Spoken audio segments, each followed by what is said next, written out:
For 2 decades, Jiang has acted with reverence, steadfastly believing that divine beings watch over us. He has always adhered to the law and has offered his modest assistance in the face of natural disasters and human tragedies.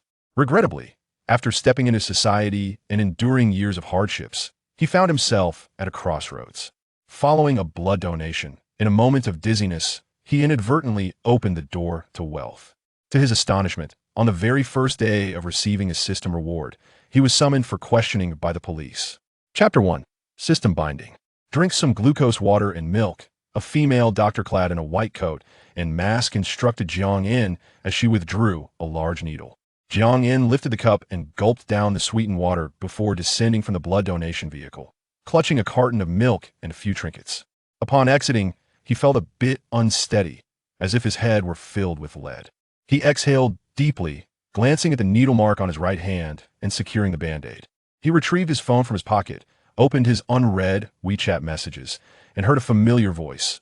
If business is slow this year, consider returning home early for the new year. Your parents do not expect you to earn much, we just hope for your safety. Everyone's fortunes differ, do not rush, your health is paramount. After hearing this, Jiang In refrained from responding. He understood that his mother, while seemingly urging him to return home for the holiday, was actually pressuring him to make time for matchmaking.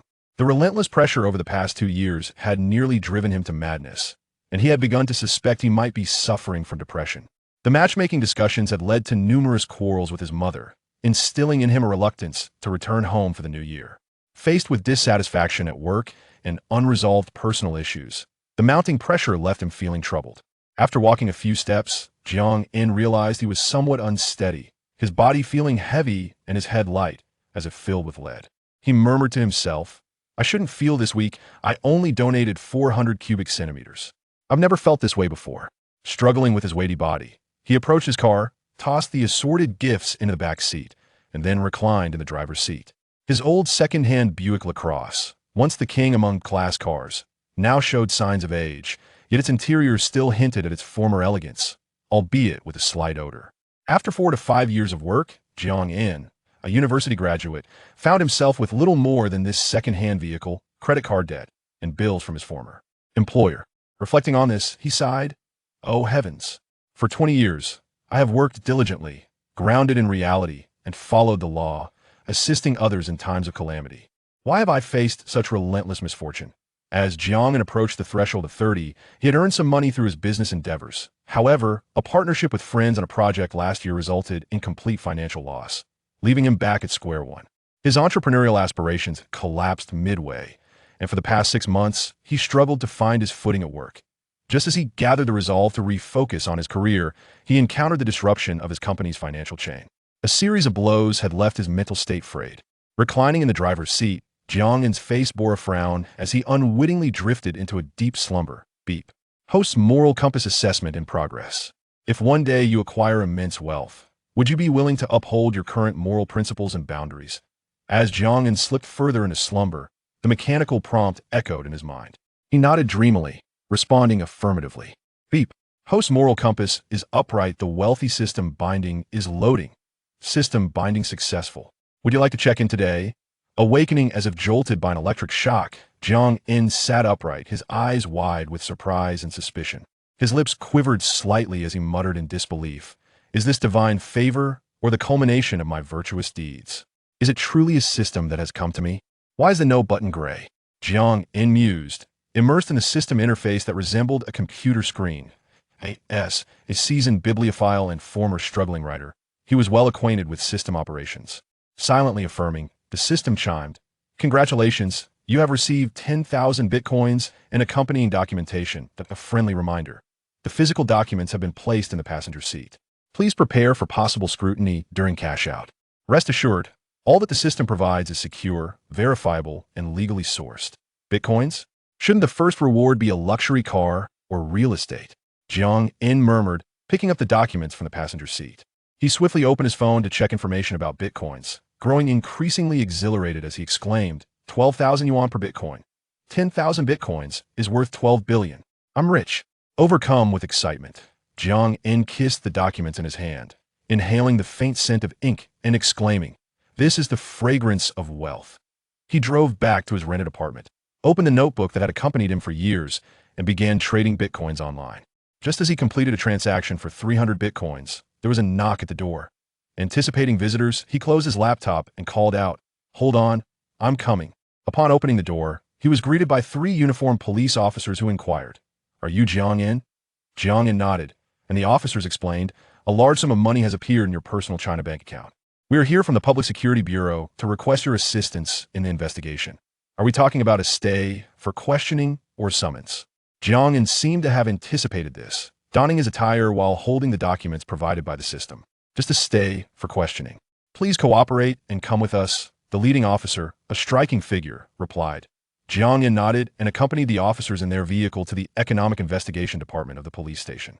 Faced with inquiries about the source of his account's funds, Jiang In handed the officers the documents, stating, "The funds in my account are the legitimate profits from my recent Bitcoin trades. The origins of my Bitcoins are entirely lawful. These are the materials I prepared." After reviewing the documents, the officers conferred with their colleagues to verify their authenticity.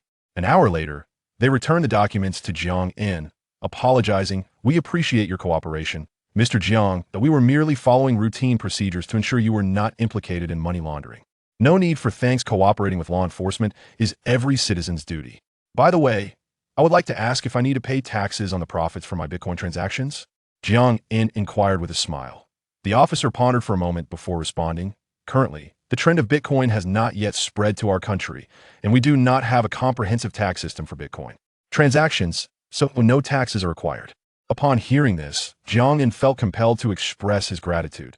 "Regardless of tax obligations, I would like to donate 10% of my Bitcoin trading profits to the public security system. I have seen officers on various online platforms risking their lives, and I am deeply moved. It is because of you that our society remains stable and secure." After hearing this, the officers solemnly saluted Jiang In. Thereafter, Jiang In returned home in the police car and began selling his Bitcoins. However, the large volume of sales caused the Bitcoin price to plummet. After selling all 10,000 Bitcoins, he netted close to $1 billion simultaneously. The bank contacted him, informing him that he had become a VIP and that they wished to visit him. After declining the bank's request for a visit, he did not forget his earlier promise and donated $100 million to the public security system. The matter settled, Jiang In gazed at the text message from the bank, which informed him of a staggering balance nearing $900 million. He fell into a profound contemplation. After a period of reflection, he commenced the process of tidying up his various bills. Credit card dues, car loans, and Ma Dai's accounts came to his attention. At that moment, Jiang In grasped the true meaning of being debt-free. Observing his modest rental abode, he promptly began to declutter. He disposed of all unnecessary and dilapidated items, subsequently terminating his lease with the landlord. "With nearly 900 million, why should I remain here? It is time to indulge in luxury cars and opulent residences," Jiang In mused as he packed a few personal belongings and stepped out of his rental. Upon reaching his vehicle, he encountered a dilemma. With a Shenxi license plate, he was unable to enter the bustling metropolis of Modu and could only meander beyond the outer ring. Having been accompanied by this car for 2 years, he felt a twinge of nostalgia, reluctant to part with it. He had invested considerable thought into this vehicle, although it bore no significant defects. Minor issues had arisen. He then drove to a nearby 4S dealership, requesting the staff to conduct a comprehensive inspection of the car, including the suspension, steering mechanism leaks, and a complete repaint. "Mr. Jiang, after a thorough examination, your vehicle has no major issues, merely a collection of minor problems that are not particularly concerning. However, should you wish for a complete overhaul, the expenses might approach the down payment for a new car," the technician advised. Jiang In waved his hand dismissively, replying, "The cost is of little consequence. I have an emotional attachment to this car. My only request is to restore it to a condition akin to that of a new vehicle. I can provide a deposit of 10,000 for preliminary repairs, and I will return to collect it once the work is completed." The technician, upon hearing this, refrained from further comment and simply informed him of the estimated repair time frame. With his bag slung over his shoulder, Jiang In exited the 4S dealership and hailed a taxi. Once inside, he inquired of the driver, "Sir, are there any BBA or luxury car dealerships in the vicinity?" The driver glanced at Jiang In, smiled, and replied, "Indeed, there's an Audi 4S dealership about 4 kilometers ahead. Would that be suitable?" Jiang In nodded, not wishing to dwell on it further. He held no extravagant expectations for the car's safety, comfort, and reliability sufficed. The driver, somewhat chatty, engaged Jiang In throughout the journey, sharing a wealth of knowledge regarding car purchases.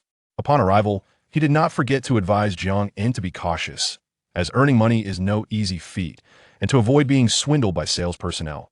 Thank you for your guidance. I truly appreciate it. Jiang In expressed his gratitude as he exited the vehicle. Upon entering the 4S dealership, he was immediately greeted by a sales representative. A tall, slender young man wearing frameless glasses approached Jiang In and said, "Hello, sir. I am Xiao Gao, a sales representative here. How may I assist you today?" Chapter 2. Car Shopping. The atmosphere was devoid of crassness. The sales personnel greeted with smiles, their eyes reflecting a hint of respect. Jiang In, often engaged in business outside, appeared neither ostentatious nor extravagant, yet his attire was clean and sharp. In response to the sales staff's greetings, he reciprocated with a smile. "I wish to acquire a vehicle today, preferably a new model, with a budget exceeding 1 million, Jiang In articulated slowly to Xiao Gao. Upon hearing this, Xiao Gao's eyes sparkled with surprise, and without harboring any doubts about Jiang In's capability, he smiled and replied, "Certainly, sir. May I inquire your surname? Would you prefer to view the cars now, or take a brief rest before we proceed?" Jiang In handed his backpack to Xiao Gao, saying, "My surname is Jiang. Please assist me in storing my bag. Let us go and view the cars right away." After Xiao Gao secured the backpack, he guided Jiang In toward the exhibition area. Inquiring about his preferences along the way, "I lean toward sedans. My requirements include a discreet exterior, superior performance, and comfort," Jiang In remarked, turning to Xiao Gao. "Very well. Mr. Jiang, please follow me. Given your budgetary requirements, options are limited. This is our latest model, the 21 version of the 8 series. Allow me to introduce it to you." Xiao Gao slightly bowed, gesturing for Jiang In to observe the 8 on display. Listening to Xiao Gao's introduction, Jiang In felt quite satisfied with the vehicle's aesthetic and performance. A proficient salesperson often demonstrates their value through succinct presentations of specifications, which had already incited Jiang In's desire to purchase.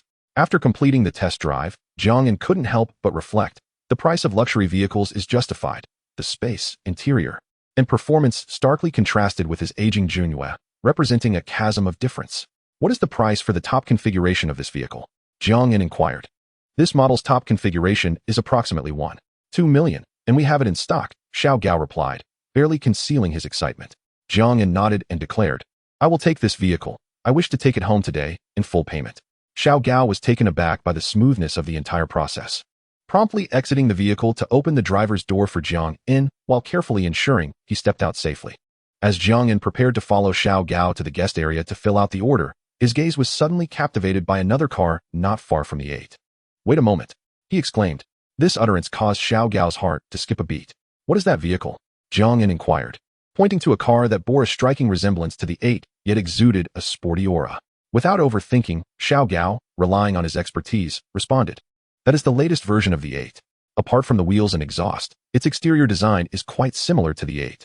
However, the 8 is equipped with a 10 engine, boasting superior power performance, achieving 0 to 100 km/h in just 3.8 seconds.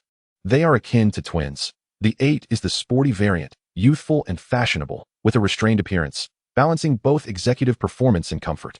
The 8 is more aligned with pure executive luxury." After hearing the introduction, Jiang In developed a keen interest in the 8, feeling that it resonated with his youthful spirit. "What is the price for the top configuration, and can I take it for a test drive?" Jiang In queried. "The top configuration of the 8 is around 2.1 million. A test drive is indeed possible. However, sir, you mentioned wanting an available model, but this latest version of the 8 has yet to be officially released," Xiao Gao candidly explained. Ignoring the latter part of Xiao Gao's sentence, Jiang In waved his hand and insisted, "Take me for a test drive. Do not overthink it. I am determined to acquire a vehicle today." Seemingly sensing Xiao Gao's hesitation, Jiang In reassured him, prompting Xiao Gao to lead him to the test drive. Once inside the car, Jiang In immediately felt a distinct atmosphere compared to the 8. The 3-spoke black leather steering wheel and fingerprint touch start ignited a thrilling symphony upon ignition. While the 8 appears to be a modest gentleman, it drives like a suited rogue, Jiang In mused as he maneuvered the vehicle through the test drive course, feeling a surge of exhilaration wash away the gloom of recent days. Upon returning to the dealership, Jiang In confidently stated to Xiao Gao, "I want this 8. The top configuration in blue." Hearing this, Xiao Gao wore a bittersweet smile and replied, "Sir, this vehicle is currently unavailable for sale. I will offer more. Please consult your manager. I want to take the car home today," Jiang In asserted, shaking his finger. Xiao Gao sighed, acknowledging Jiang In's determination and replied, "Very well. Please wait here while I speak with my manager." Shortly thereafter, a woman in her 30s, with light makeup and short hair, approached Jiang In.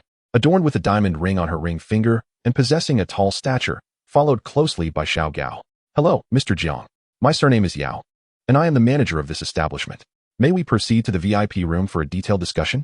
Manager Yao greeted warmly, her professional smile reminiscent of a gentle spring breeze, inviting Jiang In to the VIP room. The interior was exquisitely decorated, and before Jiang In could take a seat, Xiao Gao had already prepared a cup of red tea to his liking. "Mr. Jiang, I understand from Xiao Gao that you are intent on acquiring a top configuration Blue 8 today?" Manager Yao inquired. "Indeed, I am willing to pay in full today. I am a decisive person. Let us forego any unnecessary discussions and simply confirm if my request can be fulfilled," Jiang In replied with a nod. Manager Yao smiled slightly and said, "I have just communicated with the manufacturer, and fortuitously, a vehicle matching your specifications has just arrived. Although it has not officially launched for sale, we have internal channels to facilitate its acquisition, albeit with an additional charge of 500,000. Would you be amenable to this?" "No problem. I prefer not to engage in protracted price negotiations. My final stipulation is that you must provide a license plate for me, excluding the Shen license," Jiang In stated. After considering Jiang In's request, Manager Yao calculated the feasibility. Despite the challenges in obtaining a license plate for the Shanghai area, it was not insurmountable for a large dealership such as theirs. She nodded and affirmed, "Very well, it is settled then. The vehicle is still with the manufacturer and will take approximately an hour to arrive. If that is acceptable, we can proceed to sign the contract." Jiang In signaled his agreement, and Xiao Gao produced the contract. After both parties signed and the payment was processed, they awaited the arrival of the vehicle. An hour later, a tow truck delivered the pristine 8 to the dealership's entrance. After inspecting the vehicle and noticing the license plate was already affixed, Jiang In felt compelled to commend the dealership's efficiency and service. Amidst the sound of celebratory firecrackers, Jiang In drove his new car straight to Honglong Plaza in the city center. Navigating the inner ring road, he observed the flow of vehicles around him, prompting memories of his time in Hangzhou, where he realized that the vehicles' price points on the roads there were generally higher than those in Shanghai. Upon reflection, it became clear the cost of a Shanghai license plate was significant. While a Shanghai car owner might budget 500,000, they could only afford a vehicle worth 400,000. The remaining 100,000 allocated for the license plate. The 8, while seemingly understated, delivered exceptional performance, earning its moniker of the suited rogue quite deservedly. As he drove, discerning car owners maintained a respectful distance from him. "Wow, that's the suited Rogue 8. It appears to be the top configuration. Isn't that the latest model? I thought it hadn't been released yet." "Honey, slow down. Don't race against that Audi, you won't win." "What are you talking about? It's just an Audi. We at least drive a BMW. That's a new 8. The tax alone could buy us this car." With frequent stops along the way, despite the vehicle's remarkable capabilities, traffic congestion hindered progress. What should have been a 50-minute drive extended to 90 minutes. Upon arriving at Honglong Plaza and parking the car, it was already 3 in the afternoon, but fortunately, Jiang In had snacked at the dealership earlier. Often, after sudden wealth, individuals engage in impulsive spending. Jiang In took the elevator directly to the clothing section, eager to procure a new wardrobe for himself. Upon noticing an Armani clothing store, Jiang In stepped inside without hesitation. As soon as he entered, a sales associate, possessing a dignified appearance and composed demeanor, approached him. "Welcome to Armani, sir. How may I assist you today?" Jiang In nodded in acknowledgement and replied, "I wish to purchase some garments. I would appreciate your assistance in selecting them." "Certainly, sir. Please follow me," the sales associate responded, guiding Jiang In towards the clothing section. After trying on several pieces, Jiang In found himself less than satisfied. The sales associate continually praised his physique. Yet Jiang In was acutely aware of his own condition. Standing at 178 centimeters, his weight nearly matched his height. Years of late nights, unhealthy habits, and a touch of fatty liver had taken their toll. Gazing at his somewhat bloated reflection, he felt uncertain about what to wear. "Please, spare me the flattery. Instead, could you offer some suggestions? Help me coordinate an outfit that suits my build." Jiang In chuckled as he addressed the sales associate. "Also, the garments in that section appear to be more high-end. Could you take me over there?" "Sir, the items in that area are significantly more expensive," the sales associate remarked, assessing Jiang In's attire with a friendly warning. To this, Jiang In smiled and replied, "It's perfectly fine. Money is not an issue." He couldn't quite explain why uttering that phrase brought him a peculiar sense of exhilaration, even pondering if it revealed a certain mindset. The sales associate, upon hearing this, refrained from further discussion and proceeded to select outfits for Jiang In. To be fair, the professional attire she coordinated was indeed fitting. With his round face and slightly plump cheeks, Jiang In had well-defined features, but his excess weight and double chin detracted from his overall appeal. Typically, he appeared rather unremarkable, not quite fitting the stereotype of a slovenly individual, yet he carried a somewhat greasy aura, having weathered numerous challenges. He bore the marks of life at the tender age of 27. In the third chapter, Jiang In encountered an acquaintance. After a series of outfit combinations that truly transformed his appearance, he realized the adage held true: clothes make the man. The carefully chosen garments effectively concealed his physical shortcomings, and he felt as though he had returned to the days just after graduating from school. He ended up purchasing 3 sets each of casual, athletic, and formal attire. When he declared it was time to wrap up the purchase, the sales associate's eyes sparkled with barely concealed delight. "Sir, after the discount, the total comes to $325,672. I can round it to an even $325,000. The sales associate beamed at Jiang In. After completing the transaction, several attractive sales associates nearby eagerly anticipated the opportunity to obtain Jiang In's contact information, as it was rare to encounter a customer of such extravagance. They fantasized about the romantic tales of a domineering CEO falling for them. "Do you think I still lack something?" Jiang In surveyed himself from head to toe, addressing the sales associate who had attended to him. With a playful gesture to cover her lips, she replied with a grin, "You might be in need of a girlfriend." Jiang In paused momentarily, then laughed. "Haha, I meant if I am missing some accessories." The blushing sales associate internally mused about his straightforwardness. "We do have some jewelry and watches. Would you like to take a look?" she offered. "No, I will check other stores later. However, I would appreciate it if you could assist me in placing these items in my car. I will return shortly to retrieve my keys from your store." Jiang In gestured. The sales associate agreed and took his car keys, noting the vehicle's location. Upon exiting the store, she began to organize Jiang In's purchases without seeking assistance from her colleagues. As Jiang In strolled, he suddenly heard someone calling out to him, "Enzi, Enzi." Turning around, he was greeted by a stout man in his 30s, slightly shorter than him, with a robust build. Beside him stood a slender woman with an exquisitely made-up face, elegantly holding onto his left arm. "Hey Kai, what a coincidence!" Jiang In exclaimed, stepping forward to embrace the man, a former colleague named Chen Kai, a true local of the city known as Mo. He had left the company a month prior. During their time together, Chen Kai had been one of Jiang In's closest associates. Although Jiang In was generally affable, he only truly valued a select few individuals, and Chen Kai was among them. Being a local, Chen Kai was older and more experienced, often guiding Jiang In both work and life matters. After exchanging pleasantries, Jiang In refrained from inquiring about the woman beside Chen Kai, recognizing his friend's situation. Chen Kai was known for his love of leisure, gambling, and culinary delights, often introducing Jiang In to exquisite dining experiences. However, he was currently entangled in a divorce, and the woman accompanying him was likely a recent companion. "It's been nearly a month since we last met. What a rare encounter. Are you alone? You seem to be thriving," Chen Kai remarked, eyeing Jiang In's new attire with surprise. "Indeed, I've had a modest windfall lately. It just so happens we ran into each other. Let us grab dinner and sample the local delicacies." "My treat," Jiang In said, pulling on Chen Kai's other arm to ensure he wouldn't escape. Chen Kai, seeing this, did not refuse and turned to speak briefly with his companion. The woman's expression soured, and with a huff, she walked away. "Is everything all right with her?" Jiang In inquired, gesturing towards the departing woman. "No worries. I'll smooth things over later. It's better without her for our reunion." Chen Kai responded with a raised eyebrow and an enigmatic smile. As long as all was well, Jiang In continued, "You're familiar with this area, right? I'm looking to buy a watch. I could use your expertise to guide me. I know this place well. What kind are you interested in?" "I can take you there," Chen Kai replied, waving his hand dismissively. "I'm not well versed in watches.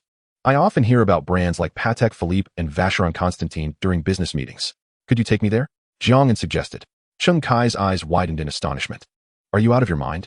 You didn't just win the lottery, did you?" "Not quite, but it's a bit more than that," Jiang In chuckled, leaning in slightly to whisper, "Thanks to a stroke of luck, I dabbled in Bitcoin and made a significant profit." Chen Kai was taken aback by Jiang In's revelation. Although he was a local with substantial assets, he was still astonished by Jiang In's success. "My goodness, you call that a modest gain? Forget it, today, I'm going to indulge," Chen Kai exclaimed in his local dialect with a laugh.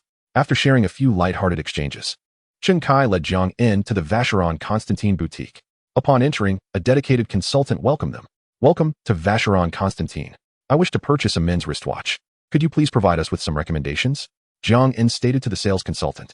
After discerning Jiang In's preferences, the consultant presented several timepieces while explaining. At Vacheron Constantin, founded in 1755, We offer a range of collections emphasizing heritage, legacy, and elegance. After examining several watches, Jiang shook his head, saying, "Do you have anything more refined? I prefer something understated and elegant, without a metal band." The sales consultant considered briefly before retrieving 3 exquisite timepieces from another display case. "These 3 models are our finest men's watches available in stock," she informed them. Jiang picked up a watch with a deep gray dial and a black alligator leather strap, scrutinizing it closely. "Mr. Jiang, this watch belongs to the Vacheron Constantine Heritage Collection, model number 881720000001. The watch features a case crafted from 950 platinum, a dial shielded by sapphire crystal, and a strap made of Mississippi alligator leather. It boasts functionalities including date display, day of the week, month display, perpetual calendar, power reserve indicator, and a tourbillon. Currently priced at 367,000. Upon hearing the introduction, Jiang nodded and said, "I'll take this one. Please process the payment." The sales consultant, visibly delighted by Jiang's decisiveness, promptly guided him through the checkout process while carefully packaging the timepiece. Meanwhile, Jiang noticed Chen Kai was intently gazing at another watch. "Brother, what model is that watch my friend is looking at?" Jiang inquired softly to the sales consultant. The consultant, displaying remarkable professionalism and attentiveness, replied quietly, "Mr. Cheng is examining our Zongheng Sihai series, model 43000000509, priced at 635,000. It's evident that Mr. Cheng has an exquisite taste. That watch offers exceptional value.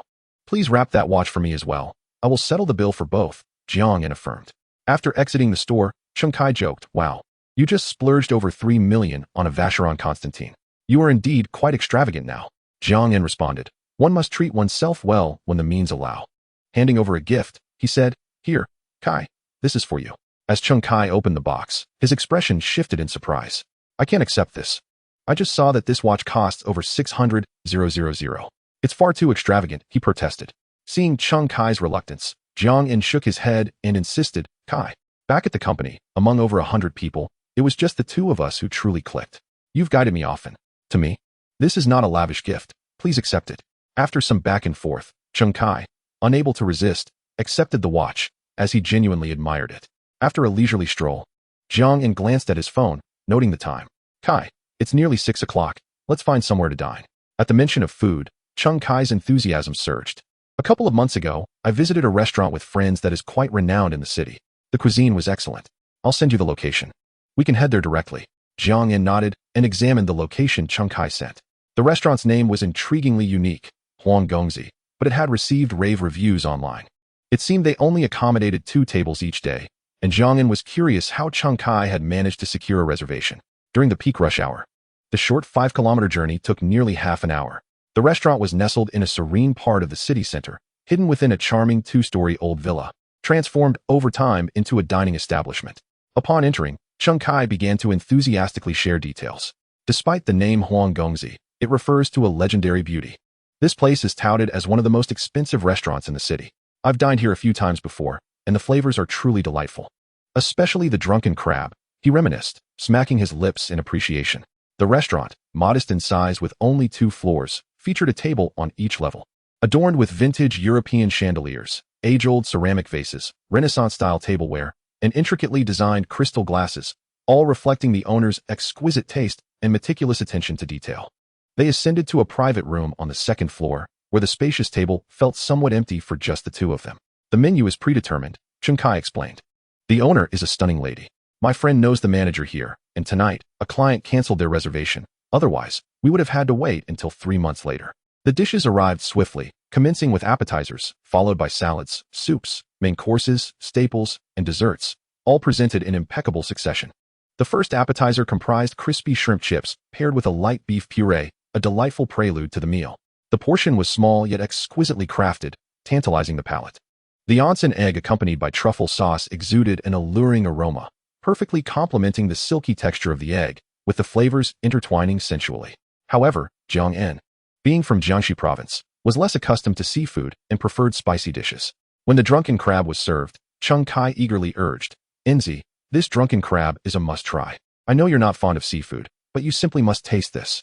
Jiang picked one up, bringing it close to his nose. The anticipated overpowering scent was absent.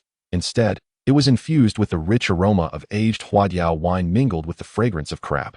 The flavor was robust and inviting, imbued with the essence of the crab meat's sweetness, and Jiang En, for the first time, truly appreciated this delicacy.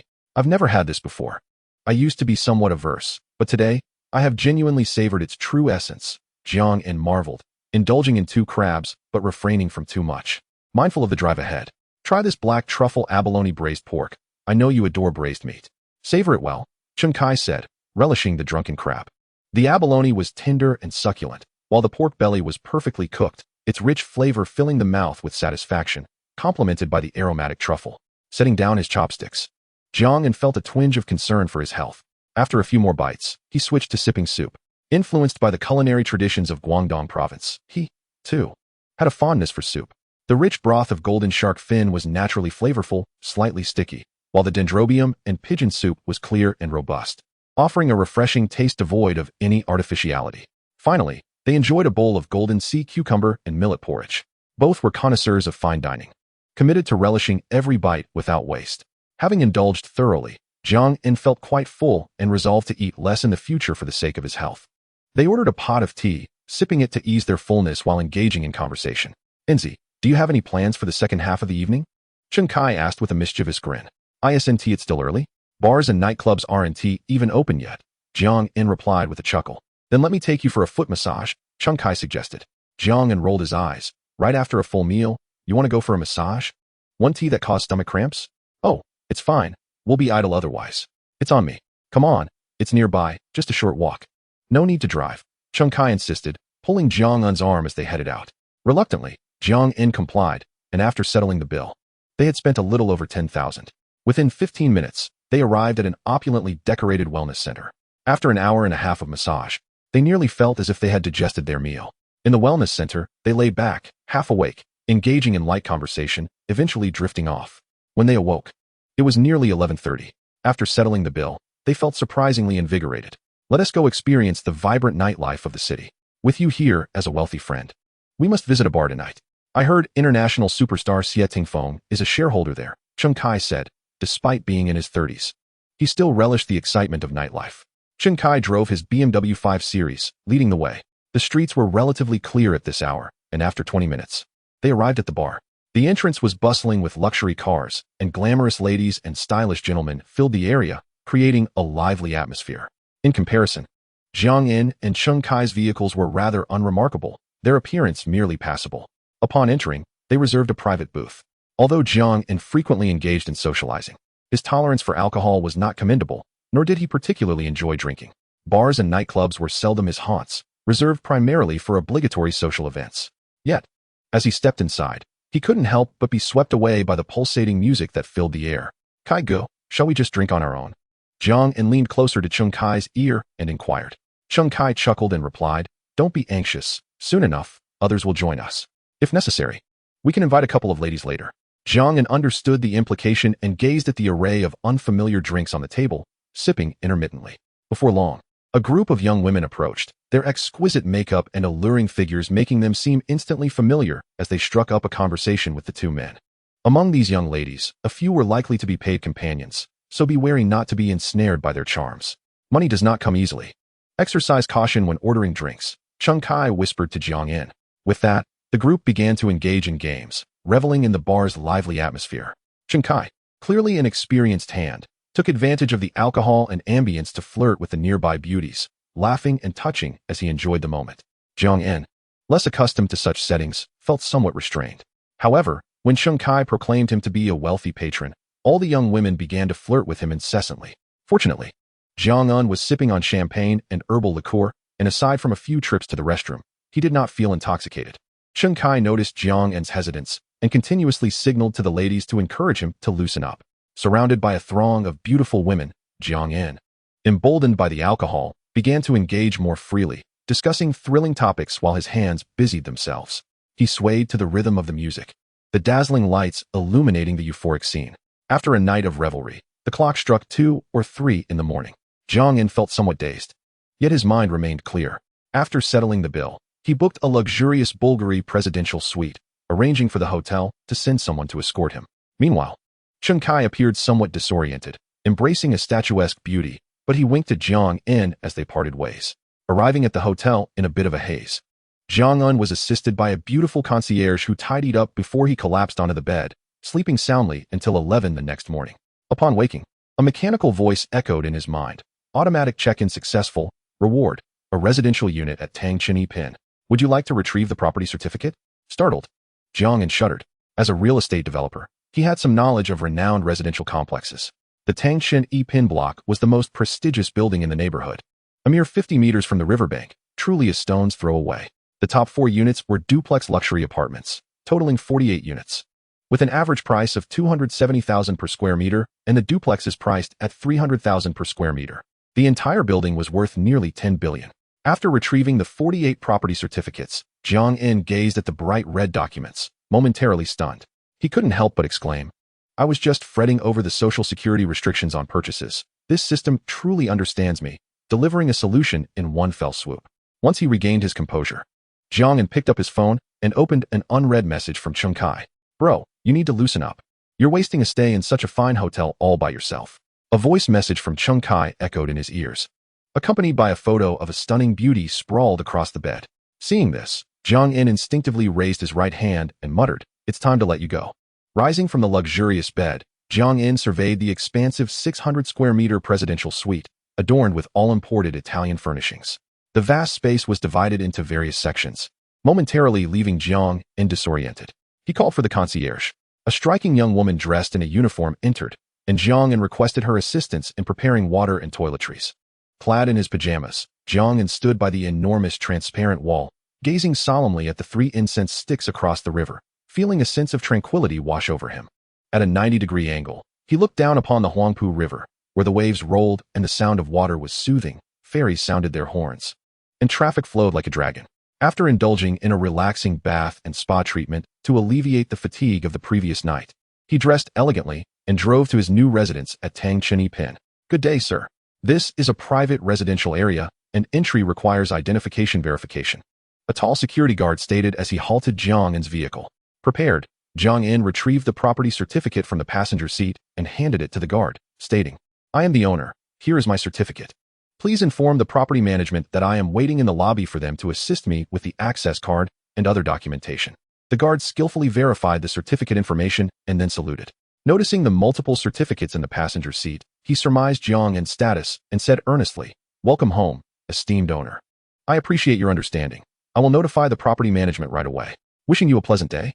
Jiang En smiled and thanked him before proceeding to the underground parking. After parking, he headed to the lobby with the certificate for the top-floor duplex. Upon arrival, he found the property manager waiting for him. Dressed in a professional uniform that accentuated her figure, her simple yet elegant makeup reflected a competent demeanor. Jiang En knew that the dedicated concierges here, aside from being striking in appearance, all held at least a bachelor's degree, often higher. They were on standby 24 hours a day, exhibiting exceptional professionalism. The high property prices in this community were not only due to location and quality, but also the unparalleled property services. Chapter 5, Move In.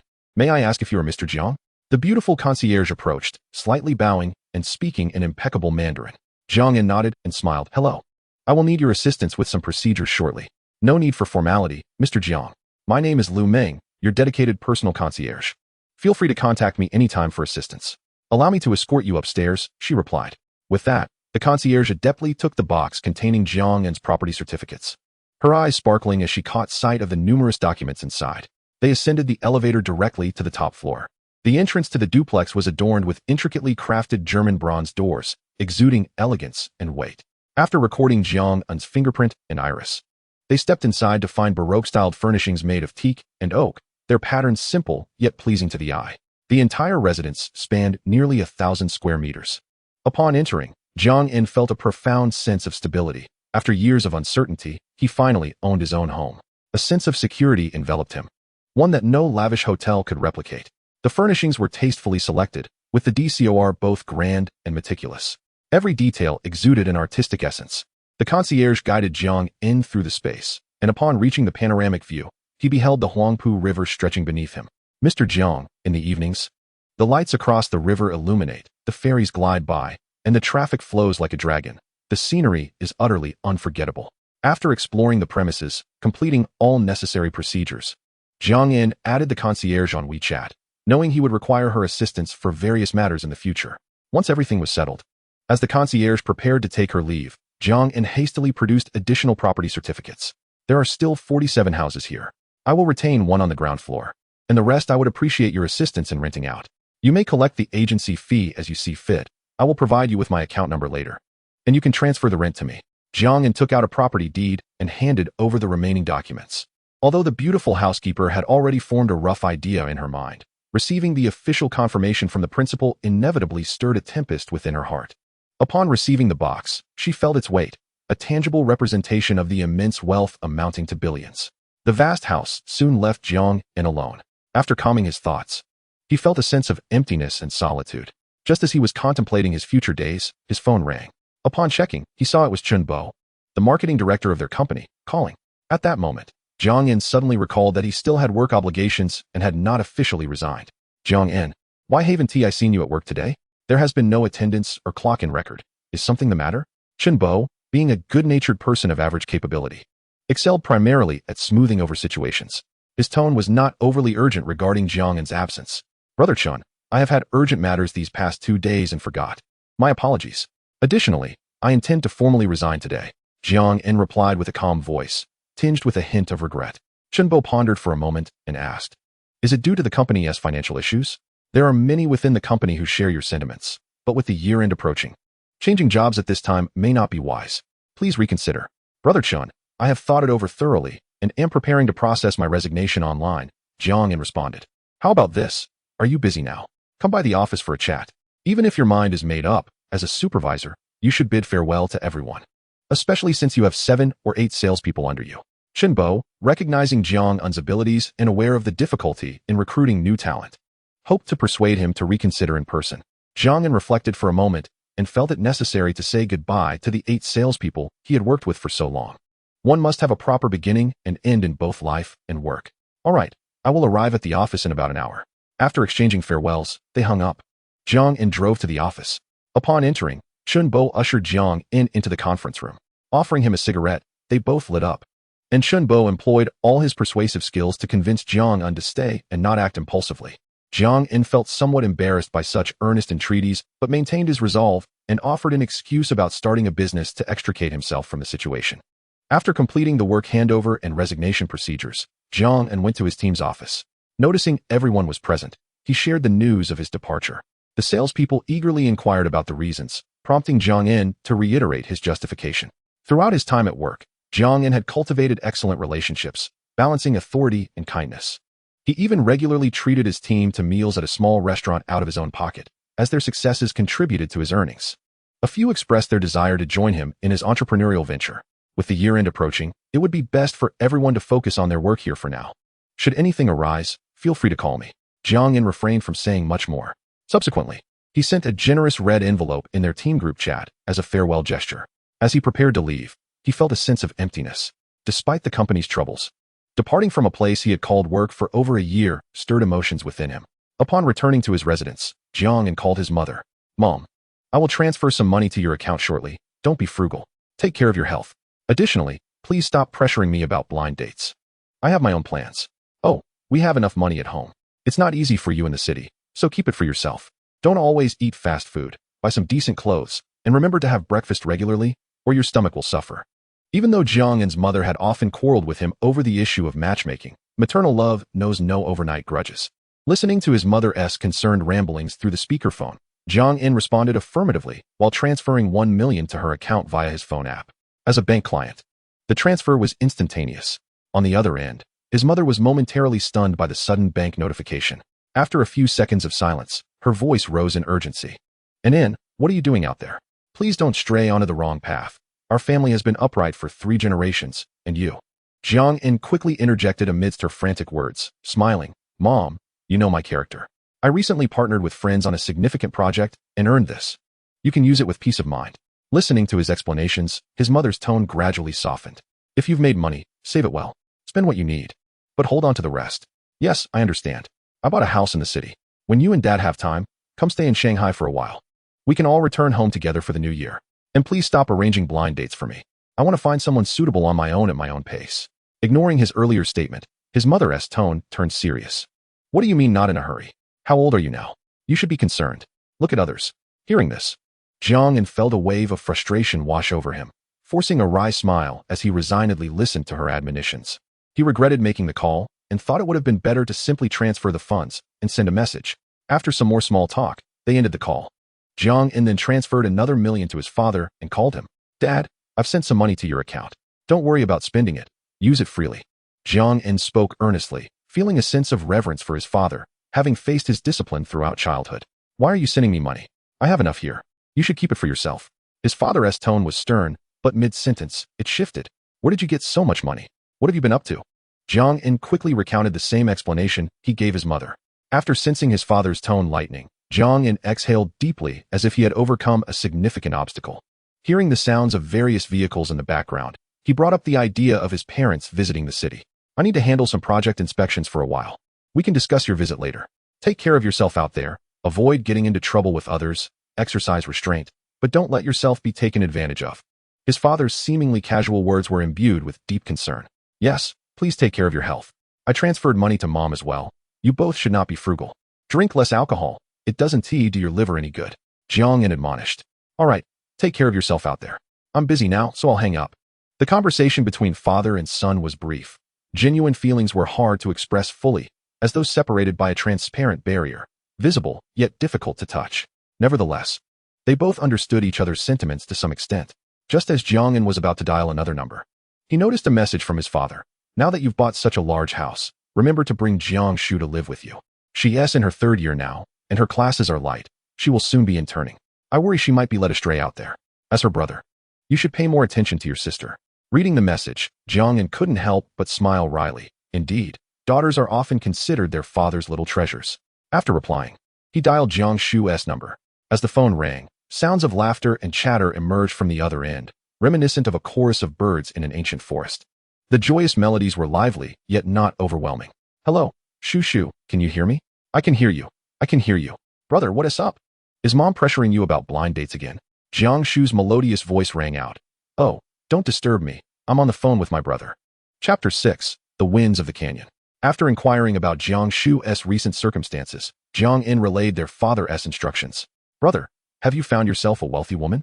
Don't think just because I'm at school, I'm unaware of the housing prices in Mo Do, Jiang Shu teased, her tone laced with skepticism. You little rascal. You have no classes right now. I'll pick you up at 5:30 this afternoon. Make sure to gather your things, Jiang En replied with mock exasperation. Hearing Jiang En's slightly irritated tone, Jiang Shu chuckled and said, All right, I'll wait for you by the school gate tomorrow. I also need to look for some internship opportunities. After a brief exchange of pleasantries, they ended the call. Jiang En reclined on the living room sofa, basking in the rare sunlight that streamed through the window, casting a golden hue over him. When one finds themselves in solitude, the noble feeling of loneliness often emerges, provoking deeper thoughts. As he patted his belly, he mused, Indeed, I ought to shed some weight. Otherwise, I might end up spending money without care while my body deteriorates. The house was equipped with a well-appointed gym, complete with all necessary equipment. Jiang En changed into workout attire and commenced his vigorous exercise. Before 10 minutes had passed, sweat began to trickle down, and he found himself gasping for breath. After a grueling 2 hours, he collapsed onto the floor, staring at the damp patch beneath him, only to lament the fact that his physique remained unchanged. After a brief rest, he felt a sense of soreness throughout his body. This haphazard training doesn't seem reliable. I really need to find a proper coach, Jiang En muttered to himself. After a refreshing shower and changing into clean clothes, he glanced at the time and descended the stairs, driving towards Mo Du Jiaoda. The short 10-kilometer journey took over 40 minutes due to traffic.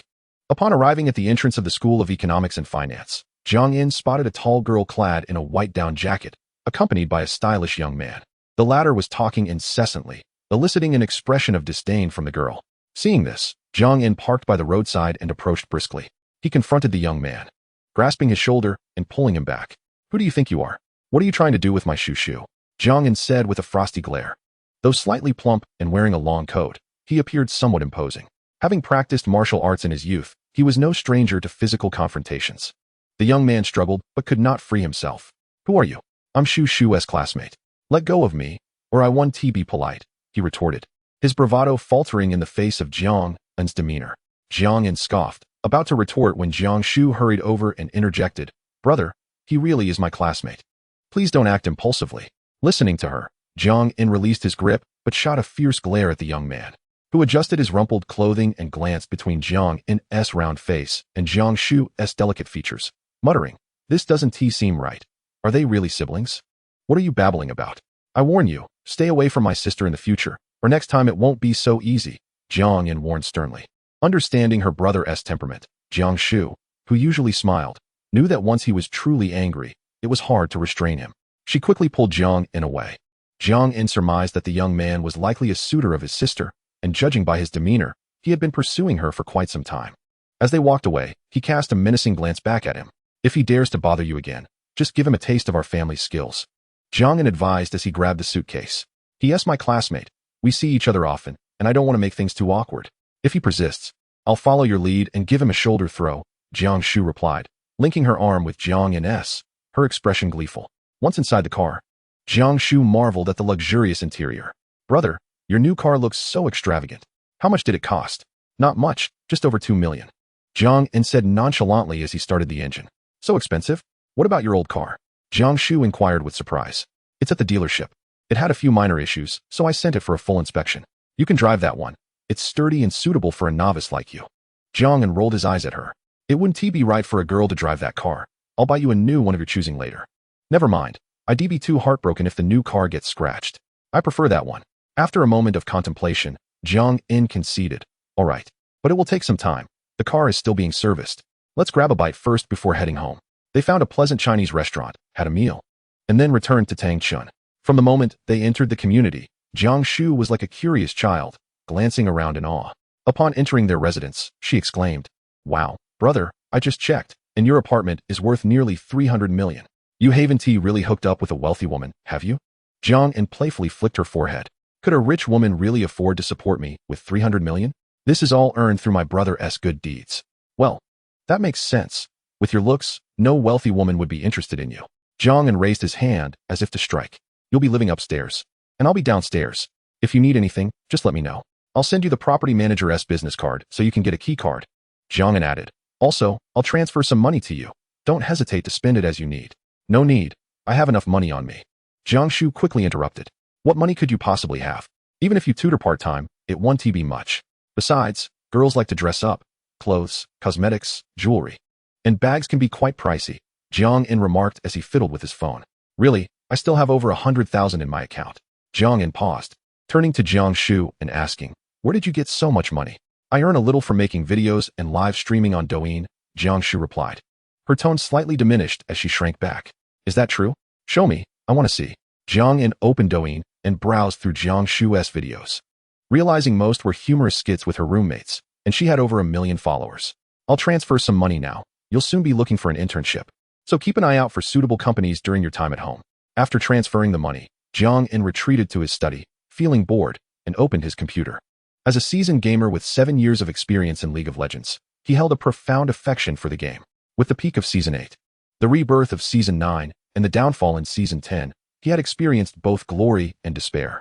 Just as Jiang In entered a ranked match, he heard Jiang Shu's cheerful laughter and chatter from the hallway, mingled with other female voices. He rose to see Jiang Shu video chatting with her roommates. "Ladies, I'm officially a rich girl now. Come, let me show you my new home. Wow, Shu, your brother's place is huge. The decor is unbeatable.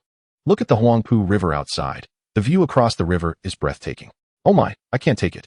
Shu, ask your brother if he's looking for a wife. If he is, I'll send myself over right now." "No way. I'm the best fit to be Shu's sister-in-law. Look at my figure. I can surely help the Jiang family expand." Jiang In listened nearby, his face darkening as he thought to himself, "Are today's young women really this bold?" As the game music commenced, Jiang In decisively turned around and settled into his gaming chair, embarking on his journey through the canyon. Does a beautiful woman have an affinity for gaming? In the current version, many items perplexed Jiang In. Taking a moment to glance at the composition, he sensed that this match bore a grim outlook. As an experienced jungler, he analyzed the lane-pushing situation and surmised that in this game, he would likely have to focus solely on farming or executing ambushes. All 3 lanes were in a pushing state, which troubled Jiang In. Starting on the blue side, Jiang In played as the Mantis, while the opposing jungler was Graves. After directing his top laner, Wuqing, to place a ward at the blue buff, Jiang In and the bot lane duo commenced their red buff. Faced with a high-damage and quick-clearing opponent like Graves, Jiang Yin opted for a rapid level 3. As he cleared the frogs, Jiang Yin glanced at the top lane Wuqing, who was about to push against the stone man. Observing this scenario, Jiang Yin frantically signaled to retreat, aware that this was a prime opportunity for junglers to engage, especially since Graves cleared the jungle relatively quickly. While signaling, Jiang Yin finished clearing the frogs and made his way towards the top lane. Sure enough, as he approached the first turret, Graves appeared with his formidable shotgun. Wuqing, noticing the mantis's approach, urgently signaled for assistance.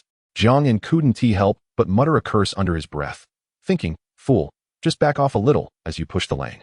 The stone man executed an Indian pancake, immobilizing Wuqing. Graves advanced, deploying a smoke grenade, and began to unleash auto attacks. Wuqing, holding onto his skills, stubbornly absorbed the damage while inching closer to Jiang Yin. Jiang Yin marked Graves, recognizing that his skills were not yet fully stacked, resulting in lower armor.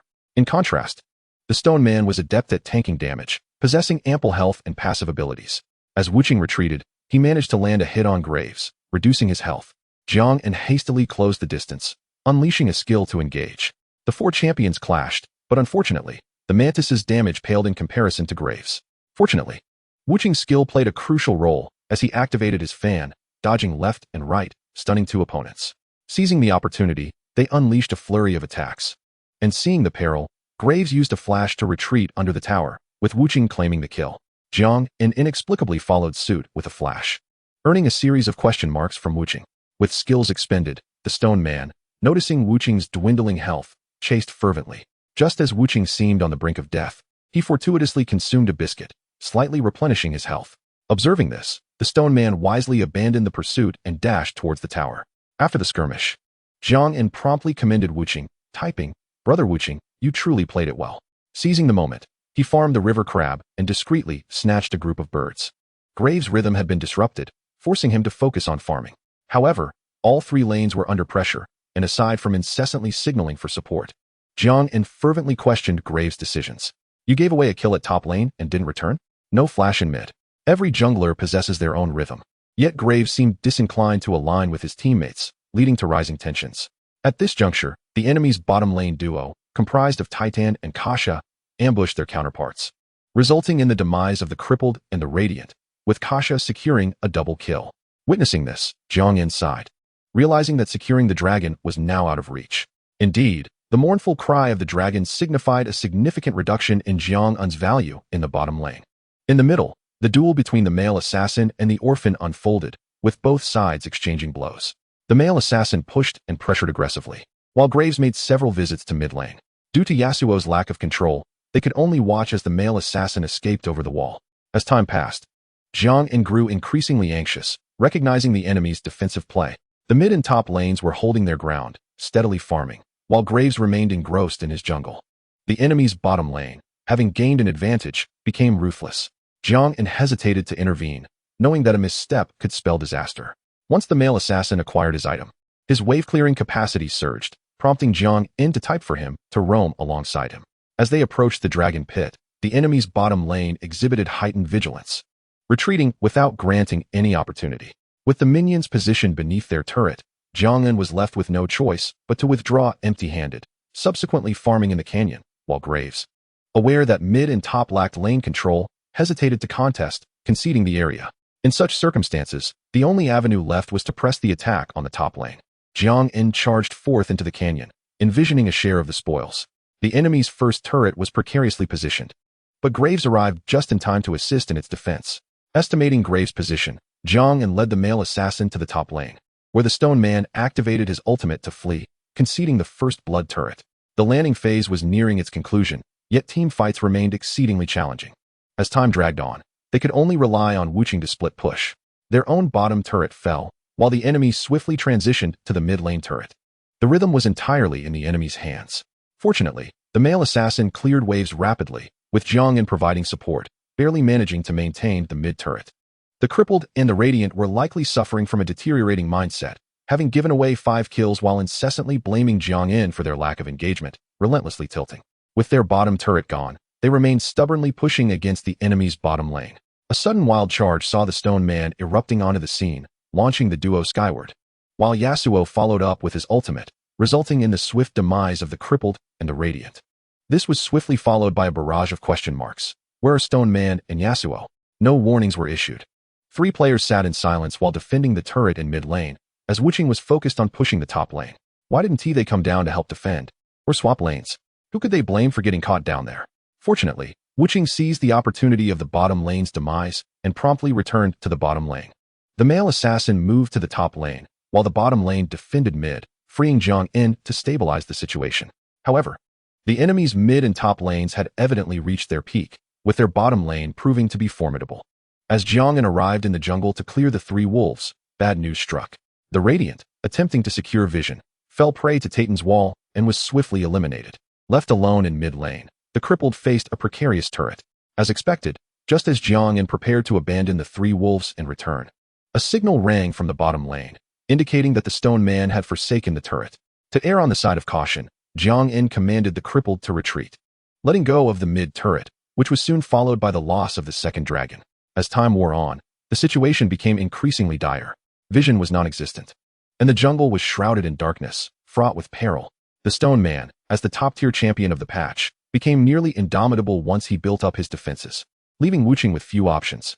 Moreover, Kasha possessed her ultimate, allowing her to provide timely support.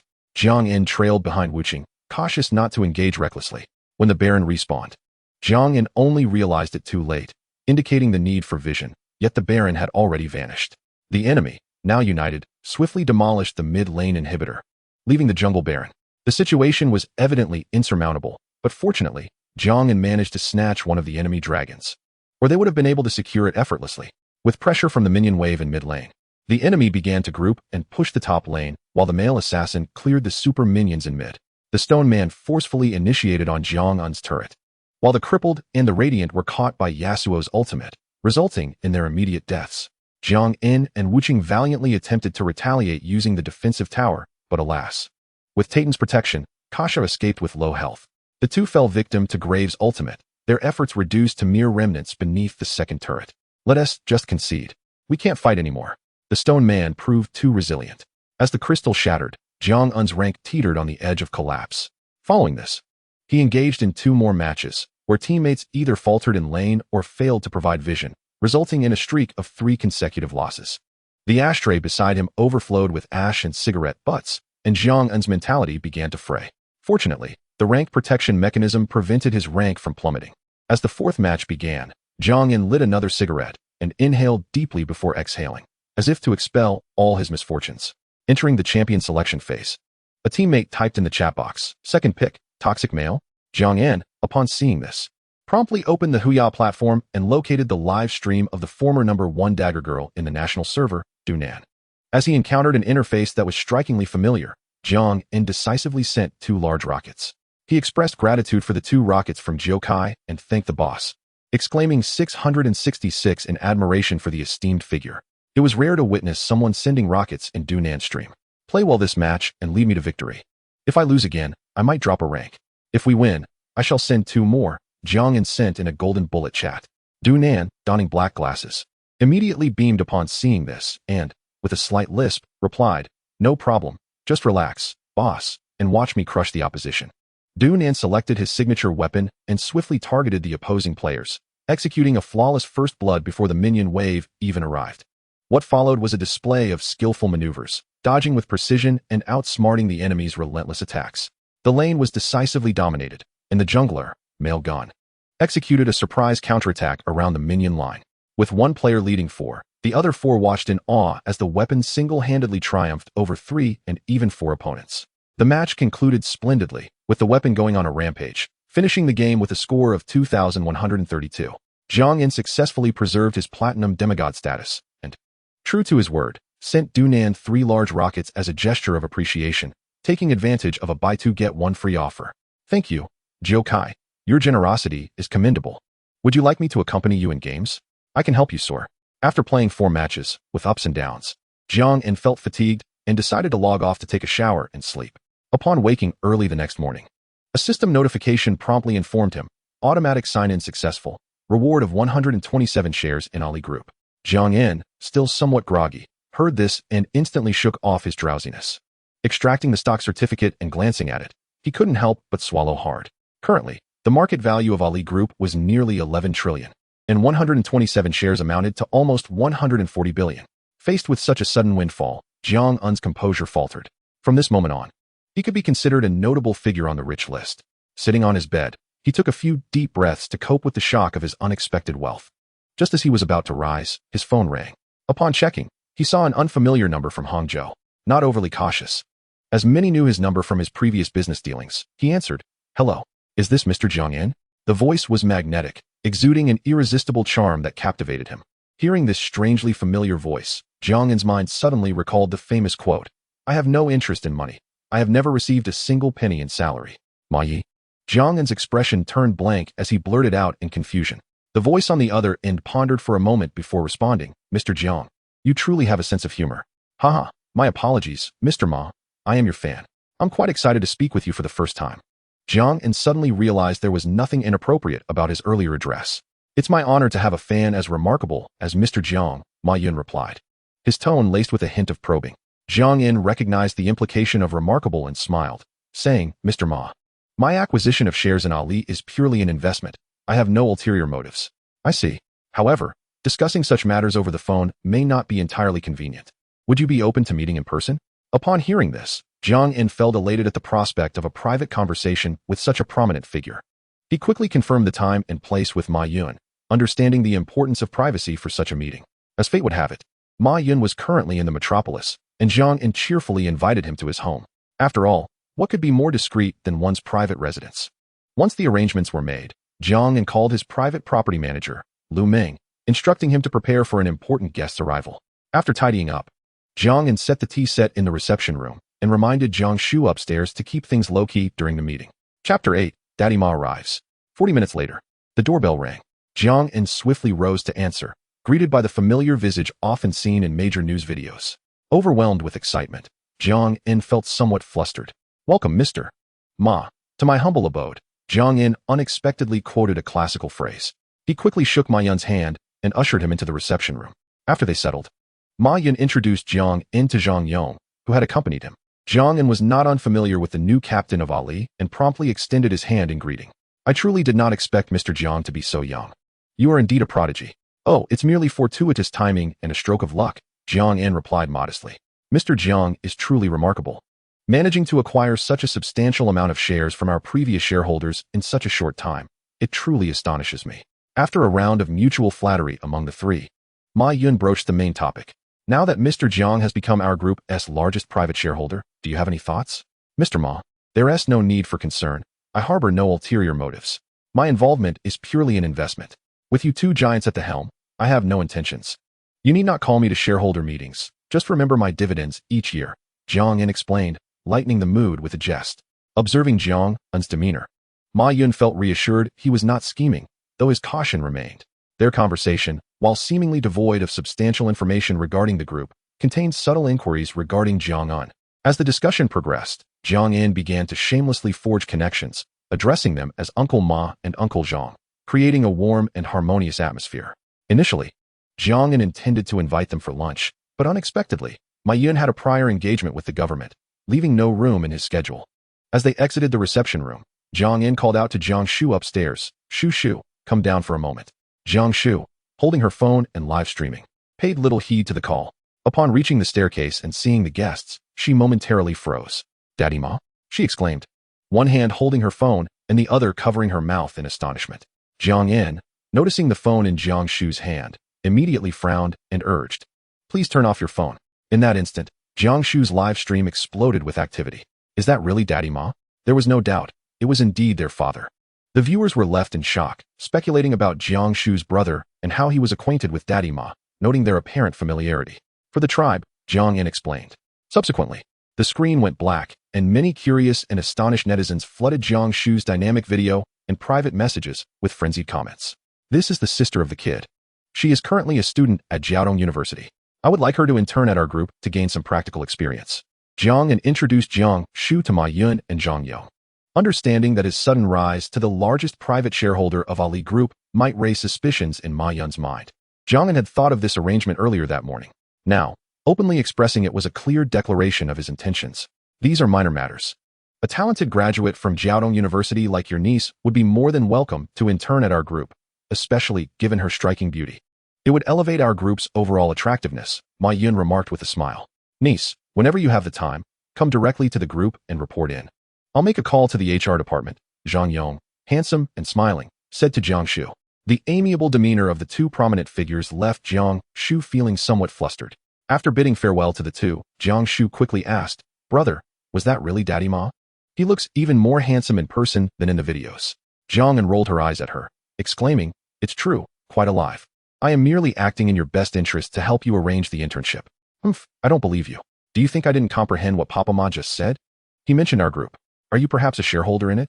Jiang Shuxin, astute and clever, inquired with anticipation after piecing together certain clues.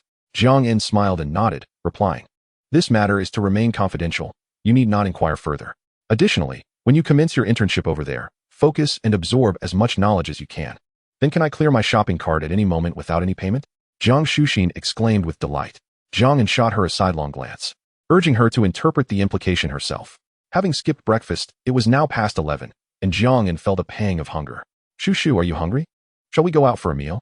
No, I took some bread and milk from the fridge this morning, so I'm not hungry, and I have a lunch gathering with my dorm friends at 1 o'clock. With that, Jiang En had no choice but to head out alone. Her prolonged business travels had cultivated a habit of rarely ordering takeout. She preferred to walk a bit and choose a suitable restaurant for dining in. Upon exiting the community, she walked along the street, searching for well-reviewed eateries, and settled on a vegetarian restaurant. After dining, Jiang En praised the vegetarian dishes, which satisfied her palate while adhering to her dietary restrictions due to her weight loss regimen and slight fatty liver condition. Strolling along, she casually browsed her phone while digesting. At an intersection, a young man in a suit approached her. Hello, would you like to learn about the prime retail space at the subway entrance? Jiang En took the flyer out of boredom and began to peruse it. As a former real estate professional, she recognized the potential of the property from the advertisement. Noticing her interest, the other agent hurried over and said, Sir, this space is located at the subway entrance, which will soon commence construction. While Jiang En read the flyer, she listened to the agent's pitch. Could you kindly add me on WeChat? I see you're quite interested, and I can send you some pictures and information. The agent observed Jiang En's lack of response and quickly added. At that moment, Jiang En suddenly looked up and asked, Is this space available for viewing now? If so, I have time right now. The agent appeared momentarily taken aback, seeming professional yet exhibiting signs of inexperience. Yes, it is available. May I know your name? I'm Lu Guanshan, a property consultant from Anjia Real Estate. You can call me Xiao Lu. If it's convenient, let us head to our office first. I can drive you there. Lu Guanshan promptly offered. Jiang En thought she had nothing pressing to attend to and decided to follow Xiao Lu to see the property. Having once been in real estate, she had a particular fixation on purchasing real estate. Nodding in agreement, Lu Guanshan seemed elated, as if he had won a lottery, leading Jiang En to their office. After approximately 8 or 9 minutes, they arrived at the office, where Lu Guanshan entered with Jiang En. Inside, the staff courteously provided a bottle of mineral water while Lu Guanshan sought the keys to an electric bike from a colleague. Xiao Lu, you've encountered a big client. This Mr. Jiang's outfit is a new model from Armani this year, likely costing around 40 to 50,000. The priciest item is that watch on his wrist, a Vacheron Constantine worth over 3 million.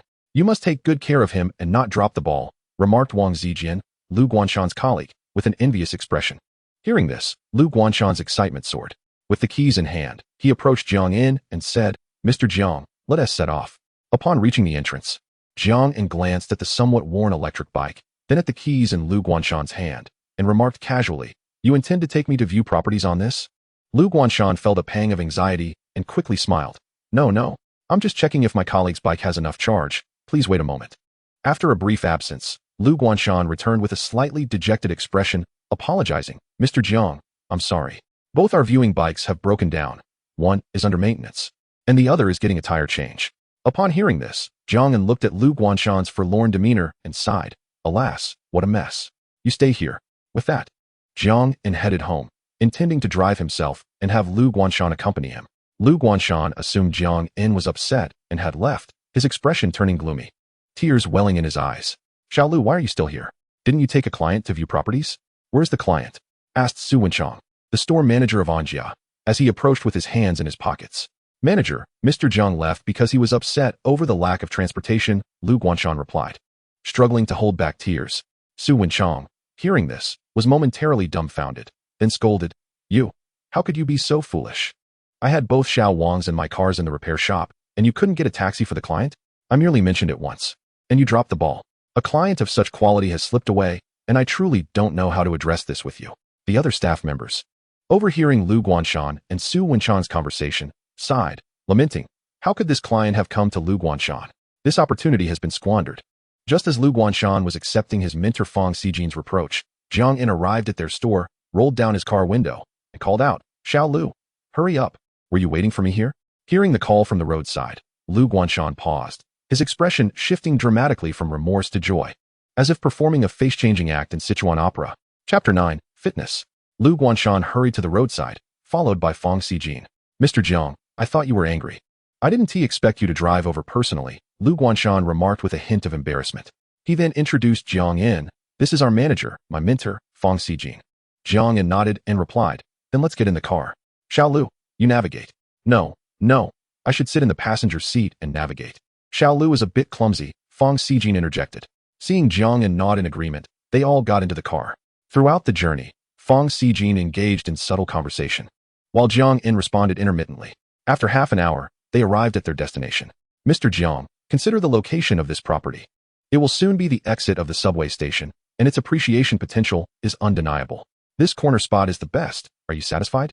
Fang Xijin said. Holding a planning map and some materials, Jiang In recognized the value of the location and had a vision of bringing his parents to the city, where he could open a tobacco and liquor shop, providing a place for his father to play mahjong and helping his mother alleviate the monotony of life. I want all 3 properties at this corner, and I will pay in full. However, regarding the discount, I need manager Fang to negotiate. Jiang In pointed to the 3 properties at the corner. Rest assured, Mr. Jiang, I will strive for the lowest possible discount, Fang Xijin assured him. I prefer a straightforward approach. Once you finalize the prices, I intend to sign today.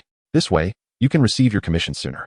Subtly pointed at Fang Xijin, discreetly informing her that he was well aware of the rules governing the transaction of new properties.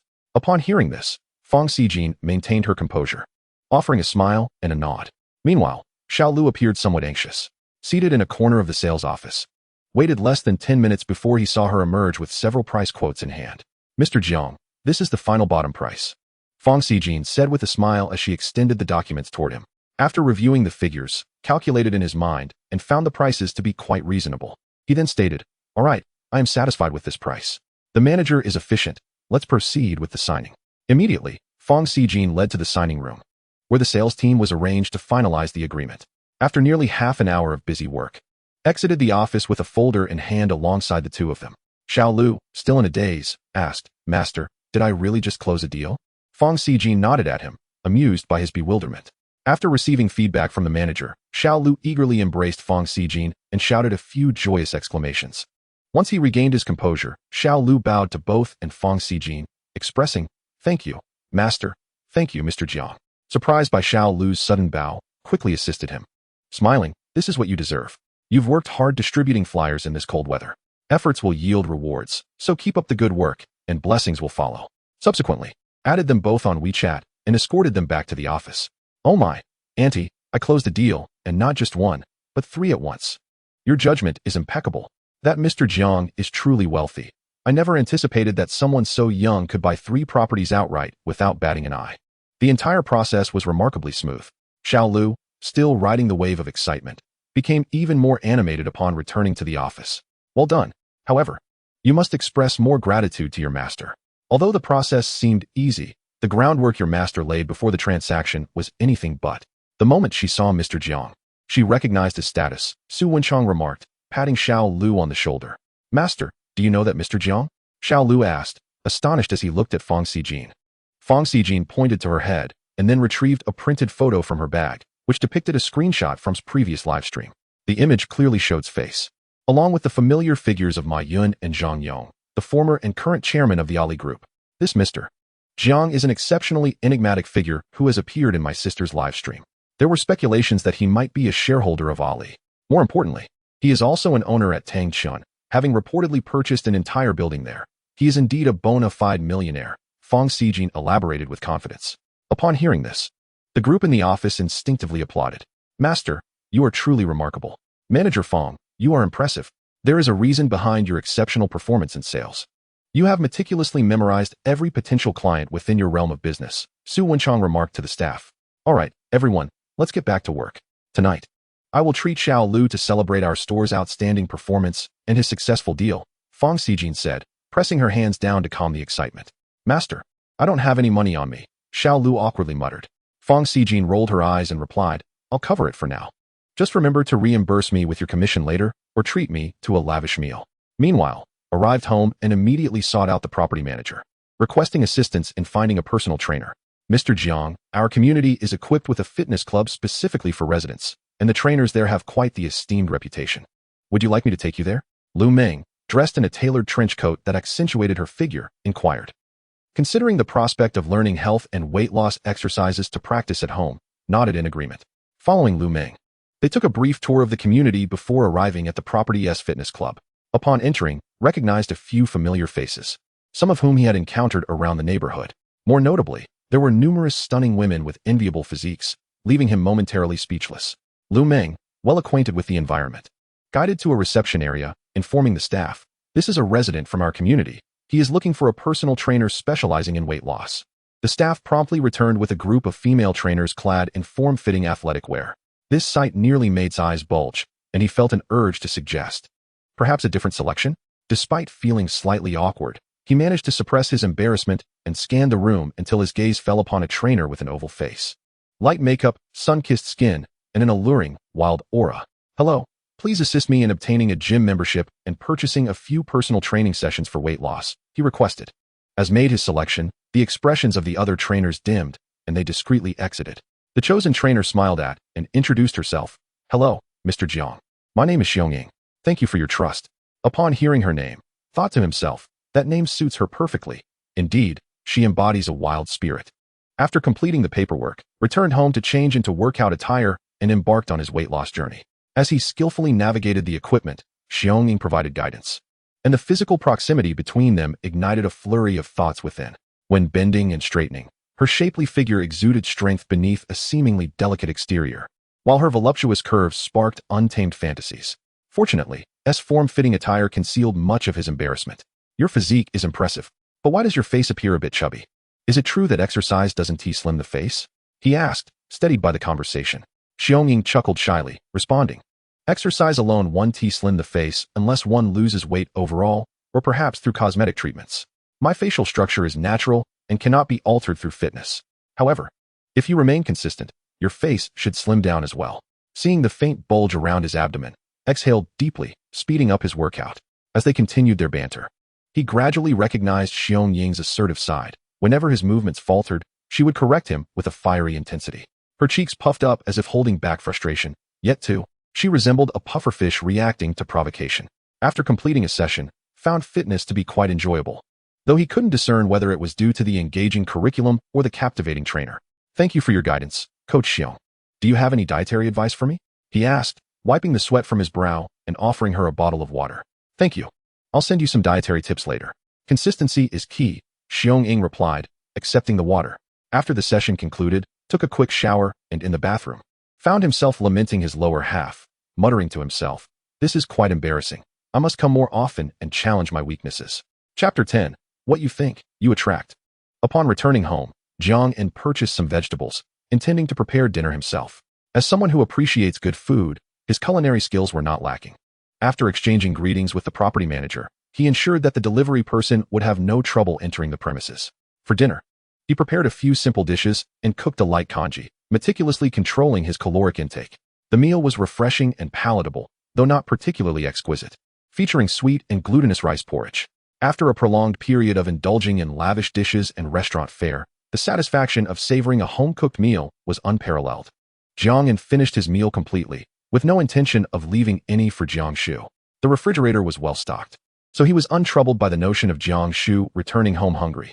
After dinner, he strolled around the house a few times and, noticing it was nearly 7 o'clock, decided to call Jiangshu. Shu, where are you? Why haven't you come home yet? Jiang inquired, frowning as he heard the noise on the other end of the line. Brother, I'm at Hunglong Plaza, currently at a jewelry store on the second floor. There's a bit of a situation, and I'm waiting for the police to come handle it, Jiangshu replied, her voice tinged with anxiety amidst the cacophony of unfamiliar voices surrounding her. Stay there, I'm on my way, Jiang Yin said, hanging up the phone, his brow furrowed with concern. Although he did not ask what had transpired, the involvement of the police suggested it was no trivial matter. He drove to Honglong Plaza. Upon his arrival, a crowd had gathered around the jewelry store, with police officers already present, inquiring about the situation. Jiang Yin pushed through the crowd to Jiang Shu's side, asking what happened. Jiang Shu's face was slightly flushed, as if the situation had left her breathless with frustration. Beside her stood a petite girl with delicate features. Gripping Jiang Shu's hand tightly, her eyes reddened, evidently feeling deeply aggrieved. Brother, a little over 10 minutes ago, my friend and I were selecting jewelry in this store. While handling a necklace, I accidentally dropped it. Then they claimed the diamond was damaged and demanded compensation. I thought if it was truly damaged, I would pay for it. However, they absurdly insisted on charging 3 times the amount for the damage. I refused, and they wouldn't let us leave, insulting us in the process. So, I called the police, Jiang Shu recounted, her cheeks puffing in indignation, though her tone had calmed somewhat, as if she had found her anchor. Brother, we are true siblings. Not just acquaintances, right? A store employee, clad in work attire and heavily made up, remarked condescendingly, her lips thin as paper. Her arms crossed. She rolled her eyes, sneering. Upon hearing this, murmurs rippled through the surrounding crowd. Jiang Shu's emotions flared. As a young woman who had yet to step out into the world, she had never encountered such a situation. At a loss for words, she could only seethe in silence. Officer, isn't that woman's statement slanderous and defamatory? Jiang Yin's eyes burned with anger, though his demeanor remained composed as he pointed at the employee and addressed the police. The officer, having noticed Jiang Yin's calmness, directed his attention to the store employee, warning, mind your words, or I will take you to the station for a proper legal education. The employee scoffed dismissively and fell silent. Subsequently, the police handed over identification documents to Jiang Shu and her friend, stating, this demand for threefold compensation is unreasonable. Furthermore, any alleged damage must be assessed by a legitimate institution. Do you wish to proceed with the assessment? Assessment is a must. It's an item worth over 100,000. It cannot simply be overlooked, the employee retorted, her demeanor brash. Jiang Shu was about to respond when Jiang Yin interrupted her, saying, threefold compensation is acceptable, and requesting an assessment is fine. I can pay now, but I must receive an official invoice. The crowd gasped in astonishment, whispering among themselves, is this girl's brother really a fool? The police were equally bewildered by Jiang Yin's statement, looking at him with confusion, unsure how to respond. Jiang Shu, anxious, wondered if her brother had misspoken. Jiang Yin smiled at her, signaling her to remain silent. Then, before witnesses, he swiped his card and obtained the invoice. Seeing this, the officer shook his head. Jiang Yin addressed him, Officer, I am Jiang Yin. I have a humble request. Could you provide me with a copy of the video from your body camera? The officer recognized Jiang Yin's name and suddenly understood. Ah, you are Mr. Jiang. The video is no problem. Just leave me your email, and I will send it to you later. Thank you very much. I appreciate your assistance, Jiang Yin replied with a smile. He then turned to the store employee and said, please notify your manager and legal department. We shall meet in court. Jiang Yin waved the invoice in the air, grinning as he led Jiang Shu and her friend out of the jewelry store. The employee wore a disdainful expression, muttering, court? Does this small-time player think we fear him? Shu, where does your friend live? Shall we drop her off first? Jiang Yin asked as he started the car, glancing at the still fuming Jiang Shu. And don't be upset. I will hire the best lawyer tomorrow. We will ensure that store closes down and that employee receives her due punishment. Indeed, it frustrates me. Just thinking of that employee's face makes me want to punch it, Jiang Shu huffed, raising her delicate fist. Jiang Yin chuckled, saying, let us avoid trouble, but not shy away from it. Stay calm and composed. Don't act unless absolutely necessary. Call me if anything arises. All right, brother. Let me introduce you. This is my best friend, Gong Ling. I'd like her to stay over at our place for the night, Jiang Shu said, wrapping her arm around her petite and graceful roommate. Of course, you both must have been quite shaken up. I witnessed the incident firsthand and can see why you value this friend, Jiang Yin replied, appreciating Jiang Shu's choice of companion. On the other hand, Gong Ling, hearing about the overnight stay at Jiang Shu's home, quickly declined. After several rounds of persuasion from the siblings, she shyly accepted the invitation. Oh, by the way, weren't you supposed to treat your roommate to dinner today? I remember there are 6 of you in your dorm. Where are the others? Jiang Yin asked, glancing in the rearview mirror. My other roommates are fine, but Gong Ling is my closest friend, Jiang Shu replied, her mood lifting as she smiled. You better not have any silly ideas. The other girls in our dorm would love to be my sister-in-law, but they don't quite measure up. As for Ling Ling, I wouldn't mind. Gong Ling, upon hearing this, felt bashful and lowered her head, her chest slightly rising. Typically, she would have playfully tackled Jiang Shu. But in the presence of someone she had just met, her good upbringing kept her from acting on her impulses. It seems your dorm friends are more like surface-level friends. Don't tell me there are 6 of you with 7 groups? Jiang-in joked. I don't know. I haven't counted. There might be more than 7. Jiang Shu laughed. The light-hearted atmosphere dissipated the earlier tension. Upon reaching the community, the 3 ascended the stairs. Jiang Shu eagerly showed Gong Ling around the house and the beautiful views outside. As a self-professed homebody, Jiang-in opened his computer that evening and played a few rounds in the canyon. His wins and losses were evenly matched, allowing him to maintain his footing in the platinum demigod realm. Early in the morning, Jiang-in was greeted by a familiar notification sound. Sign-in successful. Congratulations on acquiring a 51% stake in Quanjing law firm. He chuckled, relieved that he had been contemplating hiring a lawyer, only to be presented with a law firm where he held a controlling interest. After stretching lazily, he searched online for information about the firm. It was indeed a prominent establishment, ranked among the top 3 nationally, with operations spanning the globe and serving as a strategic partner for numerous publicly listed companies. After reviewing the details, Jiang-in did not delve further into the firm's market value. After breakfast, Jiang-in placed a call to the director of Quanjing law firm. Hello, is this lawyer Luo Bin? Is this Mr. Jiang-in? What a coincidence. I was just about to reach out to you. This is Jiang-in. May I come over now? It would be great to meet in person. As a major shareholder of our firm, you can come at any time. After agreeing on a time, Jiang-in set off in his car. Upon arriving at the firm, he met the dapperly dressed Luo Bin, and they sized each other up. Jiang-in felt a twinge of envy regarding Luo Bin's physique and appearance, silently vowing to commit to his fitness regimen. Mr. Jiang's sudden acquisition of our firm's shares must indicate some pressing matter, Luo Bin remarked, his demeanor calm and composed, typical of a renowned lawyer. Jiang-in smiled and produced the invoice from the previous night along with a USB drive containing video evidence. I want this store shut down and the employee held accountable. Luo Bin took the materials and, after reviewing them on his computer, exclaimed in disbelief, You spent so much acquiring our firm's shares just for this? With such solid evidence. Even a novice lawyer couldn't lose this case. Observing Luo Bin's incredulous expression, Jiang-in chuckled. I may not understand the legal profession, but I know the value of investing wisely in the most competent professionals. I want to involve myself in the company's operations. Just remember to keep me in the loop regarding dividends. Lawyer Luo, you will remain the director of our firm, and I trust you. After departing from Quanjing law firm, Jiang-in entrusted the jewelry store dispute entirely to Luo Bin, knowing he would likely require the firm's services in the future. Once home, Jiang-in changed his attire and set about confronting his weaknesses. At the gym, he encountered elements that exhilarated him, stirred his ambitions, and even made him self-conscious about his physique. Weighing himself, he sighed upon seeing no change in the numbers, realizing the arduous journey of weight loss and body sculpting lay ahead of him. Sweating profusely at the gym, he appreciated the presence of attractive trainers, finding it far superior to exercising alone. After a morning of intense workouts, Jiang-in's stomach growled. Noticing the pool of sweat beneath him, he decided to change his pants, feeling uncomfortable in his damp attire. On his way home, he noticed a message from Jiang Shu, stating that she was taking Gong Ling back to school and had an elective class in the morning. Subsequently, Jiang-in spent time preparing a few homemade dishes and opened a bottle of fine wine for some solitary indulgence. As he scrolled through his phone, he received a message from an old online acquaintance. Upon opening it, he found a reminder about their housing project. Entering a chat room filled with familiar faces, he was greeted with, Is that you, Kai Kai? How did your last physical examination go? After being invited to speak, Jiang-in heard the voice of Mu Xingchen, the chat room host. Her voice, a bit raspy yet pleasant, belonged to a 30-year-old unmarried woman from Xiangxi, currently residing in Pengcheng and working in the internet industry, who was feeling the pressure of impending marriage. Jiang-in had briefly glimpsed her photo before. She was attractive with clear eyes and well-defined features, resembling the archetype of a good wife often praised by families. However, she had recently endured a heartbreak from a failed online romance that left her feeling down for quite some time.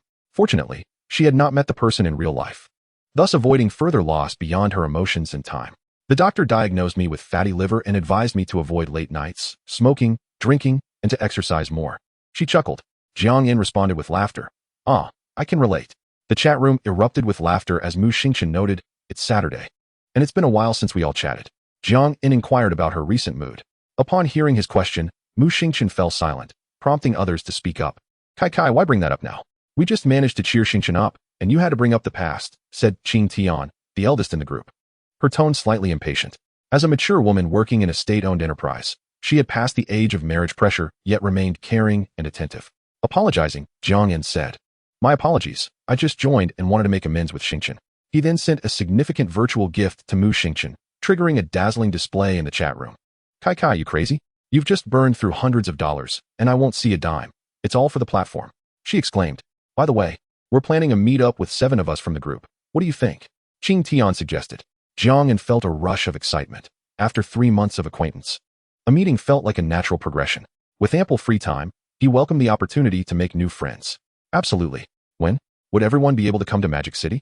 It would be convenient for me, and I have a fully furnished place ready, Jiang eagerly responded. The chat room erupted with excitement. You bought a house in Magic City? When did that happen? Kai, you've been too secretive. I thought you were just another struggling worker like the rest of us. No, I just recently made the purchase. Fortune smiled upon me. Jiang chuckled softly. As for the specific location, let us decide together. Xingqian and Fengdage are in Pengcheng.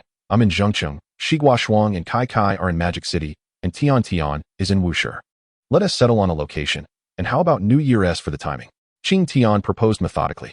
After some deliberation, everyone agreed to meet during the New Year holiday, and there were no significant objections regarding the location since they would all need to fly regardless. Kai, will your place accommodate all of us? We don't want to intrude. Perhaps we could book a hotel together, which might also be nice, Qing Tian suggested. Jiang, feeling a bit anxious, reassured, don't worry, there's plenty of space. When you arrive in Magic City, I'll treat everyone to a grand feast. I even have a furnished house with 8 bedrooms, complete with furniture, appliances, and a gym. Just bring yourselves, I'll handle everything else. Great, if everyone agrees. Let us book our tickets for New Year's, meet up, enjoy a feast, and let Kai show off his new place, Qing Tian said with a laugh. Once everyone confirmed their agreement, Xingqian added, let us officially create a group chat for better communication. Of course, once we're in the group, let us not rush to share our real names, just use nicknames for now. Mu Xingqian serves as a product manager in the realm of the internet industry, exhibiting a meticulous mindset. After all, the group has formed connections through social media platforms, and retaining their previous monikers fosters a smoother interaction. Subsequently, the 7 individuals shared their respective signals, establishing a chat group, and soon an array of emoticons flooded in celebration. Kai, is that your real face in your WeChat avatar? Quite handsome, yet you constantly claim to be. Qing Tian remarked. Haha, that picture is from long ago now. After the harsh realities of society, I've been a bit bruised, Jiang chuckled. The group engaged in lighthearted banter, their dialogues brimming with anticipation for their meeting 3 days hence. Hours slipped by as they conversed until dinner time, when they dispersed to attend to their own affairs. After casually preparing a meal, Jiang embarked on his journey through the gaming universe. Upon entering the game, he noticed a message in the chat. Is that the mantis from a few days ago, Boss Kai? As he pondered this, the chat room erupted with activity. This match, the top lane's Poison Man is secured. I've already settled in, Hanyi commented. Observing this, Jiang quickly clicked into the live stream of Huya Poison Man, finding the interface identical to his own. He then glanced at the adjusted avatar of Poison Man, revealing a smirk on Jiang's face. Boss Kai has arrived. Welcome. Esteemed one. Boss Kai, are you going to support Hanyi in the annual competition later? Does the esteemed one still need any accessories for those legs? Jiang mused, typing in the chat. Poison Man, as long as we win this round, I'll shoulder the match against Hanyi. The excitement in the chat room surged. As although Poison Man was already well known and a significant streamer, he lacked the backing of a prominent figure, resulting in modest gifts outside of guild support. Conversely, Hanyi, as a rising star among death streamers, enjoyed substantial support from his guild, influenced by the vast player base of mobile games, leading to considerably higher donations. Boss, if this match exceeds 20 minutes, I will uninstall the game. Watch as I render the opposing Knife Sister incapable of self-care, Poison Man typed exuberantly. The atmosphere in the live stream reached a fever pitch. Playing Knife Sister against Poison Man, isn't that akin to brandishing a broadsword before Guangong? He added. But wait, don't get too cocky, this is a platinum match. The game commenced, and while I usually get criticized for my skills, now I shall demonstrate what it means to possess the prowess of a king. A hint of derision appeared on Poison Man's seemingly refined visage. Once in the game, Jiang uncontrolled misfortune and commenced the usual jungle clearing. Within 3 minutes, Poison Man, utilizing a clever baiting tactic with low health to stack his passive, managed to execute a counterkill on the opposing Knife Sister, securing first blood. This Knife Sister clearly has skill. If I don't bait her, she won't engage. This is what distinguishes a king's awareness and technique, Poison Man declared. 666. This Knife Sister is quite incompetent. Should we consider a change of trousers? Jiang chuckled at this and signaled a retreat for the top lane, as his champion was critically low on health, aware that the opposing jungler, Ram, could capitalize on the situation. As anticipated, just after Poison Man greedily farmed minions, Ram galloped in swiftly. Poison Man executed a well-timed ward jump, diving into the tower, and began to dance joyfully, twirling his lantern. Enraged, Ram charged forth with a kick, only for Poison Man to activate his windmill, rendering him immune to damage and countering with a stun beneath the tower. Facing the imminent retaliation from a reviving Ram, Poison Man nibbled on a biscuit and retreated. Ram was ultimately felled by the tower, prompting elation from Poison Man as he quipped, "Had I not taunted him, Ram likely wouldn't have dared to approach. His gold 2 rank is well-deserved. He is still rather inexperienced. By the way, how about this biscuit? Double buffs are in hand. Knife Sister may as well log off." Chapter 12. Paying tuition to learn the craft. I have learned well. It seems the opposing team might be on the verge of an argument. Poison Man added some fuel to the fire. Is this truly a platinum match in the suburbs? I could handle it myself. This Ram is truly terrible. Could he be an actor? Shortly thereafter, within 2 minutes, Poison Man once again solo killed the Knife Sister, typing, "Knife Sister, double buffs taste delightful. I have more mana than I can use. Thank you, Ram." The opposing team, noticing Poison Man's taunting messages, began to conceal themselves. What followed was a one-sided slaughter, with Knife Sister continuously being harassed under her tower, while Jiang In also seized the opportunity to claim a few kills, pushing towers, securing Rift Herald and dragons, and maintaining a rapid pace. Until the second Rift Herald crashed through the opposing top lane's inhibitor, the opposing team surrendered with a 15-0 score, during which Ram had not even visited the top lane once. What did I say? Not a second past 20 minutes. Poison Man exclaimed with excitement. Jiang In, meanwhile, sent a rocket in Poison Man's stream, inciting a flurry of comments akin to falling snowflakes. Moments later, the formal competition commenced, with Han Yi evidently taking it seriously. The opposing team showcased extravagant rocket effects, while Poison Man's side appeared markedly subdued. Observing this, Jiang In initiated with 10 shots, sending the effects soaring. The chat was inundated with comments, resembling a computer afflicted by a virus, filled with numbers and text. Poison Man attempted to connect with Jiang In via voice chat. After a brief consideration, Jiang In accepted the invitation. "Hello, can you hear me, Brother Jokai?" Poison Man inquired, a hint of excitement in his tone. "I can hear you. Let me first take down the opposition," Jiang In replied calmly, observing the ongoing activity. Gifts flooded in from the opposing side, seemingly bolstered by guild support. As the year-end approached, it appeared that the young ones had more pocket money to spare. Jiang In took a drag from his cigarette and casually sent 66 rockets, contemplating a decisive move. 66,000, and just like that, a year's salary vanishes? Does the wealthy one still lack accessories for those legs? "I can warm your bed," he jested. "Brother Jokai, don't rush. Han Yi isn't a major streamer either. Let us not waste our resources," Poison Man said, feeling a touch moved. Meanwhile, Han Yi sensed something amiss. Although Poison Man's streams typically attracted decent interest, the donations today were unusually high. The chat soon revealed the reason. There was a new affluent supporter propping up Poison Man. As the banter escalated, Han Ye's voice rose. "Brothers, we cannot let this slide. Everyone, charge." In an instant, the guild and viewers united, showering gifts, filling the screen with effects. "Oh, quite determined, aren't they?" Jiang In observed the relentless pursuit from the opposing team, feeling a tinge of mockery. He retaliated by donating 500,000, followed by another 66 rockets soaring into the sky. "Brother Jokai, what a grand gesture. How magnificent. Poison Man, why isn't your guild supporting you? Your stream seems lively enough." Jiang In casually engaged Poison Man in conversation. Poison Man chuckled. "I rarely participate in these annual celebrations. I'm more of a technical and aesthetic streamer. My guild has asked me if I want to join the annual event, but I declined. Were it not for encountering Han Yi today and the viewers' enthusiastic response, I would have merely gone through the motions." "I see. No worries. Today, I must ensure your victory." "I keep my promises," Jiang In stated, maintaining a calm demeanor amid the opposition's counterattacks. Following this, he sent another 66 rockets, eliciting a fervent reaction from the viewers, with comments and effects intertwining, creating a chaotic spectacle. Someone sent a comment to the opposing team to expedite their actions. "I'm ready to collect the rent. If they can manage, then splendid. If not, they should retreat promptly," Jiang In remarked nonchalantly. Upon the utterance of those words, the barrage of comments in Han Ye's live streaming room overflowed with derisive taunts, inciting Han Yi to nearly unleash a torrent of profanity. In an instant, the loyal viewers and the guild expressed their righteous indignation, fervently spamming the screen. Jiang In, observing the substantial lead of his opponent, smiled faintly before promptly utilizing the remainder of his funds, launching nearly 500 rockets that illuminated the screen with dazzling special effects. Was 500,000 just dissipated like that? Such a scene was truly unprecedented in the realm of the toxic male livestream. Brother Jokai exuded an air of grandeur. What a sight to behold. Oh, Brother Jokai, I can mimic both a lowly voice and a mature voice. Brother Jokai, take it easy, the child is still young. Witnessing the overwhelming lead of the toxic male left the opposing team momentarily speechless. How could they compete? A single blow of 500,000. Han Yi anxiously reached for his phone, attempting to contact the guild to see if there was any possibility of a counterattack. After all, he was not a major streamer, and the guild had more members than just him, with a limited budget. Upon receiving a reply from the guild leader, he was advised to assess the situation and consider a sneaky tower attempt.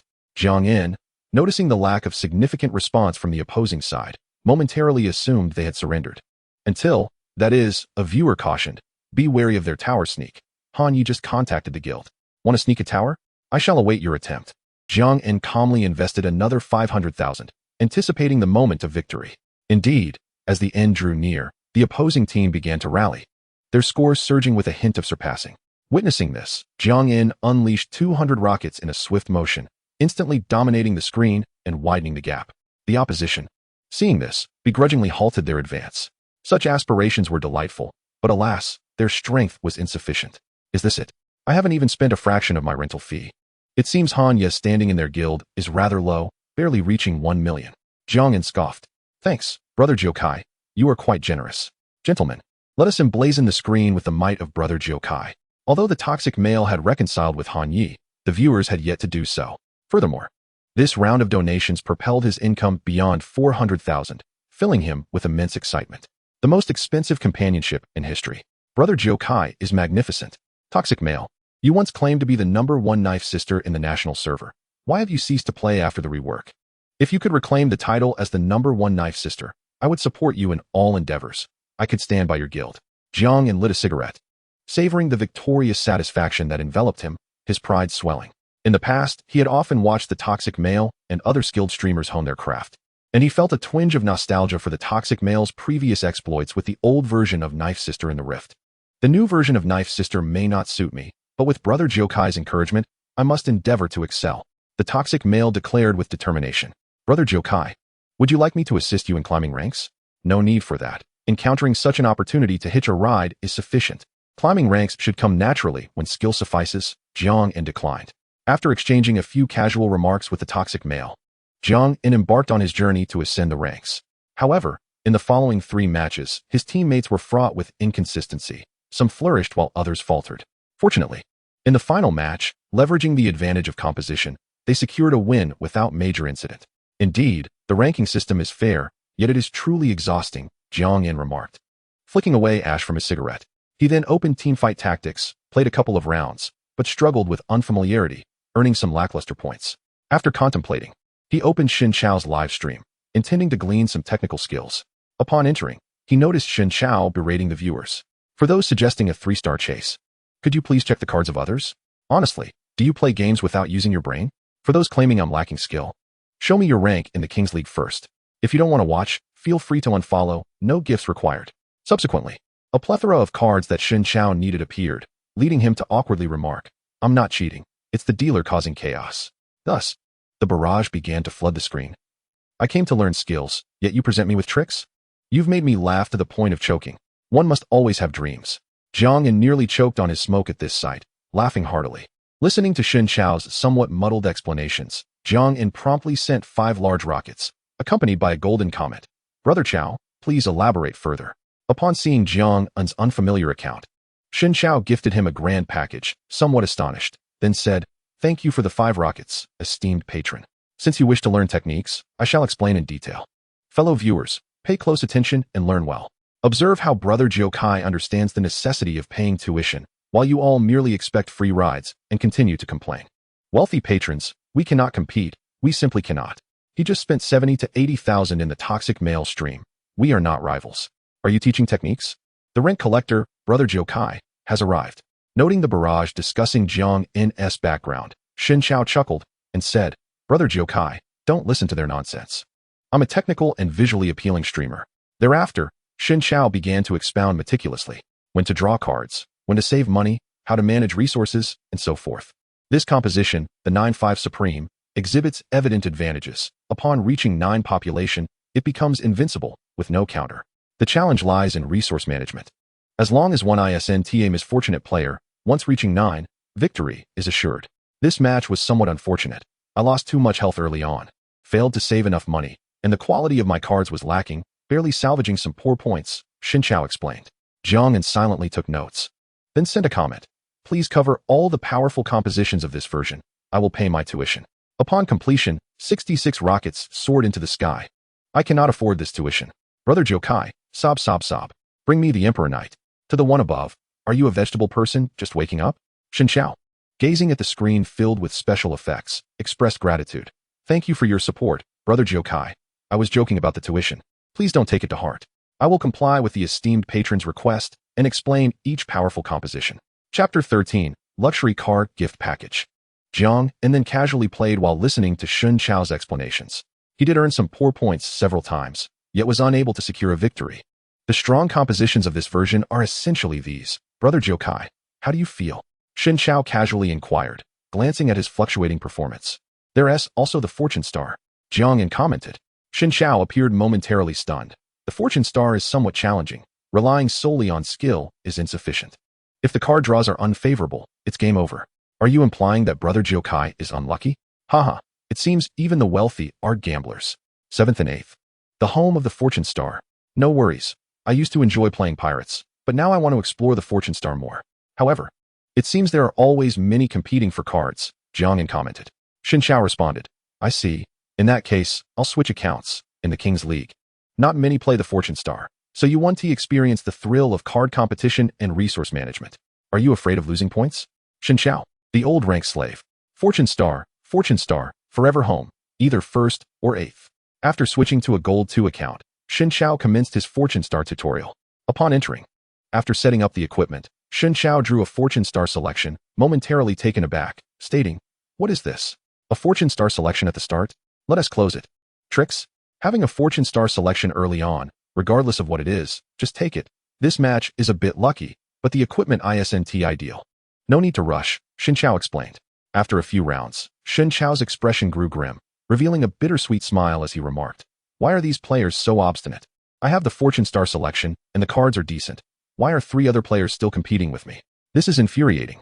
Fortunately, Xin Chao steadily secured victory, eliminating other competitors, timing his card draws and transitions perfectly, ultimately winning the match, marking a triumphant start. However, the subsequent matches did not fare as well. Many competitors were stubbornly pursuing cards, leading to the Fortune Star's dismal demise. Even with a favorable start, they merely ended up with poor points. Desiring to ascend in rank, one must avoid playing fushing. This is a lesson learned through bitter experience. Fortunately, I managed to secure 2 victories. Or else my lifelong reputation would have been tarnished in an instant, lamented Xin Chao. Though Jiang is typically a composed and cautious individual, he harbors the heart of a gambler. After listening to the explanation, he dispatched 10 rockets and attempted to score points. However, the more he played, the more frustrated he became. It was either the dealer withholding cards or facing relentless wins and losses. He gained no substantial points. Yet he did not shy away from securing 7th and 8th positions. Thankfully, he eventually achieved a remarkable hand and, with few competitors, narrowly clinched a victory. As the afternoon slipped away, Jiang busied himself preparing dinner. He cooked some congee and prepared a few side dishes. He called Jiang Shu down from upstairs, and the two engaged in conversation while dining. "Brother, what do you think of my friend Gong Ling?" Jiang Shu inquired, picking up a piece of broccoli. "That girl is quite nice. Last time at the jewelry store, when you encountered trouble, she held your hand tightly, clearly worried about you. It seems she genuinely regards you as a good sister," Jiang responded, looking up. "I see. Since you have been urged to marry recently, why not consider dating her? After all, it's better to keep the good fortune within close circles," Jiang Shu chuckled, her dimples appearing as her face bloomed like a flower. Jiang, who had just taken a sip of congee, nearly choked at her words, rolling his eyes at Jiang Shu.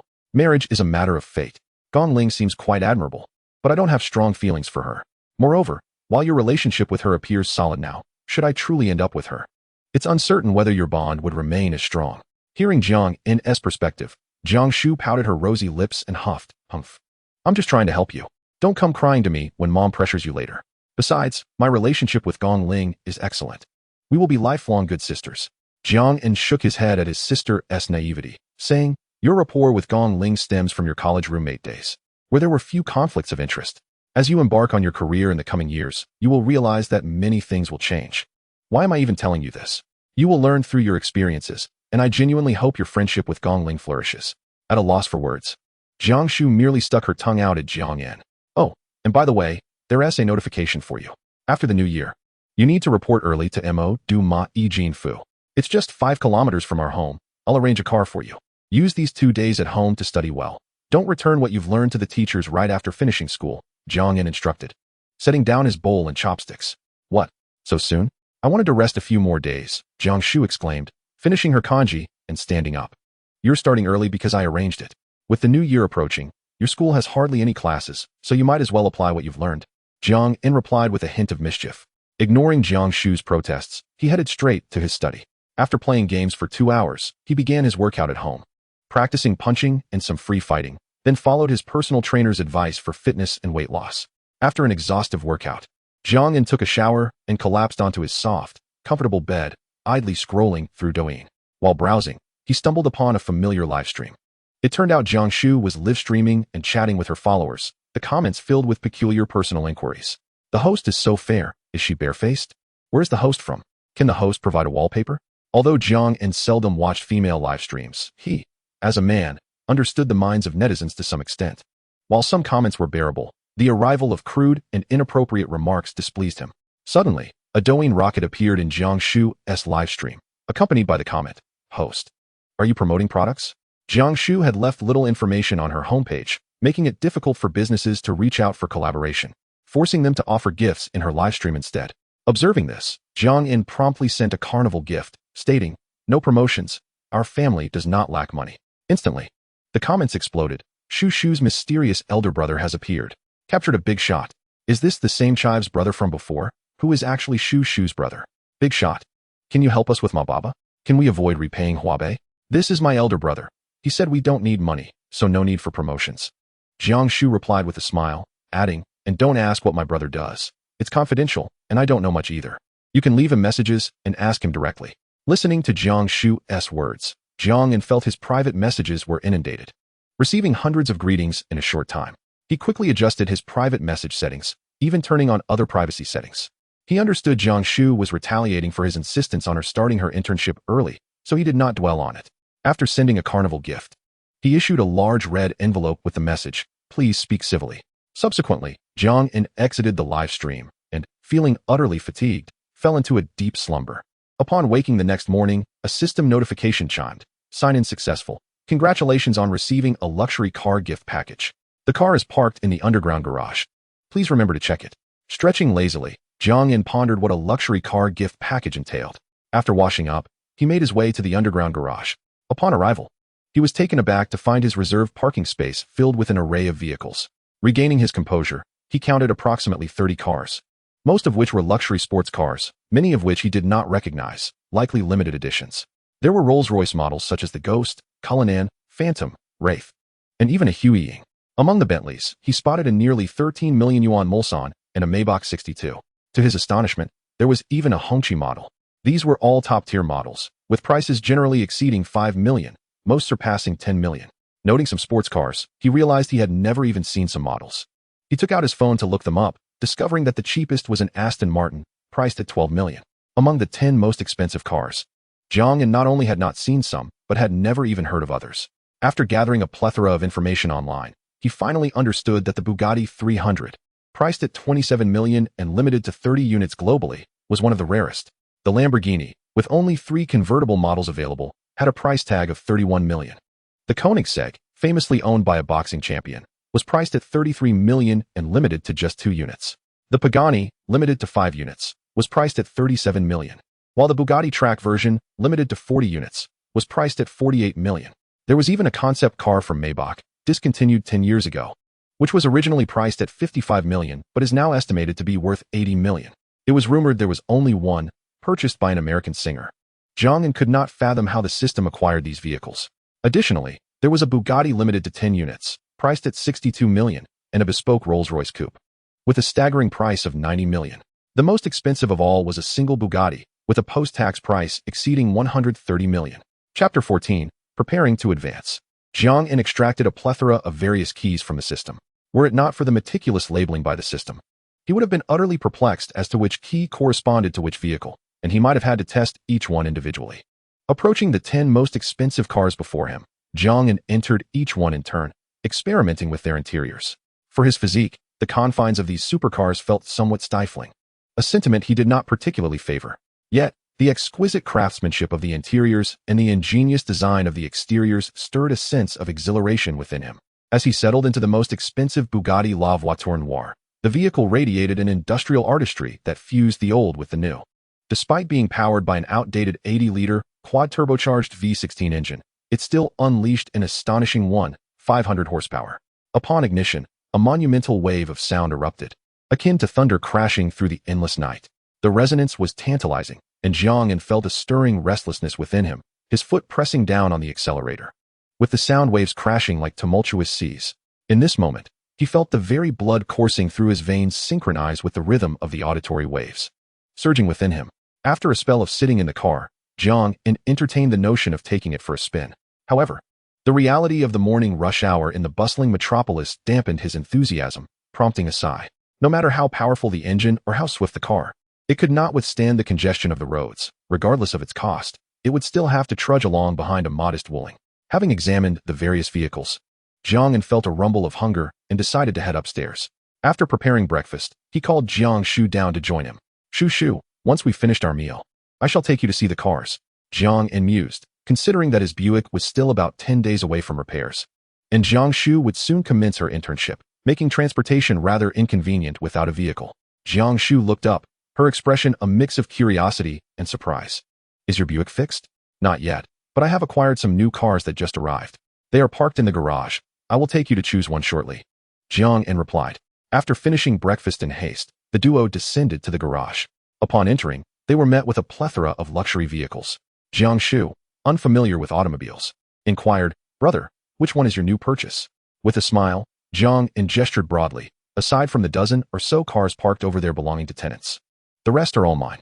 Jiang Shu, momentarily taken aback, approached the dazzling array of 30 or 40 vehicles, her eyes wide with astonishment. All of these are yours. You bought so many at once. I don't recognize many of them. How much did this all cost? Except for a few Rolls-Royces and select models. All the cars here were priced above 10 million, with each vehicle exceeding 5 million. Which one do you fancy? Feel free to choose, Jiang En proclaimed grandly. Such extravagant prices? Brother, I truly find you increasingly enigmatic. With your luxury mansion and lavish cars, do you harbor some secret from me? Jiang Shu tilted her head slightly, scrutinizing Jiang En. Jiang En chuckled lightly. Am I not doing well now?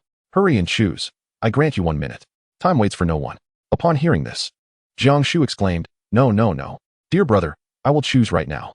After a brief stroll around the collection, she pointed to a vibrant orange-red vehicle. That's the one. I adore this color. Jiang En approached, smiling. Excellent choice. This is a McLaren valued at 12 million. If you like it, I shall hand you the keys. Listening to Jiang En's slightly teasing tone, Jiang Shu smirked. Though it's not the best one here, I am fond of this color. With that, she took the keys from Jiang En's hand, but then hesitated, turning back to him.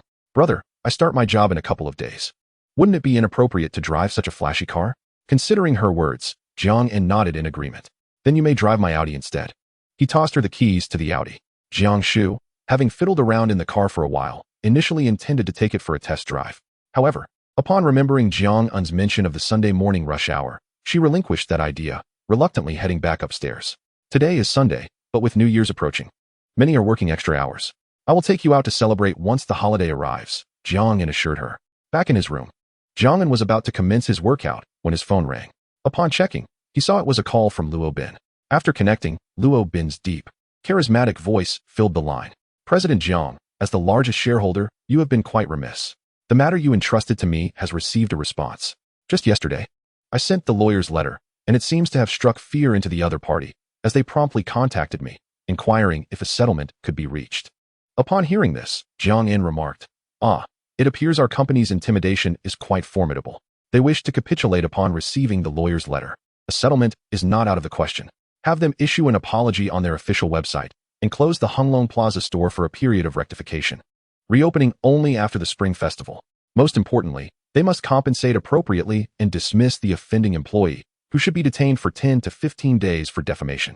Luo Bin acknowledged that terminating the employee was likely feasible and that detention seemed reasonable. However, he expressed concern about the closure extending until after the Spring Festival, as it was a peak consumer season and a significant financial loss would ensue.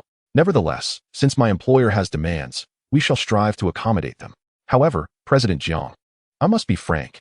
If they are subjected to such an extensive period of rectification, the incomes of the other employees will be severely impacted, which seems rather unjust. Despite appearing stern, Luo Bin possessed a compassionate heart. Reflecting on Luo Bin's words, Jiang found merit in his perspective. After all, it was unjust for the entire workforce to suffer due to the misdeeds of one individual. At most, only the store manager and a few senior management personnel should bear some responsibility. Let us allow them a rectification period of 20 days. The necessary apology should be issued, and compensation provided. Additionally, inform their headquarters not to unfairly penalize uninvolved employees, Jiang concluded. Sitting in his office chair, Luo Bin smiled at Jiang words, feeling reassured of his good nature. No problem, I will send someone to negotiate with them. They will likely dispatch legal representatives to our side the day after tomorrow with the letter of understanding. You or your sister will need to be present. Moreover, the company annual meeting is the day after tomorrow. Your attendance is essential. Jiang felt a twinge of difficulty upon hearing this. He had attended numerous annual meetings in the past, but always as an employee or partner. Now, attending as the owner of the company was akin to a young bride stepping into a flower sedan for the first time. I see the jewelry store's headquarters is moving quickly. It seems you anticipated this. As for the annual meeting, I shall certainly be there. Please let me know the time and location, Jiang replied, understanding dawning upon him. Luo Bin, realizing his thoughts had been unveiled, chuckled. Though you have only recently become the major shareholder, it is essential to meet the staff. We are all quite busy, and the annual meeting is a rare opportunity for team building. Everyone has long looked forward to your presence. After exchanging a few more words, Luo Bin excused himself, as many collaborative partners awaited his attention with pressing matters. Jiang exercised for a while before diving into the gaming arena. After numerous losses, watching his ranks slowly decline, he decided to halt his placement matches. Suddenly, a notification flashed regarding Sima Lao Ze, a player with nowhere to escape. Jiang furrowed his brow. As a longtime fan of the league, he was quite familiar with Sima Lao Ze's prowess. While he had his share of highlights, occasional missteps did not diminish Jiang's admiration for him. In the span of a decade, the league had seen both smiles and challenges. During the era when Uzi dominated the lower lane, countless players faded into the background, yet the veteran known as Lao Ze showcased his remarkable talents. Regrettably, Lao Ze possessed an eccentric temperament. Despite his formidable skills, his achievements were scant. It is often said that Uzi's fortunes were lacking, but from Jiang's perspective, was not Lao Ze's fortune even more unfortunate? Jiang pondered the prospect of a remarkably talented veteran either retiring or fading into obscurity, and he could not help but sigh. Suddenly, a thought crossed Jiang's mind. Could I possibly acquire a club? Or perhaps invest significantly to bid for a spot and establish my own club team? With this notion in mind, Jiang resolved to seek insights from someone within the industry. He opened Douyu Live and clicked on a recommended stream. Upon entering, he generously sent 50 Superfire gifts, instantly elevating the atmosphere to new heights. Grateful for the 50 Superfire gifts from Brother Jokai, the streamer, who had been earnestly focused on his humorous video, stifled his laughter and expressed his thanks. Could this be the same Brother Jokai from before? A newly minted wealthy patron, who had recently donated nearly $1 million across various platforms. Jiang continued to send another 50 Superfire gifts, simultaneously posting in the chat, "Boss, would you be available for a private chat? I have some inquiries." The onlookers were somewhat bewildered by Jiang's actions. Spending 200,000 just to ask a few questions? What else could it be? After a moment's contemplation, the streamer replied, "Brother Jokai, no problem. I'll have my assistant contact you in the background. After the stream, I'll add you on WeChat to discuss privately." Jiang promptly sent another 100,000, responding, "All right. I'll await your message." The assistant acted swiftly, quickly reaching out to Jiang to confirm his account information. Chapter 15, The Meeting. An hour later, the streamer ended his broadcast early, located his assistant, and added Jiang on WeChat. After both introduced themselves, they commenced their phone conversation. Jiang indirectly stated his intentions. "Boss, I wish to acquire a spot, but I lack connections, which is why I sought you out." The streamer was taken aback. His chubby face filled with confusion as he replied, "Brother Jokai, please don't joke with me. Currently, there are no available spots, and the transfer period has concluded. My team has also faced internal strife due to performance issues, and funding has been pulled as a result." Upon hearing this, Jiang Yin realized he had not been paying sufficient attention to the situation, but, after some thought, replied, "Is there no other way? I wish to join." The streamer's face contorted in thought, appearing troubled. "Brother Jokai, why the sudden interest? It's a bit late for that now. Moreover, owning a club is an expensive venture. Most are operating at a loss. I would hesitate to recommend joining. Most investors enter primarily for branding, such as those affiliated with well-known companies. I recently saw the news about Lao Ze's break, and it stirred something within me. I felt for those veterans who have fought for many years. Thus, I want to join as a contribution from a longtime fan of the league." Jiang Yin spoke earnestly. The streamer listened silently, feeling an affinity for the league himself, having once harbored dreams of success, only to face repeated setbacks. Now, despite his considerable wealth, the prospect of buying a spot felt daunting without substantial backing. "Had you found me sooner, it would have been better. The transfer period is over. And if you want to join, you'll have to wait until the next transfer window, which is at least 6 months away." He sighed. Though he didn't know Jiang Yin well, he sensed the passion in his words that mirrored his own past fervor. As Jiang Yin absorbed this news, a sense of helplessness washed over him. But suddenly he said, "The capital behind the club has recently faced financial issues. However, Ho Ting is unlikely to sell the club. The question is whether he would accept outside investment. If you are willing to invest, I could approach him about it." Hearing this unexpected turn of events, Jiang Yin's face lit up with joy. "I would be open to investing. Money is not an issue."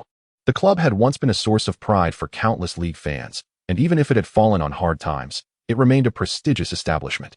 Jiang Yin was elated at the prospect of investing. "Very well, before proceeding, I believe we should meet in person," the streamer suggested. Jiang Yin readily agreed, saying, "No problem. Why not come to my house? I have time today." Upon hearing Jiang Yin suggest his home as the meeting place, the streamer thought it fortuitous. He needed to assess Jiang Yin's financial standing. Without a thorough investigation into his assets, it would be reckless to approach Ho Ting about investment, as any misstep could tarnish his reputation.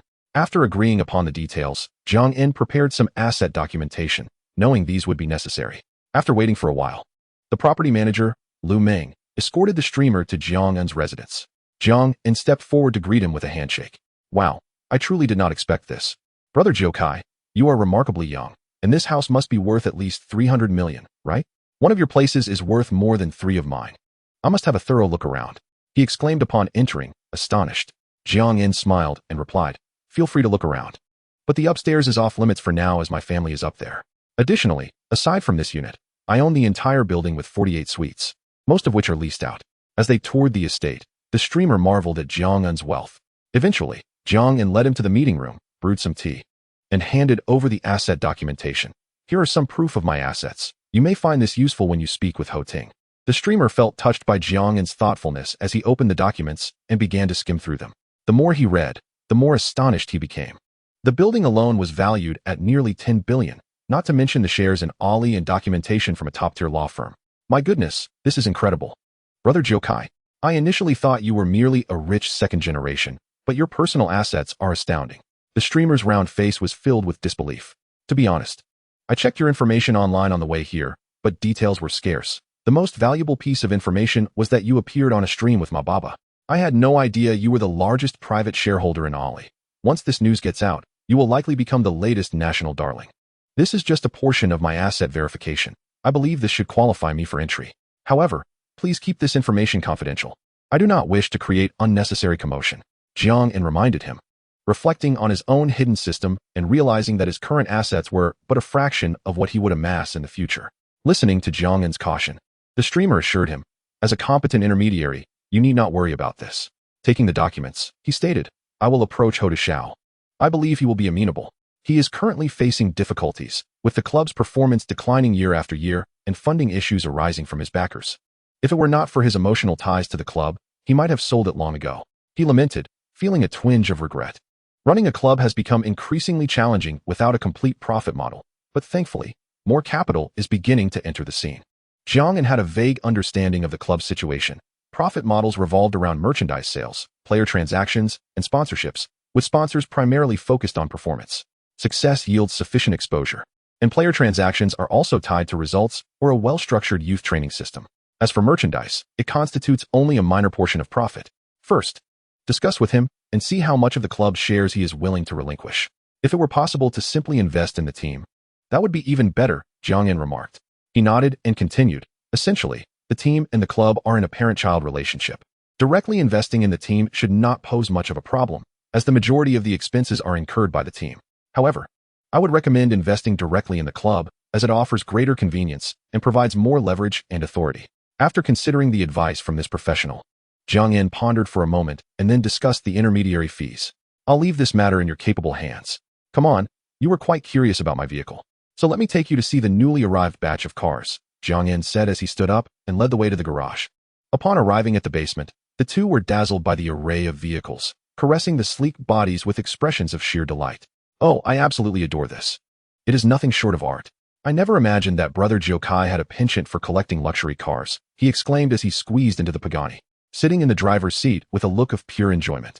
Observing his rapture, Jiang Yin commented, if you fancy this Pagani Huayra, you can take it for a spin during this period.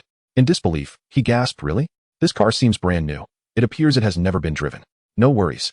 I have plenty of cars, Jiang Yin chuckled, but perhaps it's best to refrain. After all, it is a new vehicle, and while I can afford to compensate for any damages, it would still be quite disheartening.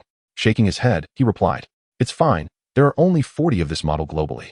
While it's expensive, it's not exceedingly rare. If it were that Bugatti Chiron, I would have to think twice. If you truly desire it, take it for a spin these days. Any bumps or scrapes are covered by insurance, Jiang Yin reassured him. Brother Jokai, I shall not hold back then. I will expedite the arrangements. And you can await my good news, he said, confidently thumping his chest, causing a ripple across his ample form.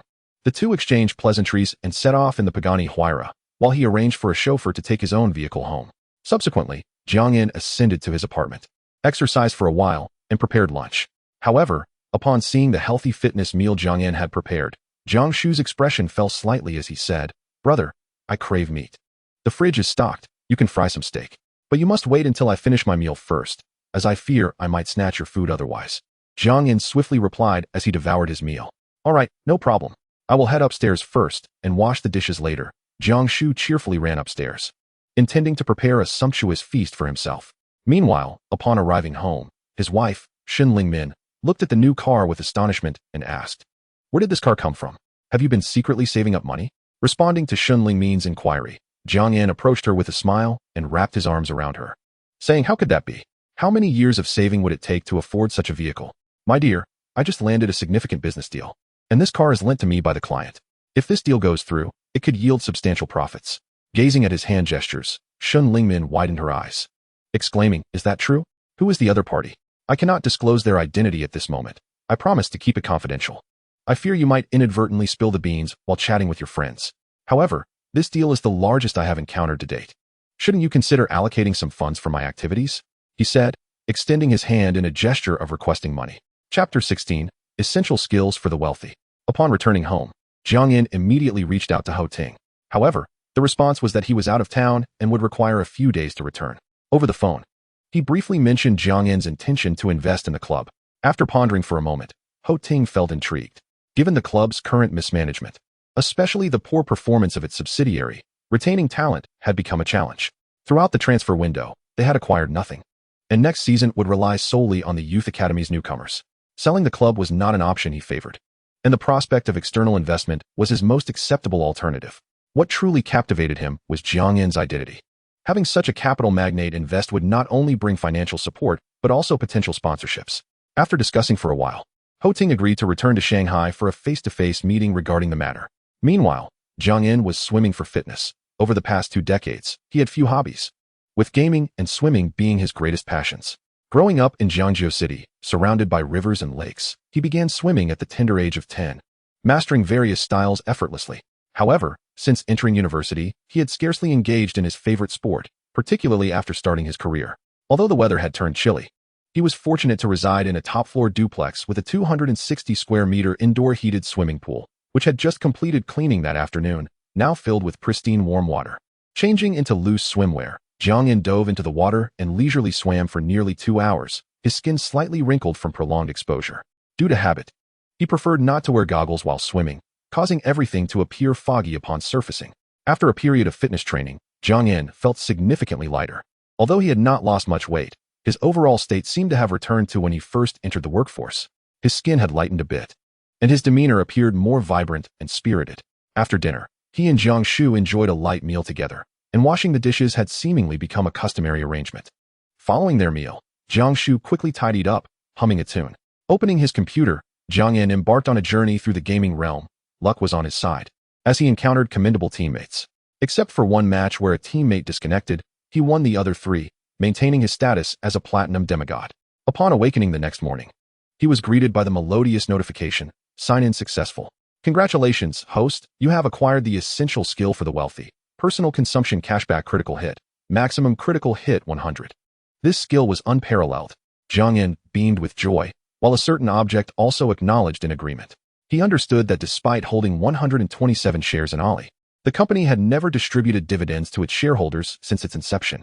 Internet enterprises typically burn cash, and during significant investments, the expenses escalate even further, constantly aiming for small targets. Although many were willing to buy shares, Jiang Yin hesitated to part with them. Aside from the current rental income, he had no other financial sources.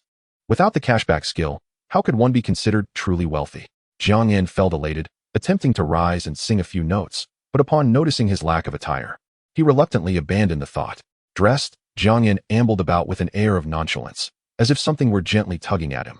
After completing his morning routine, he hummed a tune while preparing breakfast. After finishing, just as he placed his bowl down, Luo Bin sent him a message reminding him not to forget the annual meeting at 6 o'clock that evening, along with a location pin. Jiang Yin, almost instinctively, replied with an acknowledgement. However, upon reflection, he felt that received seemed somewhat out of place.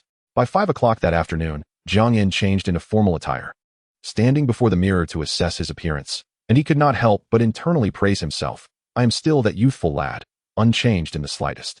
The venue for the annual gala was arranged at a 5-star hotel, reserving a grand hall. As a law firm ranked among the top 3 nationally, with an annual revenue of 3 to 400 billion, Qiangjing certainly did not lack the funds. Jiang Yin stepped out in a Rolls-Royce Wraith, a luxury coupe that combined the comfort of a sedan with stylish aesthetics, drawing the attention of passers-by as he drove down the road. When did Rolls-Royce introduce a coupe?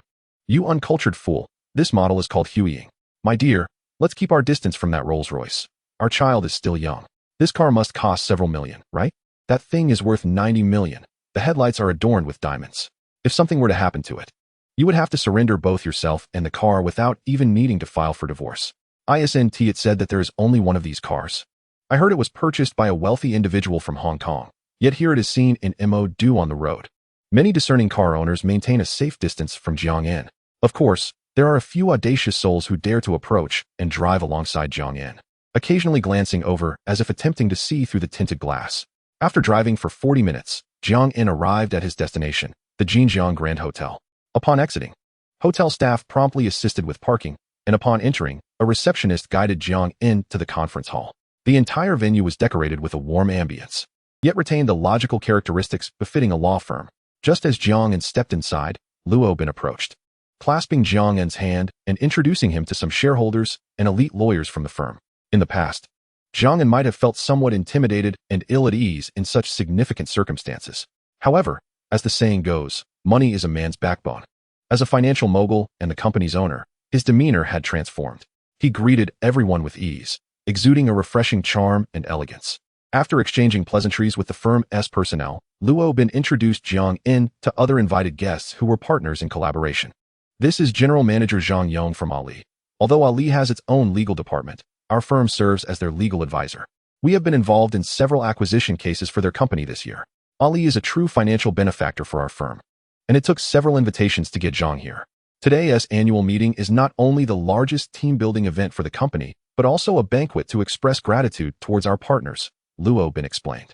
As Jiang Yin listened to Luo Bin's introduction, he stepped forward to shake Zhang Yong's hand, casually addressing him as Uncle Zhang.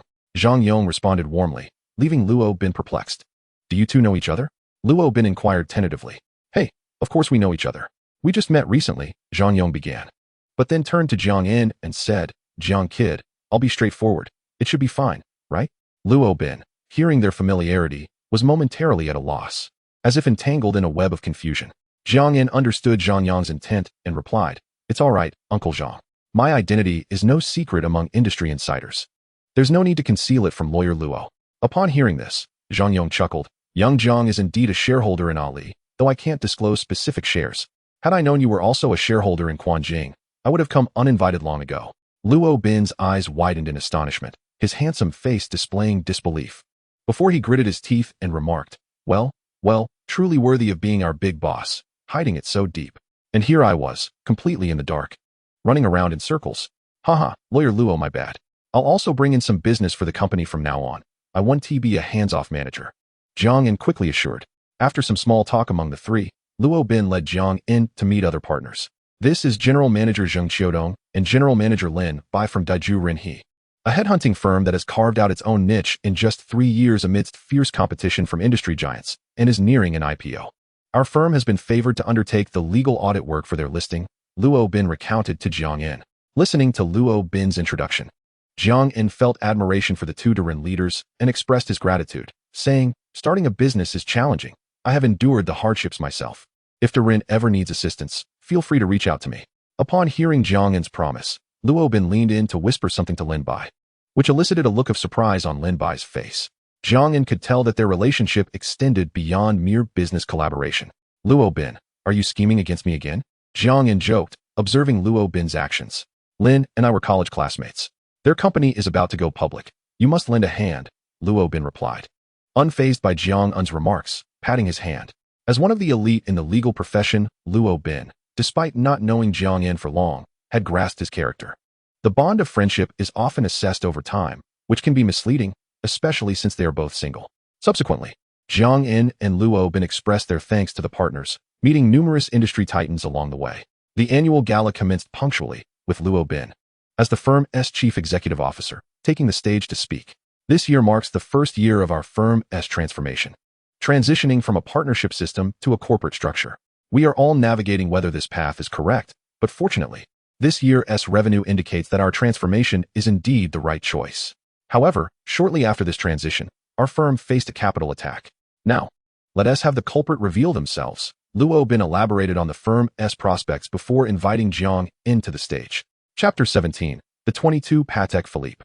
In response to Luo Bin's teasing, Jiang In shook his head with a smile and confidently approached the podium, gazing at the 1,000-strong audience below.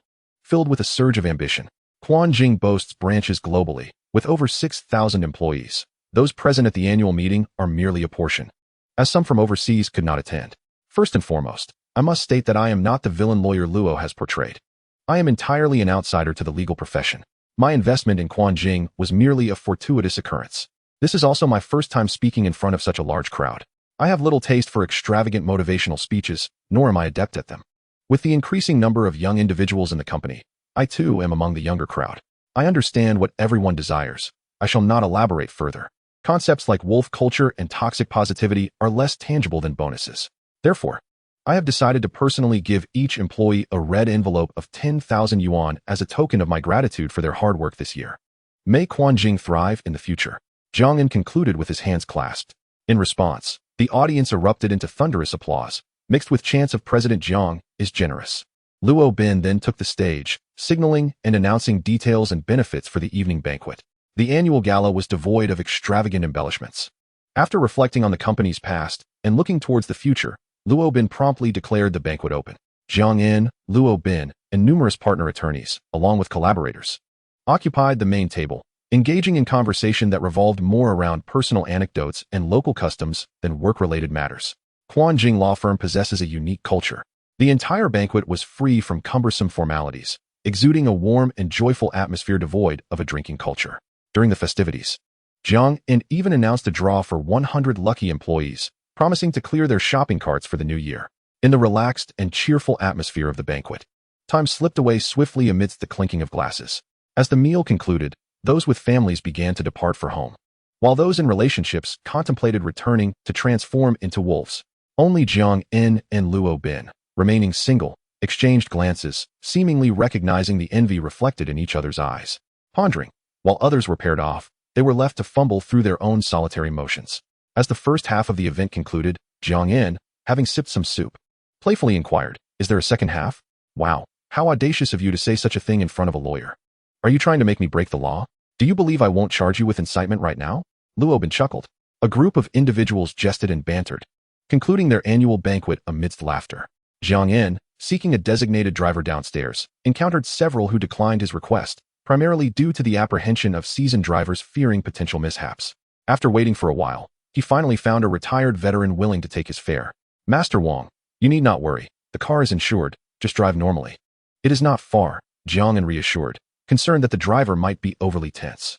However, observing Master Wang's calm demeanor, Jiang felt his words were somewhat unnecessary. Master Wang entered the vehicle and effortlessly set off. "No problem, boss.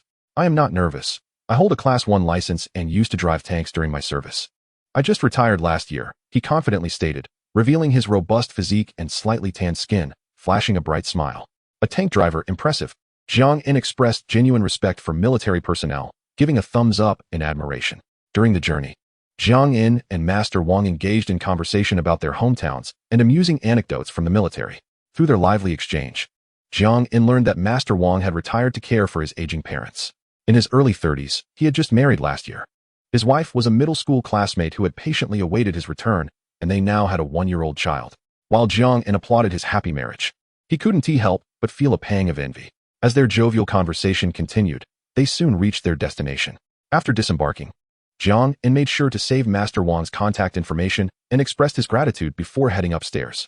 After a brief moment to digest, he opened his computer and entered his streaming room. Upon his arrival, many viewers noticed and greeted him enthusiastically. "Brother Jokai, we are preparing for a flexible team match. Would you like to join?" Upon hearing the invitation, Jiang considered that playing alone could be rather dull. For him, the days of 5-player matches felt like a distant memory, one he fondly reminisced about. He promptly spent 120,000 to acquire an Emperor account and received a cashback notification, a critical hit of 65, yielding a return of 7.8 million. After boosting the popularity of his stream, he typed, "I am only Platinum V, I cannot play at that level." In response, the chat erupted with laughter. "So it turns out that rank cannot solely be purchased. I feel much more balanced now. I have finally found a merit. Brother Jokai, I will help you rank up." "No worries. Our accounts are from the same region. Do you have one? If not, I can send you one," came the reply. Shortly thereafter, Jiang received the information and logged in. Their 5-player flexible match commenced. "Brother Jokai, just play your preferred jungle role, and we will support you whenever needed," was the encouragement. Fortunately, the ranks of the 5-player match were not very high, consisting mostly of diamond gatekeepers or platinum players. Once a professional player, Jiang now found his skills somewhat diminished with age. Yet he could still handle a diamond V opponent. The other 3 teammates had slightly higher ranks, with the strongest being a master player. As the 5-player match began, the atmosphere was filled with joy, as winning or losing mattered little compared to the camaraderie of the game. "Brother Jokai, I have spoken to the person you asked me to contact, and he showed no signs of refusal. It looks promising. After New Year's, we can meet in person," he said after a match, grabbing a piece of fruit. Jiang nodded, responding, "No problem, I have plenty of time. We can arrange to meet then." Their conversation left the others and viewers puzzled. While the 3 teammates refrained from inquiring further, the curiosity of the viewers could not be contained, flooding the chat with questions. "What are you and Brother Jokai conspiring about? Awesome. Oh, please refrain from inundating the chat. Just know that I am plotting something monumental with Brother Jokai. When the time is right, I will share it with everyone," he replied, slightly exasperated. The group continued their 5-player match, which devolved into chaotic brawls. Throughout the gaming session, Jiang found himself consuming cigarettes as if they were an essential part of the experience, lighting one at the beginning, after securing a kill, or even after being eliminated, and another after executing a thrilling counterattack. After several rounds, his ashtray was filled with remnants, a haze enveloping the room, with the air conditioning struggling to keep up. "After this match, I must call it a night. It feels like I am in a sauna, having smoked nearly half a pack," Jiang remarked, sipping strong tea and exhaling. As he logged off, he generously distributed all the fish fins gifted by the Emperor account. After freshening up, he lay in bed, glancing at the flight tickets sent by internet friends who were arriving at the same time on New Year's morning. Jiang messaged the group, confirming he would be there promptly to pick them up. The 7 of them eagerly anticipated their meeting, chatting excitedly. Awakening early the next morning, Jiang habitually heard the system notification. "Sign-in successful. Congratulations on obtaining the Patek Philippe Master Cord 6003010. Jiang recognized the brand, but was unaware of the specific model. After a quick online search, he was taken aback to discover that this watch had fetched an astronomical price of 2 billion at last year's Christie's charity auction. It was a unique piece crafted specifically for this charity event. After retrieving it, he held it in his hand, marveling at its beauty. The watch, while less extravagant than his Vacheron Constantin, was stunning in its own right. The stainless steel Patek Philippe featured a salmon-colored rose gold dial adorned with intricate engravings on one side, with the reverse made of ebony. According to the data, the development, manufacturing, and assembly of this timepiece took an astounding 100,000 hours. As he admired the watch and perused the information, Jiang In couldn't help but exclaim, "The price is indeed justified." After thoroughly examining the watch, he decided to store away his Vacheron Constantin, embracing a sense of nostalgia while also seeking novelty, intending to wear the Patek Philippe moving forward. After a quick breakfast, Jiang In prepared to drive to the airport. However, pondering the logistics of transportation for 6 individuals, he faced a dilemma. Initially, he planned to invite Jiang Shu to accompany him, but reconsidered. While Jiang Shu was competent in everyday driving, the highway journey to the airport posed a challenge, and Jiang In worried about his driving skills. After some contemplation, Jiang In chose not to call the property manager directly, but instead reached out to Master Wang.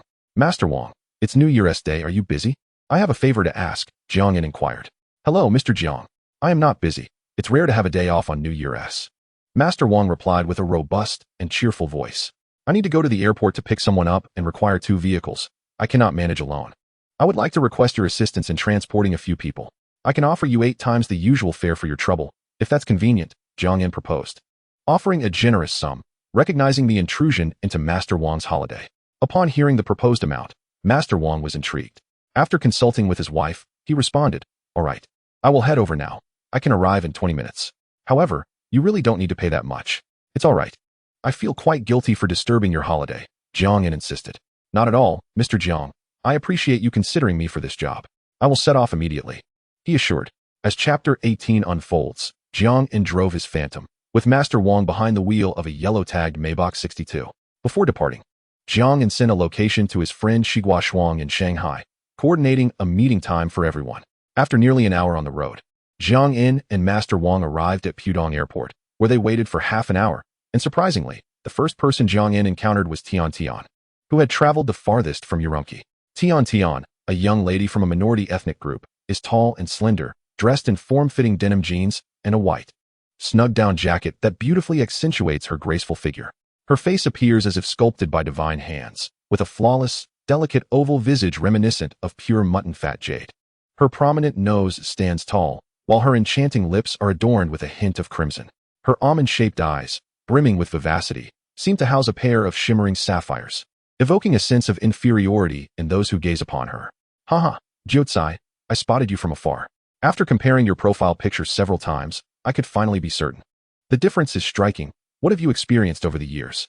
The melodious laughter of Tian Tian rings out as she approaches Jiang In, her stature appearing to match his at a distance. In response to her playful teasing, Jiang In chuckles, "If you hadn't spoken first, I would have thought you were some celebrity goddess."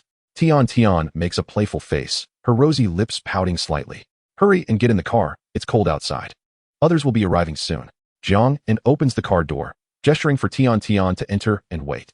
Bystanders at the airport, witnessing the goddess-like figure entering a Phantom, cannot help but harbor dark thoughts. Alas, yet another goddess has fallen. Inside the car, Jiang In and Tian Tian engage in conversation while glancing at messages in their group chat. After waiting for a while, Xing Chun and Feng Degu arrive in succession. Xing Chun, wrapped in a plain-down jacket, appears somewhat bulky. Her fair complexion is complemented by bright eyes, clear and pure, reflecting a glimpse of her own image. Her short, neat hair lends her an aura of intellect and resilience. At this moment, she hugs herself tightly, her figure slightly trembling as if she were a toy penguin with a spring inside, clearly feeling the cold. Beside her stands a well-dressed gentleman in his 30s, draped in a navy cashmere overcoat, exuding maturity and composure. Sporting a well-groomed stubble, his square jawline resembles a chiseled masterpiece, radiating the charm of a quintessential gentleman. A veritable heartthrob for the ladies. "Xing Chun, I almost didn't recognize you. I was on the same flight as her." But she is struggling to adapt to the weather in Shanghai. "Doesn't she look like a toy penguin with an electric motor?" Feng Degu laughs. Jiang In suppresses a smile, refraining from commenting, while internally pondering, "Oh, Feng Degu, I finally understand why you remain single at 35 or 36. It's a shame to waste your handsome visage." Tian Tian, observing the arrival of her friends from inside the car, quickly hops out and embraces Xing Chun, exclaiming, "Ah, Xing Chun, I've missed you so much. Oh no, your cold clothes brushed against my face. I'm freezing." Xing Chun, her lips slightly pale from the cold, stutters. The 4 of them squeeze into the car, and Xing Chun's shivering gradually subsides. "This back seat is so comfortable when I go home. I'll have my dad buy one too," Tian declares, nestled against Xing Chun in the back seat. Well, Tian, let your uncle sell more cakes. And the car will arrive, foamed good jests. The four chat amiably while awaiting the final two companions. 40 minutes later, another member, Conan, arrives from Hacheng.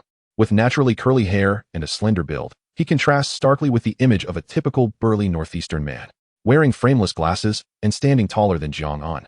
He exudes an air of academic success. The cold wind swirls around him, lifting his black overcoat, presenting him as the archetype of a romantic lead from a campus love story. Hello everyone. As a northeasterner, I must admit, I'm struggling a bit with the weather in Shanghai, Conan remarks with a cool voice, shrugging his shoulders. We're still waiting for Qing Tian. So I've arranged for 2 cars. The girls can ride in the front car. I've hired a driver specifically for them, allowing for some private conversation. The boys will ride in my car, Jiang An explains. After another 40 minutes, Qing Tian, clad in a vibrant red outfit and pulling a simple suitcase, approaches Jiang An. Her long, inky hair cascades naturally, framing her meticulously crafted oval face, adorned with light makeup. Her lips, a fiery red, resemble burning flames, while her rosy cheeks are lightly dusted. A swan-shaped necklace graces her fair neck. With long, powerful legs, she strides confidently, exuding the aura of a strong woman. Every aspect of her being radiates sophistication. Her rounded chin and earlobes reflect her love for life, embodying a fortunate urban beauty. Ah, Xing Chun, Tian. I've missed you both. Qing Tian exclaims, setting down her suitcase, her face lit with genuine delight. And Jiucai and Feng Dego, have you been waiting long? It's a pleasure to see you all. All right, everyone is here. I've spoken to Shigua Shuang. She mentioned she would drive to my house, so she should arrive around the same time as us, Jiang An announces, clapping his hands and assisting the girls with their luggage, placing it into the Maybach. Soon, both cars set off towards Jiang An's residence. Goodness, this place is truly exquisite. No wonder it's Tang Chinny Pin. The decor is simply stunning. Jiucai, you are quite accomplished at such a young age, the group observes as they arrive at Jiang An's building. This house was reserved for me. I had the property manager arrange for cleaning just today, and the pool water has been freshly changed. All necessary toiletries are provided. After such a long flight, everyone must be tired. Let us rest a bit while waiting for Shigua Shuang, who should be here soon, Jiang An explains, detailing the layout of the house. Just as they settle in, Lu Ming leads in Shigua Shuang. As a girl from Sichuan, she adores culinary delights. With a slightly chubby face and lively, nimble eyes, she possesses a figure that suggests a fondness for food. Darlings, I'm here, Shigua Shuang calls as she enters. Hooray, we're finally all together. The group cheers, clapping excitedly. Shigua Shuang, Conan, you two have been flirting in the group chat daily. Haven't you video called? Why is it so quiet now that you're face to face? Qing Tian inquires, her lips parting as she gazes at them with her bright eyes. Shigua Shuang remains composed, her eyes glimmering with anticipation as she looks at Conan. Meanwhile, Conan appears awkward and shy, lowering his head slightly, adjusting his glasses, and tentatively taking Shigua Shuang's hand. The others erupt into cheers and applause at the sight. After a brief exchange, Jiang An announces, everyone should rest for a while. Lunch will be here soon as I've already ordered the food, which will be delivered shortly. In the evening, I'll treat everyone to a grand feast. Jiang An has specifically arranged for a highly rated Gan cuisine restaurant, ordering some signature dishes. He isn't worried that the group won't enjoy it. All 6 attendees can handle spicy food, especially Xing Chun and Shigua Shuang, both hailing from regions known for their spicy dishes. In the Jiangsu area, many from Sichuan and Hunan enjoy Gan cuisine for its spiciness. Conversely, Sichuan and Hunan dishes here have gradually adapted to local tastes, becoming less intense. Though not among the 8 major culinary styles, Gan cuisine possesses unique characteristics. It is known for its diverse ingredients, prominent main components, meticulous preparation, and emphasis on retaining original flavors, making it palatable for most. In consideration of Tian, the minority girl, Jiang An specifically instructed the chef to avoid using lard in certain dishes, not wishing to disturb their rest. Jiang An ascends to the upper floor and speaks with Jiang Shu, inquiring if she would like to meet his friends for dinner. Ah, brother. Are your friends all male or female? Is it appropriate for me to join? Jiang Shu asks, her big eyes blinking. It's fine. They are a group of online acquaintances I've known for a long time, gathering in person today for New Year's, including me. There are 7 of us, 4 men and 3 women, 1 girl from Urumqi, who is the same age as you, Jiang An replies.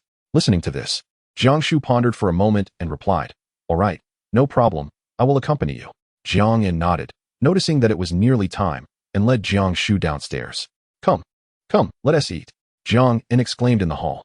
Everyone hurried out of their rooms, their eyes filled with astonishment as they glanced at Jiang Shu beside Jiang In. Don't get it twisted, this is my sister Jiang Shu. We are siblings and live together, Jiang In explained, observing the curious gazes of the crowd. Wow, your sister is so beautiful. Are you really siblings? Of course. I take after my mother, while my sister resembles my father. Then your father must be quite handsome. The group, familiar with each other, engaged Jiang Shu in light-hearted conversation. Before long, the designated restaurant staff delivered the dishes, 10 specialties of Gan cuisine. Everyone assisted in setting the table and distributing bowls and chopsticks. The tantalizing aroma of the dishes wafted through the air, enticing everyone's appetite. Awaiting Jiang In's cue to commence the feast. This stir-fried lamb with smoked meat is exquisite. The meat is incredibly fragrant, and the lamb is exceptionally tender. Wow, I haven't had such spicy dishes in Mo for ages. Don't worry, none of these dishes contain lard. You can eat freely, Jiang In assured, gesturing with his chopsticks. Brother, could you please stop cooking for yourself in the future? Look at how delightful these hometown dishes are. Jiang Shu lamented as she picked up a piece of smoked bamboo shoot, reminiscing about Jiang In's health-conscious meal preparations. Chapter 19, A Gathering of Friends. The group feasted heartily, with a few even fanning themselves from the heat of the spice, gulping down milk. I've heard that Gan cuisine is spicy. And today I can confirm that people from Gan province can handle spice just as well as those from Sichuan and Hunan. The flavor is exhilarating. 8 people chatted about their hometowns and shared amusing anecdotes, creating a lively and harmonious atmosphere at the table. After finishing their meal, everyone took a nap, and afterward, those interested in exercising did so, while others swam in the temperature-controlled pool, which was all set up. As for the girls, they can use the pool here. The water has just been changed.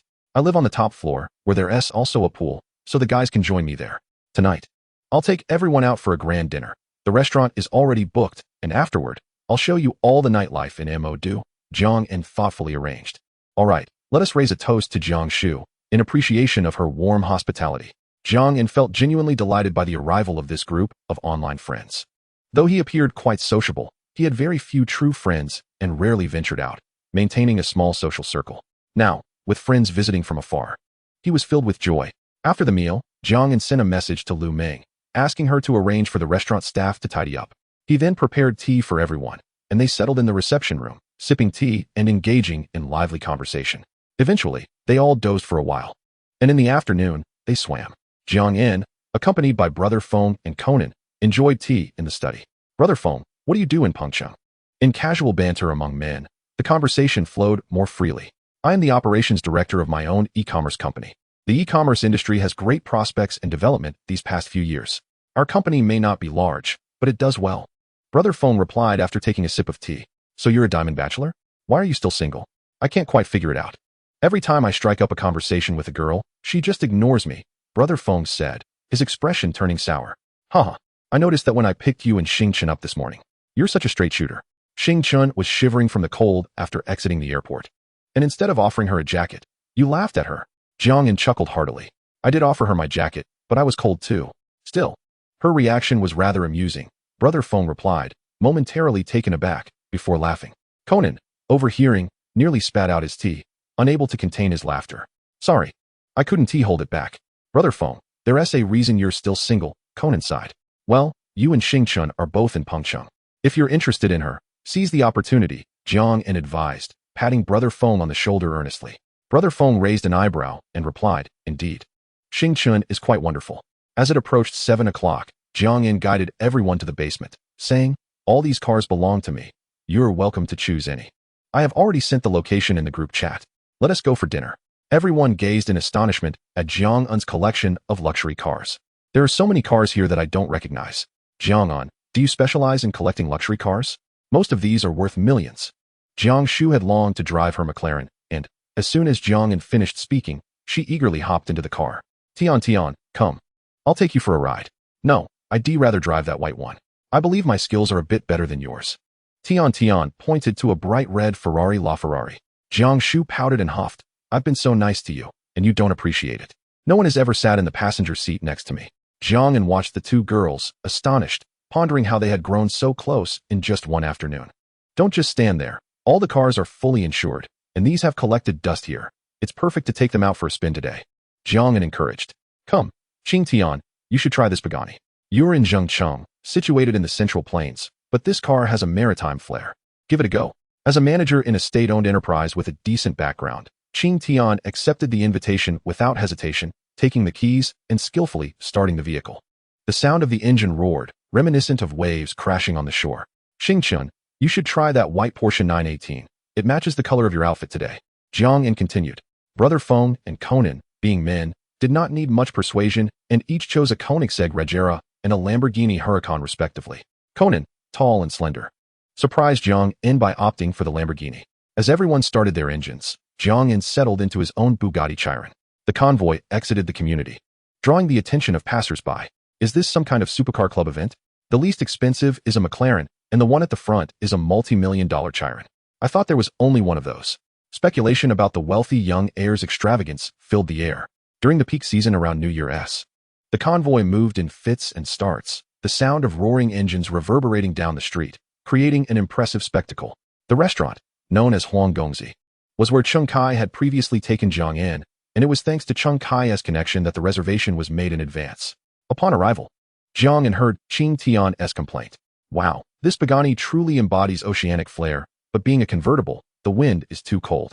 Haha, a fine car paired with a beautiful woman. Let us head inside and warm up with some food, Jiang Yin replied with a smile, leading everyone into the restaurant. The dishes at Huanggongzi are always unique, as there is no menu. What they prepare is what the guests enjoy. Due to the exquisite taste and upscale environment, the restaurant boasts a high number of repeat customers. As soon as everyone settled down, the waiter approached to inquire if they would like the dishes served immediately. Jiang Yin nodded and then informed the group. The drunken crab here is famous. I still reminisce about it after having it with friends last time. However, let us all take it easy. After all, it's made with rice wine, and it's easy to be suspected of drunk driving. Also, girls should eat less, as crab is considered cooling. The dishes arrived promptly, and as the delectable delicacies were laid out before them, Jiang Yin signaled for everyone to begin. Without hesitation, the group eagerly picked up their chopsticks. Wow, this drunken crab is incredibly fresh. Qing Tianjia, Xing Chenjia, and Shiguajia, you must try this. Jiang Shu exclaimed, her rosy lips savoring the broth as her beautiful eyes widened in surprise. Brother, why didn't you bring me here sooner? Instead, I had to endure your fitness and weight loss meal plans every day. Jiang Yin rolled his eyes and replied, I'm on a diet. If I indulge every day, wouldn't that defeat the purpose of my workouts? Moreover, this restaurant requires a reservation, and it can be quite a hassle.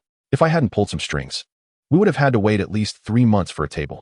The others chuckled at the playful banter between the siblings. Humph, from now on, I will enjoy delicious food beside you every day, just to tease you, Jiang Shu declared with a hint of pride. In that case, I shall inform the HR department over there to have you start working tomorrow, with holiday overtime at triple pay, Jiang Yin replied with a grin. Faced with Jiang Yin's retort, Jiang Shu, anticipating her entry into the workforce after the new year, channeled her frustrations into the feast before her. She devoured a piece of abalone black truffle braised pork in just 2 bites. I used to think the local cuisine in the Magic City was too sweet and greasy. But today I discovered it can be quite palatable, though it could use a bit more spice, Shigua exclaimed, indulging in her meal without regard for decorum, as if her boyfriend Conan were not by her side. In contrast, Conan ate slowly, sampling each dish lightly, while continually serving Shigua. Are you trying to fatten me up so that I won't run off with someone else? Shigua joked, noticing that Conan was still placing food in her bowl. Upon seeing Conan nod seriously, the group teased, Come on, could you two refrain from feeding us dog food? We're still trying to fill our own stomachs. Laughter filled the air, and after finishing their meal, they decided to head to the Bund. While those who had lived in the Magic City deemed the Bund unremarkable, newcomers often felt a tinge of longing for it. The group drove in a convoy towards the Bund, drawing the attention and admiration of passers-by. Jiang Yin thoughtfully rented a yacht, and once aboard, they marveled at the nightscape along the river. Under the glow of the 3 incense sticks, the moonlight cascaded down, illuminating the shimmering waters, while waves lapped against the shore, creating a celebratory symphony for their gathering. Let us take a photo. I'll develop it later, Qing Tian suggested. As the yacht glided along the river, the enchanting night view captivated them, though the chilly breeze prompted the group to huddle closer in their jackets.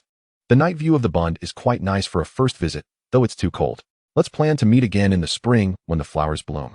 Xing Chun, a girl from Shaanxi working in Pengcheng, remarked, shivering slightly as she tightened her down jacket. Fortunately, Feng Gu, somewhat begrudgingly, removed his coat and held it up to shield Xing Chun from the cold. The others exchanged approving glances, silently cheering him on. After meandering around the Bund for a while, the clock neared 11. Today is New Year's Day. Let's have some fun tonight, Jiang Yin announced, leading the group towards a bar. Their luxurious convoy drew cheers from the crowd as they arrived at the bar entrance. As Jiang In and his companions disembarked, onlookers began snapping photos, their gazes shifting from the cars to the beautiful women accompanying Jiang Shu. Wow, the bars in the Magic City are truly different.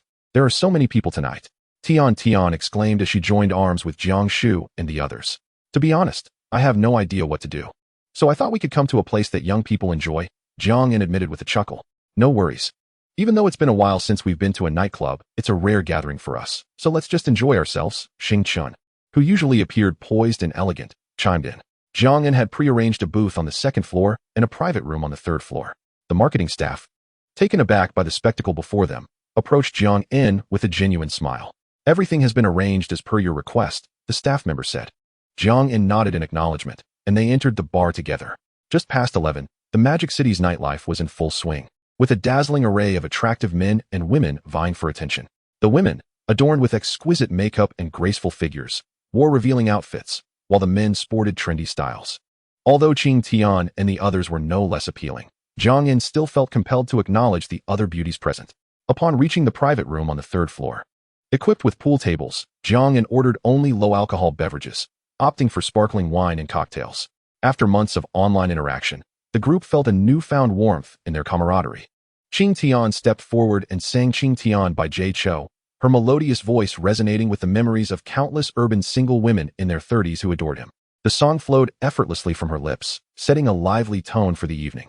Soon, everyone joined in, showcasing their vocal talents as they drank, sang, and celebrated together. After a while, Jiang In led the group downstairs to the second floor, where the music surged, igniting a wave of emotions yearning to be expressed. Jiang In clumsily swayed to the rhythm, reminiscent of a comedic video featuring a Russian bear, eliciting giggles from those around him. Shi Guo and Conan nestled together in a booth, enjoying the spectacle of Jiang In and the others while whispering and laughing. Qing Tian and Xing Chun swayed to the beat, both in their 30s and feeling the weight of external pressures, yet finding a rare outlet for their pent-up emotions. They deliberately ordered a high-proof liquor, drinking and dancing with a bittersweet expression that teetered between tears and laughter. Were it not for their eventual embrace and quiet sobs of mutual comfort, Jiang In might have thought they were merely fatigued. Don't worry, matters of the heart take time. Try to relax and not put too much pressure on yourself.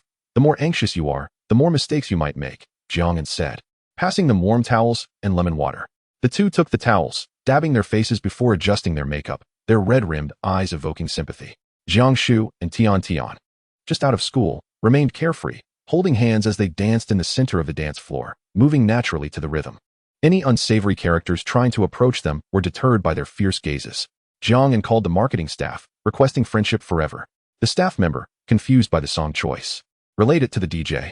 Jiang In wondered to himself, is there something wrong with requesting friendship forever? I see most people singing My Good Brother when they gather, and I can hardly be blamed for wanting to sing in Cantonese. The group reveled until the early hours of the morning. Jiang In and Feng Gu were still relatively sober, while Jiang Shu and Tian seemed either tired or tipsy, yawning continuously. Jiang In called Master Wang, requesting a trustworthy designated driver. He had dealt with Wang a couple of times and felt confident in his character. Jiang In's actions were also a precaution, as he feared for the safety of the girls during their journey. Throughout the trip, Jiang In's car led the way, frequently glancing back at the vehicles of the others. And they returned to their residence safely. After some rest, everyone slept soundly until 11 in the morning. Jiang In stared in astonishment at the Graf diamond watch he had signed for, which was worth a staggering 38 billion. What kind of watch is this? Is it a watch or a diamond? If I wear this out, I might as well have my hands chopped off, Jiang In mused in disbelief. He subsequently placed the watch into the wardrobe, likely with no intention of wearing it outside. Upon checking his phone, he saw that everyone was tagging him in the group chat. Jokai, shall we visit Disney today and then stop by the Oriental Pearl Tower and Nanjing Road? However, today's expenses are on us. We cannot let you spend anymore, even though you are a wealthy man. Seeing their identical messages, Jiang In smiled and accepted without further hesitation. After lunch, he drove his Rolls-Royce Phantom, accompanied by Jiang Shu and Shi Guoshuang Conan. Another vehicle was driven by Brother Feng, carrying the rest of the group. Despite Disney's less than stellar reputation online, those visiting the Magic City still looked forward to it, especially the girls. Although the concept of princesses had changed, it did not diminish their sense of anticipation. Fortunately, the weather was splendid, with the sun shining brightly, dispelling the chill. The warmth enveloped them, radiating from within. Jiang was not particularly fond of such activities, so he followed Brother Feng, engaging in conversation while observing the surroundings. By 4 in the afternoon, the group appeared exhausted yet wore radiant smiles, as if they were not quite finished. They then drove straight to the Oriental Pearl Tower. Traffic on New Year's Day was congested, although it was only a half-hour drive. It took over an hour to reach their destination. Regardless of how luxurious the vehicle, everyone had to patiently wait in line during the traffic jam. They made a stop at a popular hot pot restaurant, engaging in lively conversation filled with laughter. Nothing could quite match the joy of eating hot pot and dispelling worries. Tian, being from Urumqi and accustomed to beef and lamb, hesitated to eat initially. However, once the beef arrived, she eagerly indulged. After finishing, she lamented, "Sigh. My recent workouts have been in vain. It's so frustrating." Upon hearing this, Jiang Shu placed a piece of cooked beef in her bowl. Tian smiled in response, saying, "If I don't eat enough, how can I have the energy to work out?" After their meal, Qing Tian skillfully settled the bill, signaling Jiang not to insist on paying. The group then strolled along the pedestrian street, eager to try out anything that caught their eye. Jiang, Brother Feng, and Conan trailed behind, exchanging weary glances and sharing a bitter smile, feeling the physical toll of shopping. They felt as if they hadn't eaten at all and suddenly felt quite hungry. "Me too. Let us find a place to sit and grab a bite. Otherwise, we won't last," they agreed in unison. They found a small eatery where they could enjoy some food while sharing complaints. An hour later, they regrouped, and Jiang couldn't help but sigh upon seeing their arms laden with shopping bags. As they checked the time, realizing it was almost time, they hurried toward the Oriental Pearl Tower. Standing at the top, they gazed at the shimmering lights of the Magic City, feeling a sense of serenity wash over them. The thrill of being high above stirred a sense of caution, yet ignited curiosity. The powerful sensation left everyone momentarily awestruck. After enjoying the view from the Oriental Pearl Tower, the 5 girls expressed their hunger and headed straight for the revolving restaurant, hoping for a buffet. However, Jiang and the others had recently eaten and felt quite full, standing at the entrance of the restaurant, unsure whether to go in. By 10 in the evening, everyone returned home, weary. "I see everyone has booked flights for the afternoon," Jiang noted. "How about we wake up early tomorrow and visit Tianzifang?" The alleyways there showcase the unique Shikumen architecture of the Magic City, and there are many creative workshops that are quite interesting.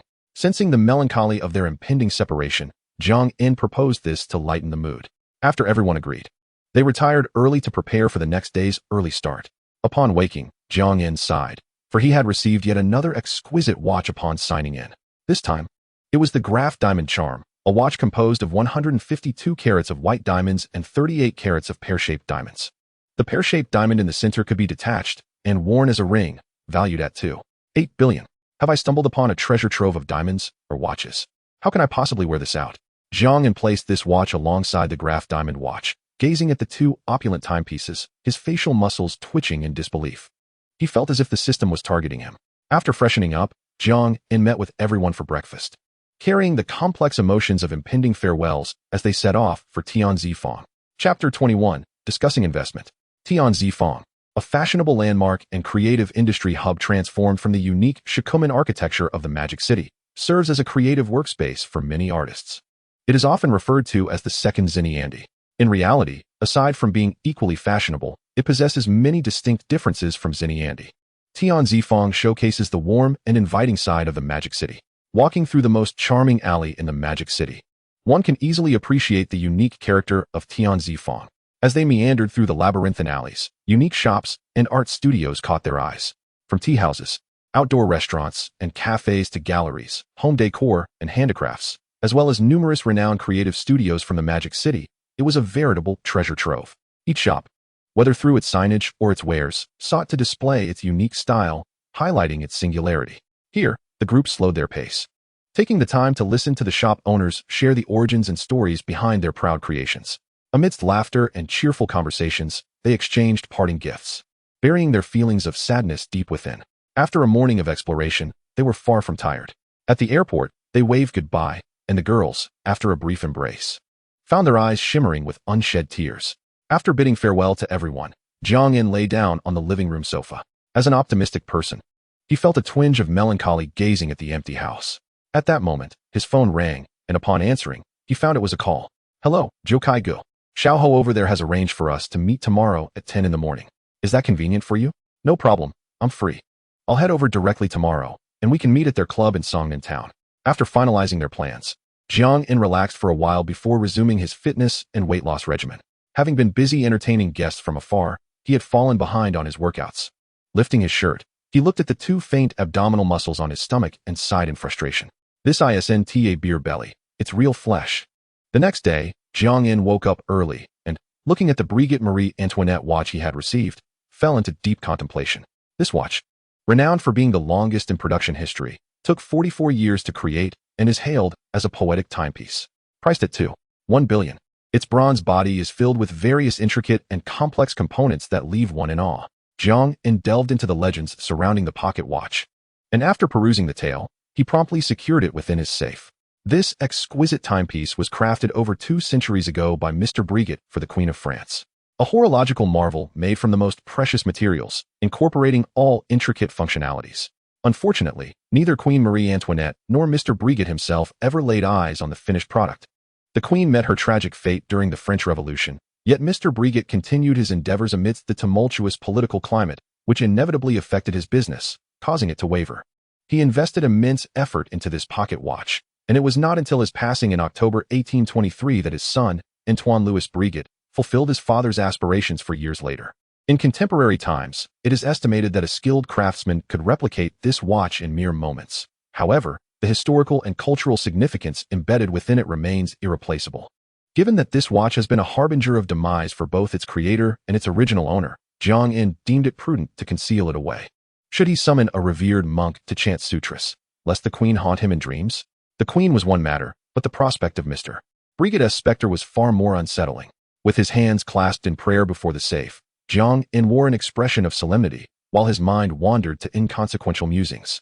Subsequently, he freshened up, enjoyed breakfast, left a note for Jiang Shu, and departed early in his Huiying sports car. Upon arriving at the club, Jiang In soon encountered the vibrant figure of Zhou Kai-go. "Good morning. I had just arrived and was about to give you a call," he greeted with a smile, revealing 2 dimples of varying depths on his cherubic face as he led Jiang In inside the club. As they strolled through the club, Jiang In felt a twinge of unease, not from the impending investment discussions, but due to the nostalgia of having once cheered for this very place as a dedicated fan. The former dark forces had swept through the arena with relentless might, leaving no room for dissent, even on the global stage. Miraculous comebacks, stunning victories, and legendary plays had marked the club's past. Sadly, what began at the zenith was now slowly spiraling downward. Once they had assembled a star-studded lineup, yet each stellar vessel required the silent sacrifice and dedication of its crew, much like the storied Real Madrid. The internal disintegration of the fleet saw the most valuable players gradually exiting the scene. Darkness descended swiftly, only to depart just as quickly. "Zhou Kai-go, is this your first visit? Are you feeling excited?" he inquired, noticing Jiang In's contemplative demeanor. "There is indeed excitement, yet it is overshadowed by a deep-seated affection for this club. I have been a fan of the dark forces, both in the past and present, and I shall continue to be in the future. Although its recent performance has faltered, it does not diminish its esteemed position in my heart," Jiang In replied, his smile genuine, his tone heartfelt. At that moment, Zhou Kai-go sensed the familiar fervor and passion radiating from Jiang In. As they continued their conversation, a well-to-do young man approached them. "Hey, send me a message so I can come out and greet you," he said, revealing himself as the owner, Ho Ting. As one of the pioneers in establishing esports clubs in the country, he had made significant contributions to the development of domestic esports. "You must be Jiang Xiao, welcome," he exclaimed, extending a warm handshake, his gaze inadvertently falling upon the Patek Philippe watch adorning Jiang In's wrist, causing his pupils to dilate in surprise.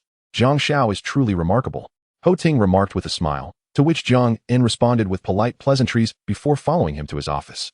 "Ho Xiao, I shall not beat around the bush. You understand my purpose for being here, so let us get straight to the point," Jiang In stated decisively. Taking a sip of tea, Jiang Xiao is indeed forthright. "I will not be coy either. Before we discuss the investment, would you mind sharing your motivations for wanting to invest in our club?" Ho Ting inquired, his deep emotional ties to the club, akin to a father's love for his child, clear in his voice. With various capital interests entering the fray, the league had transformed into a battleground for brands, and Ho Ting wished for his club to remain untainted by the avarice of disjointed shareholders. The professional arena, beyond the realms of victory and fame, could still harbor warmth and camaraderie. My initial desire stemmed from the news of Sima Laoze's departure from the scene. I cannot bear to witness the league's veterans languishing in obscurity, abandoned and without purpose. I am an ardent supporter of the league, akin to the former presidents of Atletico Madrid and Inter Milan. My love for the league and its clubs runs deep. Rest assured, I shall not emulate them. I respect the rules and trust professionals to handle their respective affairs. Furthermore, for me, this club, once my utmost favorite, though its recent performance has waned, I genuinely hope for its resurgence, and I firmly believe it can rise again. The rise of a dynasty requires time. As a fan, I wish to contribute to both the league and the club, Jiang In articulated passionately, his voice rising with fervor, his eyes alight with zeal. Ho Ting remained silent, observing Jiang In's expression, convinced of his genuine sentiments. I can sell up to 30% of the shares to Jiang Shao, Ho Ting suddenly declared. Taken aback, Jiang In's heart raced with joy, recognizing that this deal was likely to materialize. However, he smiled and shook his head, replying, I require at least 34% of the equity, not merely shares. It seems Jiang Shao possesses his own ideas. Please, elaborate, Ho Ting responded, understanding the significance of 34% and refraining from immediate rejection. I wish to bring Sima Laoze back, for he contributed greatly to the club, pulling it back from the brink of relegation. Such veterans should not fade away from the arena, and his prowess remains undeniable. While the new players have shown promise, I believe that with experienced veterans guiding them, the team can better integrate and achieve greater heights. Additionally, I aim to reforge strong connections with retired players who once brought us glory, fostering a sense of camaraderie beyond the arena, much like European football clubs. Jiang In articulated thoughtfully. Ho Ting listened to Jiang In's aspirations, a bittersweet smile crossing his face. I am well aware of Sima Laoze's contributions to the club. However, his eccentric temperament and communication difficulties have led to the current predicament.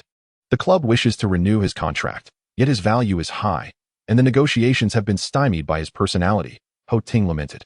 Upon hearing this, Jiang In furrowed his brow and remarked, I believe it is best to bring him back. His skills are still relevant. As for the financial aspect, we can negotiate with someone familiar with him. Regarding the retired players, I envision rekindling strong ties, allowing them to contribute their remaining talents, both within and outside the team. Akin to European football clubs, Ho Ting considered Jiang In's ideas, recognizing their merit. While the concepts are commendable, the practical implementation is fraught with challenges. Current clubs often aspire to such ideals, yet the obstacles are numerous. Among the multitude of clubs, apart from a few exceptions, most are currently operating at a loss. Hu Ting took a sip of tea and spoke slowly. Jiang In was also aware that the majority of clubs were struggling financially. The concept of commercial operations sounds straightforward, yet the actual implementation is fraught with numerous constraints. Nevertheless, it is a path that must be traversed. Naturally, for any ideas to be realized, they must be supported by tangible results. Otherwise, they remain mere castles in the air, vulnerable to collapse at the slightest gust of wind. HUSHO, my thoughts are generally along these lines. Everything is approached from the perspective of the club's interests. Ideas can always be discussed. I am not one to be inflexible, Jiang In remarked, gazing into Hu Tiang's eyes. Observing Jiang In's expectant look, Hu Tiang smiled gently, patted his thigh, and declared, 34 it is. Upon hearing Hu Tiang's response, Jiang In raised his elegantly arched eyebrows and smiled. Very well. Let us proceed to discuss the financial aspects. Meanwhile, a third party, eavesdropping on their conversation, felt a surge of anxiety, his small, plump hands clasped tightly between his knees, rubbing incessantly, as if trying to wipe away an unpleasant odor. Subsequently, Jiang In and Hu Tiang engaged in a back-and-forth negotiation regarding monetary terms. Jiang In felt somewhat unsatisfied with the back-and-forth nature of the pricing. He was known for his boldness in action, but lacked patience. Despite years of experience honing his temperament, since acquiring the system, his style of operation had gradually reverted to its original form. How about this? HUSHO. My offer has been carefully calculated. Based on our previous discussion, I will add an additional 20 million. Would that be acceptable? If so, I will arrange for legal and accounting personnel to come and review the contract for signing. Of course, I have a condition. I need SMLA's I to return to the club, or even to the field. This is the initial motivation for my investment, Jiang In said, chewing on his cheek, feeling the substance still present in his cheeks. Although Jiang In understood that by investing money he would eventually receive substantial returns through the system, it did not mean he was willing to be a fool, allowing others to dictate exorbitant prices. Equipped with the necessary skills, he had money to spare, but he needed to feel a sense of balance in his expenditures. Listening to Jiang In's offer and conditions, Hu Tiang maintained a composed demeanor, though a subtle smile played on his lips. Meeting Jiang In's calm gaze, he suddenly remarked, this price is somewhat awkward. However, in light of Jiang Shio's sincere intentions, I will accept the terms. Upon hearing Hu Tiang's affirmative response, Ji Ying's round face lit up with joy, his cheeks lifting in a beaming smile. Then it is settled. I will send someone over tomorrow to review the materials, and we shall sign the equity agreement. With the business deal finalized, Ji Ying felt a surge of happiness. He had started in this line of work, and the myriad complexities involved were vast.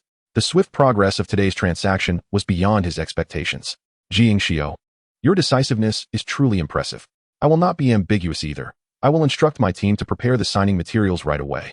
Hu Tiang was indeed taken aback by Ji Ying's brisk style, pondering whether he had been hastily led into a trap. After a moment of contemplation, Hu Tiang instructed his staff to gather the necessary documents. The three men then enjoyed tea in the office, exchanging amusing anecdotes from within the industry. Ji Yingxiao, may I take a look at that watch on your wrist? Hu Tiang had been eyeing the Patek Philippe, Master Perpetual, since entering the room, feeling a strong desire for the timepiece he had only seen online. Ji Ying, taken aback by Hu Tiang's sudden and unexpected request, paused for a moment before removing the watch and handing it over. This watch came to me by a stroke of luck. Seeing Ji Ying's nonchalant demeanor, Hu Tiang was somewhat astonished. He then called in a staff member to fetch a clean pair of white gloves. Oh, there's no need for such fanfare. It's just a watch. I have two more expensive graph pieces at home, but they are too ostentatious to wear out, Ji Ying replied casually, maintaining his composure. Hu Tiang coughed slightly, sensing that Ji Ying was showing off, but unable to find any solid evidence. Carefully taking the Patek Philippe into his hands as if it were a rare treasure, he examined it with gleaming eyes, his expression one of infatuation, akin to a man smitten by an exquisite beauty. Indeed, this is a breathtaking creation by Patek Philippe. It is truly a masterpiece. Observing Hu Tiang's enchanted expression, the third party interjected, Husho, perhaps you should wipe your drool. After saying this, he leaned in closer to admire the watch in Hu Tiang's hands, his face displaying a conflicted expression. It seems similar to my own Patek Philippe. Yours appears to be made of stainless steel. The pattern is quite beautiful, especially the ebony. Rolling his eyes at the nonsensical comments, Hu Tiang replied, regardless of the authenticity of your piece, they are everywhere on the streets. This watch, however, is a rarity. Very few have seen it. And there is only this one in the world, with no replicas. Really? How much is this watch worth? Hu Tiang responded, it sold for 184 billion at a charity auction. As for its current value, I am not sure. The principle of rarity dictates its value, especially for such a unique piece. In the eyes of certain watch collectors, the secondary market price far exceeds its initial auction price. My goodness, Ji Yingxiao is wearing a mansion on his wrist. I thought your car collection was extravagant enough, but it seems you also have a penchant for collecting luxury watches, Hu Tiang exclaimed, shocked by the price mentioned. His entire body trembling slightly, particularly in the chest area. Ji Ying smiled faintly later. I will take you both to my home to view some of the other pieces. They are all unique. In addition to the 2 Graph Diamond series watches, I have a newly acquired poem of time. When Hu Tiang heard Ji Ying mention other watches, his expression shifted to one of seriousness. You have the Brigitte Marie Antoinette as well? The unfamiliar term left the third party bewildered, prompting him to ask Hu Tiang, what is that? Without answering, Hu Tiang simply gazed at Ji Ying. After Ji Ying nodded, Hu Tiang swallowed hard and gave him a thumbs up, saying, truly remarkable. I must come to see it sometime. This is nothing. I feel like I can't wait any longer. I don't understand, the third party remarked. You don't need to understand. Just know that watch is a rare treasure worth 1 billion. The saying holds true. The poor play with cars. The rich play with watches. Finally, Hu Tiang took Ji Ying and the third party on a tour of the club. As noon approached, Hu Tiang intended to invite Ji Ying out for lunch, but Ji Ying declined. I'm not picky. I just wish to experience the club's cuisine. Hu Tiang then greeted the kitchen staff, requesting that they add more dishes. After we finalize the contract, I will take Ji Yingxiao to Rongqing to see our club. I have put a lot of thought into the design over there. After lunch, Hu Tiang led Ji Ying back to the office and brewed a pot of fine tea. As the clock approached 2 in the afternoon, Ji Ying felt it was time to take his leave. Upon exiting the club, he remarked, GCIG, I truly did not expect that we would resolve matters today. I thought it would take at least several discussions between both teams, yet it was completed so swiftly. The price, however, is higher than what we initially discussed.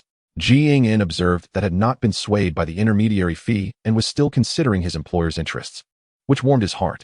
I am satisfied with the price and conditions. If it is higher, so be it. When I sign the agreement with Hu Tiang, remember to come along. There may be some matters requiring your assistance. Ji Ying placed an arm around the third party's shoulders, noting the physical disparity between them. Sure. No problem. Today's matters require my sincere gratitude towards you. I shall return now to liaise with the legal and auditing personnel, striving to resolve everything expeditiously. After parting ways, Jiang En took to his vehicle and drove directly to the Quanjing law firm. Upon entering the firm, he was greeted by a series of employees who expressed their gratitude for the bonuses Jiang En had bestowed upon them. Entering Luo Bin's office, he found Luo Bin engaged in a phone call, his professional demeanor devoid of expression as he spoke in terminology that Jiang En found somewhat perplexing. After concluding the call, Luo Bin sighed and remarked, "Tell me, how could there be such foolish employers?" Jiang En refrained from responding, his cheeks involuntarily twitching. Chapter 23, Celebration. "Ah, Mr. Jiang, what a rare visitor. Pray tell, what brings you to my office today?" Luo Bin said with a deadpan expression and a hint of sarcasm. "Are you the major shareholder? Or am I?" If not for my ignorance of the law, Jiang En mused silently, listening to Luo Bin's sardonic tone. Indeed, the illustrious lawyer Luo possesses remarkable foresight. "I have recently acquired a portion of shares in an esports club and require legal and financial auditing materials, hence my visit to the law firm." Jiang En responded with a smile. Luo Bin rolled his eyes slightly and replied nonchalantly, "That won't do. You are misusing public resources. I cannot consent." Jiang En recognized this as Luo Bin's malicious whim, intending to provoke him. Remaining unperturbed, Jiang En settled into a chair, casually crossing his legs, and remarked, "I shall pay for the day's use. Otherwise, I will simply follow you around and not leave." Observing Jiang En's nonchalant demeanor, Luo Bin's handsome face twitched slightly as he suppressed the urge to retch and said, "You are the boss. Your word is law. Very well. I shall arrange a few individuals for you immediately. Be swift in taking them." Upon hearing this, Jiang En resumed his composed posture, took a wet tissue, and restrained the urge to suck on his fingers as he wiped them clean. "I truly commend you. A piece of advice, you ought to consider establishing your own asset management company. This would facilitate your endeavors significantly. As I know, you already possess shares in 2 companies, not to mention your impending investment in an esports club. Otherwise, you will find yourself overwhelmed." Luo Bin approached Jiang En, nudged him playfully, and bent down to wipe the desk corner with a tissue, a look of disdain on his face. Reflecting on Luo Bin's advice, Jiang En contemplated the necessity of such an endeavor. With a personal asset management company, he could categorize all his possessions, including real estate. Whenever needed, he could dispatch members from his team to handle matters. After discussing meeting times and locations with the individuals Luo Bin arranged, Jiang En returned home. The following morning, upon signing in, he was greeted with a luxurious gift package of prestigious watches. After unpacking, he laid out a dozen exquisite timepieces on his bed. The sunlight glinted off the jewel-encrusted watches, nearly dazzling Jiang En's eyes. "Goodness, I have truly unearthed a treasure trove of watches. I doubt I shall receive further rewards of this nature next time. I believe I have acquired the most valuable ones here," Jiang En mused, shielding his eyes from the refracted light. Each watch was examined in his hands alongside its corresponding documentation. The least expensive among them was a Breguet 1814 pocket watch, valued at 28.41 million. This watch could easily be regarded as an antique, Jiang En remarked as he scrutinized the timepiece, which featured 2 independent dials, one with Arabic numerals and the other with Roman numerals, reflecting Breguet's exquisite aesthetic pursuit. The priciest was a Jaeger LeCoultre 101, valued at 18.2 billion, adorned with 576 diamonds and a gray sapphire dial, housing a micro 101 movement. The entire piece resembled a circular bracelet. Additionally, there was a Chopard watch worth 17.5 billion, embellished with 201 carats of natural fancy diamonds, its brilliance rivaling that of the previous Graph series.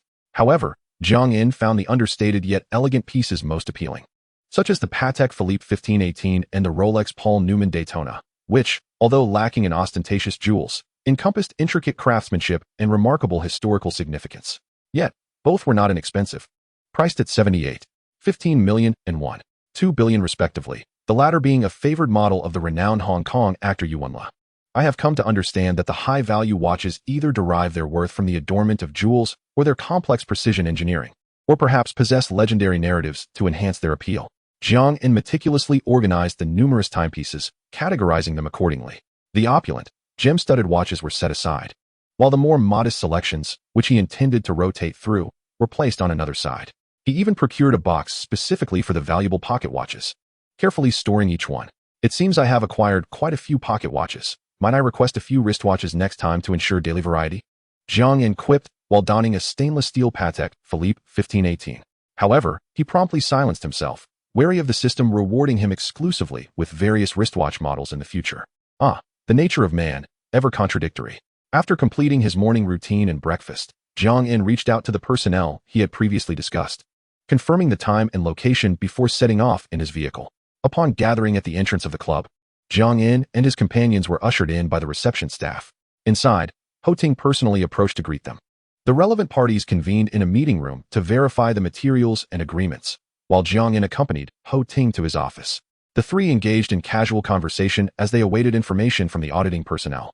The review of the agreement terms proved to be intricate, with both legal teams engaged in a back-and-forth exchange of modifications. Lawyers are inherently meticulous. To them, each word, each sentence carries varying implications.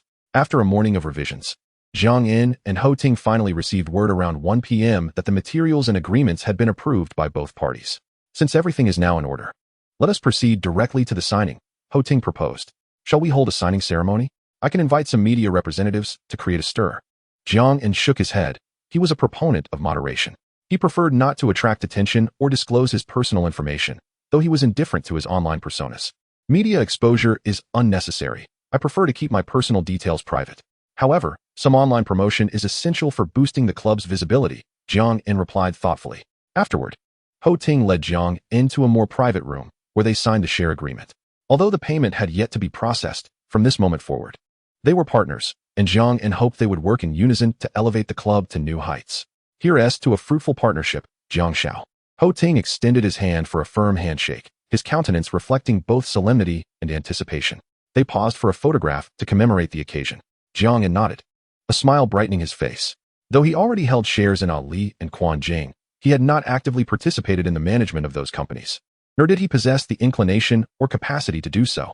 This time, however, he would engage as a shareholder, participating in the operation. Even if future losses were a possibility, he was eager to contribute his passion and efforts wholeheartedly. Please provide me with the company account. I shall transfer the funds immediately.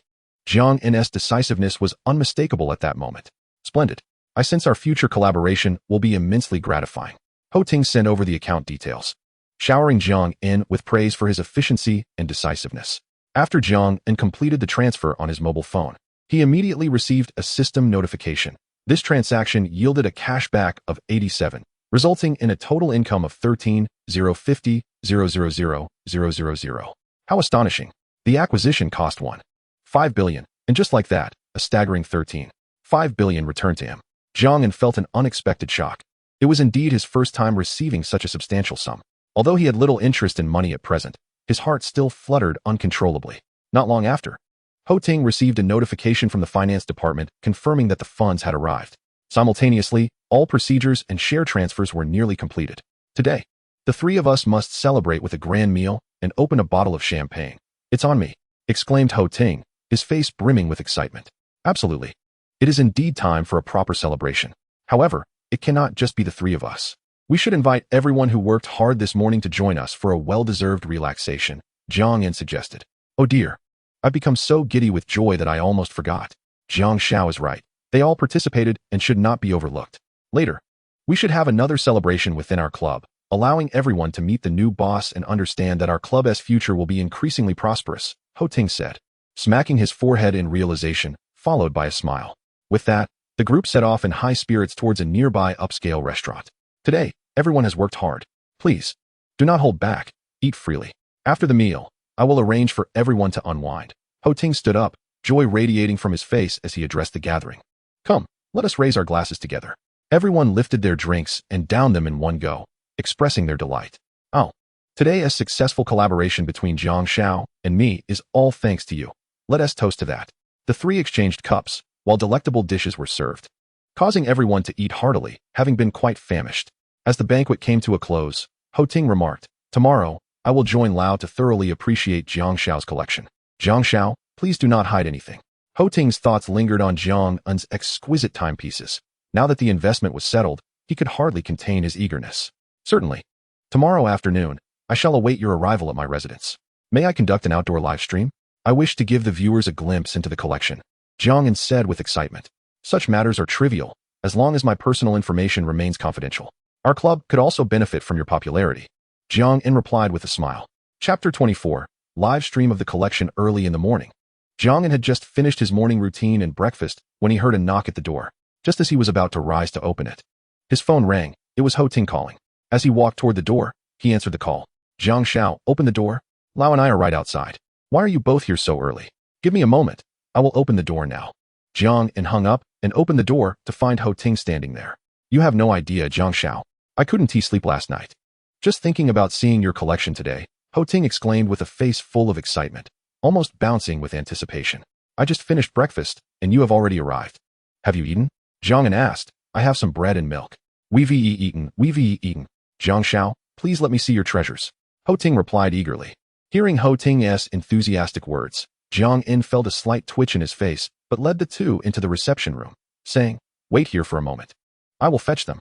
At that moment, he initiated the outdoor live stream. The title read, Shocking. This man has such peculiar tastes. Brothers tuning in today, you are in for a treat. I will show you what true extravagance looks like. As a prominent figure in the streaming world, the broadcast instantly attracted a multitude of subscribers. The title and commentary piqued the audience's curiosity. Which extravagant person is this? How outrageous. Why is Sa-Zhu suddenly streaming outdoors today? At that moment, Jiang'an entered the reception room, cradling several boxes. Ho Ting, noticing the numerous boxes Jiang'an held, rushed forward to support him, exclaiming, Oh no, be careful not to damage my treasures. The individual controlling the live stream, aware of Jiang'an's preference for anonymity, intentionally avoided showing his face on camera. As the viewer count surged, he began to introduce the scene. Next to me is Boss Ho. And on the other side is the incredibly wealthy Jiu Kai Go. We are currently at his residence. Furthermore, I have a shocking update from the esports world to share with you all. Is that true? Is Jiu Kai Go really that impressive? He only spent about 1 million online. There are far more formidable figures out there. Fool upstairs. The evaluation is complete. What news do you have? Sa-Zhu, why are you narrating like those mediocre authors, breaking up the story? Watching the comments roll, and while observing Ho Ting's careful handling of the boxes, Jiang'an could not help but swallow hard as he addressed the viewers. Please pay attention and listen closely. I have come here today to learn as well. Ho Ting meticulously arranged each box on the table, almost obsessively, ensuring they were symmetrically placed as if measured with calipers, his gaze filled with reverence. Do you have obsessive-compulsive disorder? The boxes look nearly identical. If you arrange them like this, I won't be able to distinguish one from another once they are mixed up, Jiang'an commented. Ho Ting, transfixed by the boxes, murmured dreamily after viewing them. I will label each box with its brand and style. I prefer the thrill of unexpected surprises. With that, Ho Ting, as if performing a magic trick, donned a pair of white gloves and randomly opened one box, revealing a watch encrusted with transparent diamonds. Upon closer inspection, each diamond bore a distinct mark. This design is the Hublet Big Bang, isn't it? Jiang'an remarked. Quite similar. Glancing at the comments while observing the watch in Ho Ting's hands, he added, Ho Xiao, my viewers say this is the Hublet Big Bang. Ho Ting nodded slightly, still examining the watch, and stated, This is indeed the Hublet Big Bang. Anyone with a bit of wealth can purchase one, including myself. However, this particular piece is known as the Hublet Diamond Big Bang, identical to the one given to Bianca by her husband, valued at over 35 million. This watch was crafted by 17 master artisans over the course of 14 months, adorned with over 140 carats of diamonds, totaling approximately 282 stones. These precious gems come from various locations and undergo stringent selection processes to ensure they match one another and align with the overall design of the watch. The style is similar to those commonly available on the market, but the extensive diamond setting required significant time and craftsmanship. Upon hearing Ho Ting's words, the viewers erupted in astonishment. 35 million? This is the most expensive watch I have ever seen. Truly extravagant. Fortunately, there are replicas of this model. I'll go buy one tomorrow just to show off. Having started off with such a precious watch, Ho Ting wore a delighted smile, feeling quite fortunate. Upon hearing this, Jiang'an rolled his eyes and commented, That watch is actually the least expensive among these 10-plus watches. Ho Ting was momentarily speechless. Just as he felt proud of his luck, Jiang'an's remark left him slightly embarrassed. Yet, his expression quickly transformed back to joy, reminiscent of a dramatic face-changing act. Then I look forward to what comes next even more. S lips curled into a subtle smile, reminiscent of a guest in a place of indulgence. His expression imbued with an eager, yet lecherous anticipation as his gaze wandered towards other boxes. Upon uttering these words, he opened another box, revealing a blinding expanse of reflected light. After a brief moment of discomfort, he beheld a cluster of white diamonds encircling a pear-shaped diamond watch face. Under the shimmering brilliance, the entire timepiece resembled a queen's crown, pure and enchanting. What is this? Sa-Zhu, Adjust the camera. Nothing is visible, he remarked. Although the person beside him could not identify the watch, he recognized the value of the diamonds adorning it, his gaze fixated on the watch, oblivious to the barrage of comments in the live stream. Is this the allure of graph diamonds? Licked his lips and inquired of Jiang In. Noticing Jiang In nodding in affirmation, the person adjusted the camera to focus on the watch. Female viewers in the live stream erupted in excitement. I've never heard of the Graph brand. This watch looks incredibly valuable. Smacking his lips and drooling, he added, Graph is a jewelry brand. This watch is considered the second most expensive in the world, valued at $2.8 billion, encrusted with 152 carats of diamonds, along with a central 38-carat diamond. That central piece can be detached and used as a diamond ring. Clearly, S. interest in this watch was lukewarm. He understood that its value stemmed solely from the diamonds. What is the most expensive watch then? He asked, blinking innocently like a curious child. The most expensive is his brother, the Graph Diamond Hallucination, valued at $38.4 billion. Also adorned with diamonds, but colored ones. Watches like these hold no intrinsic value beyond their embellishments, remarked naturally, slowly continuing, Jiang Shao. The Graph Diamond Hallucination must be among them, right? Jiang In smiled slightly and nodded. Indeed, diamonds are what make them valuable. Is that why bride prices are so exorbitant now, due to diamond embellishments? Welcome to the series of things one can never afford. What is the background of this yokai go? Subsequently, opened another box, revealing a silver pocket watch. Instantly, he perked up, appearing genuinely intrigued by this timepiece, his smile widening. Now this is a watch that truly deserves to be appreciated. The previous one, though expensive, was merely gaudy. Held the pocket watch in his palm, scrutinizing it as if attempting to peer through its very essence. Is there anyone knowledgeable here to tell me what kind of watch this is? This is the Vacheron Constantin 57260 pocket watch, valued at $56 million. Despite its unassuming appearance, it boasts 57 complex functions and is composed of 800 parts. Is your name the name of your shop? Do you have a replica? Please bring me one. After relaying the comments from the live stream, nodded and said, it seems there are many discerning individuals here. This viewer is correct. This watch is considered the most complicated in the world. Meanwhile, Jiang In observed the interaction between them and the viewers, busy himself by sending tens of thousands of virtual gifts to boost the live stream's popularity.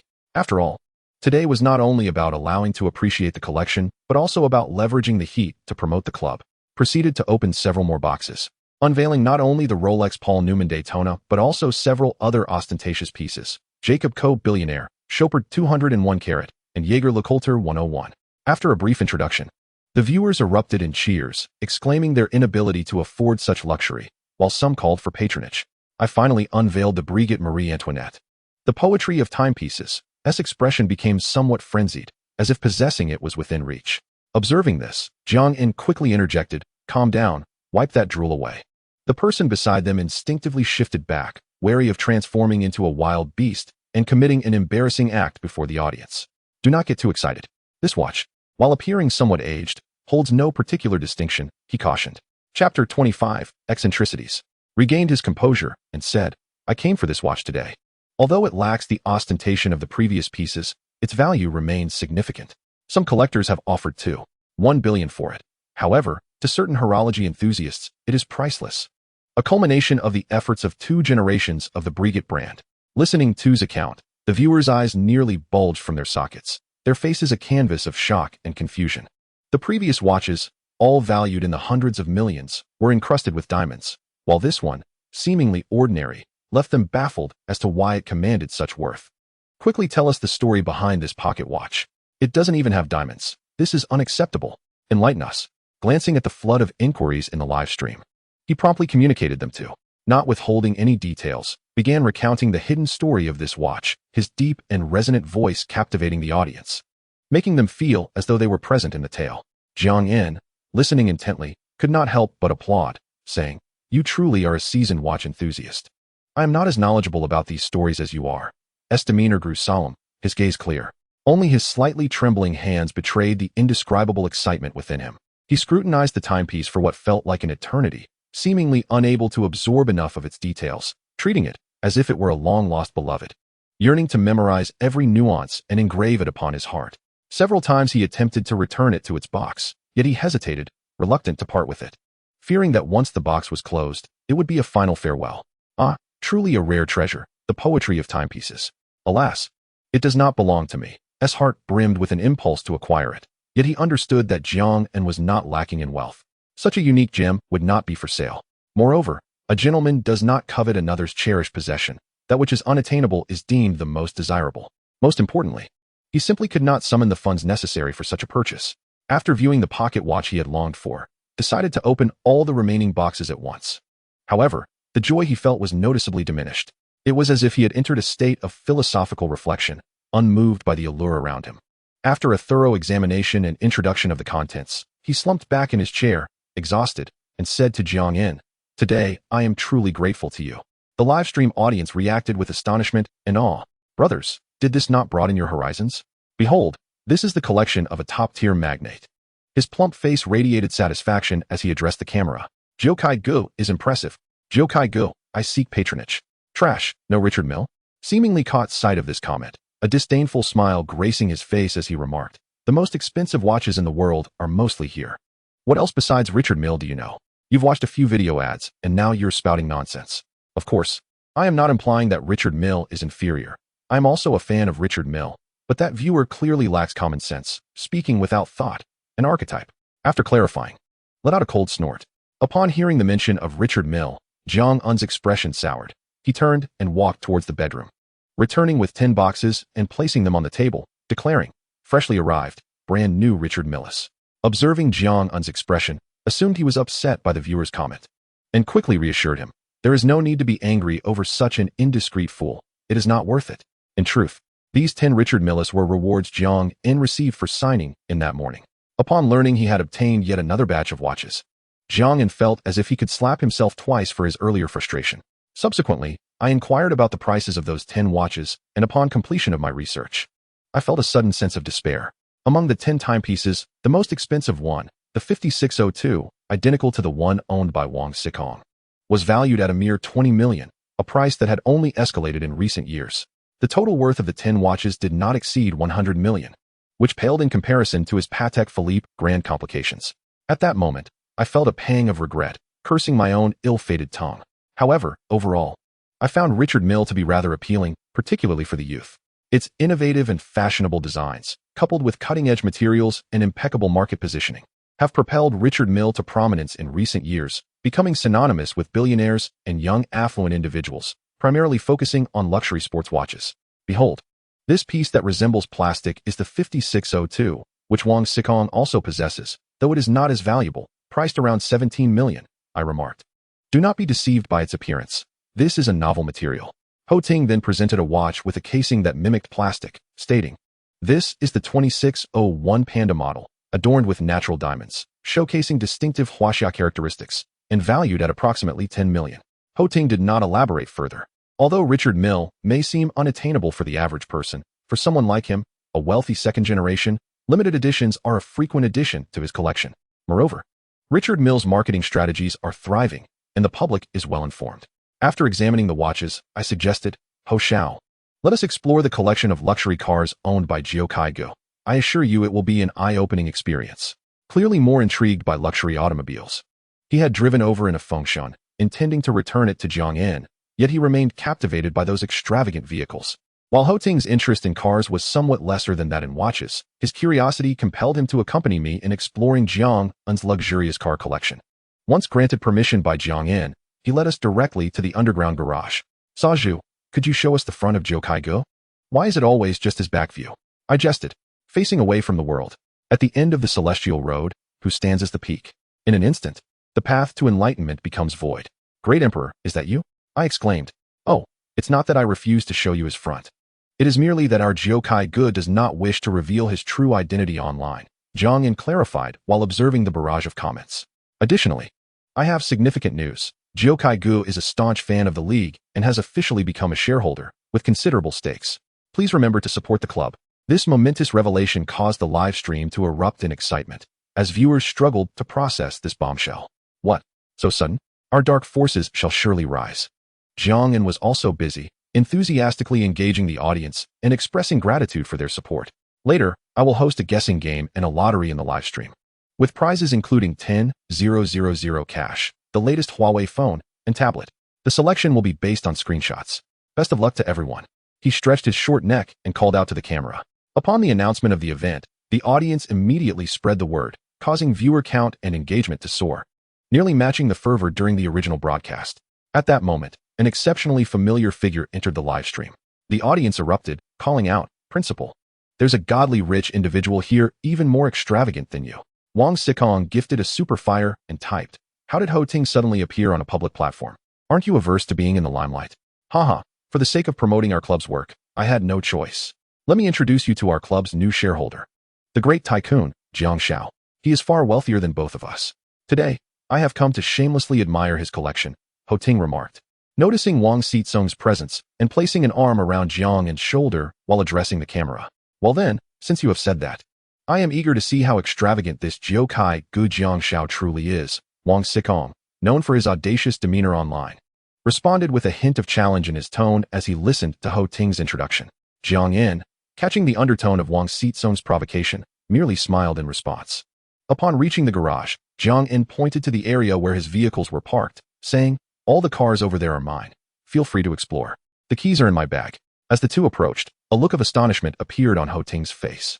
Although he owned a fair number of luxury cars, most of his collection was limited due to financial constraints, and he had few expensive limited edition supercars. However, Jiang Yin's collection included nearly every limited model available on the market. Goodness, is this a luxury car exhibition? None of these vehicles are priced below 5 million, with most exceeding 10 million, Ho Ting exclaimed, his eyes wide with surprise as he gave Jiang Yin a thumbs up.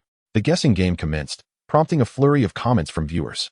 Some familiar Rolls-Royces attracted considerable attention, and the competition for the lottery was fierce. Congratulations to the winners, including Han Jinlong and Shi Wen for their prizes. I can't believe how many fans of Lao Ma there are. This is overwhelming. If I keep reading this, my live stream will be shut down, I remarked. My expression filled with exasperation as the names kept rolling in, nearly overwhelming me. Chapter 26, 10 Commercial Plazas. My heavens, is this the pinnacle of extravagance? So many cars, some of which I've only heard of but never seen. Some are even unreleased in the country, with only a single unit produced. The guessing game continued, and due to the rarity of the models, fewer participants recognized the vehicles. Nonetheless, a number of luxury car enthusiasts, including renowned Douyin car reviewers, participated, along with some watch bloggers drawn in by the luxury watches. Is this Hugo from Douyin? He has won 3 times already. One of the watch bloggers expressed surprise at the car enthusiast's knowledge. Engaging enthusiastically with the viewers, the two named individuals responded warmly, even sending rockets to express their desire to participate and create a video compilation. Jiukai Gu, Hugo, and the watch blogger would like to obtain permission for the replay video and even wish to visit your collection. May I inquire about your thoughts? Jiang Yin asked with a smile. After a moment's contemplation, Jiang Yin recognized that Hugo is a prominent figure on Douyin with a vast following. Collaborating with him could significantly benefit the club's promotion. Other notable watch bloggers also offered high-quality promotional channels. They required excellent video material, while Jiang Yin sought to enhance the club's brand visibility, resulting in a mutually beneficial arrangement. That is not a problem. Just have them message me privately. I welcome them to come for material collection and to promote our club and esports. Jiang Yin nodded in agreement.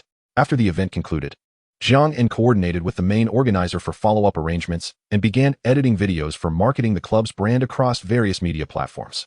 After the three wrapped up their tasks, they shared a meal together, and Jiang Yin covered the intermediary fees.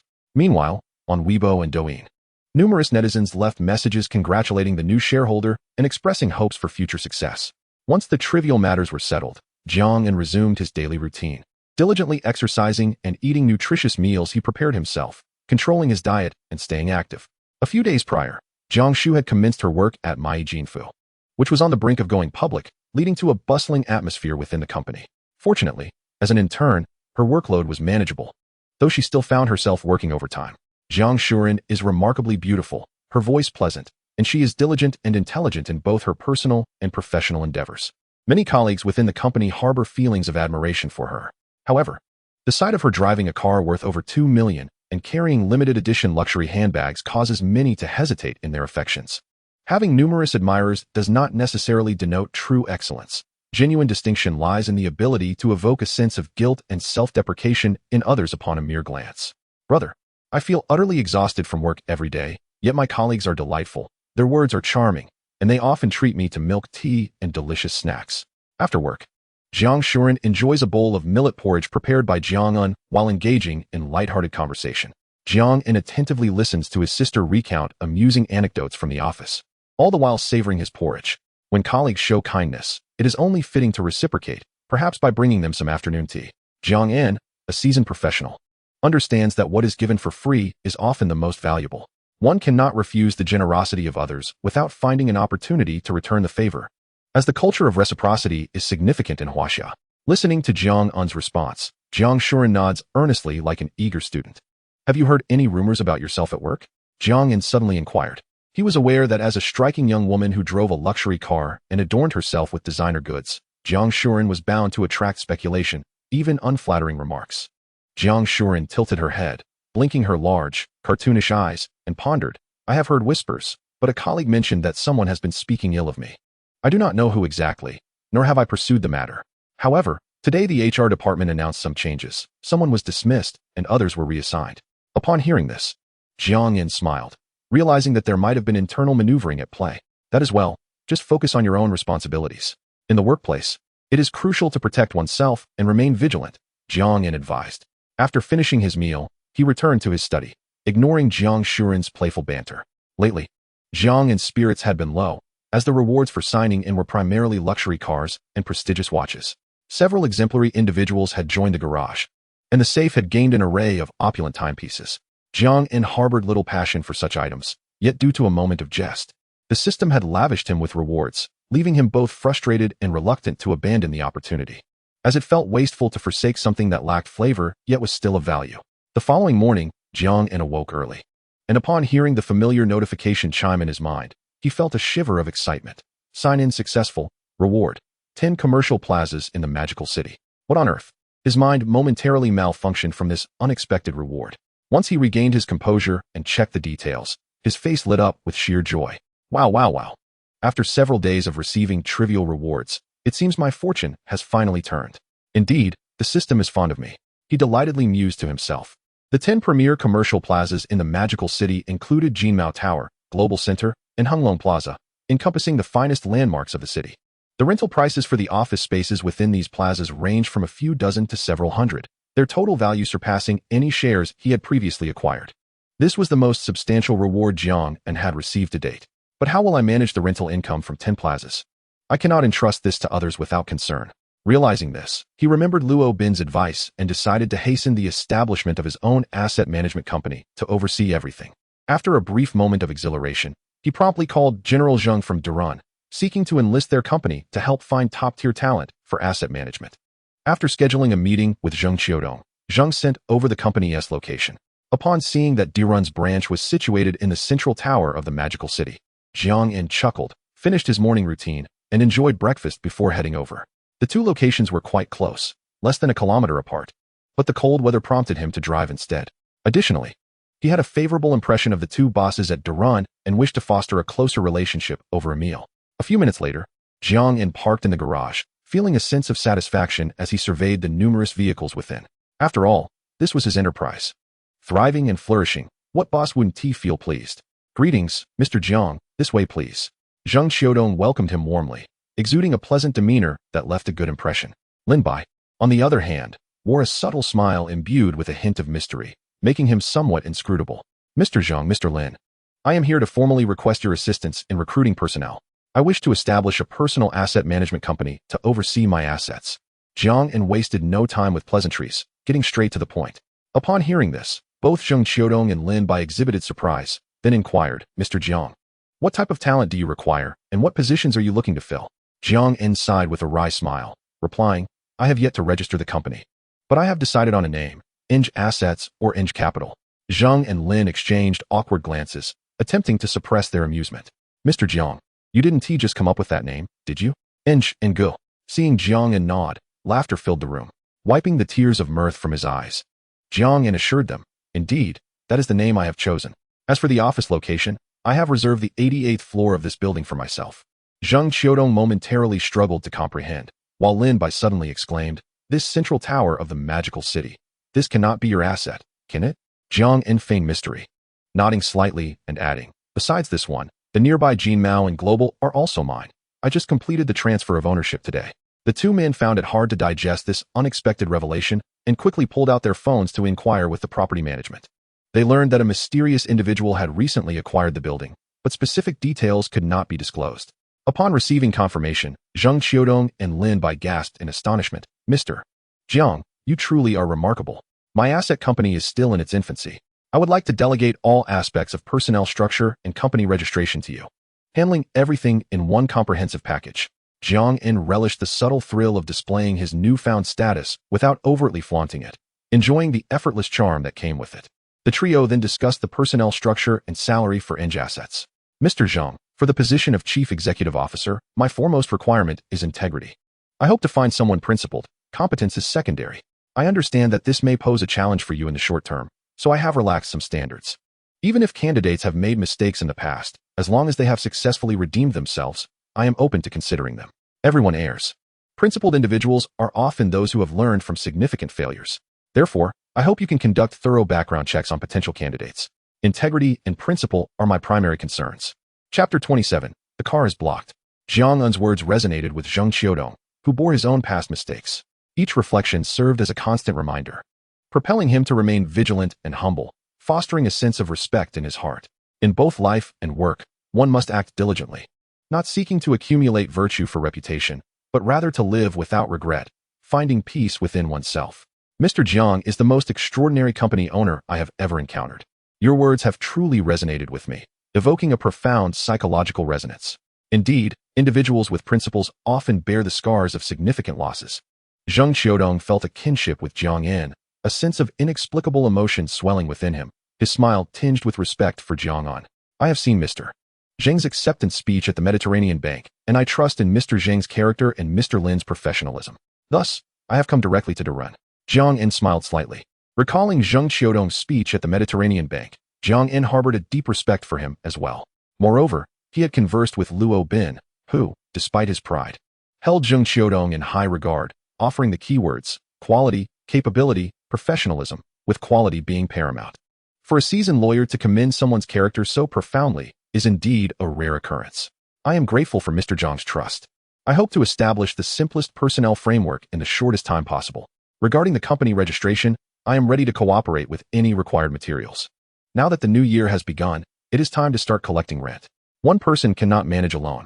Jiang En chuckled, revealing his white, even teeth. A somewhat mischievous demeanor. Zheng and Lin exchanged awkward smiles, realizing that their employer was also their landlord. After signing the delegation agreement with Jiang En and making a payment, he received notifications regarding cashback offers. The sum was modest, merely tens of millions, just a fraction of Jiang En's current wealth. If you can help me secure a CEO within a week, I will waive your rent for this year, Jiang En said, feeling some urgency regarding the company formation. Shortly thereafter, he received several text messages from various commercial properties. Upon hearing Jiang En's promise, Lin's face lit up with joy as he asked, "Is that for real, Mr. Jiang?" "More genuine than gold," Jiang En replied. The three engaged in conversation for a while, and as noon approached, they dined together, quickly becoming familiar with one another. By around 1 o'clock in the afternoon, Jiang En planned to retrieve his car, but found it blocked in the garage. A Lamborghini was parked haphazardly in the aisle, obstructing his path.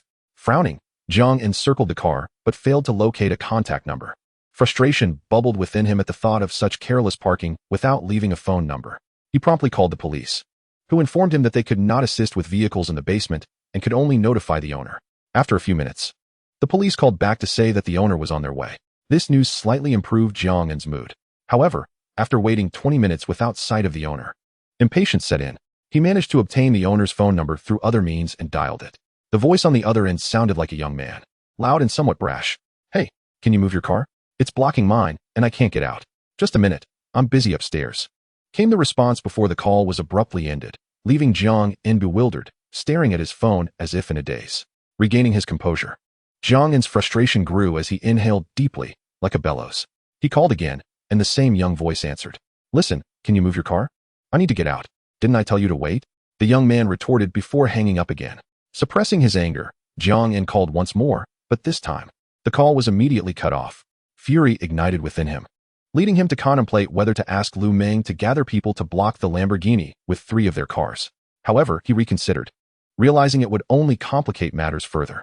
Seething with rage, he ascended to find the property security guard, stating, "There's a Lamborghini blocking my car in the garage.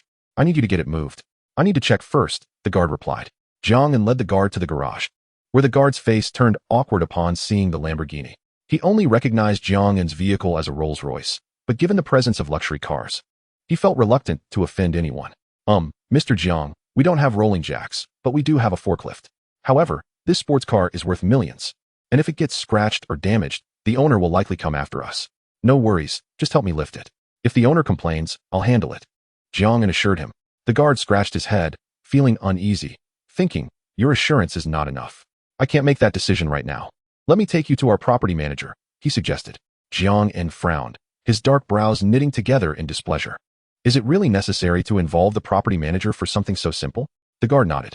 Jiang En narrowed his eyes, suppressing his agitation and allowing the guard to lead him to the property manager. The property manager was a tall 30-something woman, appearing to have recently given birth. Her face bore light makeup, which, while elegant, also exuded a competent aura. Hello, Mr. Jiang. I am the property manager here. My surname is Zhang. The security guard informed me about the situation in the garage. May I ask which floor your company is located on?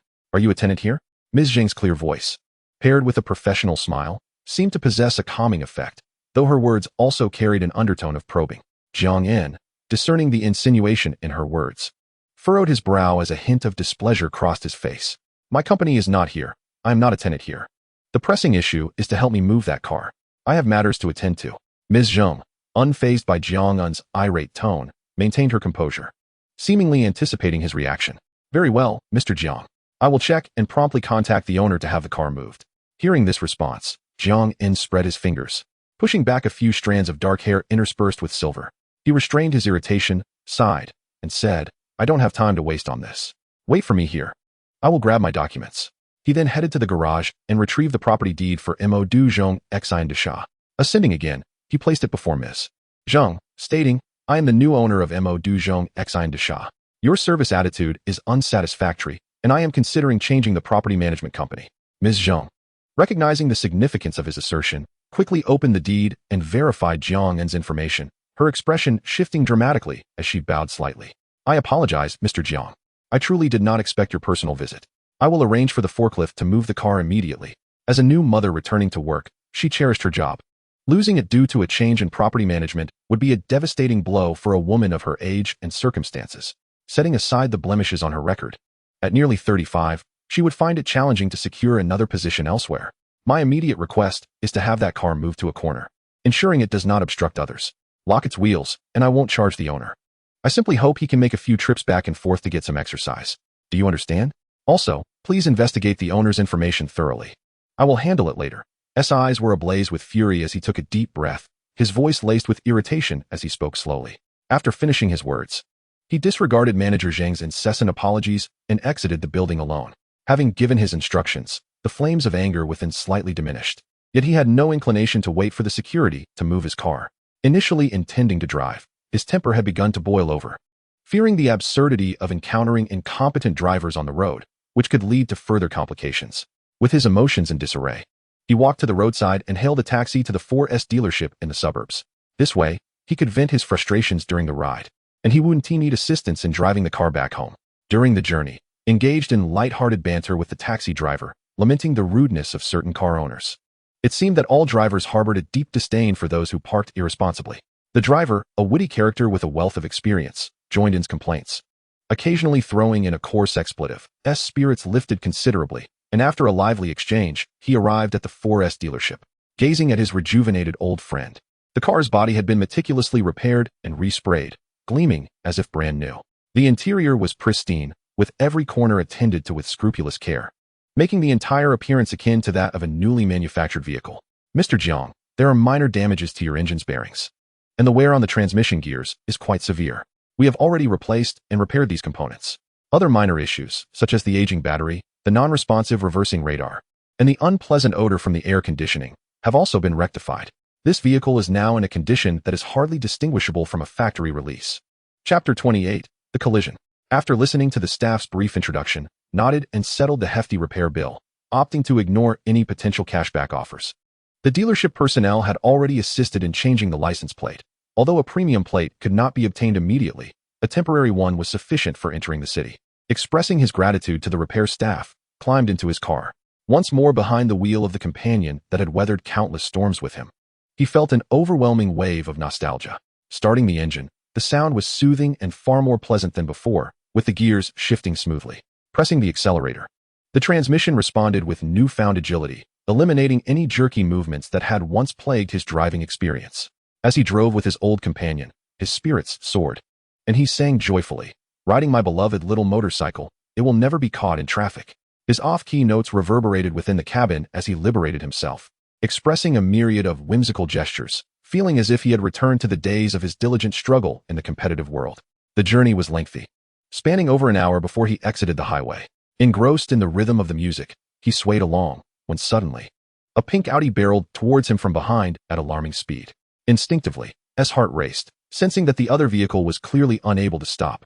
He quickly shifted into neutral, pressed the brakes firmly, and braced himself, tilting back in his seat.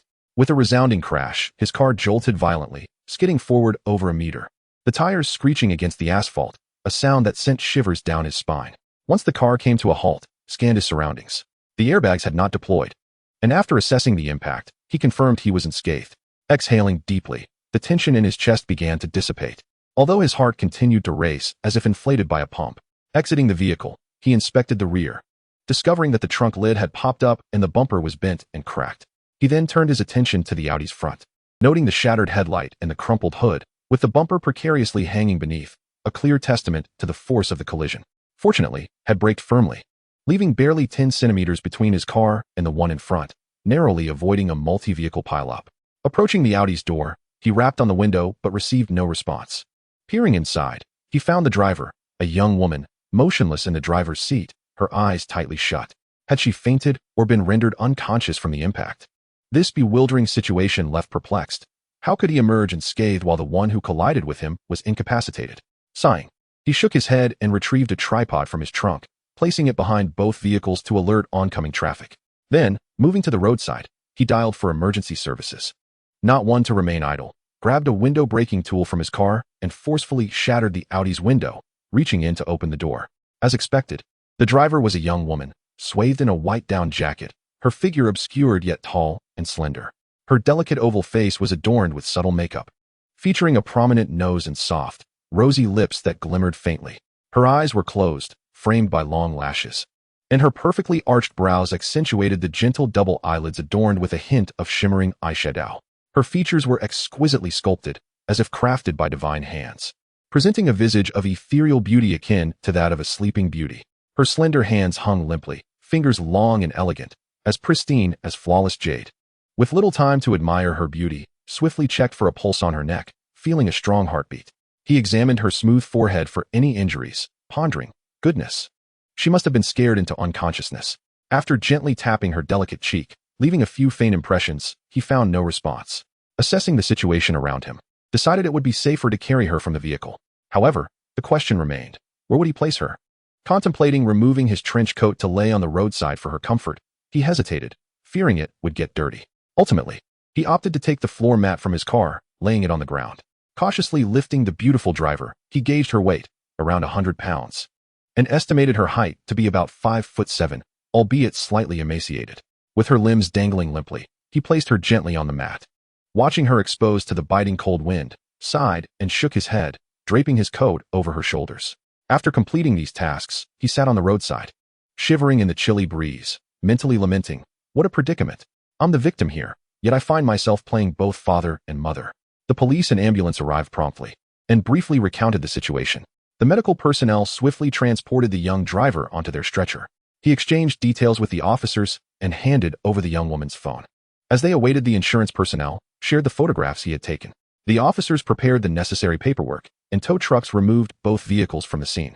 Finding the process tedious, chose not to follow but instructed them to take the cars to the 4S dealership for repairs, promising to provide the address later. Shivering in the cold wind, hailed a cab, climbing inside as he directed the driver to the central district of. Upon arrival, he made a beeline for Manager Zhang's office. The moment entered, Zhang exhibited signs of unease, his professional smile tinged with a hint of panic. Observing blowing warm air into his palms, Zhang perceptively brewed a cup of hot tea for him. Do not fret, has the owner of the luxury vehicle departed? Cradling the warm teacup, settled onto the sofa, gesturing for Zhang to join him, speaking in a calm tone. Upon hearing this, Zhang's internal tension eased slightly. Though his expression remained somewhat constrained as he struggled to maintain his composure, replying, "Mr. Jiang, it has been resolved. Our security personnel had to run back and forth 4 or 5 times before unlocking the car for the owner." The vehicle's owner is a young man in his mid-20s named Li Ming. He dresses quite fashionably and possesses a rather irritable temperament, often resorting to profanities. He is the son of the owner of Hongying Trading, located on the 46th floor, and has also founded an e-commerce company that collaborates with numerous internet celebrities for live commerce, achieving commendable business performance.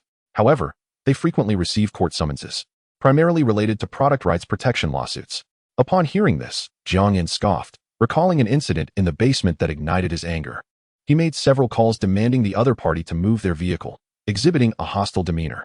It seemed that running an e-commerce company with dubious practices was not a sign of integrity. What about Li Ming's father's company? Hongying Trading is currently embroiled in a tax evasion scandal and is under investigation. It appears that like father, like son, neither is a legitimate businessman. He instructed them that they would not be renewing the lease, providing them with a week to find alternative office space. Furthermore, all matters regarding lease renewals would temporarily be managed by the property management, with specialized personnel to be assigned later. Also, the 88th floor should remain vacant as he has plans for it, and the rent from Darun should not be collected for the time being, as they are his friends. After conveying his directives, Jiang Yin warmed himself and departed. Manager Zhang, watching Jiang Yin's retreating figure, slumped into her chair, taking a few deep breaths as her anxious demeanor relaxed. She inexplicably felt that Jiang Yin's presence was quite formidable. Conversing with him induced a suffocating pressure stemming from the stakes of their jobs. Manager Zhang resolved to handle the matter well, aiming to leave a favorable impression and secure her position. She also reminded the security personnel to manage parking in the basement to prevent a repeat of the day's events. After retrieving his car, Jiang Yin returned home and called the other property managers, requesting their assistance with the lease renewals. He advised them to thoroughly assess the qualifications of all companies, ensuring that any law-breaking entities are promptly removed. A prime office location symbolizes a company's strength, facilitates the expansion of collaborative resources and business scope, and most importantly, enhances employee satisfaction and efficiency. With 10 of the top commercial complexes in Modu at his disposal, Jiang Yin had no worries about tenants. Numerous companies were queuing up to establish their presence, and even if some spaces remained vacant, he was not financially strained. After wrapping up his tasks, Jiang Yin received an unfamiliar phone call. Upon answering, he discovered it was from the personnel at the repair shop, who explained the situation regarding his vehicle, providing an address and an estimated time for its retrieval. After hanging up, Jiang Yin sighed, feeling sorrow for his old Junyue. Just out of the repair shop, it faced yet another ordeal. However, as he reminisced, he absent-mindedly twirled his fingers, muttering to himself. The girl was quite beautiful, with fair and delicate skin. Setting aside his peculiar thoughts, Jiang Yin commenced his daily exercise routine. The following day, he was abruptly awakened by the ringing of his phone. The caller was a stranger, causing Jiang Yin to frown. Half asleep, he pushed back his thick hair, attempting to clear his mind. Upon answering, a refreshing voice greeted him. "Hello, is this Mr. Jiang Yin?" The voice was melodious and enchanting, reminiscent of a lark singing in the morning woods, prompting Jiang Yin to sit upright in surprise. Chapter 29, An Invitation. Jiang Yin swallowed, his throat moving as he cleared it, responding in a gentle tone. "Who is this?" The caller seemed somewhat shy, stammering. "I'm the owner of the car that bumped into yours this afternoon." Realizing who it was, Jiang Yin's face displayed astonishment. "Oh, it's you. You're awake?" The girl appeared flustered by the term awake, responding hesitantly. Yes. The doctor said I'm fine. I wanted to apologize for bumping into your car this afternoon and causing you trouble." Jiang Yin detected the girl's shyness and smiled. "It's all right. The insurance will cover it. And the car is already being repaired. Besides apologizing, I would like to invite you to dinner to express my gratitude," the girl said, seemingly mustering courage, her tone becoming more earnest. Jiang Yin raised an eyebrow, replying, "Dinner? It's not necessary. No, it must be done. My mother insists that I treat you to a meal as a courtesy," the girl hurriedly explained, her words tumbling out. Jiang Yin pondered her sincerity, thinking, is this truly an expression of gratitude? It's truly unnecessary. As long as you're fine, just be more cautious in the future, he insisted. "No, it absolutely must happen. I sincerely want to thank you in person," the girl insisted, her words flowing rapidly.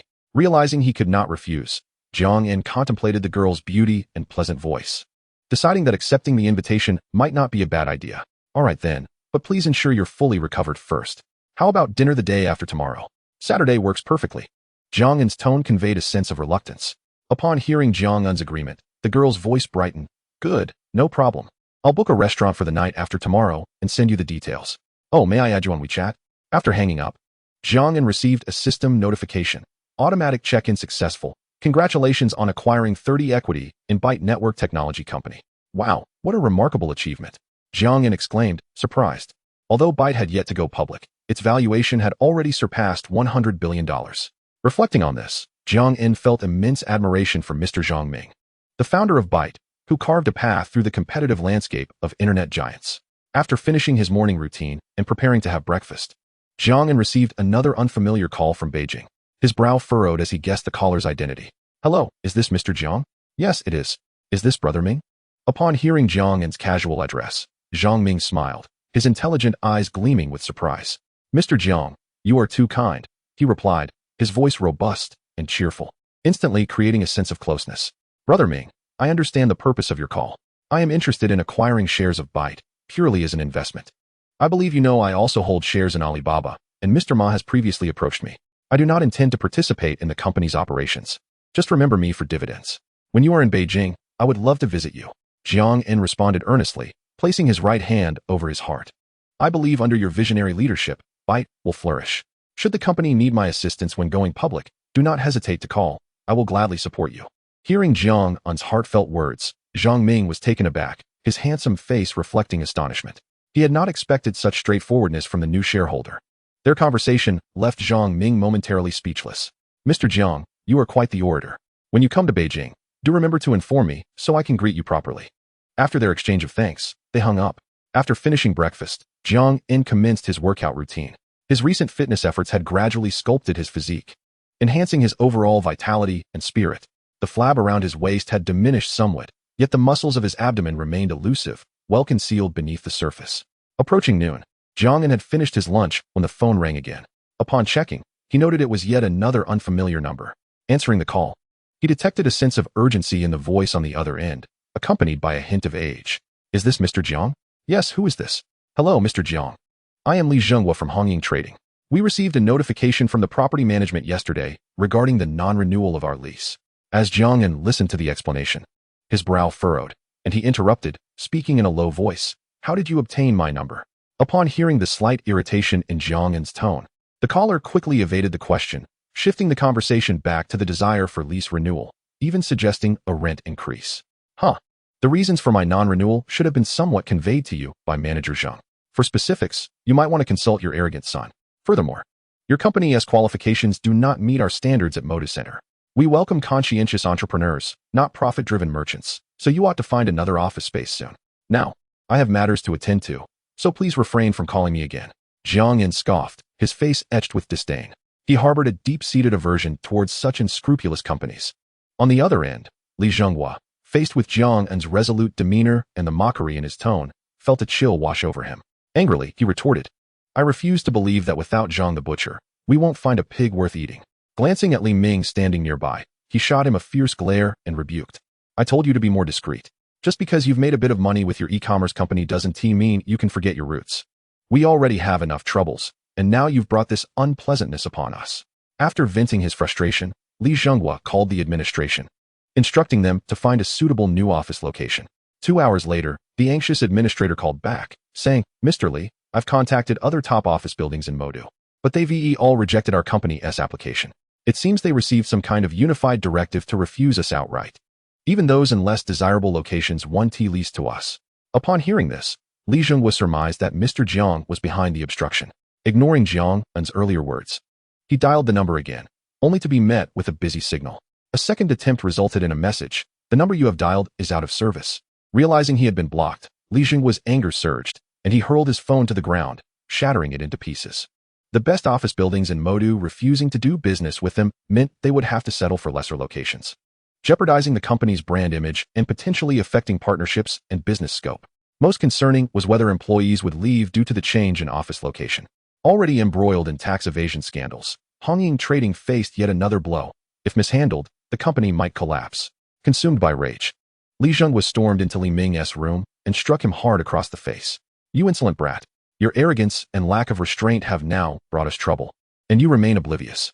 The company is on the brink of collapse, and you think your e-commerce venture is of any use? Li Zhenghua's eyes blazed with fury as he berated him. Li Ming, taken aback by the sudden slap, felt a surge of anger himself at being struck by his own father, retorting, Isn't this all you're doing? Just look at the mess you've created." Hearing his son's piercing words, Li Zhenghua felt a wave of dizziness and staggered back. At that moment, Jiang In was in the gym, catching his breath. As a reserved man, he was not adept at flirting with women, yet he found joy in admiration. Though he had rehearsed countless lines in his mind, taking action proved to be a significant challenge. After a long afternoon of exercise, he returned home, his legs weary and spirit somewhat depleted, as if drained by an enchantress. He collapsed onto the sofa by the window, basking in the sparse sunlight that warmed him lazily while engrossed in a book. As fatigue clouded his eyes, he occasionally gazed into the distance. Dinner was a delightful affair shared with Jiang Shu, featuring exquisite dishes and refreshing rice porridge. Listening to Jiang Shu's chatter, Jiang In occasionally responded, gradually feeling as though he had slipped into a middle-aged routine. After dinner, as was customary, Jiang Shu washed the dishes. Reflecting on his state, Jiang In sensed something was amiss. The lifestyle of a young tycoon should not revolve solely around gaming and fitness. Why was he not frequenting clubs and mingling with the younger crowd? Contemplating this, he smacked his lips. While the idea of clubbing and flirting seemed unappealing, he resolved to engage in new ventures and keep himself busy.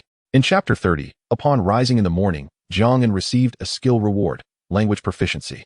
This was his first experience with such a reward, opening a gateway to new understanding. Without even brushing his teeth, he fervently utilized the newly acquired skill, effortlessly conversing in various languages and dialects throughout the morning until his throat grew dry. After breakfast, he headed straight to Darun, joining Zheng Xiaodong and Lin Bai in screening potential personnel for the company structure. The chief executive officer position was specifically managed by Zheng Xiaodong, while other roles were handled by Darun's headhunters.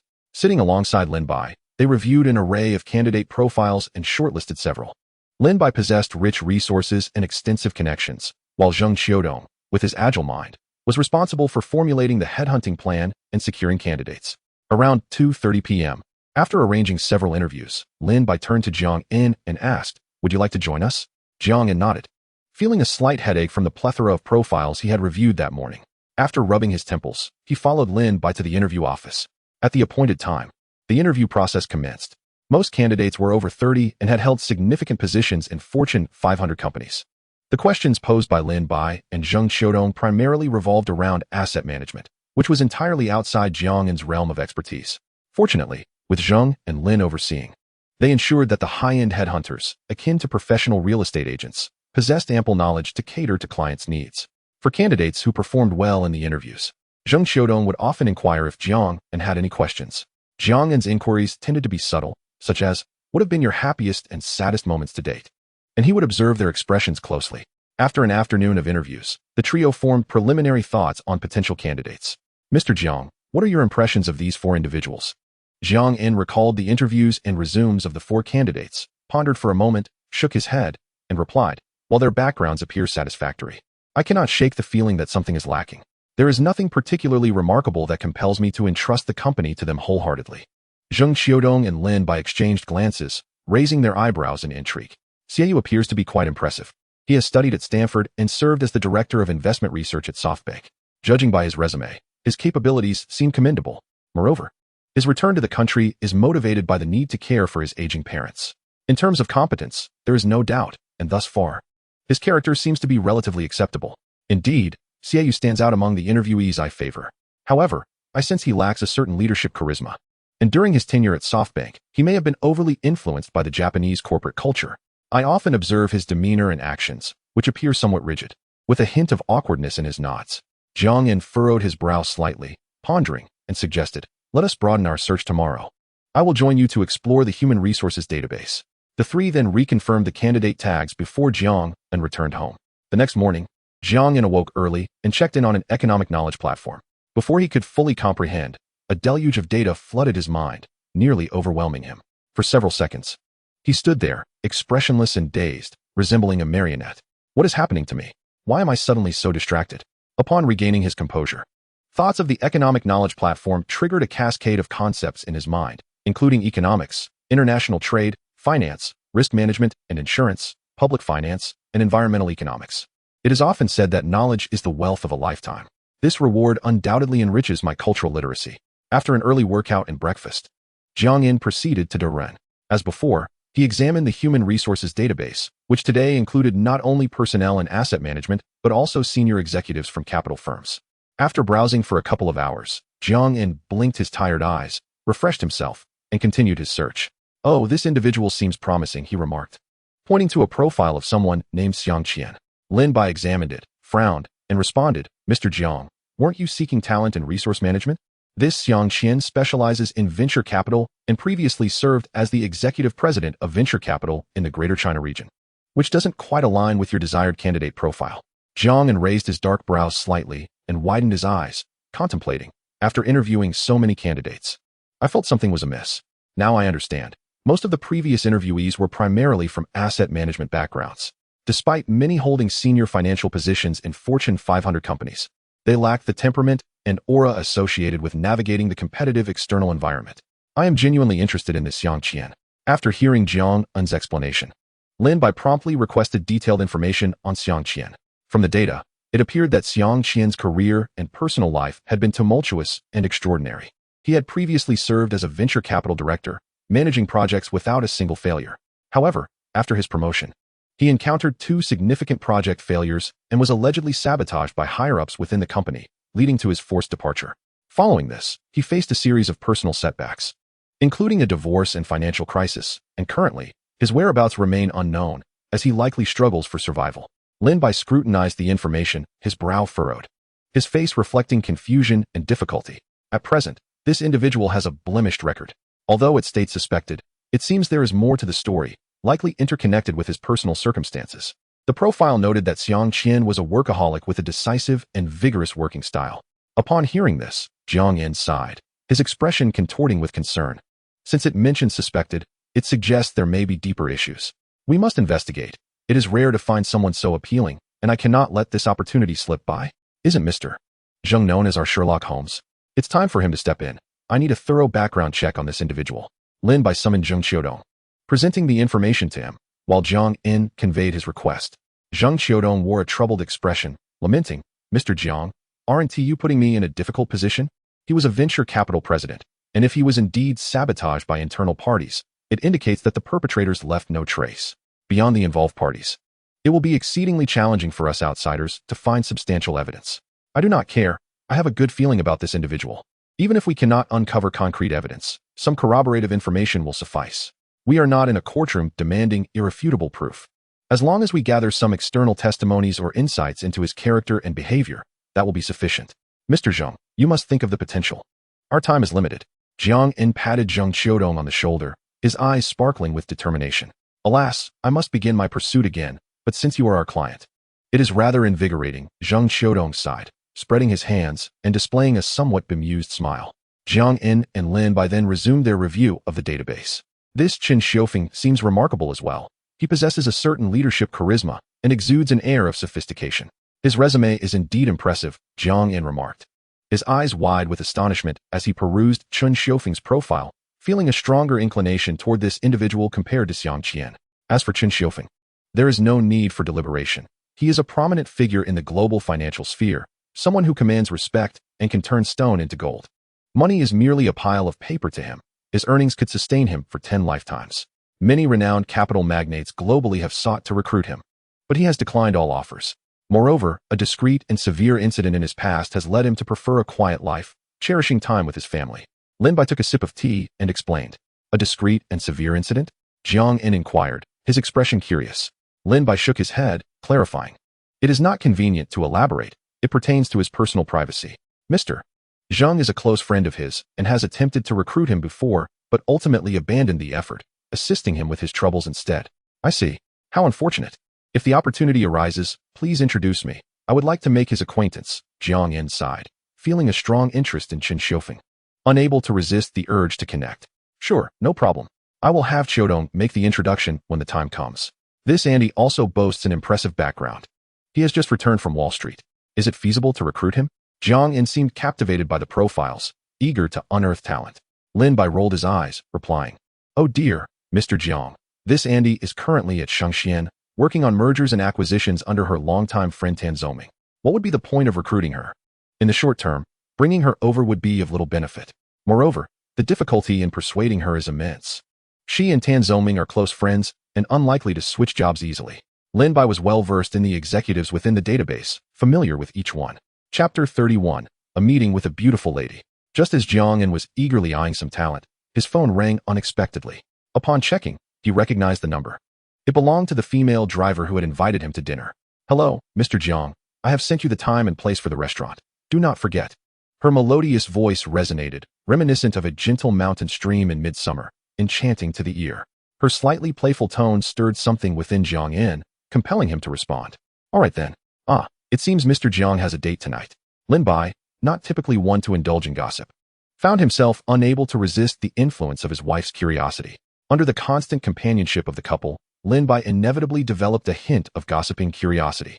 Jiang bit his lip, an involuntary smile of youthful infatuation gracing his face as he replied, "Oh, come now. Just the day before, he had been involved in a car accident where the female driver fainted. After managing the scene, she now wished to express her gratitude by inviting him to dinner." What a story. If it were to develop further, it would certainly be steeped in romanticism, Lin Bai teased. After engaging in light banter for a while, Jiang noted the time, realizing it was nearly 6 o'clock. He stood up to take his leave, with Lin Bai escorting him to the elevator, giving him an encouraging gesture. In the elevator, Jiang checked the location sent to him. The restaurant was a Sichuan eatery named Jin Kongke, conveniently located just a few hundred meters away. Feeling too lazy to drive, he opted for walking navigation and headed towards it. Could that female driver be a Sichuan girl? He recalled not having observed her appearance well last time. This time, he thought he should pay closer attention. If he were to suddenly find her less than attractive, perhaps he should eat lightly and make a hasty exit. He had only glanced at her before, and she seemed quite lovely. Meeting formally, she surely wouldn't be too hard on the eyes. As he walked, a flutter of excitement stirred within him. Throughout his life, he realized he had never been invited to dinner by a beautiful woman alone. At that moment, his inner monologue could fill a tome of considerable thickness. Before he knew it, he arrived at the Sichuan restaurant, communicated the private room number to the staff, who then gestured towards the location. At the door of the private room, slightly ajar, Jiang knocked out of courtesy. "Come in," a voice invited. He pushed the door open to find a stunningly beautiful girl seated within. Their eyes met, and a moment of silence stretched between them as neither knew what to say. Jiang stood at the threshold, momentarily entranced by her breathtaking beauty. In an age where countless videos flaunt beautiful women, most have grown desensitized to allure. Yet, the girl before him, despite his extensive experience, struck him with awe. Her exquisitely sculpted face, with a delicate chin reminiscent of jade, radiated warmth. Her lips, a luscious shade of red, glimmered softly under the light. A finely shaped nose, naturally formed, expanded slightly with each breath. Her bright, captivating eyes, with a stark contrast of black and white, sparkled like obsidian set against flawless alabaster. They were large and expressive, reminiscent of an animated heroine, brimming with charm. Her long, dark hair cascaded gracefully over her shoulders, complementing her fair, elegant neck, reminiscent of a graceful swan. Clad in a light pink sweater that hugged her figure, she exuded a feminine allure. Her simple yet refined makeup rendered her akin to a figure from a painting. "Oh dear, Mr. Jiang, don't just stand at the door. Come in and take a seat," she said, a fleeting hint of shyness crossing her face as she waved her delicate hand, pale and slender. Her cheerful tone was laced with a subtle charm. Jiang's face flushed, a hint of embarrassment creeping in. He managed to smile, revealing a set of bright white teeth, which helped dissipate the awkwardness, and he walked slowly to take a seat opposite her. The table was small, and as their gazes locked, the atmosphere became slightly tense. Both unsure of how to break the silence, Jiang could faintly hear her gentle, hurried breaths. Hadn't she invited him to dinner? Why was she now silent? And where was the food? Feeling anxious, he worried about how to initiate conversation, fearful that any misstep might be too abrupt for the lovely lady. Meanwhile, she wore a smile, occasionally glancing at Jiang's round face, her lips curving into an involuntary smile, as if recalling something joyous. Clearing his throat gently, he was unsure whether it was to ease the tension or due to the smoke he had inhaled earlier. He glanced around the room, observing the decor, though his thoughts were far from it, reminding himself that as long as he felt comfortable, the awkwardness would lie with her. "Mr. Jiang, thank you for what you did last time," she said, her smile illuminating her delicate features like a crescent moon, her voice bright and clear. Jiang returned the smile, revealing a hint of his canine tooth, making an effort to maintain his composure. "It was nothing, merely a small favor," he replied, and with that, the ice was broken. "Allow me to introduce myself. I am Zhou Jin, where Jin means precious jade," she said, extending her graceful hand. "Hello, I am Jiang, wherein signifies gratitude for kindness." He shook her hand lightly, feeling its coolness, as if it had just emerged from a chilly compartment. Sensing the warmth from Jiang En's palm, Zhou Jin's cheeks flushed slightly. And upon hearing his introduction, her face blossomed into a radiant smile. Little did she know, Jiang En's right hand had been accustomed to generating warmth, having experienced wear in certain places. Why are your hands so cold? Are you all right? Should I turn the air conditioning up? He inquired. Oh, it's nothing. I just arrived. It's chilly outside, hence my hands are a bit cold, she replied. After exchanging a few sentences, the dishes arrived. Jiang En, captivated by the exquisite presentation, momentarily forgot about the enchanting woman before him. Here, Mr. Jiang, I see you are from Gan province. You should be able to handle spicy food, so I specifically chose a spicy restaurant. Do try it, Zhou Jin encouraged, pushing the dishes toward him. Without hesitation, he replied, let us eat together, and began to dig in with his chopsticks. The Sichuan cuisine was robust, not tailored to cater to the palates of residents from the metropolis. The authentic flavors enveloped his mouth, striking a perfect balance without being overwhelming. As Jiang En focused on his meal, he noticed Zhou Jin occasionally gasping for air due to the spiciness and raised his head to inquire, can you not handle spicy food? Well, being from the metropolis, I rarely eat spicy, but I often crave it, yet can't quite handle it, she said, sipping her lemon water and nodding. Oh, so you're one of those who loves both food and fun, Jiang En remarked, inadvertently putting an end to the conversation. Zhou Jin, unfazed, beamed at him. Her cheeks flushed from the spice, and replied, your description is spot on. As she watched Jiang En engrossed in his meal, her face reflected a hint of urgency. Mr. Jiang, where are you from? Oh, I'm from Jiangzhou in Gan province, he responded absent-mindedly, his chopsticks flying as he continued to eat, neglecting her presence. Zhou Jin began her inquiry about his background, a familiar routine for Jiang En, who had experienced similar conversations during past blind dates. He answered her questions candidly. And in turn, Zhou Jin shared a bit about herself as well. I'm 27 this year, running a small startup in the metropolis. It's just getting off the ground. I'm a doctor, recently appointed as an attending physician at the affiliated obstetrics and gynecology hospital of Fuda University. What? An attending physician? You seem quite young for such a position, Jiang En exclaimed, astonished, as he swallowed his food. He knew that most attending physicians were typically over 30, and to achieve such a title at a top-tier hospital required even more credentials. Zhou Jin lifted her head proudly, resembling a peacock. But upon realizing her age was being discussed, her demeanor softened. I'm 30 this year, but as the saying goes, a woman 3 years older is worth her weight in gold. At her words, Jiang En froze momentarily, a bemused smile spreading across his face. Zhou Jin quickly caught on, her cheeks growing warmer as she lowered her head. Anxiously, she added, what I meant was, at 30, being an attending physician is quite commendable. Hearing her illogical explanation, Jiang En burst into laughter, only to accidentally inhale some spicy air, leading to a fit of coughing. Swiftly gulping down some lemonade, laughter mingled with coughs, prompting Zhou Jin to exclaim, do not laugh. Oh dear, I nearly choked to death. You are already 30? Looking at you, it hardly seems so. You appear to be in your early 20s. Jiang En cleared his throat, suppressing his laughter as he adjusted his tone. Hearing Jiang En's compliment, Zhou Jin's cheeks flushed with a charming blush, her head slightly bowed. That demeanor nearly captivated Jiang En, evoking a line of poetry in his mind. The gentleness of that lowered head, akin to a water lily unable to withstand the cool breeze. I have merely published a few papers, hence my rapid promotion, Jiang En explained. Yet, you are a doctor. How is it that after colliding with me that day, you fainted immediately? Surely, you were not frightened into unconsciousness? Jiang En, oblivious to the delicate nature of the subject, broached a potentially sensitive topic. Upon hearing this, Zhou Jin lifted her head, her embarrassment mingled with a hint of awkwardness as she explained, I was not scared. I had been occupied with patients all day and forgot to eat, leading to low blood sugar, which caused my fainting. Ah, I see. You must take better care of yourself henceforth, not only while driving, but also in remembering to eat on time, Jiang En advised, continuing to focus on his meal while urging Zhou Jin to eat quickly before the dishes grew cold. The two seemed to struggle with communication. Jiang En, a passive participant, offered sporadic responses, while Zhou Jin earnestly sought topics of conversation, yet most of their dialogue circled around mundane matters. At 30, are you not being pressured by your family to settle down? She inquired. Indeed, there is some pressure, yet I have been too busy with my studies. Once I entered the hospital, the workload increased, Jiang En replied with a sigh. I wonder why it is that my colleagues seem to shy away from making eye contact with me. Do I appear intimidating? Zhou Jin bit her plush lips and sighed. To which Jiang En chuckled. It is likely that you are too exceptional. They may feel that merely looking at you is akin to committing a transgression. Is that so? Then what do you think of me? Zhou Jin asked, her heart fluttering with delight, her gaze fixed intently on Jiang En's face, a smile illuminating her features. Oh, your beauty is undeniable, coupled with your esteemed position as an attending physician at a prestigious hospital, Jiang En responded.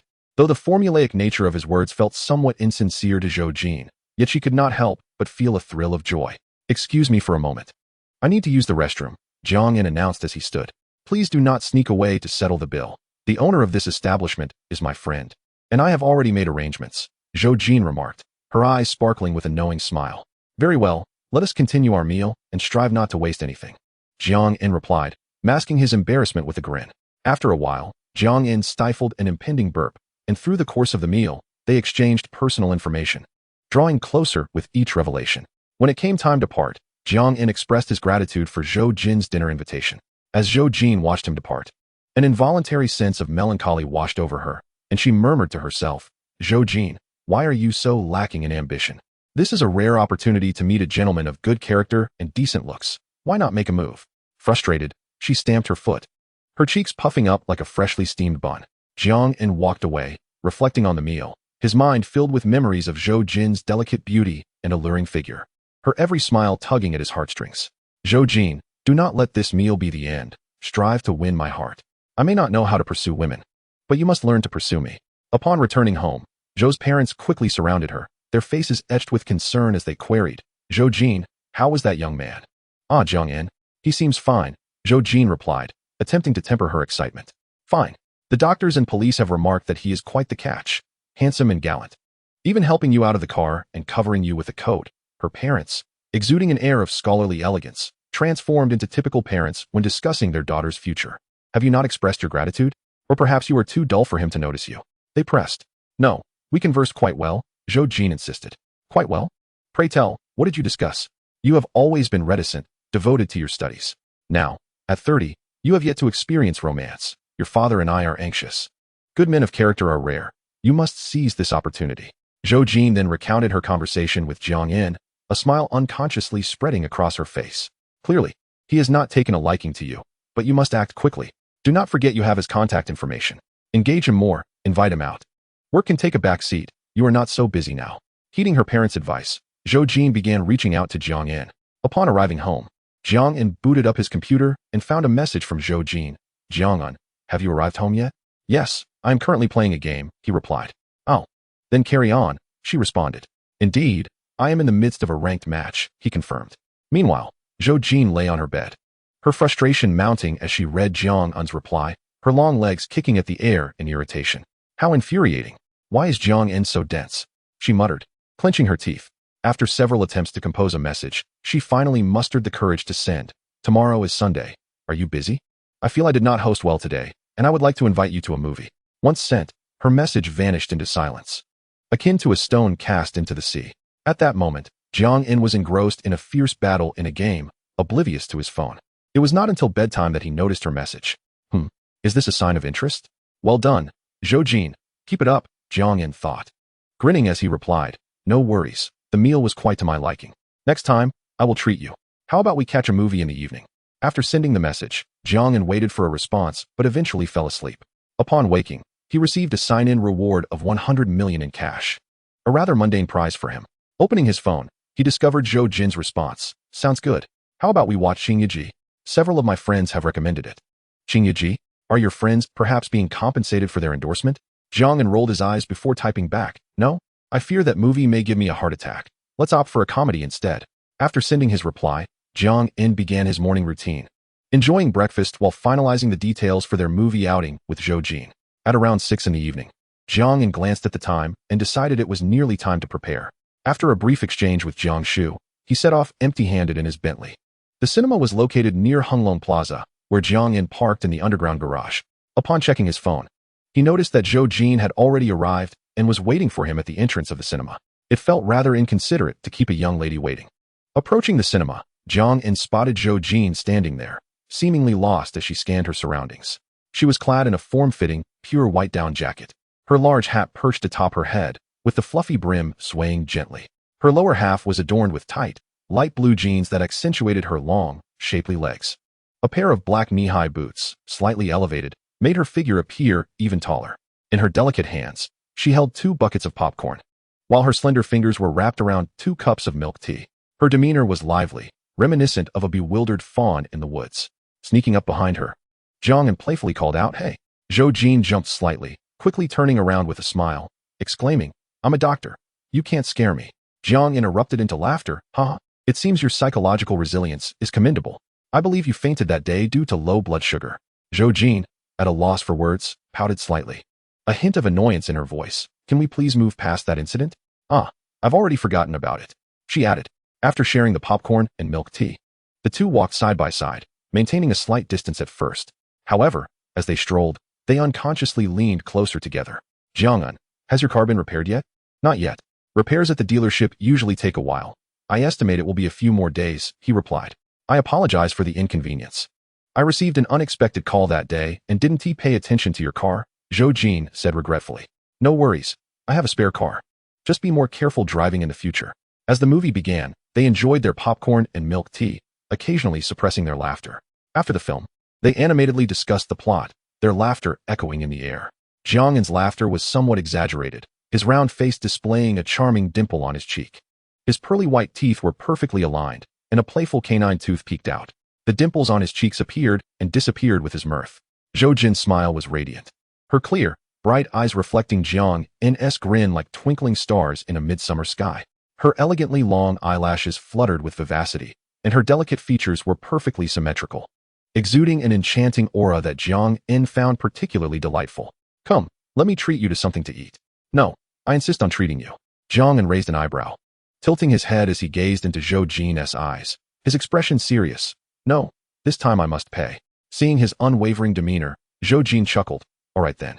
As they walked side by side, gradually leaning against one another, Jiang En slipped his hands into the pockets of his coat, while Zhou Jin instinctively linked her arm with his. A flutter of excitement surged through Jiang En as he caught a glimpse of her, his heart racing, almost hearing the symphony of blood coursing through his veins. The subtle fragrance wafting from Zhou Jin was refreshing and not overpowering, a stark contrast to the cloying sense of cosmetics that often aggravated his mild nasal allergy. The faint scent, mixed with a hint of antiseptic, invigorated him. They entered a charmingly decorated Western restaurant, where Zhou Jin, feeling a bit flustered, withdrew her hand from Jiang En's arm, attempting to mask her embarrassment. Jiang En smiled at her, guiding her to their seats before taking the menu from the waiter and handing it to Zhou Jin. "This seems a bit pricey, and I'm not particularly fond of Western cuisine," she said, glancing at the menu, not wanting Jiang En to overspend. Jiang En chuckled. "It's all right. We agreed to have Western food on our way here. It's not that expensive, and I can manage." Zhou Jin, seeing his nonchalant demeanor, opted for a more affordable dish and handed the menu back to Jiang En. He frowned slightly upon seeing her choice. "Oh, come on. You don't need to save money for me. I can treat you to Western cuisine every day without going bankrupt." Zhou Jin completely missed the point, her face lighting up with a bright smile as she murmured, "No need to have Western food every day.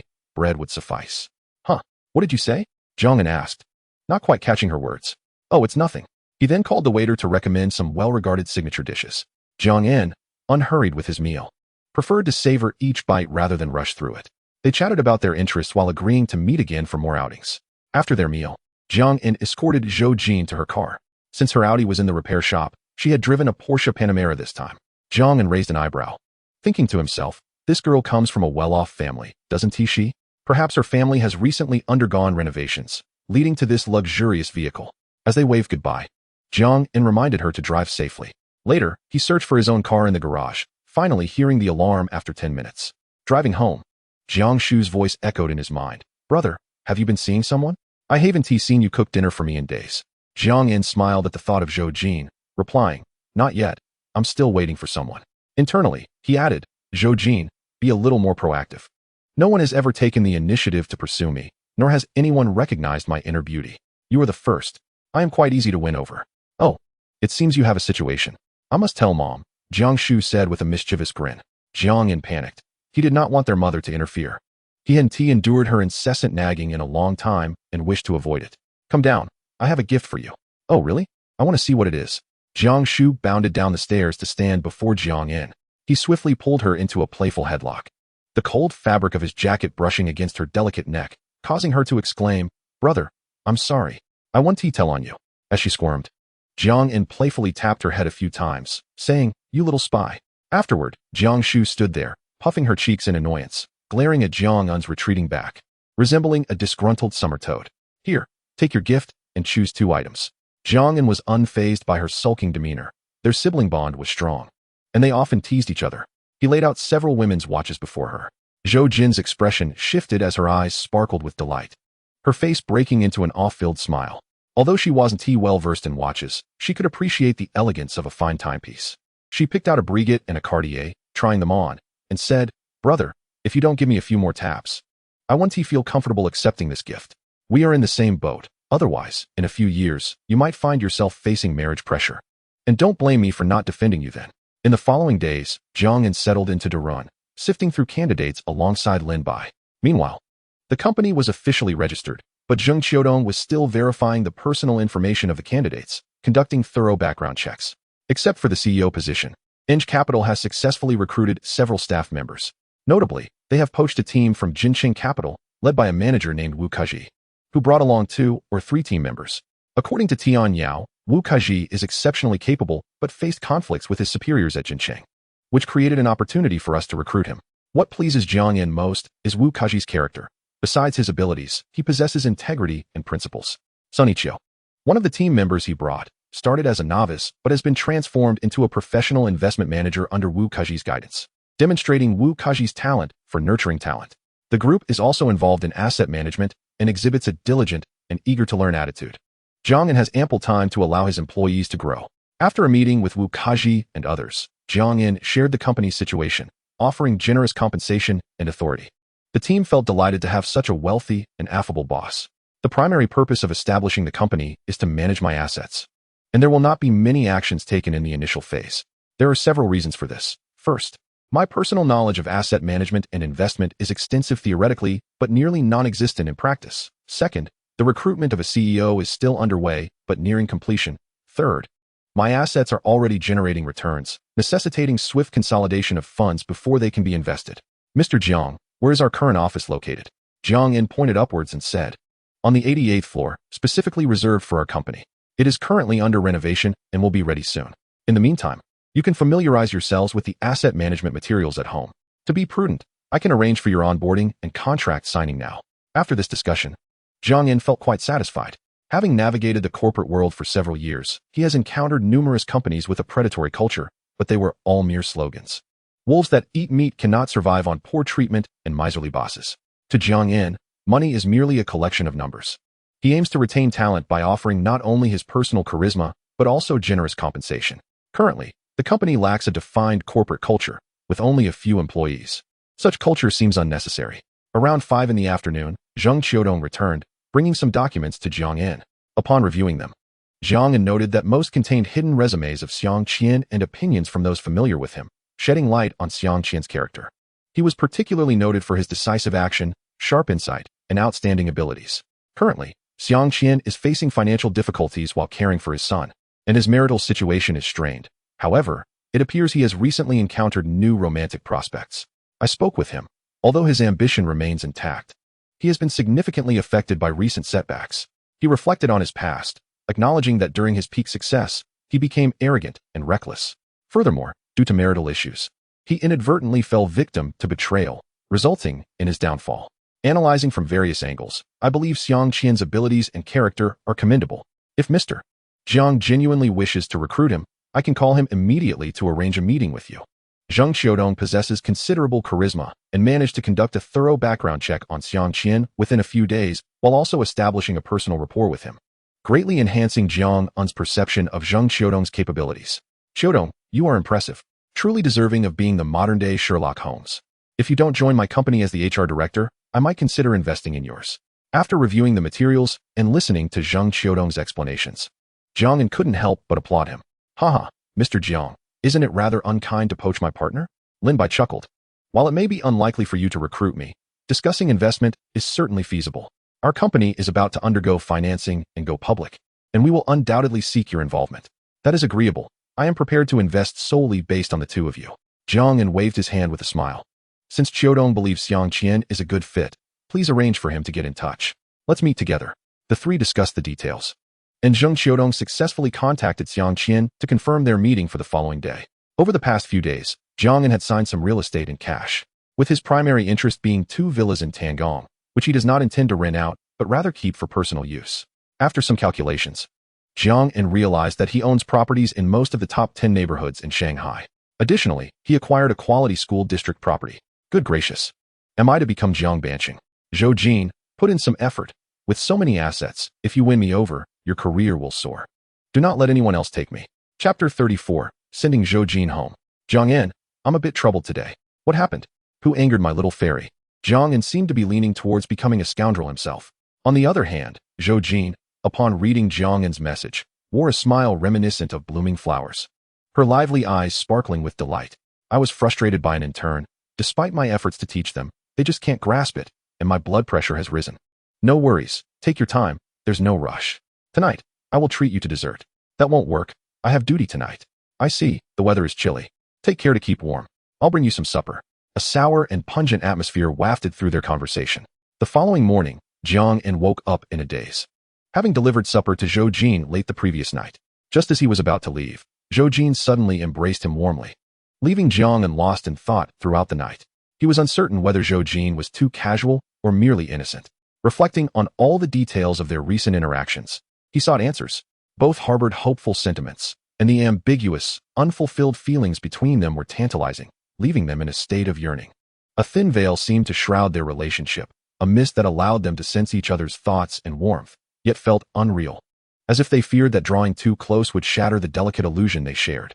Successfully signed in. Congratulations on receiving the complete guide to gambling techniques. Gambling techniques? What do I need this for? After the information flooded in, Jiang En immediately realized its value. Goodness, this encompasses a wealth of knowledge, including psychology, mental arithmetic, and even techniques for perfect memory. Oh, this is a leap forward. After finishing his morning routine and having breakfast, Jiang En rushed to Duran. At 10 in the morning, he was scheduled to meet Xiang Qian. Shortly after arriving at Duran, the three exchanged greetings. Xiang Qian had arrived 15 minutes early, took a brief rest, and then the formal meeting commenced. Upon first meeting Xiang Qian, Jiang En perceived his demeanor as restrained, likely due to recent setbacks, yet his inner confidence still shone through. The meeting proceeded smoothly, lacking the seriousness of prior interviews. Jiang En primarily inquired about matters beyond the professional realm, observing Xiang Qian's expressions and movements. After this exchange, Jiang En felt immensely satisfied, recognizing Xiang Qian's unique personality, presence, and reliable character. Mr. Xiang, would you be interested in joining my company? Jiang En directly extended an olive branch. Xiang Qian pursed his lips, his expression turning serious. Mr. Jiang, I have a tarnished past. Are you not concerned that I might betray you in the future? Jiang En shook his head and replied, to be candid, we have conducted a thorough background investigation on you, and I have been observing your every move. Our conclusion is that we trust your character and abilities. We find you dependable. The term Cao-Pu may sound rather mundane at first glance, yet upon deeper reflection, it encapsulates the quintessential qualities of an individual. As Xiang Qian remained silent for a moment, he engaged in a conversation with Jiang En to better understand the current company structure and operations. Presently, aside from Xiang Qian's position yet to be filled, the foundational personnel framework of the company has been established. The primary objective of the company is to manage the assets under my name, with future endeavors expected to encompass investments, and most importantly, I aspire to establish a charitable foundation. Listening to Jiang En outline the vision for Eng Capital, Xiang Qian nodded in agreement intermittently. Grateful for Jiang's recognition, I expressed my willingness to join Eng. The exchange between the two was quite pleasant, as Jiang En possessed a unique charisma, complemented by his vast knowledge and application of psychology, quickly earning Xiang Qian's approval. Welcome to Eng. Jiang En rose to shake Xiang Qian's hand, conveying his warm welcome. They engaged in a brief conversation, during which Xiang Qian planned to report for duty the following day. Meanwhile, Zheng Qiudong and Lin celebrated the successful completion of a significant task with high fives and embraces. After Xiang Qian departed, Jiang En expressed his gratitude to Zheng Qiudong and Lin, stating, I keep my promises. Aside from compensation, this year's rent for Darren will be waived, although you will need to cover the property fees. Laughter erupted among the three. After enjoying lunch together, Jiang En returned home for an afternoon of swimming and exercise. My car is fixed today. Is yours ready as well? After exercising, Jiang En reclined on the large sofa in the living room, glancing at a message from Zhou Jin. The 4S store said I can pick up the car later. That's splendid.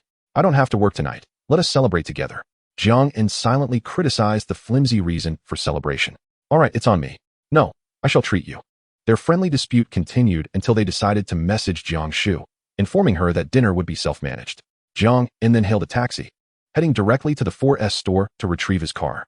Old friend, we meet again. Jiang En thought fondly of his old Junyue, his first vehicle, which had been bound to him during slumber. Driving to the restaurant where he had arranged to meet Zhou Jin, every encounter with her left Jiang En in awe. This time, Zhou Jin donned a striking red fitted coat cinched at the waist, accentuating her tall and graceful figure. Her makeup was simple yet elegant, highlighted by a vibrant red lipstick, radiating enthusiasm. She resembled a blazing flame amidst the frigid winter, exuding an aura of unique pride and warmth. Jiang En found himself captivated, internally exclaiming, I cannot withstand this. Zhou Jin, please confess your feelings to me. Their relationship felt far from platonic, resembling a matchmaking endeavor where both found each other agreeable, gradually growing familiar with one another. As they dined and conversed, Jiang En resumed his humorous demeanor, eliciting continuous laughter from Zhou Jin, whose joyous spirit resembled a blooming scarlet rose in early summer, captivating the heart. When do you reveal your truest self? Zhou Jin asked, gazing at Jiang En with an enchanting smile. Jiang En met her gaze unwaveringly, causing Zhou Jin's cheeks to flush. When I am alone, driving, or playing video games. Jiang En pondered. Why is that? Because when I am alone, my actions and words escape the confines of my mind, leading me to sing nonsensically, make odd sounds, and behave in an eccentric manner.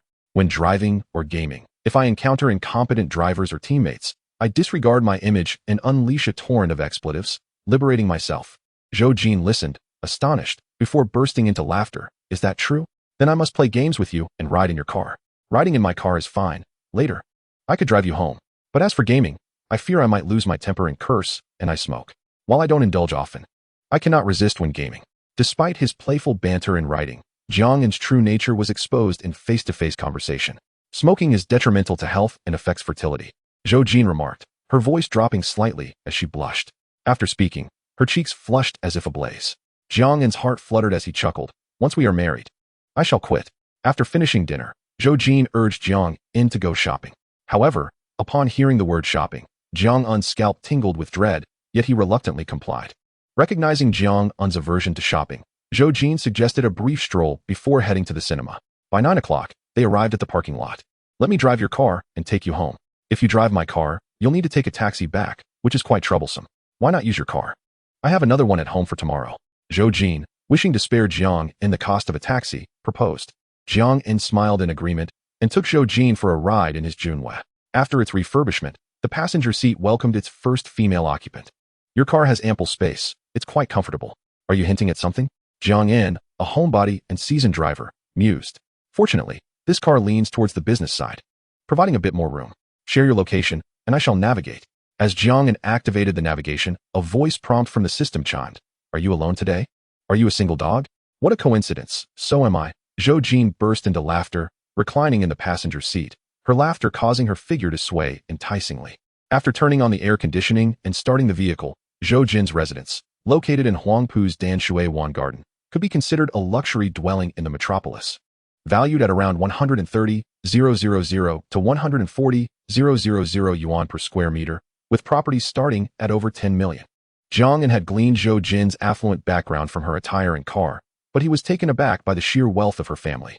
Fortunately, with Jiang En's own fortune in the billions, he had encountered his fair share of opulence, masking his surprise. Throughout the journey, he encountered drivers using high beams and changing lanes without signaling, and he struggled to suppress his urge to speak out. After enduring for several minutes, he finally snapped at a sluggish driver, exclaiming, "Why not get out and carry it? The road ahead is clear." Once he began speaking, Jiang En lost control, berating the driver. "You wretched creature, which lane do you intend to take? Is there a lane you favor? Are you afflicted with glaucoma or cataracts? Driving with high beams? Are you blind to the road ahead? Fool, it's a green light, and yet you remain stationary. Your color preference eludes me."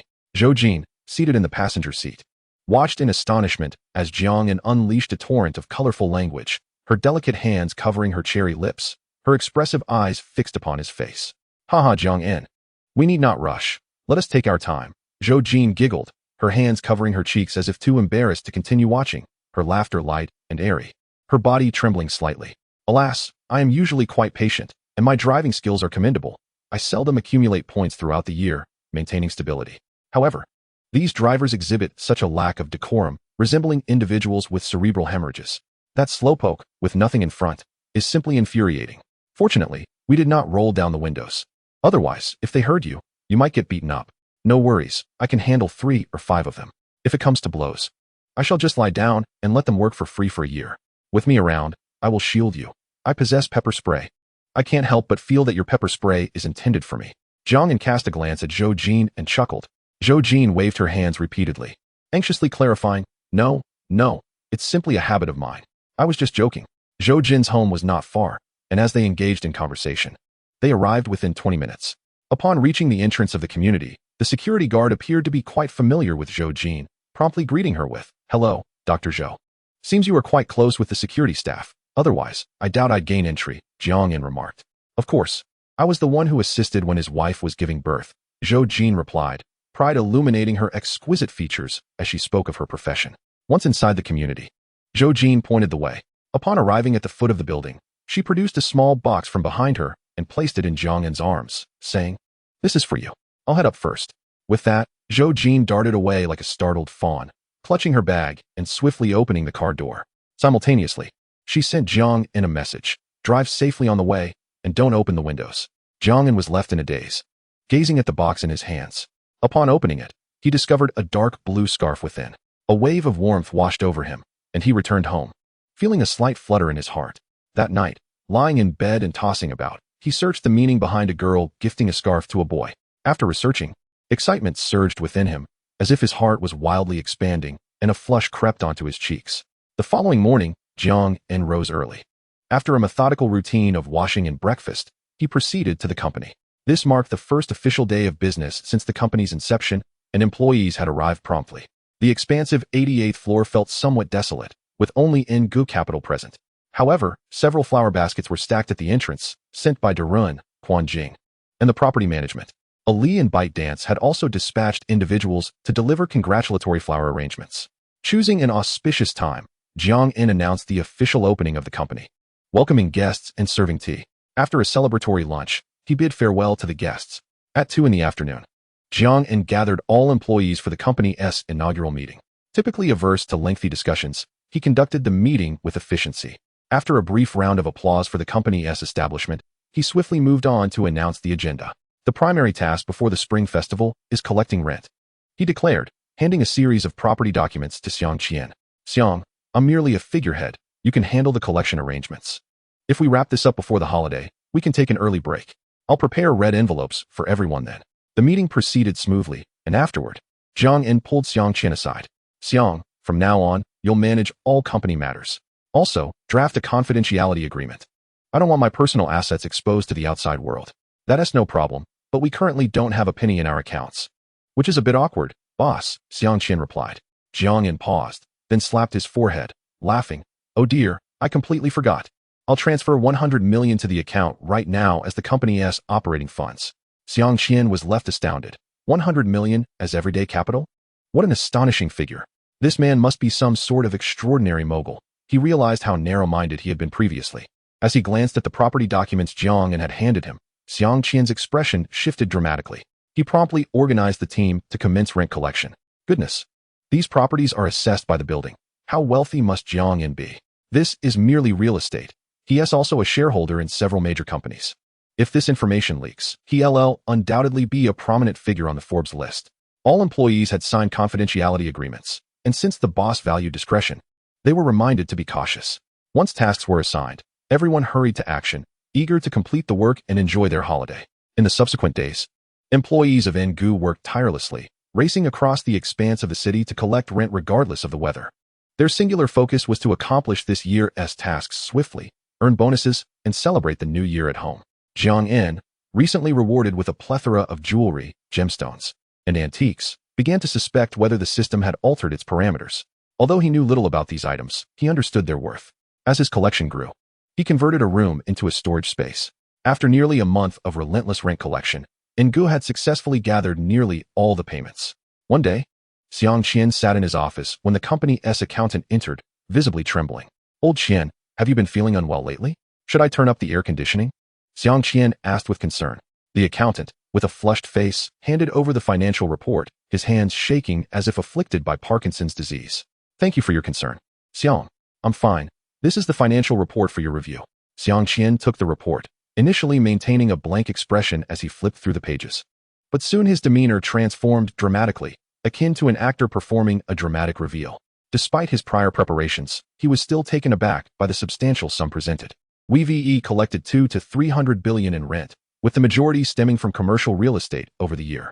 Goodness gracious, this is a remarkable cash flow, Xiang Qian exclaimed, rubbing his face in disbelief.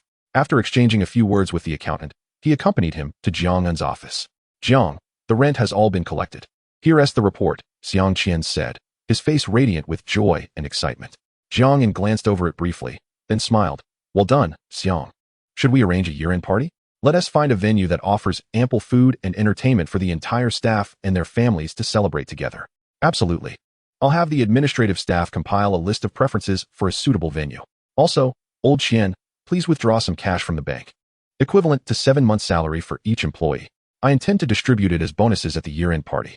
Isn't that a bit excessive, boss? Our company's salaries are already 20% higher than the industry average, and most employees have only worked for about a month.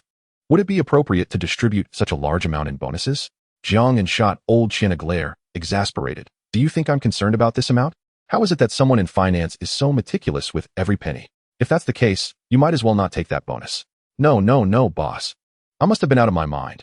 I'm heading to the bank right now. Upon finishing his sentence, Lao Qian immediately exited the office and called upon others to accompany him to the bank. Is there anything else, Xiang Qian? Jiang En inquired, observing the man before him, who appeared hesitant and somewhat reserved. Xiang Qian, licking his lips and rubbing his hands together, responded with a broad smile. Well, boss, our company's account has quite a substantial amount of money right now, and I would like to inquire about our plans for next year. As you know, I am involved in venture capital. Hearing Xiang Qian's question, Jiang En paused momentarily before chuckling. Ah, I see. It seems your professional habits are flaring up again. Xiang Qian smiled sheepishly, his expression endearing. Let us keep all of this money in the company account for now. After the Spring Festival, I plan to allocate 20% of it to establish a charitable foundation to give back to society. We can discuss the specifics later. As for the remainder, I'll set aside 50% for you all to have ample opportunity to showcase your talents. Does that put your mind at ease? Jiang En replied with a grin. Of course, boss. Just make sure you maintain your posture. I brought you on board for a reason. Don't let your focus solely drift towards venture capital. Your primary role is still management. Rest assured, I will always keep my posture in check. Xiang Qian cheerfully patted his chest, expressing his excitement. Observing Xiang Qian leave the office in high spirits, Jiang En shook his head with a smile. The administration acted swiftly, arranging the venue for the annual meeting before the end of the workday. The itinerary was crafted with a team spirit, including a variety of entertainment and dining experiences. The following morning, dozens of employees gathered downstairs, some bringing family members, while others were single. Jiang En was alone, while Xiang Qian was accompanied by his child and a stylishly dressed woman, and Wu Kaji brought his wife. They boarded the company's chartered bus, heading to a real-life adventure club in the suburbs. The morning was filled with activities such as go-kart racing and a haunted house, followed by an afternoon at a high-end hotel for swimming, sauna, and massages. In the evening, they enjoyed a barbecue buffet and a grand dinner prepared by the hotel. Everyone had a splendid time. After the feast, Jiang En gathered everyone, presenting a large stack of cash, vibrant and enticing. The employees gazed at the pile of money with eyes wide open, filled with astonishment. Everyone has worked hard during this time. Today marks our company's first annual meeting, and I am distributing bonuses. Soon, each of you can go to the room behind me to collect your bonus, Jiang En announced with a smile. Upon hearing this, the crowd erupted in cheers, chanting, "Long live the boss." Lao Qian, please distribute the money to everyone. Jiang En signaled for silence and called Lao Qian to the front. Lao Qian stepped forward, thanked Jiang En, and began calling out names from the employee roster, inviting everyone to the room to collect their bonuses while reminding them not to inquire about each other's amounts. Those who received their bonuses wore radiant smiles, though a few were hesitant as they had to report back to their spouses. Ultimately, the annual meeting concluded with Jiang En announcing a holiday break. People were gathered, and transportation was arranged for everyone to return home. Once home, Jiang En and Jiang Shu confirmed their plans to return to their hometown the day after tomorrow. Jiang En sent a message to Zhou Jin, informing her of his return for the new year. Zhou Jin, upon reading his message, fell silent for a moment, a hint of sorrow crossing her charming face as she replied, "All right, I have duty tomorrow. Remember to bring everything you need for home." Reading her response, Jiang En felt a sense of emptiness in his heart. "Yes, take care of yourself. Don't catch a cold," he replied. Lying in bed, Jiang En anxiously awaited Zhou Jin's reply, tossing and turning, unable to find sleep. With the light on, he fixated on the second hand of his Paul Newman Daytona watch, his thoughts swirling in tandem with its movement, silently repeating to himself, "She likes me. She doesn't like me. She likes me. She doesn't like me." In a cyclical pattern, his heart a tumult of emotions. It felt as if his heart had been tossed into a hot pot of myriad flavors, each sensation bubbling restlessly. Jiang was not one to suffer from insomnia, yet that night, he finally succumbed to sleep past 5 in the morning. He awoke the following day around noon, still feeling somewhat lethargic, as if his spirit had been lost. He absent-mindedly passed over the system's sign-in rewards, not paying them much heed. After a light meal, Jiang forced himself to muster energy. He engaged in some exercise before heading out shopping with Jiang Shu to purchase gifts for their elders. "Brother, what do you think of this outfit for Mom?" Jiang Shu asked, holding up a piece of clothing. Jiang glanced at it and replied, "You chose it. Mom will love it. Let us also buy some jewelry. I've heard her mention how little Dad has gifted her since they married." "Yes, I'll pick out some for her and also for our aunts." After 2 to 3 hours of shopping, Jiang felt utterly exhausted, sighing as he sat on a bench in the corridor, surrounded by numerous bags. "It seems we forgot to buy gifts for our cousins, especially for our cousin's daughter. She will be 3 this year, and that little darling is just too adorable," Jiang Shu suddenly remarked while counting the gifts. Jiang, feeling despondent, closed his eyes and weakly suggested, "Why don't you go by yourself? I'm too tired to move." "No, you're coming with me." With that, Jiang Shu pulled Jiang along, unsteadily dragging him into various shops. After a long afternoon of shopping, Jiang returned home feeling utterly drained, collapsing on the living room sofa, too fatigued to move. That night, the siblings retired early, planning to set off around 3 or 4 in the morning to avoid traffic. In the early morning, after packing everything, Jiang and Jiang Shu set off in a phantom back to their hometown. Jiangzhou, their ancestral home, was not far from the bustling metropolis, merely over 600 kilometers away. Driving on the highway, Jiang observed the stream of vehicles, with the navigation showing many sections in red, causing his face to twitch with concern. Everyone returning home sought to avoid congestion, leading them all to converge on the same routes. "Oh dear, Shu, please don't fall asleep. Otherwise, I might doze off as well. I'll drive for the first couple of 100 kilometers, then you can take over." With steady hands, Jiang maintained a consistent speed of around 110 kilometers h. At night, the highway was predominantly filled with those returning home, oblivious to other vehicles, overtaking without hesitation. At every rest stop, Jiang would pull over to take a brief respite, smoke a cigarette to stay alert while trying to limit his food and water intake. After all, a full stomach combined with the warm air conditioning can easily induce drowsiness, and drinking too much water poses its own challenges on the highway. Thus, the journey home of 650 kilometers, including traffic, stretched into over 10 hours. They finally arrived in Jiangzhou around 3 in the afternoon. In the city, Jiang had previously arranged for his parents to purchase a few large houses, intending to spend the small New Year's Eve in the city before returning to the countryside for the actual New Year. Jiangzhou, a prefecture-level city in Gan Province, benefits from its geographical location at the intersection of several provinces, experiencing remarkable growth in recent years, consistently ranking among the top 3 in the province. Real estate prices have risen annually, with prime locations now exceeding 10,000 yuan per square meter. Jiang's new home is situated near the Wanda Business District, boasting excellent transportation links. Most importantly, both of his aunts had also purchased homes in the same community, facilitating regular visits. Upon arriving home, Jiang's mother greeted him joyfully, bringing the prepared dishes to the table. Jiang's father maintained his usually stern demeanor, even though Jiang had achieved success. He still appeared as a strict father.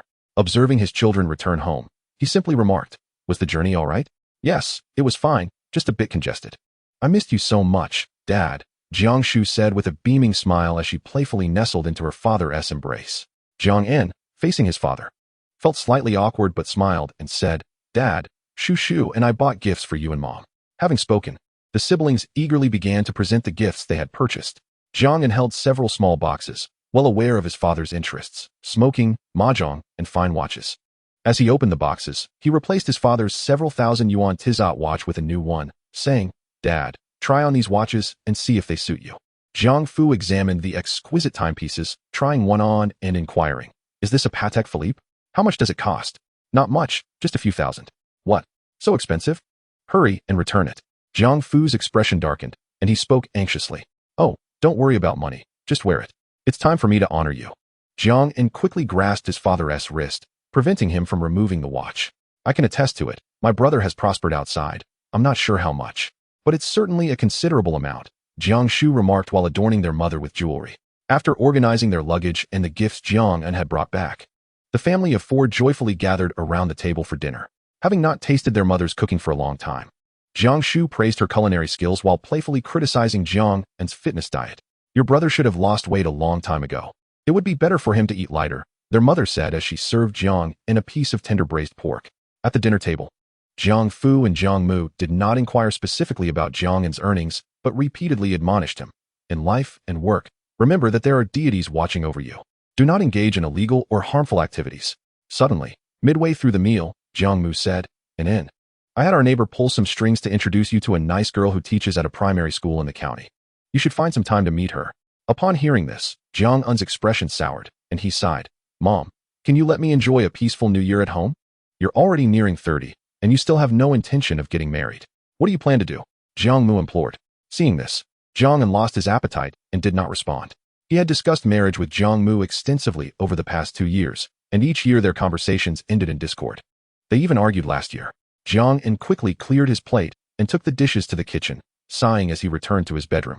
In the living room, Jiang Shu's voice could be heard gently advising their mother, mixed with Jiang Fu's remarks. Children will have their own fortunes. Pressuring him so much is futile. Let him find someone on his own. Dad is right. My brother is now financially stable and has a home. What is there to fear about being single? What if he ends up with a wife who doesn't appreciate him and wants a divorce, splitting his assets? Jiang An, listening to Jiang Shu's counsel from his bedroom, couldn't help but silently commend his brother. Chapter 37, Confession. Gan Province is a unique locale. Unlike most provinces and cities that share a common dialect, each city, county, and even village in Gan Province possesses distinct dialectal variations and customs. In Jiang An's hometown, the Little New Year's Eve falls on the 27th day of the 12th lunar month. In the city, the absence of the celebratory firecrackers typical of rural areas is particularly disheartening. In the days leading up to Little New Year's Eve, Jiang An visited his 2 aunts, delivering the gifts he had purchased. He frequently visited his second aunt's daughter, amusing himself with his 3-year-old cousin, who called out uncle with joyful enthusiasm. With 2 or 3 relatives living in the same community, the closeness of their relationships was evident. On Little New Year's Eve, whichever household finished preparing the meal first would host the others, leading to a banquet with 2 or 3 tables and a dozen people gathered in a circle. The aunts discussed family matters and village happenings while the brothers-in-law shared amusing anecdotes from work, venting about their stingy bosses. Jiang An's peers exchanged tales from their daily lives. Before long, it was the 28th day of the 12th lunar month, and several families planned to return to their countryside home. Jiang An lay on the sofa, engrossed in a book when suddenly his phone buzzed. Upon seeing the caller ID, his heart skipped a beat. It was Zhou Jin calling. Ah, Zhou Jin. Jiang An attempted to steady his voice. After a brief pause, Zhou Jin's melodious voice floated through the silence. Jiang An, I like you. Let us be together. Having long contemplated this moment, her words were succinct yet imbued with profound anticipation. Time seemed to freeze as Jiang An felt his heart pounding fiercely. Unaccustomed to such a situation, he found himself momentarily at a loss for words. The myriad thoughts he had prepared seemed to clog his throat. Wait for me. Jiang An managed to utter, his voice low as he hung up and dashed into his bedroom, overwhelmed with joy. He quickly opened his phone to search for the nearest flights to Mo. Due to his dismay, he discovered that all tickets were sold out. Frantically, he dialed Lu Meng, the property manager. Hello, Lu Meng. I apologize for disturbing you during the holiday. No problem, Mr. Jiang. How may I assist you? I urgently need a ticket from Changnan to Mo. The online tickets are sold out. Is there any other way to obtain one? Yes. I previously registered you for an American Express Centurion card. As the cardholder, you can contact customer service. They have partnerships with major airlines and can help you secure an internal ticket. After hearing Lu Meng's explanation, Jiang An quickly searched for the customer service number for the black card. Upon connecting, the dedicated representative helped him book a flight departing in 3 hours. At this moment, Jiang An was focused solely on appearing before Zhou Jin as soon as possible. He hastily gathered a few belongings and rushed out the door. Seeing this, Jiang Mu asked, We're leaving for the countryside soon. Where are you off to now? I'm heading to Changnan Airport to catch a flight back to Mo. I will return before New Year's Eve, Jiang An replied hurriedly before dashing out. He drove straight to the airport, located over 100 kilometers away. Jiangzhou once had an airport, but due to operational issues and low passenger volume, it was closed, necessitating travel to the provincial capital's airport in Changnan. The journey was fraught with minor traffic congestion, and Jiang An's anxiety grew. Finally, he arrived at the airport half an hour early, parked his Phantom in the lot, and sprinted towards the boarding gate. Breathless, he boarded the plane and settled into first class, his heart racing, unsure if it was due to excitement or exertion. Reclining in his seat, he requested a cup of red tea from the lovely flight attendant, oblivious to her subtle hints, and closed his eyes to calm his mind. He rehearsed how he would express his feelings upon meeting Zhou Jin. Despite numerous rehearsals, Jiang En felt his preparations were inadequate. After nearly 2 hours of dozing, the flight landed on schedule. Jiang En disembarked, hopped into the vehicle arranged by customer service, and sped towards Zhou Jin's home. As he drew closer, his nerves intensified. His heart thundered as if struck by a hammer. Upon reaching the neighborhood entrance, the vehicle could not proceed, so Jiang En exited and approached the security booth, where he recognized the guard from a previous encounter. The guard remembered Jiang En and promptly allowed him entry. Walking through the community, Jiang En recalled the route he had taken before, confirming it multiple times before standing beneath Zhou Jin's building. By now, it was 7 in the evening, and the common areas of the community saw sporadic foot traffic. Standing in the biting cold wind, Jiang En felt no chill. His heart was ablaze. He took out his phone and dialed Zhou Jin's number. After a few rings, the call connected. "Zhou Jin, I'm downstairs at your building." Jiang En calmed his excitement and spoke slowly. "Oh, you're not home? I'll be right down." Zhou Jin's clear and melodious voice rang out, filled with surprise and delight, followed by the sound of her cheerful footsteps approaching. After a brief interval, Zhou Jin appeared before Jiang En, clad in a pale pink plush pajama set adorned with 2 lively bunny ears. As she bounded toward him, her movements were reminiscent of a large kangaroo. "There are sentiments I believe are best expressed face-to-face. I have never been particularly adept at articulating my feelings, often finding myself rather passive in matters of the heart. Now, standing before you, I wish to convey directly that I, too, harbor affection for you. Will you be my girlfriend?" Jiang En gazed at the enchanting figure before him, her graceful silhouette and playful attire exuding both elegance and charm.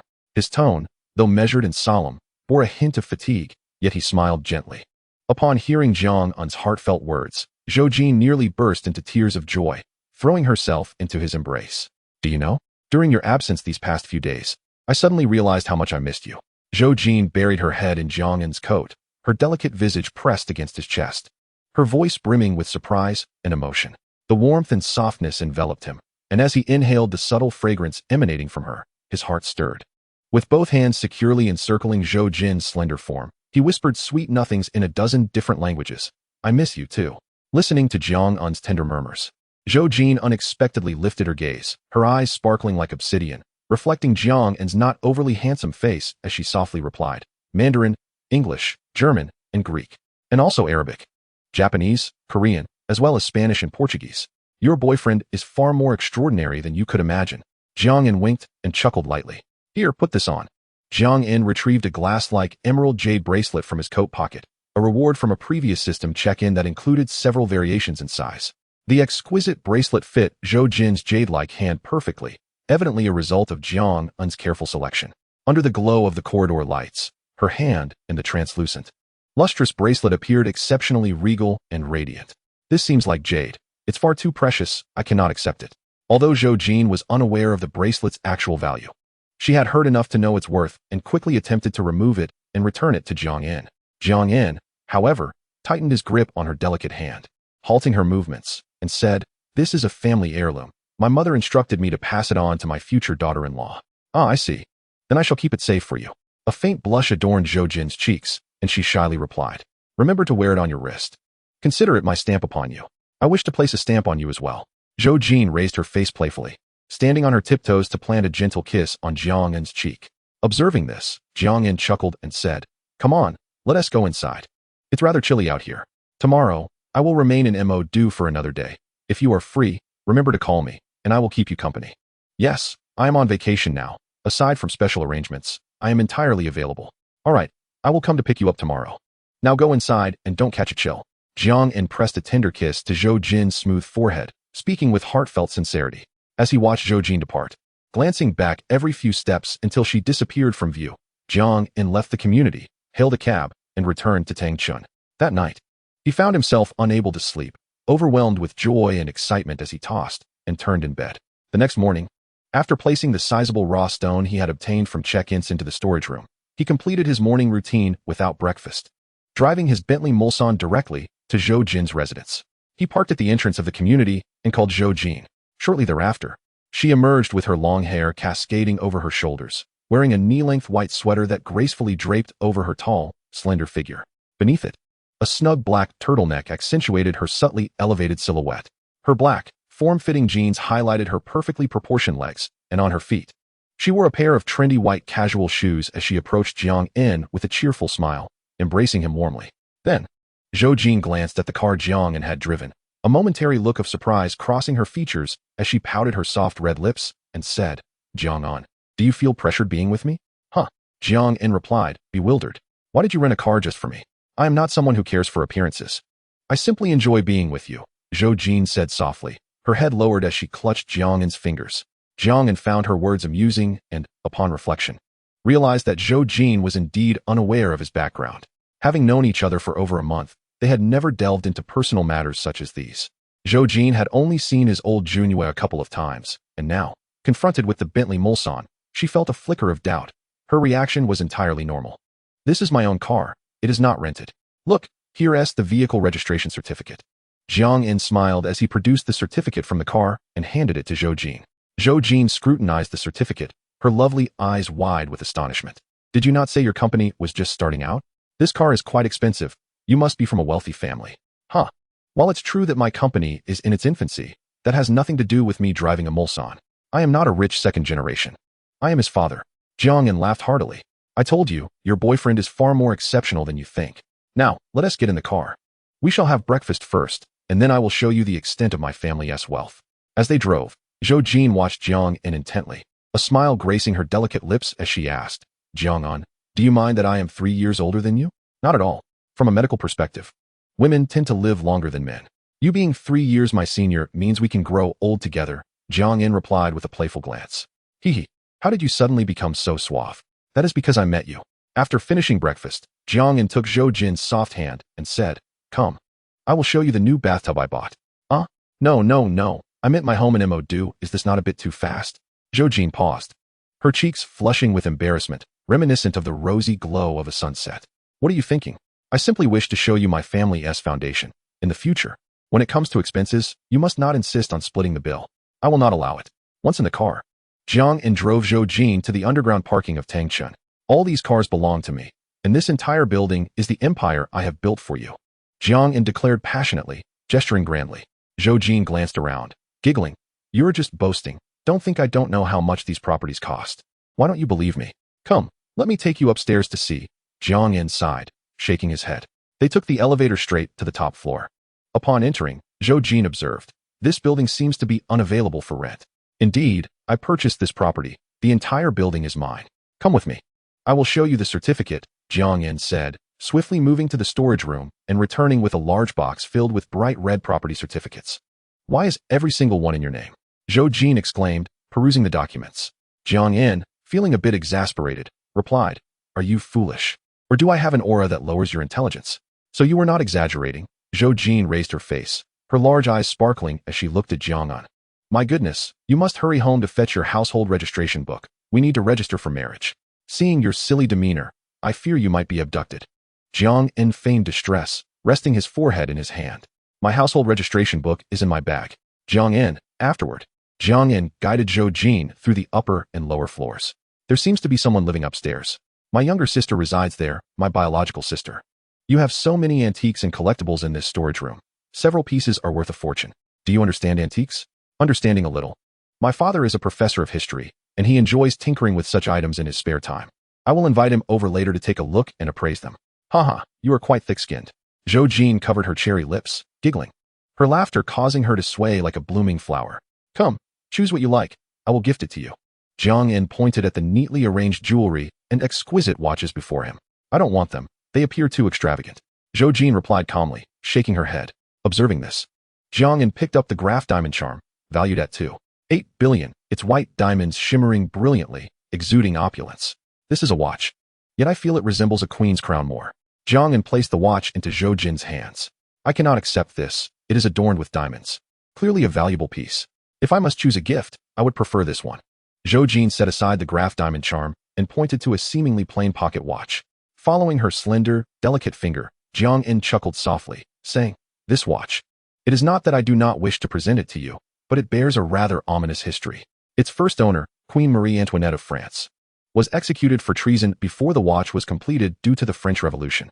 It took 2 generations for Mr. Breguet to finish crafting it. As a doctor, I fear it may bring misfortune if I gift you this pocket watch. To think such a watch harbors such a twisted tale, it must be valuable as well. So I shall decline it. Let us go. Accompany me for a shopping spree. Wait a moment. Here, let me help you wear this. Jiang An selected a Patek Philippe Platinum World Time watch, which had appeared at a 2002 auction, valued at 30 million. The rose gold lady's watch adorned Zhou Jin's fair wrist, its brilliance contrasting with her porcelain-like skin, radiating light and color. Do not remove it. It is not expensive. With that, Jiang An took Zhou Jin's hand and stepped out the door, driving swiftly towards Nanjing Road pedestrian street. As the year-end approached, the cold wind swept through. Yet the foot traffic remained considerable. The essence of shopping lies in the stroll itself. Jiang An donned a long coat, with a scarf gifted by Zhou Jin wrapped around his neck. The pair walked side by side, hands tightly clasped, browsing the various shops while engaging in lively conversation. Ever since Jiang An acquired the remarkable photographic memory skill from the gambling god, he had read extensively, and a vast ocean of knowledge filled his mind. Coupled with his humorous nature, he kept Zhou Jin in fits of laughter. As they ambled along, they were suddenly approached by a strikingly beautiful woman, accompanied by several camera crew members. Excuse me, may I ask you and your girlfriend to participate in a brief Q&A? If you answer all correctly, we not only offer exquisite gifts, but also the blessings of our entire team. Upon hearing this, Jiang An furrowed his brow. He had seen plenty of such street interviews on Douyin, where most questions were rather cerebral. Would you be willing to spend a month's salary on lipstick for your girlfriend? Or if your girlfriend and your mother fell into a river, who would you save first? Sorry, we are not really available. Thank you for the invitation, Jiang An declined. Oh, come on. We rarely encounter such a perfect couple, and our questions are genuinely intellectual, not inane. The host quickly interjected, admiring the affluent and talented Jiang An alongside the stunning Zhou Jin. Hearing the host's praise, Jiang An smiled slightly and glanced at Zhou Jin, seemingly seeking her approval. Zhou Jin nodded, and Jiang An replied to the host, "Gifts are of no concern. We would appreciate the blessings. Thank you. We are currently recording a video, so please allow us to share it on Douyin later." Jiang An was not particularly fond of appearing on public platforms, but it depended on the company. Besides, it was just a short video, and he did not mind too much. After receiving Jiang An's consent, the host held up the question card and began the Q&A.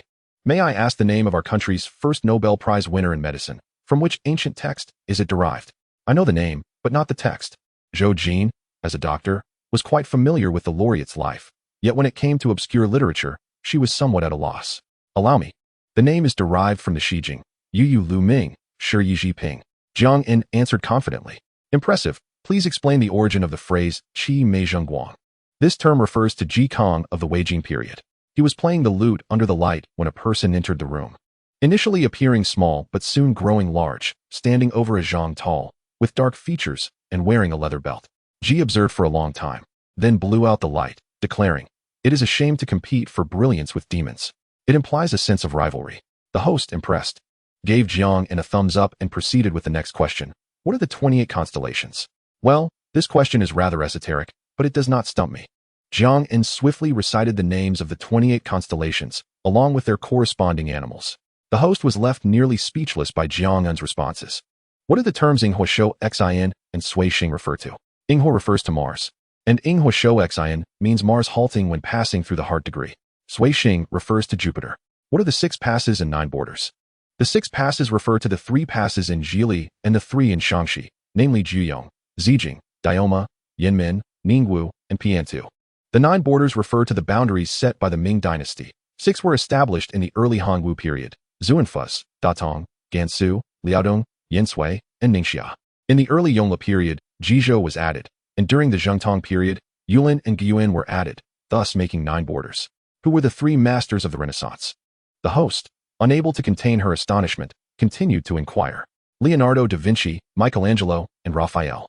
Observing Jiang An's triumphant demeanor, Zhou Jin's face lit up with surprise, her large, beautiful eyes fixed on Jiang An's face, her clear gaze sparkling like a constellation. Now for the medical question. How many levels of pain are there? And what is the world's most excruciating pain? Let my wife answer. She is the expert. Jiang An's sudden affectionate address took Zhou Jin by surprise, her delicate cheeks flushing slightly. She quickly regained her composure and replied, "Pain is classified into levels. Level 0, no pain. Level 1, mild pain, intermittent and not requiring medication. Level 2, moderate pain, persistent and affecting rest, necessitating analgesics. Level 3. Severe pain, persistent and unrelieved by medication. Level 4. Extreme pain, persistent and accompanied by changes in blood pressure and pulse. The world's most excruciating pain is trigeminal neuralgia. Chapter 39, Social Death. Upon hearing Zhou Jin's response, the host glanced at her question card, bewildered, and said, "My answer is 12 levels. Why is it different?" Jiang En shook his head and said, 12 levels is a fabrication by netizens. My wife is a doctor. Besides the classification method, there are also numerical grading methods, subjective pain intensity scales, and visual analog scales, among others. The host, feeling somewhat awkward at Jiang En's elaboration, replied, "I have learned something today. Now we have one last question. Please recite the 10 wishes from Mr. Tao Yuanming's Ziyangqingfu.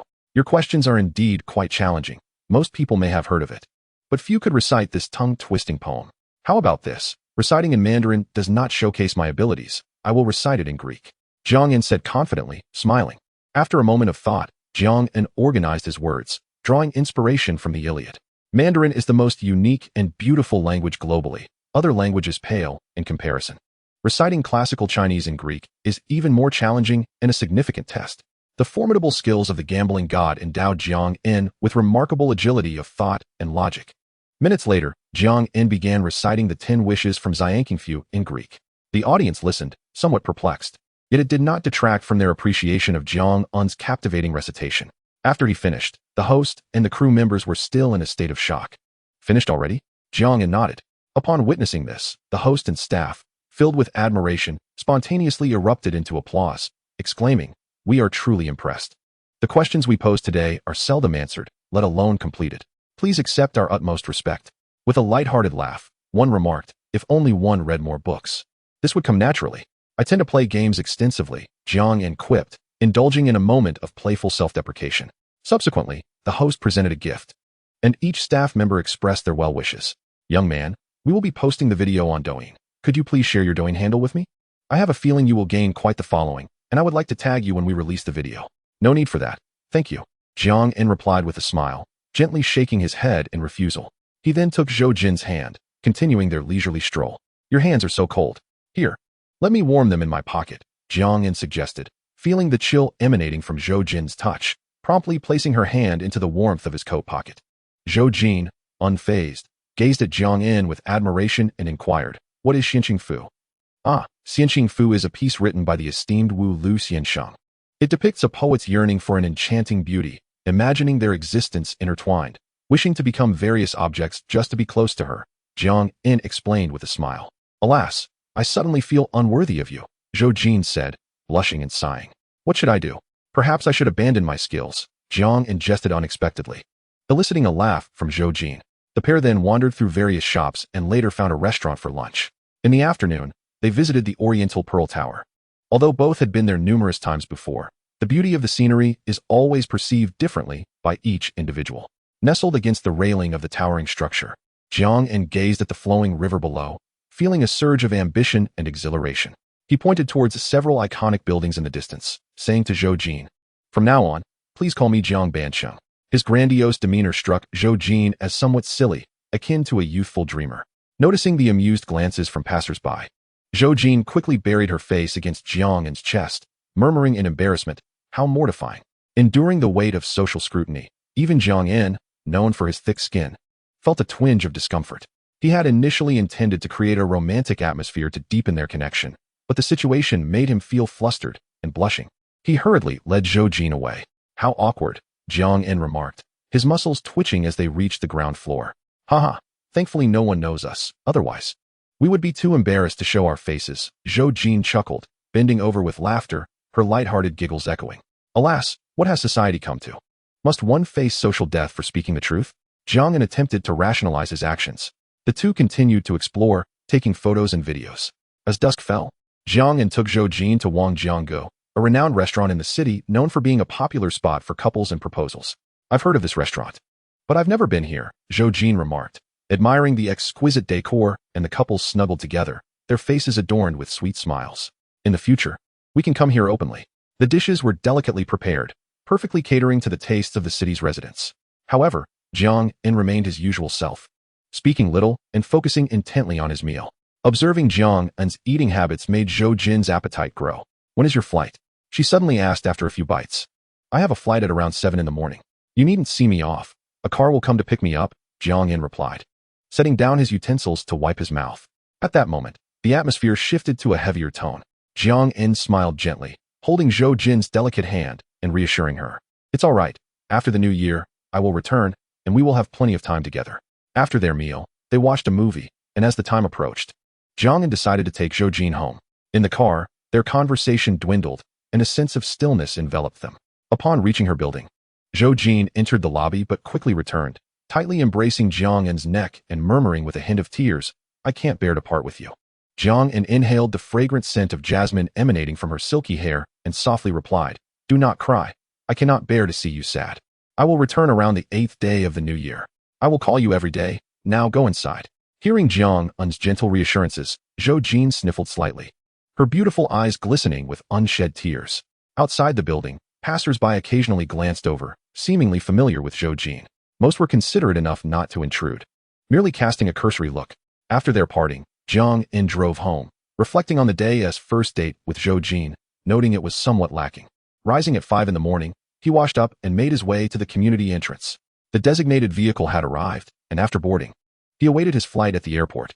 Later, around 9, Jiang En called Zhou Jin to inform her of his safe arrival. After picking up a car at the airport in Chang'an City, he drove straight to his rural hometown. The journey spanned over 100 kilometers, and as he hummed a tune, he arrived home just before lunch. His rural family home was a modest 4-story building, surrounded by a few scattered houses, covering nearly 200 square meters. If situated in the urban area of the city, it would surely be considered a charming, old-style residence. On the eve of the Lunar New Year, it was customary for Jiang En's family to visit the mountains in the afternoon to pay respects to their ancestors. By 6 in the evening, the ancestral hall was filled with villagers paying homage. The entire village, consisting of around 100 households, gathered to light incense and set off firecrackers, creating a vibrant atmosphere in the ancestral hall square. News travels swiftly in the village. Any disturbances are quickly known to all, and many elders greeted Jiang En warmly. He graciously returned their salutations, quickly depleting his supply of cigarettes. The New Year's Eve dinner was lively, as Jiang En's second aunt, who was married in the village, maintained a close relationship with their family, along with Jiang En's uncle. The three families shared a feast, with Jiang En thoughtfully bringing several bottles of fine wine for each household. The sound of firecrackers and fireworks echoed through the night, marking the most festive time of the year. Jiang En recorded numerous videos to send to Zhou Jin. After the New Year's Eve dinner, they kept vigil until midnight. During this time, Jiang En typically spent his evenings gaming in his room or playing cards with village friends. However, this year, he added a new activity, video chatting with Zhou Jin. They shared stories of their experiences on New Year's Eve, occasionally expressing their longing for one another. At this moment, Jiang En's mother called from downstairs. "En, your father is at Uncle Feng's house playing cards again and has lost some money. You need to bring him back." Just as Jiang En was immersed in his conversation, he frowned at the sound of his mother's voice. He descended the stairs while still focusing on the phone camera, saying, "Oh, it's nothing. It's the new year. It's normal for him to lose a bit of money. He does this every year." That's not the case. Usually, he loses just a little, but this time he is betting quite high. "I saw the pile of money on the table. It's quite substantial. You need to hurry and bring him back," Jiang En's mother insisted, and sensing a change in the atmosphere, he began to worry. In previous years, the stakes at the card table rarely exceeded a few thousand. Why were they playing so high this year? He quickly went upstairs, grabbed a jacket, and planned to check on the situation. As he walked, he informed Zhou Jin, "I need to step out for a bit." "Okay, just be careful," she replied. Jiang En hurried towards Uncle Feng's house. Uncle Feng, whose real name was Jiang Feng, was a relative who had worked in the Guangdong province for several years without returning home. Since coming back the past 2 years, he had rarely ventured out, spending his days gambling. Rumor had it he was a hustler, and his wife ran a barbershop in the county, which, on the surface, was a legitimate business but secretly served as a gambling den. The couple likely engaged in numerous activities that diminished their moral standing. Their first child tragically passed away, and they subsequently had 2 daughters, enduring the burden of penalties. Their third child was a son. The daughters were well-behaved and reached the age for marriage. Yet due to Jiang Feng's stringent demands regarding dowries, no suitors dared to approach. Their son, now nearly 19, was spoiled from a young age, failing to develop properly and often getting into fights, leading to his early incarceration. Currently, he is idling away his time at a vocational school. Chapter 40, Father and Son Gathering. Jiang En pushed open the door and was greeted by a throng of people in the hall, gathered around an octagonal table. A hazy smoke enveloped the area, reminiscent of a group burning offerings at a tomb during Qingming. Voices of all ages filled the air with shouts and sighs. Oh dear. Uncle Xiaoho, how come it's still a loss at 9 o'clock? Jiang Feng's luck seemed to be quite prosperous, as he was on a winning streak. What a surprise, losing 2 families while 1 wins. This is quite the loss. The primary issue was Jiang Feng's heavy betting. Jiang listened to the murmurs of the crowd and found a moment to squeeze in. Upon observing the large bundles of cash on the table, his brow furrowed. In previous years, a group would play cards or mahjong with only about 10,000 on the table at most. This year, however, was an anomaly. With the popularization of digital money, who still kept such large amounts of cash at home? Dad, weren't you playing mahjong? Jiang approached Jiang father. Jiang father glanced at him without responding, pulling out his phone to transfer money, seeking cash from Jiang Feng across the table. Quickly, you need to take your dad home. He has already lost over 200,000. I just partnered with him and lost several thousand as well, Jiang second uncle remarked, his expression grim. Dad, losing some money is fine, but let us go home to celebrate the new year. We're still expecting you to set off firecrackers, Jiang urged, tugging at Jiang father's arm. Jiang father, clearly a bit tipsy, frowned in annoyance and replied, oh, just leave me be. Brother, listen to Enzi, hurry home. I also need to take Xining back. Tomorrow we'll go to the bank to withdraw money and find a way to win it back. Jiang second aunt, usually competitive and unwilling to suffer losses, expressed her frustration as her husband had lost money. She knew it would be difficult to recover their losses tonight, so a trip to the bank tomorrow was likely inevitable. You 2 old geezers are quite the characters. Truly, birds of a feather flock together. Jiang's second aunt teased Jiang father and second uncle. Seeing that Jiang father was somewhat unyielding, Jiang addressed the crowd. All right, everyone, let us disperse. If this continues, I might have to call the police. Even they deserve a break during the new year. It was rare for everyone to gather for some card games. Enzi, let your dad continue playing for a bit, Jiang Feng called out, noticing the gathering was about to break up. Yes. Why call the police? A group of Jiang Feng's acquaintances chimed in, not wanting the wealthy Jiang father to slip away. While I do not oppose playing cards during the new year, it's evident that this is a gamble for the family fortune. Jiang calmly surveyed the people who had just spoken. It's all right, everyone is just having some fun, he assured, but when he noticed the crowd's reaction, he raised an eyebrow and smiled. It seems that if my father and I leave, it would dampen everyone's spirits. Jiang checked the time and realized it would be unlikely to pull his father away, so he continued, it's 10 o'clock, let us play for another hour. Regardless of the outcome, we'll all head home afterward. He then turned to Jiang father. Dad, let us partner up. You can manage the finances while I take care of the cards. Oh, a father-son partnership? I expect you both to return what you owe later. Jiang thought to himself. Jiang father looked at him, slightly furrowing his brow. The 2 rarely engaged in activities together, let alone partner up for gambling. Jiang father found the situation somewhat peculiar, while Jiang felt exhilarated. Winning or losing mattered little, as this was his first time sharing the table with his father. You reckless boy, your father is losing his temper, and you don't know how to be cautious, his second aunt kicked Jiang from behind. It's fine, Jiang replied, seeing that Jiang father remained silent and did not object. He took out his phone and said to Jiang Feng, Uncle Feng, let us exchange for cash.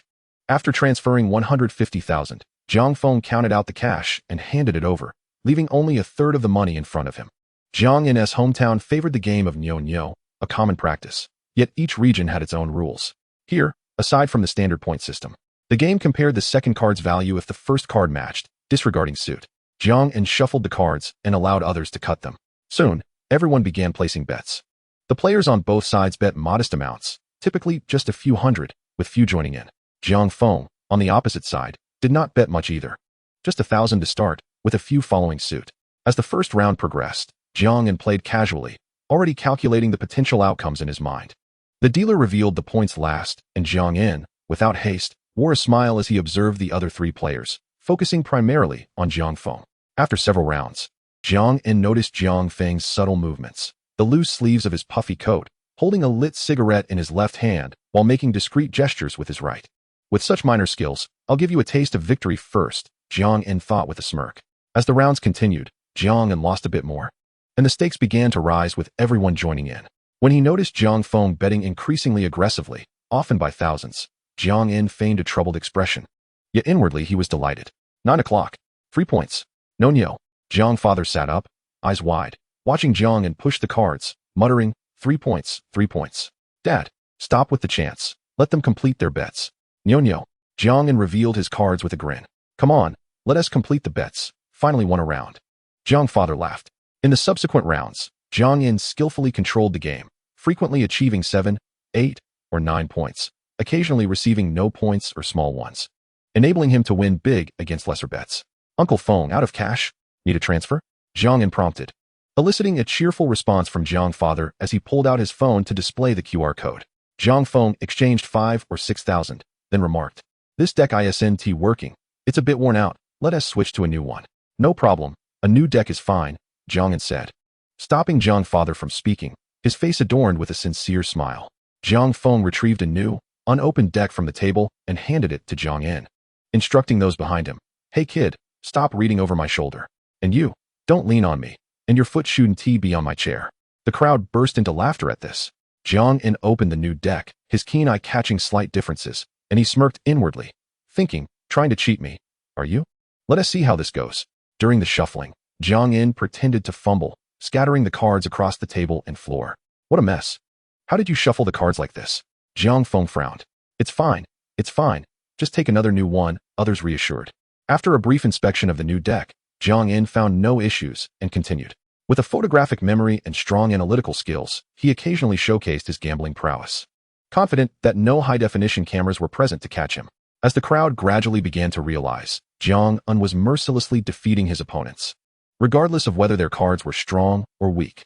Similarly, when Lao Nio's opponent had a 10, Jiang Yin would also reveal a 10, leaving onlookers in disbelief. Unbeknownst to them, Jiang Feng had already exchanged cash 4 or 5 times, losing all his winnings. Those who had previously supported him now shifted their allegiance. "This time, if I exchange 100,000 in cash, I will not be deterred." Jiang Feng, a seasoned gambler, had completely succumbed to the thrill of the game after his emotional roller coaster. While others might maintain some semblance of rationality after losing their winnings, he was now wide-eyed and bloodshot, whether from the smoke or the intoxication of gambling. The tips of his fingers stained yellow from the smoke. Jiang Fu was not the type to offer gentle counsel. He simply pulled out a QR code, transferring 20,000 at a time, 5 times in total, handing over the 100,000 in cash. The game continued, and in the following rounds, Jiang Yin did not deliberately control the card distribution, relying solely on luck to achieve consecutive victories. "With this luck, I've won 5 straight. Is it too late for me to invest in the pot?" joked Ergu Fu. Jiang Yin smiled, turned around, and cheerfully replied, "Uncle, I'll count you in from now on. After we finish, we'll split the winnings." Laughter erupted around the table, but the expressions of the others turned slightly pale. While the two opposing players were relatively unharmed, Jiang Feng's face was ashen, resembling someone who had just suffered a great loss. He muttered to himself, "Am I cursed? I can't win even after changing the cards. I'm betting all 24,000 on this round." Jiang Feng spoke in a low voice. "Kill." Jiang Yin glanced at him and replied, "I need to shuffle the cards. I've got a bad feeling." Jiang Feng struggled to maintain a normal expression and replied, "All right." Jiang Yin smiled and readily agreed, passing the cards to him for a shuffle. As Jiang Feng discreetly arranged his cards, Jiang Yin could not help but smirk inwardly. After the cards were dealt, Jiang Yin calmly observed as Jiang Feng revealed the first 4 cards, all flowers. When it came to the 5th card, Jiang Feng seemed confident, squinting at his hand. But his expression changed when he revealed it, feeling an unsettling thrum in his heart. Shouldn't this be a flower card? How did it change? Fortunately, it was a 4, presenting an opportunity. After fully revealing the cards, Jiang Feng sighed. Almost had a nyo, 9 points. This score was already a solid advantage. With 24,000 on the line and a 9-point nyo, he could just about recover his losses. Though the banker had yet to reveal their points, he could already envision the cash from across the table. Chapter 41, Unmasking. The game continued, and Jiang Fu, glancing at Jiang Feng's hand, remarked excitedly. Jiang Yin began to reveal his cards one by one. A 10, another 10. Could there be a bomb? Jiang Yin feigned interest in his cards while murmuring, causing everyone's hearts to race. "Dad, does this count as nyo or a bomb?" Jiang Yin revealed his cards, which revealed 1 10 and another. Those who had placed bets leaned in closer to confirm. Upon realizing the outcome, they gulped, wiped their brows, and curses flew. "This game is relentless. And now a 6-fold bomb. I feel like I'm going to vomit blood." After losing, it's time for good fortune. Jiang Feng's complexion turned ashen, his fingers trembling as he calculated the stakes. 24,000 multiplied by 6, totaling 144,000. He felt utterly drained. "Come on, let us transfer the money." In this arena, there were no familial ties, let alone neighborly bonds. Jiang Fu eagerly took out his phone, displaying the QR code to collect payments. After collecting various amounts, Jiang Fu noticed Jiang Feng's dazed expression and smiled. "Ah Feng, do you trust cash, or would you prefer to scan my QR code?" Under the bright lights, Jiang Feng's face appeared pale. With trembling hands, he retrieved his phone and transferred his entire savings to Jiang Fu. "All right, it's time to go." Jiang En glanced at the clock and called out. At this, everyone began to chatter excitedly. "Let us play a little longer. We can leave after winning some money. It's still early. The doors open at midnight. We can play a bit more." As the crowd clamored, Jiang En's forehead wrinkled in frustration, his frown deepening as if he could crush a mosquito. Just as he was about to speak, a deep, hoarse voice interrupted. "Enzi, let us play a few more rounds. There's still time." Jiang Feng's face was dark, as if he could drip water, his eyes slightly reddened and bulging, seemingly bewitched. Observing this, Jiang En lit a cigarette, took a couple of puffs, and approached the entranced Jiang Feng, saying, "Uncle Feng, let us call it a night. There will be plenty of time in the future." As he finished speaking, he inadvertently flicked the ash from his cigarette, causing the burning end to land on Jiang Feng's right arm, scorching a hole in his down jacket. Jiang En hurriedly patted it out, secretly pinching the hole. As he patted, he inadvertently pulled back Jiang Feng's sleeve, causing several cards mixed with duck down to tumble out. The crowd was taken aback, then quickly understood the situation. In that moment, Jiang Fu, quick on his feet, grabbed a low stool and swung it. Usually seen as a kind-hearted person, Jiang Fu, when enraged, could be quite formidable. Jiang En was momentarily taken aback by his father's actions and failed to intervene. This was the first time he witnessed his father take action against someone else. He had only heard of Jiang Fu's reputation in the nearby villages. In his youth, Jiang Fu, being smaller in stature but agile from years of martial arts training, was known for his swift and accurate strikes, earning him the nickname Thin Monkey. Many peers from surrounding villages had felt Jiang Fu's wrath. However, as he matured, he softened his temperament, becoming more of a jovial character after serving as village head, leading to fewer conflicts. In his current fury, Jiang Fu, seeing the stool miss its target, was about to step forward to strike when Jiang En hurriedly embraced him. Though he was still dragged forward slightly, the others, fueled by their own frustrations from losing money, rushed forward, pinning Jiang Feng to the ground and unleashing a barrage of punches and kicks. "What the hell? You're from the same village, and you still cheat?" Jiang Feng, curled up on the ground, hugged his head and cried out. Those who had not participated in the gambling, including those from Jiang Feng's lineage, rushed to pull the assailants away. All right, don't kill him. It's New Year's Eve." The ones pulling him away gasped. "He should be thankful it's still before midnight. Otherwise, he would be doomed for the whole year." Understanding the importance of avoiding misfortune, Jiang En, with the help of Ergu and Ergu Fu, pulled Jiang Fu out of Jiang Feng's house. Standing by the roadside, Jiang En handed 70,000 yuan to Ergu Fu, saying, "Uncle, this is your share." "Ah, I was just joking before." Ergu Fu hesitated. At this moment, Ergu scolded him playfully. "Hurry up and take it. Do you really want me to go to the bank tomorrow to withdraw money for you to recoup your losses?" "It's fine, Uncle, just take it." The excess can be considered good fortune. Inside the house, curses flew as outside. The two families divided the money. After chatting for a while in the frigid winter air, the four of them parted ways. Walking home side by side, Jiang En suddenly turned to Jiang Fu and said, "Dad, this year our village's ancestral hall is going to be renovated as well. Let us donate the winnings from tonight to fund the repairs." "All right, I'll go along with your suggestion. There are many who lost money tonight, and with this incident, it might be awkward when we meet again. Donating it seems best. Besides, our family doesn't lack money." Jiang Fu pondered for a moment before nodding in agreement. Upon hearing Jiang Fu's response, Jiang En felt a tumult of emotions surging within him, a peculiar sensation that was both unfamiliar and profound. This was the first time the father and son had genuinely engaged in a pleasant discussion, and it was remarkable how swiftly they found themselves on the same side. Under the glow of the mobile phone's light, their silhouettes intertwined, walking side by side towards home. Upon their return, Jiang Mu began to inquire, questioning their tardiness and the extent of their losses. Jiang En recounted the events, prompting Jiang Mu to furiously berate Jiang Feng, calling him a scoundrel. Jiang En regretted sharing the details with Jiang Mu, knowing her disposition meant she would soon be gossiping with the aunties in the village, likely exaggerating the events to the point where everyone in the surrounding villages would be aware of it. After enduring Jiang Mu's chatter for a while, Jiang En ascended the stairs to continue his tender exchange with Zhou Jin through the screen. Before long, the clock struck midnight. The family gathered at the entrance, watching Jiang Fu ignite a cacophony of firecrackers. The sounds of firecrackers, fireworks, and shouts of New Year greetings resonated from every household. Jiang En recorded a video to send to Zhou Jin, conveying his New Year wishes. On the first day of the Lunar New Year, the system seemed to respond. rewarding Jiang In with a voice message upon signing in. Upon opening it, a mechanical voice proclaimed, "Happy New Year, wishing you prosperity and all your desires fulfilled." Listening to the stilted, robotic intonation made Jiang Un's face twitch slightly, after which he silently replied in his heart, "Happy New Year, grateful for your presence." On the morning of the first day of the Lunar New Year, a collective gathering at the ancestral hall for ancestor worship and family lineage was scheduled. Hundreds of villagers arrived punctually, and the square in front of the hall was adorned with vibrant red firecrackers and an array of fireworks. As the time arrived, the square erupted with the sounds of firecrackers and fireworks. A throng of people exchanged New Year greetings inside the ancestral hall while offering incense to their ancestors. After the ritual, Jiang In and his companions returned home. Traditionally, their family did not venture out to pay New Year visits. Instead, others came to their home. Two aunts, along with cousins, arrived in a lively group. Jiang In and his siblings busied themselves brewing tea and serving snacks to their guests, while also assisting Jiang Mu in preparing lunch. Although Jiang Shu was a girl, she was quite adept, and most of the kitchen tasks were handled by Jiang In alongside Jiang Mu, honing his culinary skills in the process. In the following days, the system seemed to malfunction, as the daily sign-in rewards consisted solely of the same voice message, with no change in tone.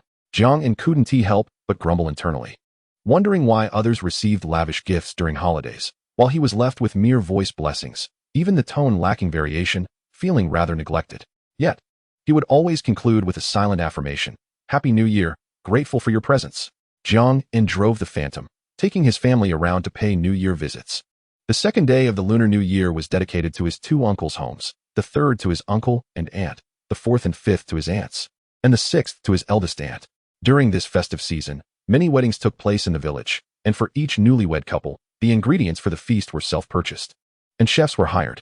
Families living in the same household had to send someone to assist. Jiang Fu, unable to partake in the physically demanding tasks of chopping meat and serving dishes, left these responsibilities to Jiang In. Thus, after completing the New Year visits, Jiang In had to rush back to the village by 3 or 4 in the afternoon, making the initial days of the Lunar New Year exceedingly busy. The increase in physical activity was counterbalanced by indulgent feasting, and after enjoying copious amounts of pork, Jiang In found the weight he had painstakingly shed creeping back. On the 7th day of the Lunar New Year, it was an unyielding tradition to visit his second aunt's home for New Year greetings, coinciding with his second uncle's birthday. Families gathered to celebrate both the New Year and the birthday, and even the married cousins would join. Jiang In cradled his little niece, listening to her babble while she squirmed in his embrace. "Ming, what birthday gift did you prepare for Uncle?" Jiang In asked the handsome, tall young man beside him. "This year, I have a gift that my dad will absolutely love. I plan to surprise him." Ming replied mysteriously, clutching a sleek, black rectangular box. Jiang In wished to see the gift, but Ming stubbornly refused, insisting it be a grand reveal. Jiang In did not press further. The group enjoyed snacks, exchanging not only New Year greetings, but also birthday wishes. Jiang In had also prepared a gift, a palm-sized piece of Hetian jade.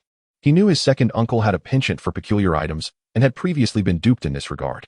Subsequently, Ming presented his gift with an air of mystery, proclaiming, "Dad, I remember you are an avid player of Warcraft.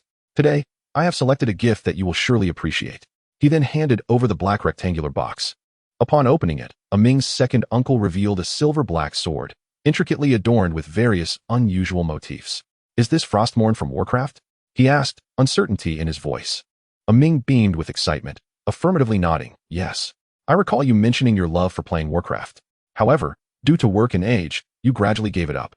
I thought you've worried too much about me and my sister, so I meticulously selected this piece of Warcraft gear for you.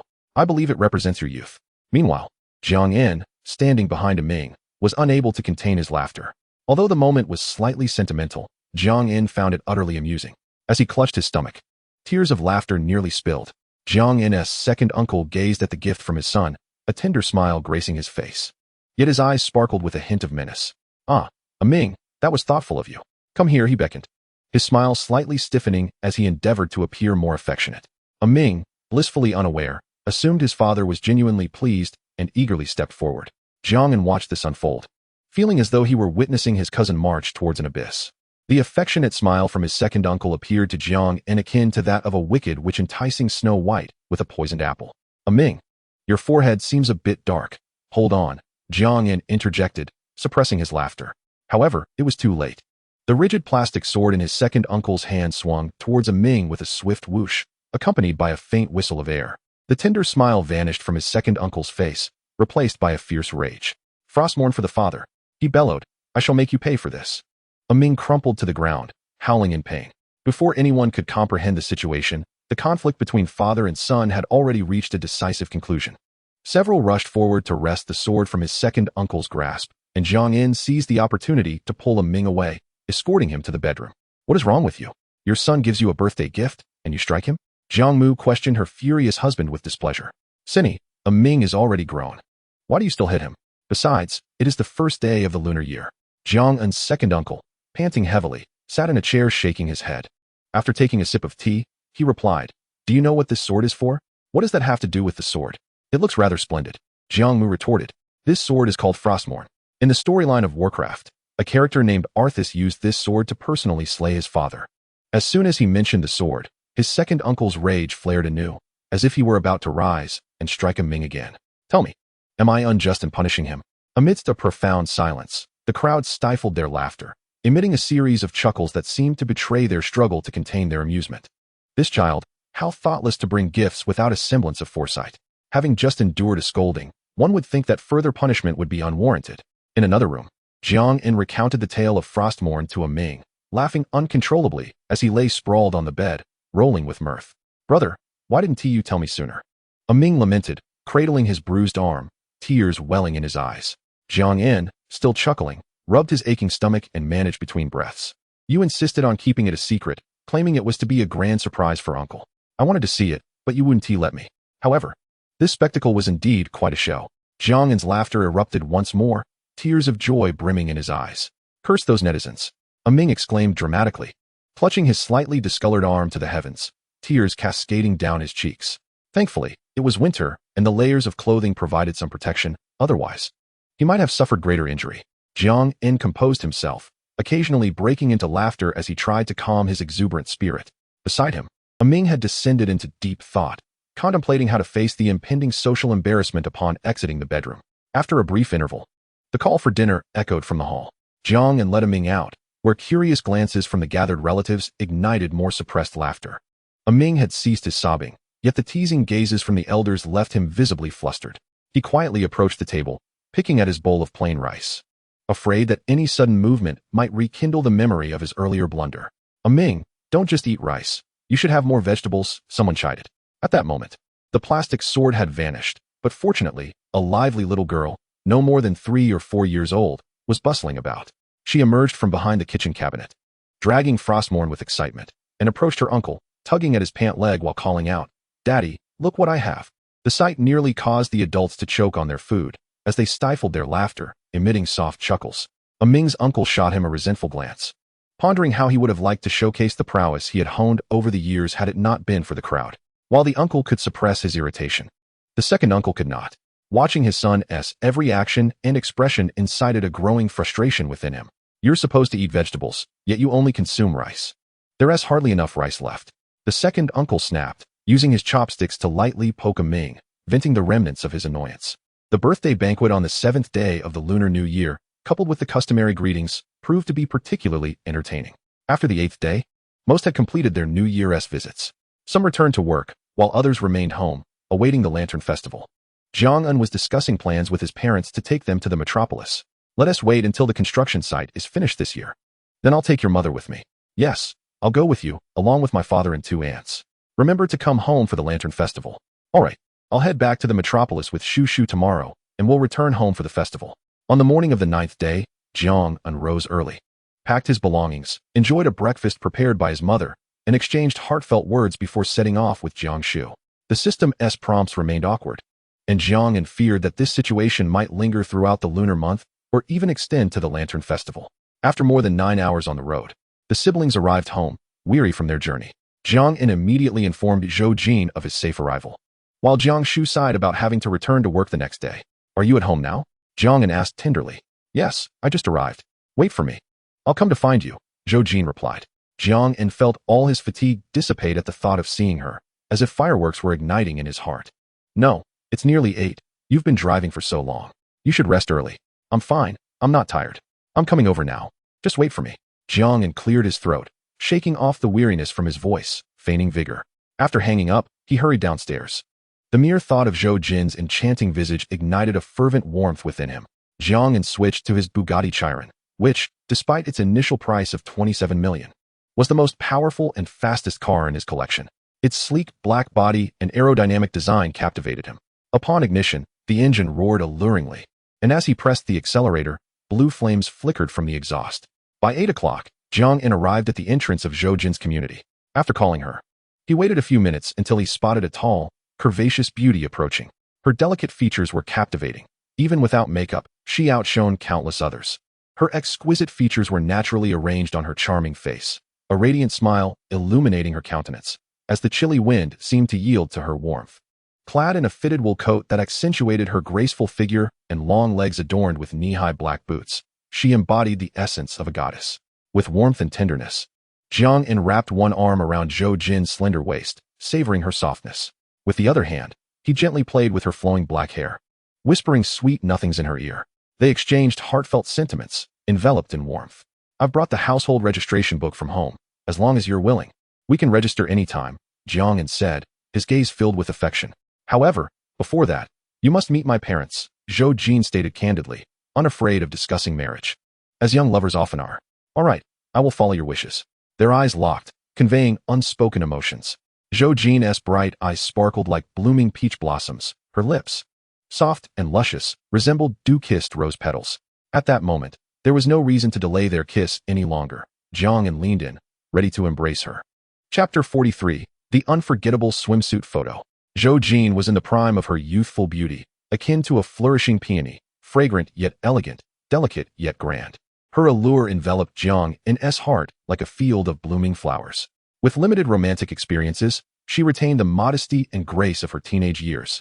Her vibrant youth tinged with a hint of shyness, reminiscent of a shy mimosa. In the realm of mature adults, barriers were minimal. Their feelings burned brightly, fearless and unrestrained. Zhou Jin's eyes sparkled with a pinkish hue, her gaze flowing like a gentle stream. Her rosy, supple lips parted slightly, her cheeks radiating warmth and tenderness. "Do you have to work tomorrow?" Jiang inquired softly, his eyes filled with affection. Zhou Jin nodded slightly, then playfully pinched his waist, teasing. "You've gained quite a bit of weight over the past few days. I couldn't help it. I accounted for your portion too. I ate it all." Jiang replied with a chuckle. "Let us go grab a late-night snack." Driving with his beloved by his side, they sought out a late-night eatery. Zhou Jin rested her chin on her hands, her eyes shimmering with warmth and affection under the luminous glow of the glass chandelier, as if filled with a river of stars. "Wipe your mouth."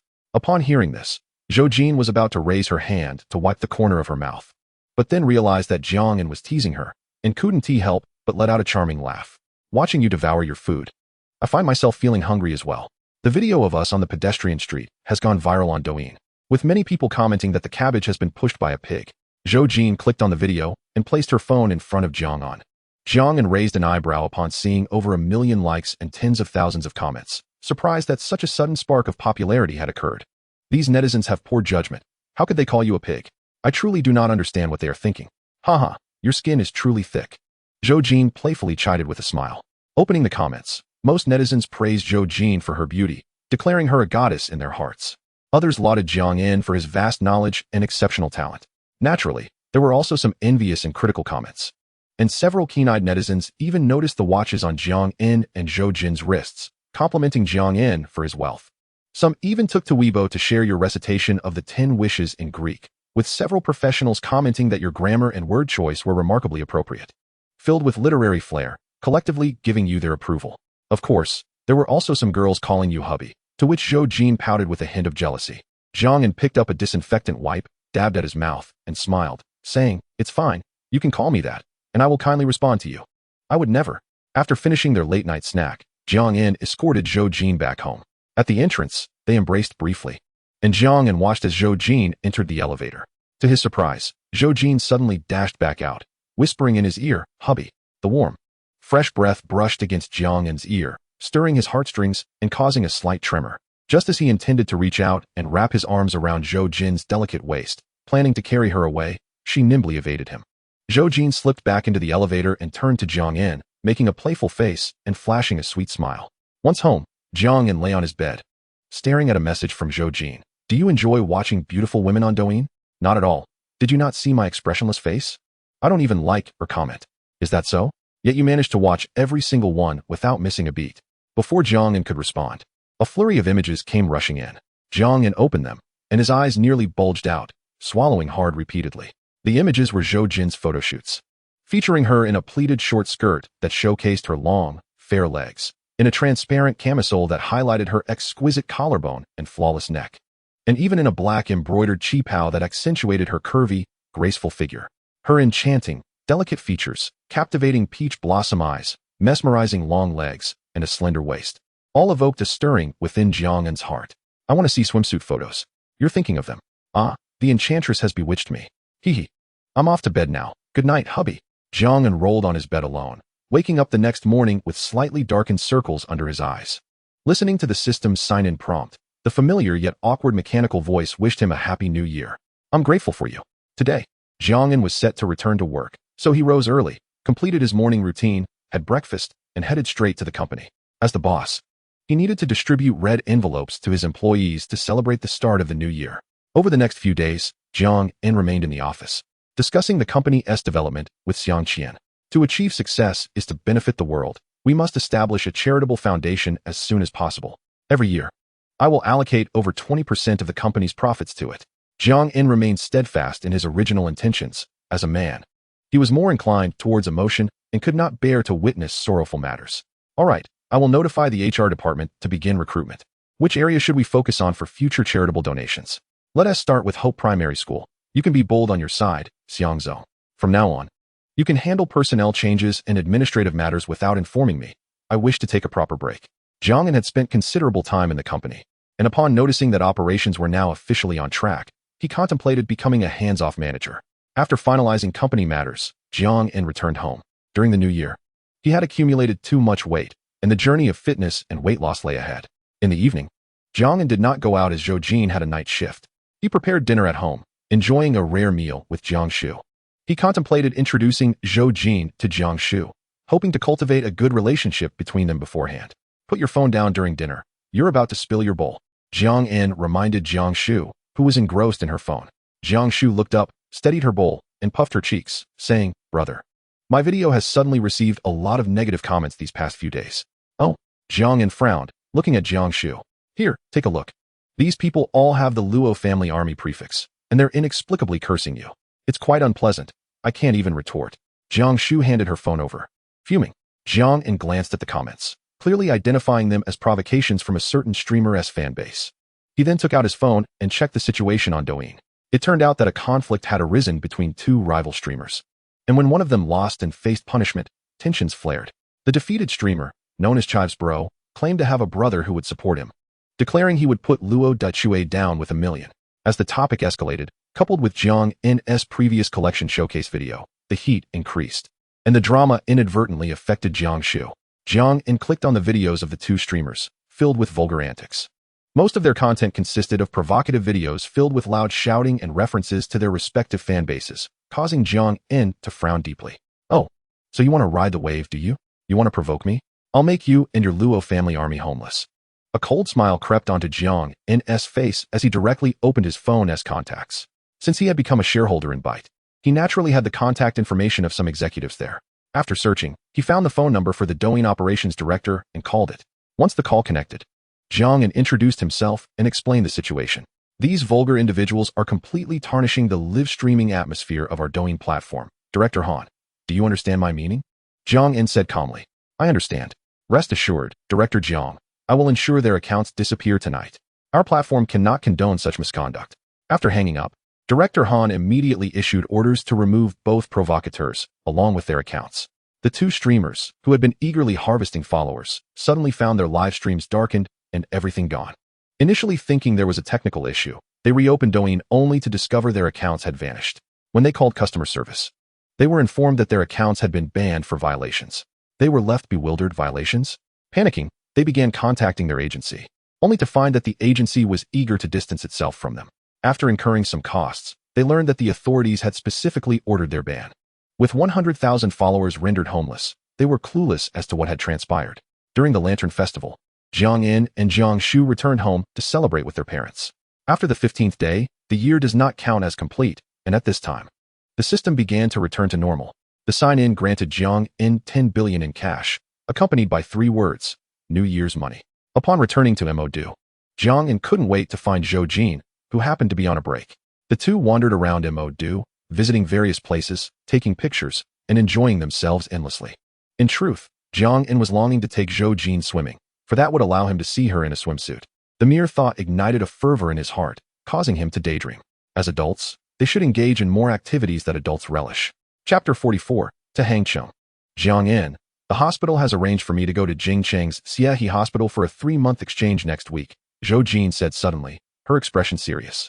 Jiang In was momentarily taken aback, and upon comprehending her words, his brow furrowed. 3 months? Sigh, is there no way to avoid it? As soon as these words left his mouth, the atmosphere grew slightly tense. Zhou Jin remained silent. Their relationship was still in its early stages, and the prospect of separation due to work was a blow to their feelings. I am a doctor and also a party member. I cherish this profession, Zhou Jin stated with a solemn demeanor, her words implying a desire for Jiang Un to understand her choice. It's all right, I support you. I could also go to Jingcheng and keep you company, Jiang Un said, taking her hand and suddenly smiling. Zhou Jin was surprised at how effortlessly the awkwardness dissipated. A smile broke across her face, revealing 2 delicate dimples. One was already over 30, while the other was nearing 30. As mature individuals, they understood that resolving issues was not about one party compromising, but rather about mutual tolerance. The next morning, Jiang In carefully placed the Xuanda furnace he had acquired from Sign-In into the storage room. Although he was not well versed in antiques, he had certainly heard of the Xuanda furnace's renown. Presently, there is no widely recognized authentic Xuanda furnace. The genuine article refers to those crafted during the 3rd year of the Xuanda era. Due to its exquisite craftsmanship, beautiful design, and the expensive materials used, it is extremely rare. From the moment of casting, it has been highly sought after, and throughout history, it has faced numerous calamities, making genuine Xuanda furnaces a rarity even today. Jiang In had no doubts about the authenticity of the piece in his possession. After all, could the system create a fake for him? Looking at the treasures in his room, Jiang In felt a wave of emotion wash over him. It seemed a pity for such exquisite items to be in the hands of someone unversed in their appreciation, stirring within him a desire to donate them to the state. Perhaps he could invest in creating a private museum, collaborating with the authorities to allow the world to witness these treasures in their true form, Jiang In mused. During lunch, Jiang In suddenly received a call from a friend. Hey, you flamboyant one, what's up? A voice with a somewhat non-standard accent greeted him. Hey NZ, I'm getting married next Wednesday, and I want you to be my best man. The voice was filled with joy. Congratulations. That's quite an achievement. After more than a year of pursuing, it wasn't in vain, Jiang In teased. Haha, I owe it to you. Ever since I adopted your tactics, it wasn't long before I won her over. This is a marriage of convenience, so you, my matchmaker, must be there on Wednesday. The other party's laughter was hearty. Showing no offense at Jiang In's playful jabs, Jiang In chuckled and said, You acted swiftly. Clearly, she has feelings for you. Otherwise, no strategy would suffice. Next Wednesday, I will definitely be there. But as for being the best man, I know I can't drink, and I'm not the type to liven up the atmosphere. Oh, that's fine. You won't need to drink or entertain. But you must be there as the best man, Duan Jiming said resolutely. I haven't really played that role before, but all right. I will be there on Wednesday. After some contemplation, Jiang In agreed. It's settled, then. I'll send you the location. After finishing their conversation, they hung up. The caller was Jiang In's university roommate, a fellow from Raocheng, not far from Jiang In's hometown. During their university days, he had a penchant for dressing exquisitely, earning him the affectionate nickname Flamboyant from his roommates. Over the years, Jiang In had few true friends, just 2 or 3, although they didn't keep in touch often. Whenever they expressed a desire to meet, they were always willing to drive 200 or 300 kilometers to visit each other's cities. During university, their dorm had 6 members. But only Duan Jiming had become a true friend to Jiang In, and after university, they remained among the few who continued their friendship. Although Jiang In maintained good relations with the other roommates, he had not continued contact due to differing personalities. Often, Jiang In felt a twinge of sentimentality, observing how other dorms shared deep bonds, while his own seemed merely superficial. Perhaps they each had their own character flaws. A year and a half ago, Duan Jiming had developed feelings for a girl from a neighboring company. He had run around for 3 months, acting as a devoted admirer, regularly picking her up and dropping her off, even sending her home during holidays, incurring considerable fuel expenses. After pursuing her for a long time without success, he turned to Jiang In for solace. Jiang In imparted some advice. First, went over the girl as friends to act as insiders and check if she had a backup. Second, Discover her hobbies and schedule to find an appropriate entry point while having her friends encourage her. Third, do not be overly eager or act like a devoted admirer, as such behavior ultimately leads to nothing. Fortunately, the girl was not a heartbreaker.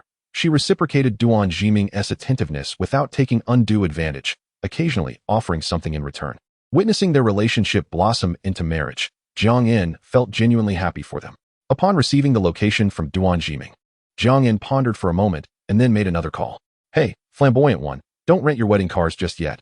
I have something for you, Jiang In said. Hee, I understand. I'll make sure the prettiest bridesmaid rides in your car, Duan Jiming replied with a grin. I have a girlfriend now. Who needs bridesmaids? What I mean is that I have plenty of nice cars, so you don't need to rent them. I'll gather a few people to drive to Hangcheng for your wedding, Jiang In clarified. Huh, have you switched to luxury car rentals? What about your old Junyu? Duan Jiming asked in surprise. Stop with the nonsense. I'll explain the details later. Just don't rent a wedding car. I'll arrange for some of my cars to go over in a couple of days, free of charge. Duan Jiming was baffled, not fully understanding. Jiang In didn't elaborate further, chatting briefly before hanging up. The next day, Jiang In stared at the property deed in his hand, lost in thought.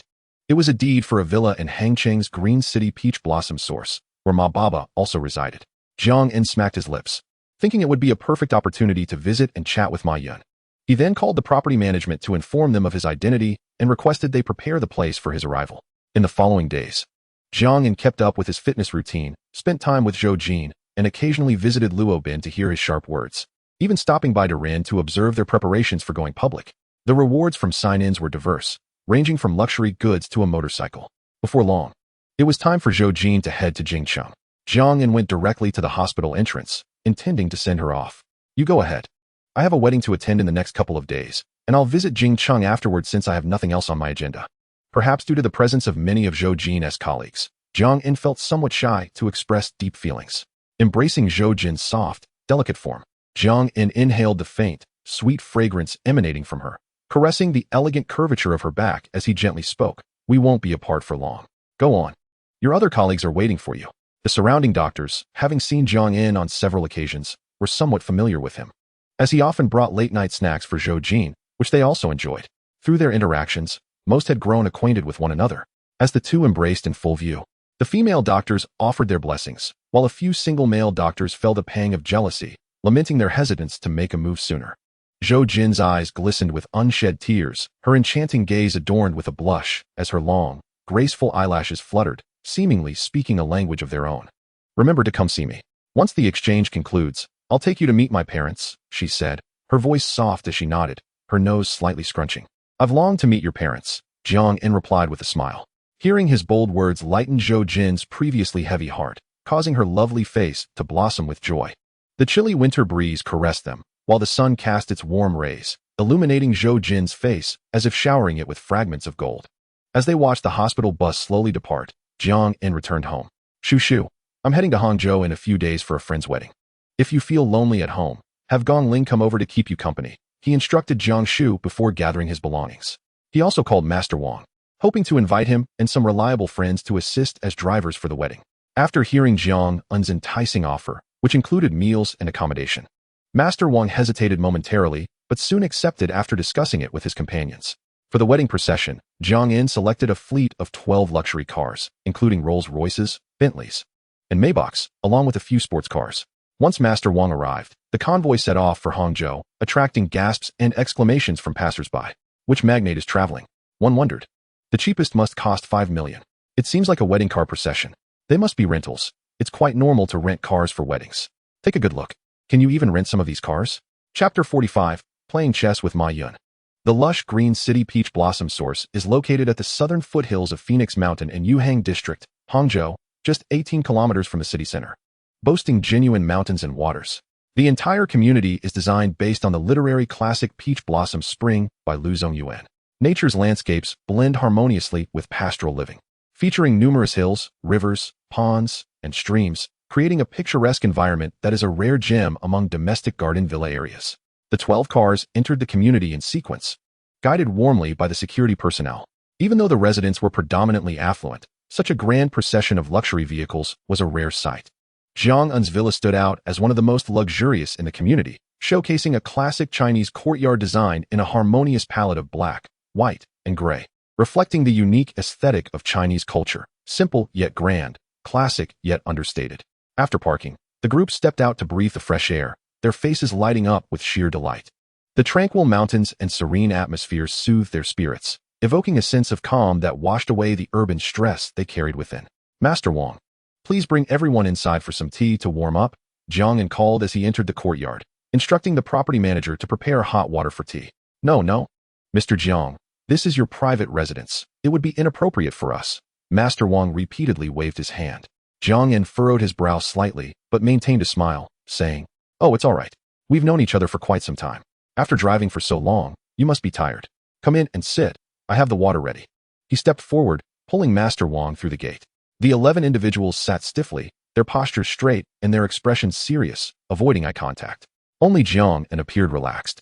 And seeing the tense atmosphere, he chuckled, "My dear Master Wang, everyone, please don't be so stiff. Your guests here. Have some tea and snacks." Hearing Jiang's words, Master Wang smiled awkwardly and said, "Although I retired many years ago, some habits are hard to change.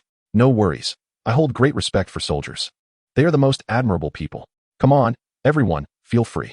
Jiang engaged in light-hearted conversation, sipping hot tea and enjoying snacks while they shared amusing anecdotes from their military days, the atmosphere becoming increasingly convivial.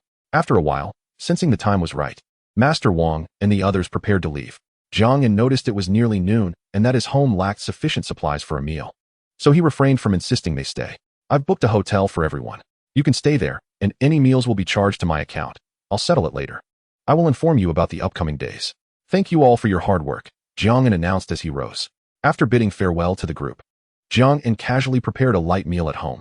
After a brief afternoon nap, he called Ma Yun at 2:30 p.m. to obtain precise directions, then made his way there. The community was quite expansive, and he was grateful for the guide, as he felt he might otherwise wander for quite some time. After walking for 4 to 5 minutes, the steward led Jiang into a courtyard before taking his leave. The courtyard had an old-world charm, resembling Jiang's, but positioned further inward, offering a more tranquil ambience. After ringing the doorbell, a nimble middle-aged man emerged, welcoming him. "Jiang kid, you still have the decency to visit this old man," Ma Yun greeted with a gentle smile, exuding an air of sophistication. "Uncle Ma, it's been a while. How have you been?" Jiang inquired warmly as he walked alongside Ma Yun. Ma Yun invited Jiang in to sit down, preparing tea as he said, "Life has been tough. Just the other day, I nearly had a close call." Upon hearing Ma Yun's familiar phrase, Jiang was not overly surprised. He had once viewed Ma Yun as a refined and amicable businessman, but as their conversations deepened over time, he discovered that Ma Yun was also a common man with his own frustrations. With a penchant for colorful language, he too could express exasperation. Initially shocked by this revelation, Jiang's perception of the gentleman began to shift. Yet, upon reflection, he realized that even the goddesses he once admired were merely human, capable of their own imperfections. "Really? What happened?" Jiang asked. "Food poisoning. I can't even begin to explain," Ma Yun replied, placing the brewed tea in front of Jiang. Listening to Ma Yun's lively manner, Jiang recognized there was no cause for alarm, savoring the tea's rich flavor that lingered pleasantly. "As long as you're well, that's what matters. This tea is delightful, Uncle Ma. Do send me some later." "Hey, you come to see me empty-handed and now want to raid my prized Westlake Longjing tea," Ma Yun teased. "I'll prepare half a pound for you. I don't have much left." "Haha, have you bought a house here too?" "Yes, just behind yours. We are officially neighbors now. I'll drop by for dinner now and then." "You're welcome to come over for dinner, but don't forget to bring something, even if it's just a couple of pounds of pork." Engaging in conversation with Ma Yun, Jiang felt at ease, discussing broader issues while also sharing the warmth of everyday life. Emotional intelligence is high. One can engage in conversation effortlessly and focus on the crux of the matter, devoid of worries about awkward silences. 2 more individuals will join us shortly, making a total of 4. "It is fortuitous that you are here today to accompany us in a game of mahjong." "Mahjong? Not a problem. Who else will be joining?" Jiang inquired. Ding Lei from Wangyi and the ever-reliable Lao Guo from Fushin. Originally, the 3 of us had planned to play chess together, but today, with your arrival, we are in need of 1 more player. Upon hearing these 2 illustrious names, Jiang raised an eyebrow, realizing that Ma Yun was inviting him into the circle. The 2 soon to arrive are both members of the Zhujiang Chamber of Commerce and the Huagua Alumni Association. "Perfect. I would also like to meet them. I shall express my gratitude to Uncle Ma for the introduction later," Jiang replied with a smile. Ma Yun looked at Jiang and said, "In our culture, connections and relationships are paramount. Although you have quietly established capital, Your wealth cannot remain concealed from those who are observant in this industry. You are still quite young, yet have amassed such a fortune. It's fortunate you have not succumbed to any nefarious habits. I am not particularly interested in money. I have more than enough and do not know how to spend it. Aside from gaming at home, I focus on physical fitness. I have a girlfriend studying medicine, and she has never asked for any extravagant gifts from me. Hearing familiar phrases in Jiang En's speech, Ma Yun could not help but burst into laughter. You rascal. Just as I was praising you, you hit me with your cheeky remarks. Come, let us play a couple of rounds of chess while we wait for them to arrive. With that, Ma Yun retrieved a jade chessboard from beneath the table, the pieces crafted from exquisite white jade, smooth and lustrous. As they played chess, they engaged in casual conversation. Where's your girlfriend from? She is a local from Modu and currently works as an attending physician in a top-tier hospital. That sounds wonderful. Hey, why are you silent when I captured your piece? Am I supposed to announce it before capturing? Yes, that is the rule here. Oh, then please enlighten me about your rules beforehand so I can prepare. No worries, we can discuss them as we play. Faced with Ma Yun's insistence, Jiang En could only continue playing while expressing his intentions. Strategically, he gradually devoured Ma Yun's pieces until, before long, Ma Yun was left with merely a king and a few scattered pieces. I'm done. Playing with you has become rather dull. Uncle Ma, losing is fine. But please do not overturn the chessboard, Jiang En said while picking up the fallen pieces. Just then, the doorbell rang, prompting Ma Yun to rise and answer it. Jiang En surmised that the two other players had arrived. Indeed, as Jiang En completed tidying up, Ma Yun joyfully ushered in two middle-aged men. Jiang En recognized them from previous videos, Ding Lei and Guo Chang. The two bore contrasting appearances. Ding Lei appeared somewhat portly, likely due to his pig farming endeavors, with a thick mane of hair, while Guo Chang displayed a receding hairline, exuding a philosophical air. Come, let me introduce you. This is Ding Lei from Wangyi, and Guo Chang from Fuxin, both members of our Zhujiang Chamber of Commerce. And this is Jiang En, our first major shareholder, who recently founded Eng Capital. Do not be deceived by his youth. He possesses remarkable capabilities, Ma Yun said while patting Jiang En on the shoulder. Jiang En, in turn, approached and shook hands with the two men, opting for a simple greeting without excessive self-introduction. With Jiang En joining, the four began with tea to warm up their camaraderie. With Ma Yun's exceptional emotional intelligence, the atmosphere was pleasant, and as conversation flowed, the titles used among them became increasingly familiar. Chapter 46. I shall never invite you for mahjong again. If one were to inquire which provinces in the nation are most fond of mahjong, Zhujiang would undoubtedly be among them. Scholars have traced the origins of mahjong to the Jiangxi region. Historical texts bear similar accounts, suggesting that it was invented by grain warehouse guards out of boredom. Over time, it evolved into the mahjong we know today. To this day, the people of Zhujiang hold a deep affection for the game. When constructing their homes, it is common for design plans to explicitly include a mahjong room, signifying its significance as a dedicated space for play. After enjoying tea, Jiang En followed Ma Yun into the specialized mahjong room. Shall we continue with the Zhujiang version of mahjong? Ma Yun proposed. No. Our friend Jiang from Gan province surely doesn't know how to play. Perhaps we should opt for the simplest version instead, Ding Lei suggested, winking at Jiang En while addressing Ma Yun. Ma Yun chuckled. Lazy. Are you still lamenting the last time you lost to the black pork? You really ought to listen less to those downer tunes. However, you raise a valid point. We shouldn't disadvantage our newcomer. Let's proceed as you suggested. Jiang En, seated, sensed the underlying tone. It was likely that Ma Yun had been too skilled at mahjong, leading to Ding Lei's substantial losses, and now they sought a variation with the arrival of a novice. They settled on the simplest rules, able to pong and kong. No eating, with both open and concealed kongs incurring costs, and self-drawn hands being counted as a win. West Wind, Lao Ma. I've noticed you've faced quite a few challenges lately, Guo Chang, the dealer, remarked as he played the first tile. North Wind, I'm managing well. As for national policies, I certainly support them and believe in active cooperation, Ma Yun replied. The four engaged in light banter while playing mahjong, discussing business and sharing personal anecdotes. Jiang En refrained from interjecting much regarding business matters, as the others were industry magnates. Although he possessed some theoretical knowledge, practical experience was essential. Fortunately, Ma Yun's passion for classical literature and martial arts ensured a dynamic conversation, preventing any lulls at the table. 6/10. The price of pork has been steadily rising this year. It's a good omen, Ding Lei stated. Calm. I've yet to try your black pork, Lei Go. Jiang En said with a grin. Damn it, I just lost a pig. Ding Lei lamented, wishing he could slap himself. Just after declaring a rise in pork prices, he inadvertently called for a kong. 6/10 just vanished like that? I was waiting to win. Ma Yun craned his neck to glance at Jiang En's 4 6/10, exhaling in exasperation. Jiang En chuckled but remained silent. Despite the mahjong machine shuffling the tiles, he had deduced the distribution after several rounds and gained insight into the other players' hands. He assessed that while Ma Yun and Guo Chang had decent skills, Ding Lei was rather lacking, with no 6-10s in sight, yet still audaciously displaying his hand. Realizing he had no hope of winning this round, Ma Yun could only chew his lips in frustration. 9-10s, surely no one will call for a Kong? Guo Chang joked. Haha, indeed, there is no possibility for a Kong. But I'm ready to win. Jiang pushed his tiles forward, declaring, I was just waiting for this 9-10s. Upon realizing he had been set up, Guo Chang patted his shiny forehead and ran his fingers through his receding hairline, saying, I feel like you were just waiting for my 9-10s. I had no choice. I could only win your 9-10s. My apologies, Guo Shu, Jiang said, feigning remorse, though his face betrayed his delight. After playing a few rounds, Jiang did not deliberately analyze the card play, yet the cards dealt were undeniably favorable, with consecutive melds and even a concealed Kong. The other three players were soon filled with frustration, each directing blame towards one another. Old Ding, stop shooting blindly, one complained. Old Ma, isn't a clean hand better? Another added. Old Gua, you took all the cards I needed. Ding Lei, feeling a bit left out, remarked, Xiao Jiang, we're all around the same age. Just a few years apart. Why do you call them uncle and me brother? It feels like I've suddenly aged a generation. The four played all afternoon, and despite Ding Lei drinking plenty of tea, he had yet to achieve a winning hand. Ma Yun, skillful and cunning, read the room well, managing to scrape together a small victory after a few rounds.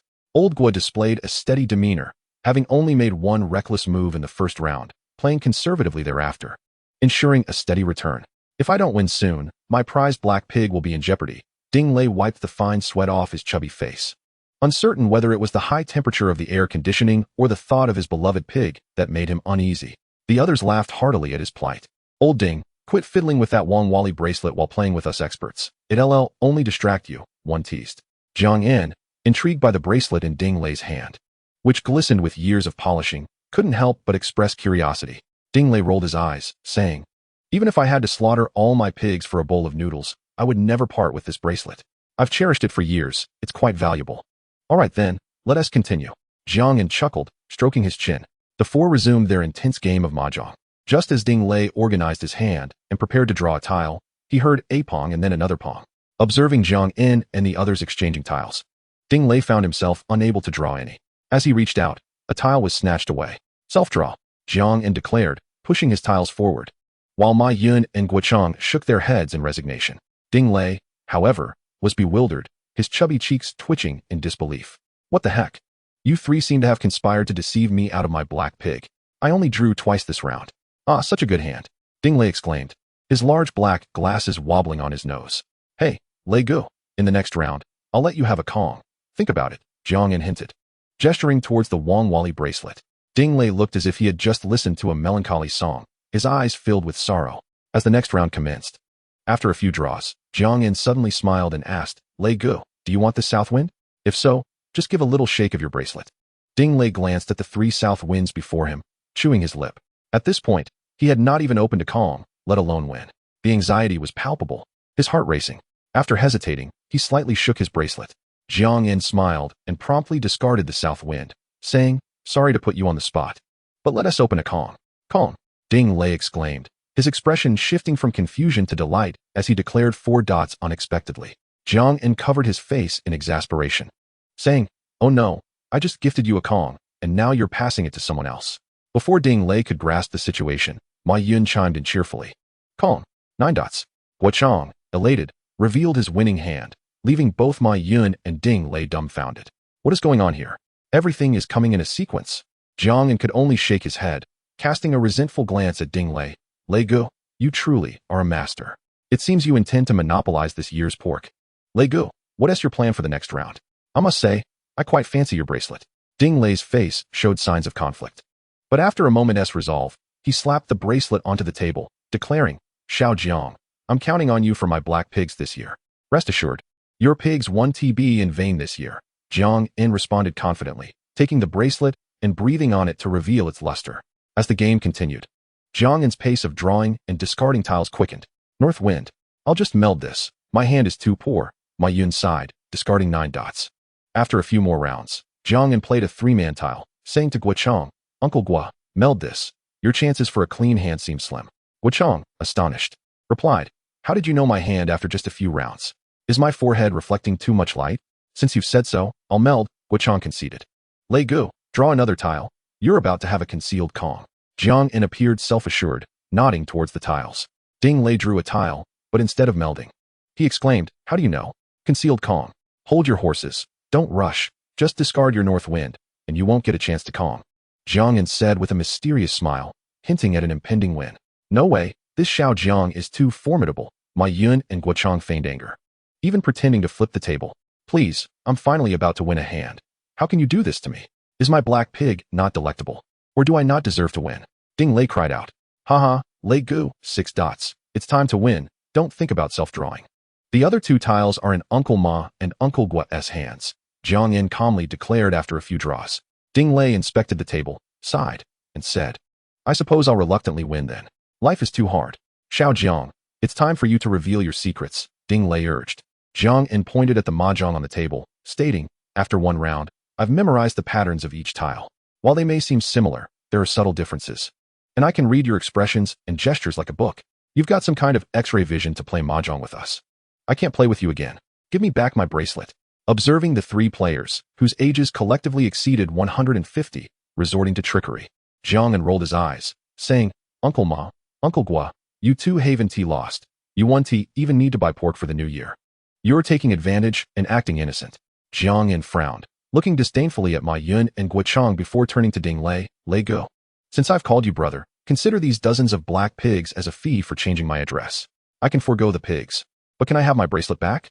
I've cherished it for many years, Ding Lei remarked, his glasses glinting as he fixated on Jiang In's Wangwali bracelet. Its dark coloration revealing exquisite patterns hidden within the wood.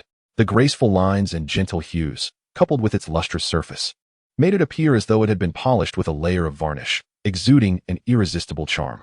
Jiang In fondled the bracelet's smooth beads, observing Ding Lei's round face and large black-framed glasses, which made him appear gentle and honest, yet his expression held a hint of melancholy, reminiscent of a child who had lost his favorite toy.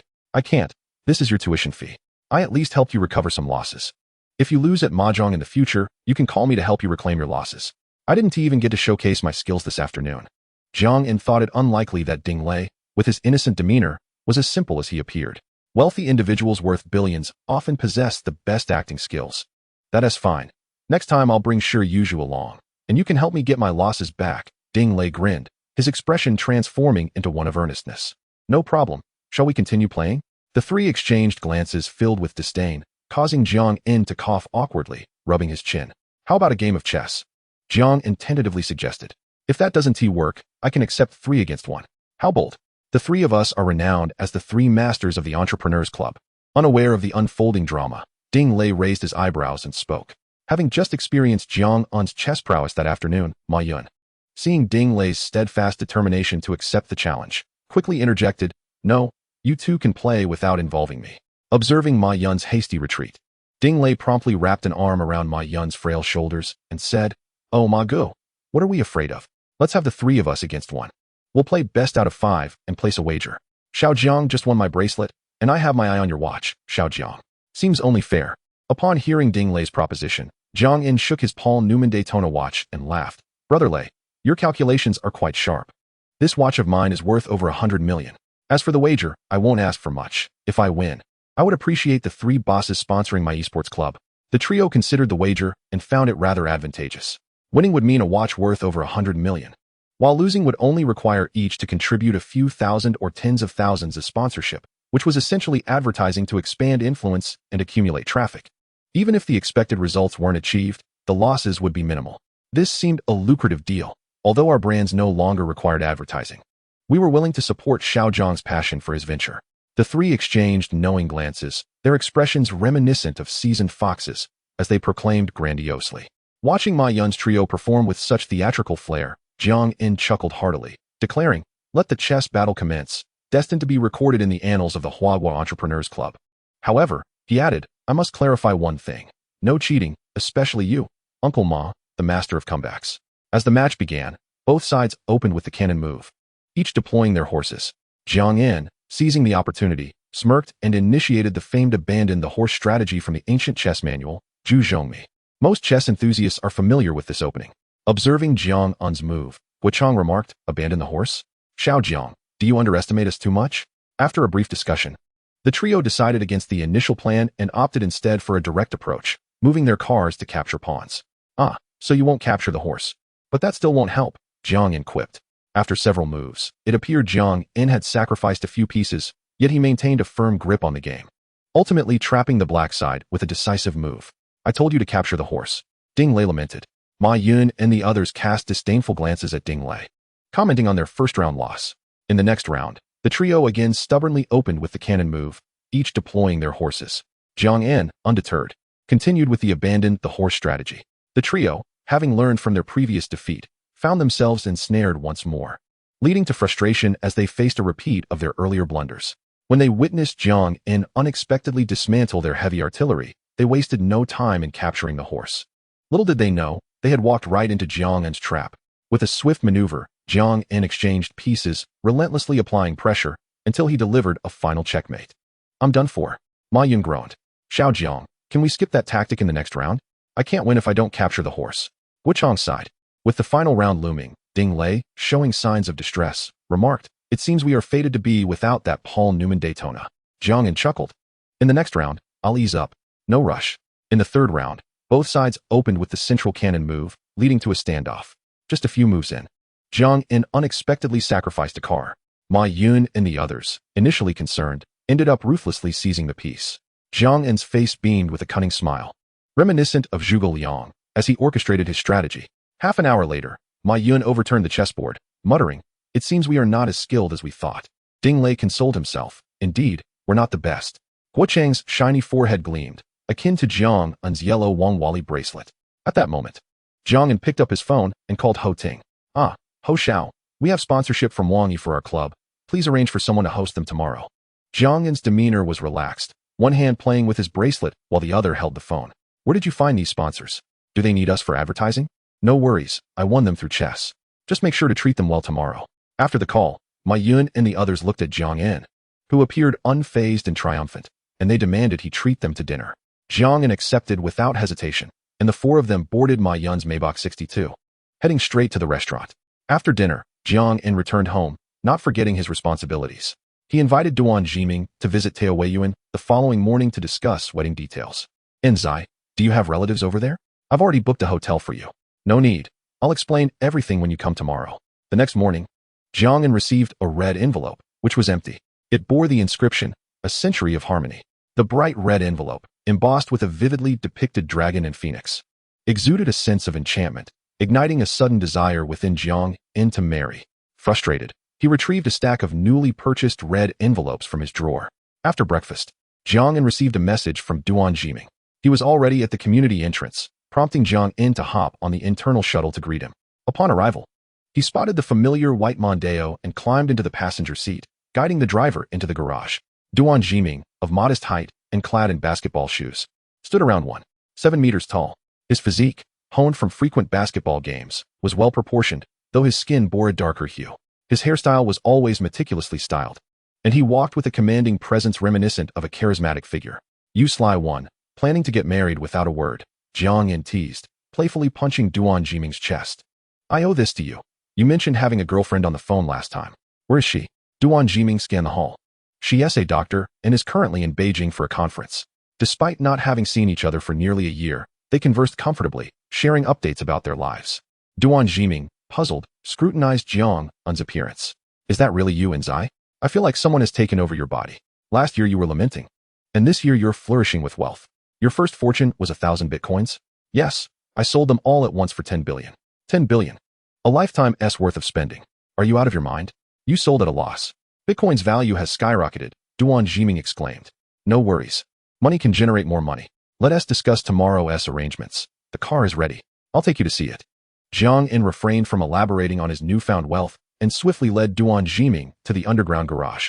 Upon seeing 12 luxurious cars parked neatly, Duan Jiming's eyes nearly bulged, and he gulped, exclaiming, Wow, I feel like the hotel I booked for the wedding can't compare to these cars.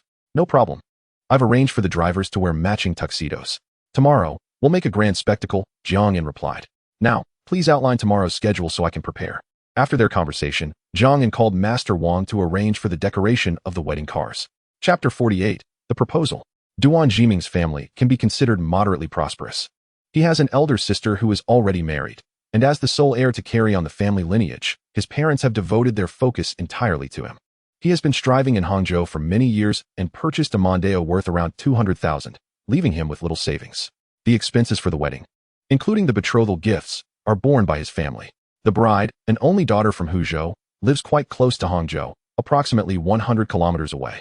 Fortunately, her family is relatively open-minded and, given that they are marrying due to an unexpected pregnancy, they did not impose excessive demands regarding the betrothal gifts. Though they did request a symbolic sum of 160,000 along with 3 gold items for the sake of familial honor. Additionally, both families contributed towards the down payment for a new home in Kaojikyo, Shaoshan District, Hangzhou. This scenario is likely what most unmarried men in Huaguo aspire to, devoid of complicated negotiations over betrothal gifts, familial burdens, or excessive demands for housing and vehicles. The bride's family is reasonable, the betrothal gifts are modest, and they have a supportive network to help the couple establish their new household. The establishment of this new home signifies the continuation of family lineage, caring for both sets of elderly parents and nurturing the next generation.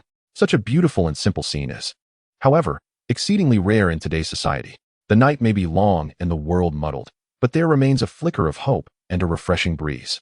The wedding arrangements initially envisioned renting a hotel in Hangzhou for the bride to stay, allowing for a simple transition on the wedding day, picking her up directly from the hotel and heading straight to the venue.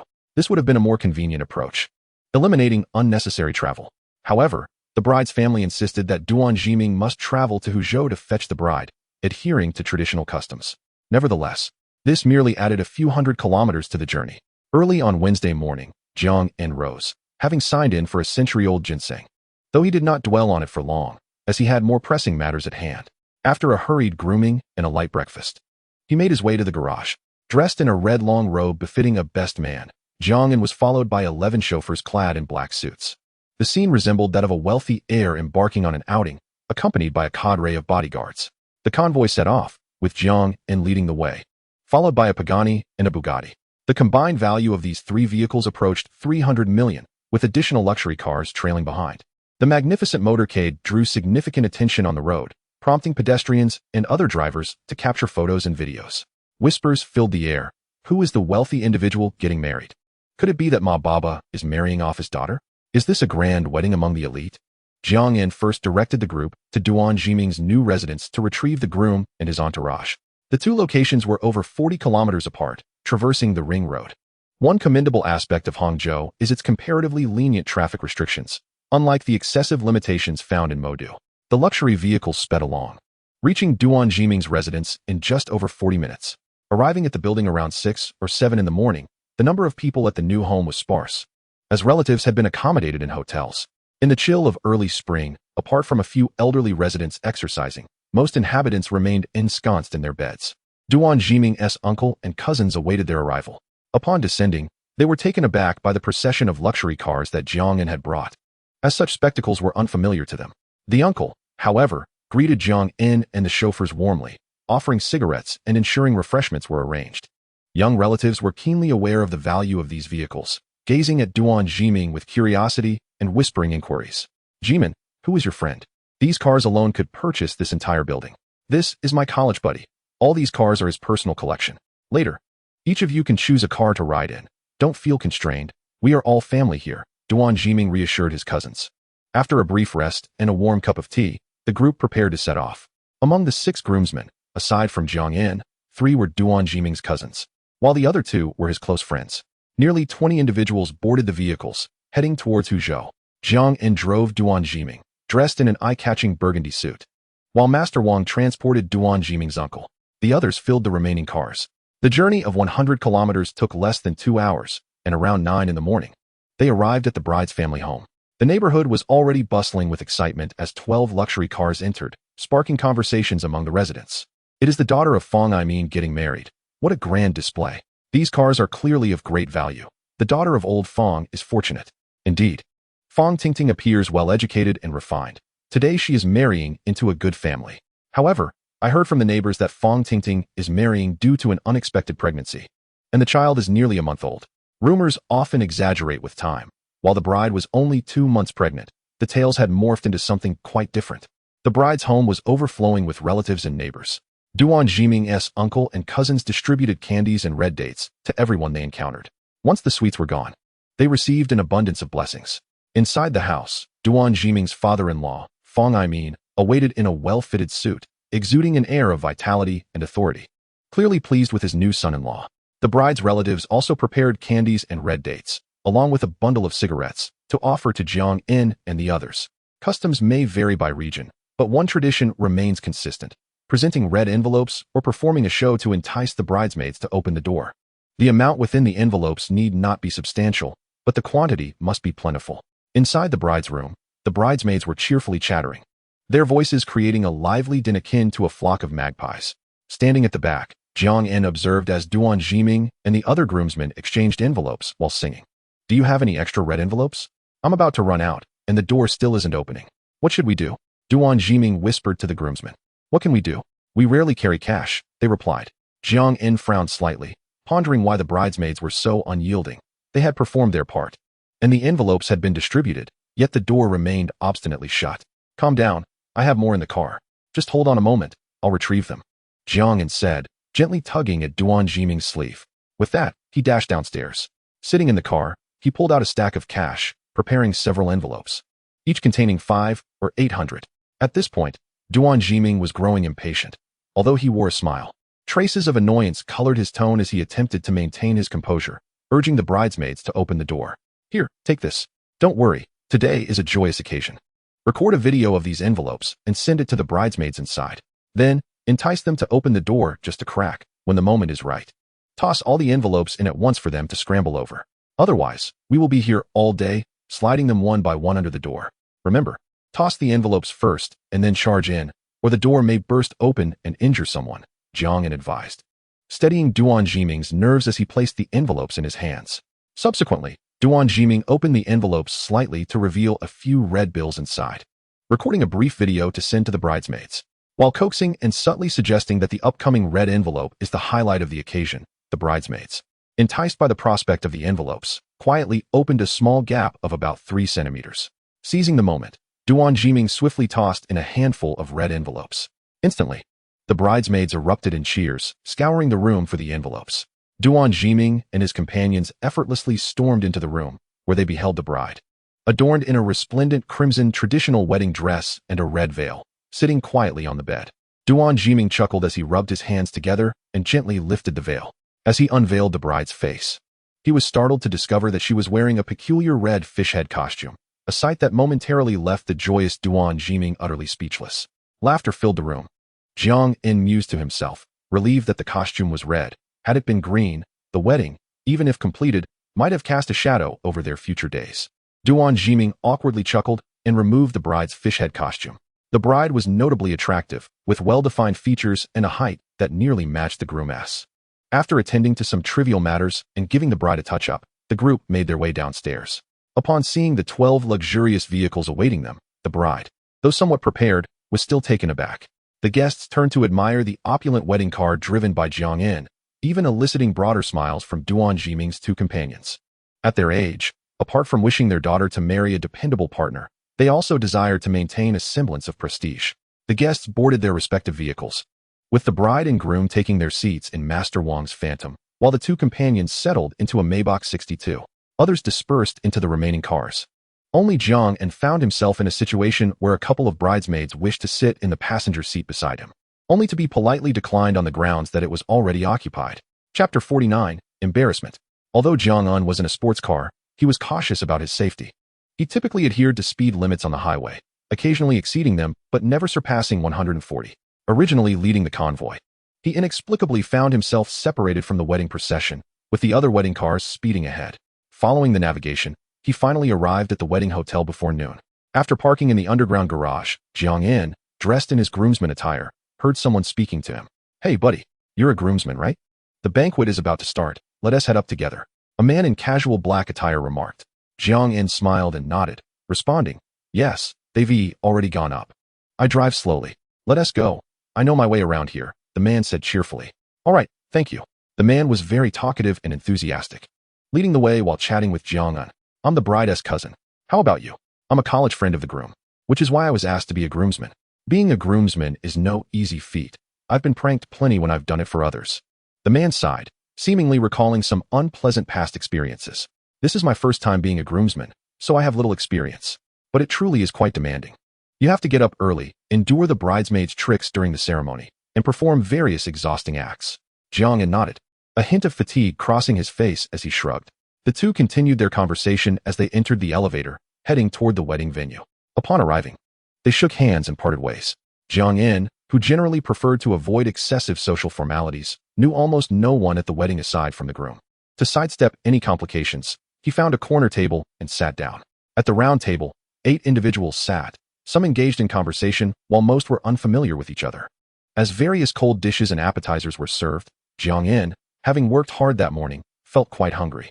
After a few bites, the hot dishes began to arrive. After exchanging pleasantries, the group started to savor the food. The dishes were quite palatable, and as Jiang ate, he glanced around the wedding venue. Suddenly, he spotted the bride and groom making their rounds to toast the tables, and he froze, perplexed, with his chopsticks suspended in midair. Had the bride and groom changed? He couldn't comprehend the situation. At that moment, his phone rang. Upon checking, he saw it was a call from Duan Jiming. Enzi, where are you? We're about to start here. At that instant, Jiang realized he had mistakenly gone to the wrong wedding venue. I'm on my way up now. After hanging up, Jiang felt a wave of embarrassment wash over him, nearly wanting to bury his head under the table. He quickly stood up and went to the elevator, realizing he was on the 8th floor while Duan Jiming's wedding was on the 12th. So engrossed in conversation, he had neglected to pay attention to the floor numbers. Jiang grimaced, anxiously scratching the back of his head. Once inside the elevator, he felt out of place. Having crashed a banquet without any invitation felt rather inappropriate. With that in mind, he pressed the button for the first floor, heading straight to the lobby. Having spent 8,000 yuan on a meal, he approached the front desk, explaining, "Miss, I mistakenly attended the wrong wedding and had a meal. If the bride and groom inquire later, please convey my best wishes for their everlasting happiness." After leaving the bewildered receptionist behind, he took the elevator directly to the 12th floor. Upon arrival at the wedding hall, he spotted Duan Jiming and his uncle welcoming guests and arranging seating. "Enzi, where have you been? I thought you were at the wrong venue," Duan Jiming exclaimed, pulling Jiang's arm. No, I just drive slowly." Jiang replied with an awkward smile. "Come on, sit at my table. I owe you one today." Duan Jiming led Jiang inside. "No, please don't. You know I'm not one for crowds. Moreover, I don't know many people. Look, that table has fewer guests. Just place me there," Jiang insisted. Seeing Jiang's resolute attitude and understanding his nature, Duan Jiming reluctantly seated him at a table with fewer people. Jiang sat at the table, engrossed in his phone. After approximately 30 minutes, the wedding ceremony commenced as scheduled. The MC animatedly introduced the esteemed guests from both sides. The ceremony proceeded without any dazzling performances from the bride or groom, nor were there any lively dances from the bridesmaids, and there were certainly no dramatic scenes of abduction. The couple exchanged rings, embraced, and kissed, offering tea to their elders. The entire event was rather subdued, yet it evoked a myriad of emotions within the attendees. The singles felt a pang of envy, yet consoled themselves with the notion of being unburdened by commitment. Those in relationships began to dream about their own weddings, contemplating how to make them unforgettable. Married guests reminisced about their own joyful ceremonies, while some who had experienced divorce regretted their past choices or recalled sweet moments. With a tinge of longing for reconciliation, Jiang recorded a video and sent it to Zhou Jin, typing, "Let us get our marriage certificate." After a brief wait, he received a reply after several minutes. "Did you attend a wedding? It seems you felt quite moved. I used to feel the same way, especially when attending friends' weddings. Always imagining my own. Once this exchange is over, let us meet our parents and register." "Sure, after I finish here, I'll head to Beijing to find you. I miss you. I miss you too." Their conversation was short-lived as Zhou Jin soon became busy. At times, Jiang pondered whether he should persuade Zhou Jin to give up her job, as their time together was too scarce. He believed he could provide for her comfortably, ensuring she never wanted for anything. However, the last time I heard Zhou Jin mention that she is a doctor and a party member, and she enjoys this profession, Jiang essentially dismissed the idea of pursuing a relationship with her. Finding a girlfriend who is a doctor is exceedingly difficult. Yet, who am I to resist my feelings for her? I shall attempt to embrace and adapt. Being a doctor is a noble profession, one that alleviates suffering and saves lives, and it deserves my support. Jiang sighed and pondered this. After attending the wedding ceremony and enjoying the banquet, Jiang arranged for Master Wang and others to escort the guests back to Duan Jiming's new residence. "Sabao, here is a wedding gift I prepared for you. I wish you 100 years of happiness," Jiang said, handing a gift package to Duan Jiming. Today is Duan Jiming's wedding, and he did not decline the gift from his good friend. He patted Jiang Yin's hand and said, "Today has been so busy. I haven't had time to properly host you. Once things settle down here in a couple of days, let us have a good meal together and maybe find a place to play some games." Jiang Yin smiled. It had been quite a while since they gamed together, especially after work had become increasingly demanding. "All right, no problem. I will be staying in Hangzhou for 3 more days. Remember to come find me to hang out." Jiang Yin replied with a smile. After sitting in Duan Jiming's new home for a while, he stood up to take his leave. 12 luxury cars returned in an impressive procession to LCH Hu Yuan. "Master Wang, I will now transfer the money to everyone," Jiang Yin said, pulling out his phone to make the transfer. A notification alerted him of a cashback reward, but Jiang Yin paid it little heed, as amounts under 100 million no longer stirred any feeling within him. Master Wang's expression changed upon seeing the transaction notification, and he anxiously said, "Jiang Zong, this amount is incorrect. It's 5,000 more. It's fine. Today you all take some time to explore Hangzhou. You've worked hard these past few days." Jiang Yin reassured, patting Master Wang on the shoulder. No, this compensation is already more than sufficient. We cannot accept this money," Master Wang hastily declined. "Come on, just take it. Use this money to treat everyone to a bath or a massage to relax. Tomorrow, you all help me drive these 11 cars back. I will inform the property manager over there," Jiang Yin insisted. After several rounds of polite refusal, Master Wang reluctantly accepted the money. Later, Jiang Yin lay alone in the villa, catching up on sleep. After a busy day, including mistakenly attending the wrong wedding venue, he felt quite embarrassed upon reflecting on the events. He slept until 5 in the afternoon, feeling aimless. Initially, he planned to visit Ma Yun, but Ma Yun was preoccupied with significant matters, facing various investigations and inquiries, leaving little time for leisure. In the spacious villa, Jiang Yin felt a sense of emptiness. Living alone amplified his solitude. After exercising for a while and taking a hot shower, Jiang Yin prepared some dinner. Just as he was about to eat, his phone rang. "And Zai, could you send me your bank account number?" Duan Jiming asked urgently. "What do you need my account number for?" Jiang Yin feigned ignorance, sensing Duan Jiming's intentions. "I've been using your car today, and it feels inappropriate. My wife and I both agreed that while we cannot repay the car fee, I must transfer you the fuel cost. So, please send me your account number for the transfer." "What nonsense fuel costs? Didn't you receive 2 packs of cigarettes for each car?" Jiang Yin retorted. "Cigarettes are customary, but fuel costs are separate. Hurry and send me your account number. After all these years of brotherhood, why the formality? Is your wife pressuring you to give me this?" Jiang Yin feigned anger. Hearing Jiang Yin's firm refusal left Duan Jiming at a loss for words. "Well then, I'll come find you in the next couple of days. I'll treat you to food and drinks." "All right, no problem. I'll hang up now. A moment in spring night is worth 1,000 pieces of gold." Jiang Yin laughed. "Value? My wife is pregnant. I hope it's a girl." After chatting for a while, they hung up. Jiang Yin finished his dinner and was preparing to play some games when his phone rang again. "And Zai, what's the deal with the property deed? It has my name on it, and now I have a house." Duan Jiming exclaimed on the other end of the line. "This house is a wedding gift for you. The location at Cogcho is somewhat remote, making your commute inconvenient." Jiang Yin chuckled lightly. "Stop messing around. I cannot accept this house. Take it back." Duan Jiming immediately protested. "Wait, why is there a check for 888,000 in this red envelope? Are you insane? The house was won from a game of mahjong with Fu Xian's boss, so just accept it. As for that check, it's a cash gift. Use it to pay off your mortgage. You are already under significant pressure. Now that you are married, both families depend on you for support. And your child is about to be born. Everything rests on you two as a couple. Living in Hangzhou is not easy. And your child will need a good school district for education, which is hard without the right property." Jiang Yin fabricated a story, mentioning Duan Jiming's unborn child to persuade him. No, this gift is too grand. I absolutely cannot accept it," Duan Jiming insisted. "You must accept it. Last year when I was short on funds for a project, you handed me 60,000 without hesitation. If not for yourself, think of both families and your child." "We don't need to be so calculative," Jiang Yin stated firmly. Listening to Jiang Yin's words, Duan Jiming fell silent on the other end. "In 3 days, I will take my wife back to her family. You should come over for dinner these days," Duan Jiming said in a subdued tone. "Absolutely. I'll come over tomorrow afternoon." After hanging up, Duan Jiming and his wife sat on the bed unpacking the red envelope, lost in thought. "Sai, when it's in Zai's turn to get married, how are we going to give a gift?" Duan Jiming chuckled ruefully. "Your friend is indeed generous. He is giving away millions. This 888,000, let us not touch it for now. When he gets married, we'll add a bit more and return it. As for the house, it's tricky. If nothing else, let our child have him as a godfather." Duan Jiming sighed. Hearing his wife's words, that seems to be the only option. Wait a minute, don't you dare have any ideas about my friend. I've known him for many years and don't want any other complications in our relationship. Duan Jiming said, suddenly serious. What are you talking about? The couple continued their conversation before resuming the unpacking of the red envelope, embodying the saying that a moment in spring night is worth 1,000 pieces of gold. Meanwhile, Jiang'an received an invitation to play a game called Hell on Earth. Along with him were Decima, Chiezi, and a popular female streamer known as Dongyu.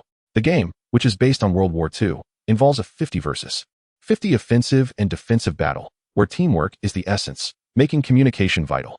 Players collaborate under the leadership of various commanders to capture strategic objectives and defeat their opponents. Since it's everyone's first time, let us play a few rounds to familiarize ourselves with the units, Jiang'an suggested. I enjoy games that don't require too much speed, Jiang'an remarked. I'll be the sniper.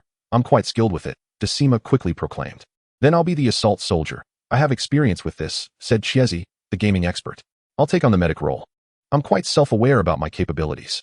Ma, remember to call for me whenever needed, Dongyu chimed in cheerfully.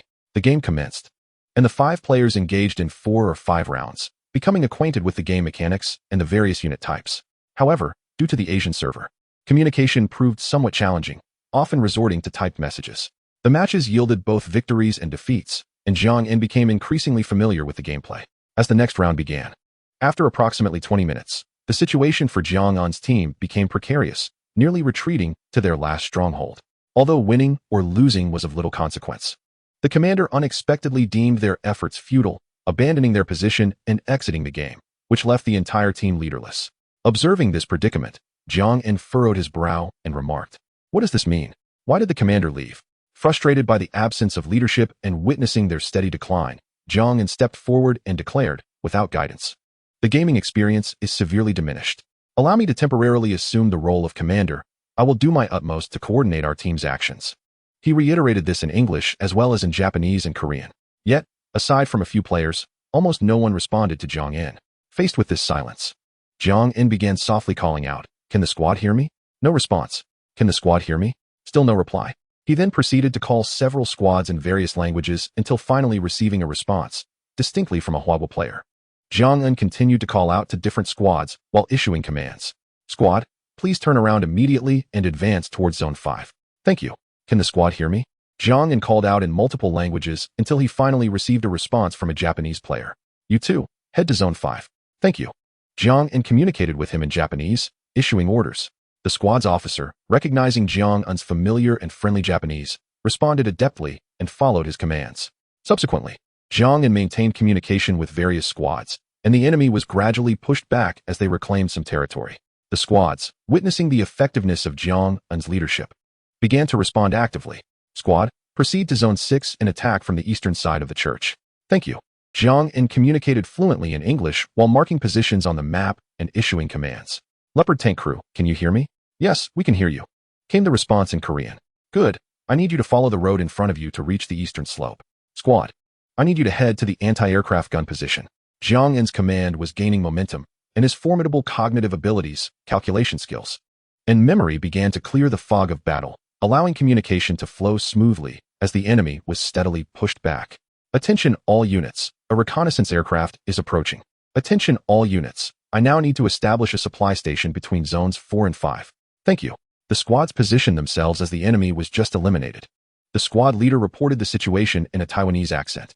"I am attacking that point you mentioned." The squad responded, "We are currently under heavy fire from numerous enemies. I believe the assault team can respawn directly." The squad leader relayed in English. "Did you see that? I threw one at you." Everyone began advancing towards Zone 5, attacking the transport ambush point from south to north. "Squad, begin your attack from the junction of Zones 4 and 5. I require a pincers maneuver." "Thank you." "Squad, flank them and deliver a swift strike. Open their eyes." Command after command was issued, and the squads executed them unconditionally, launching a rapid offensive.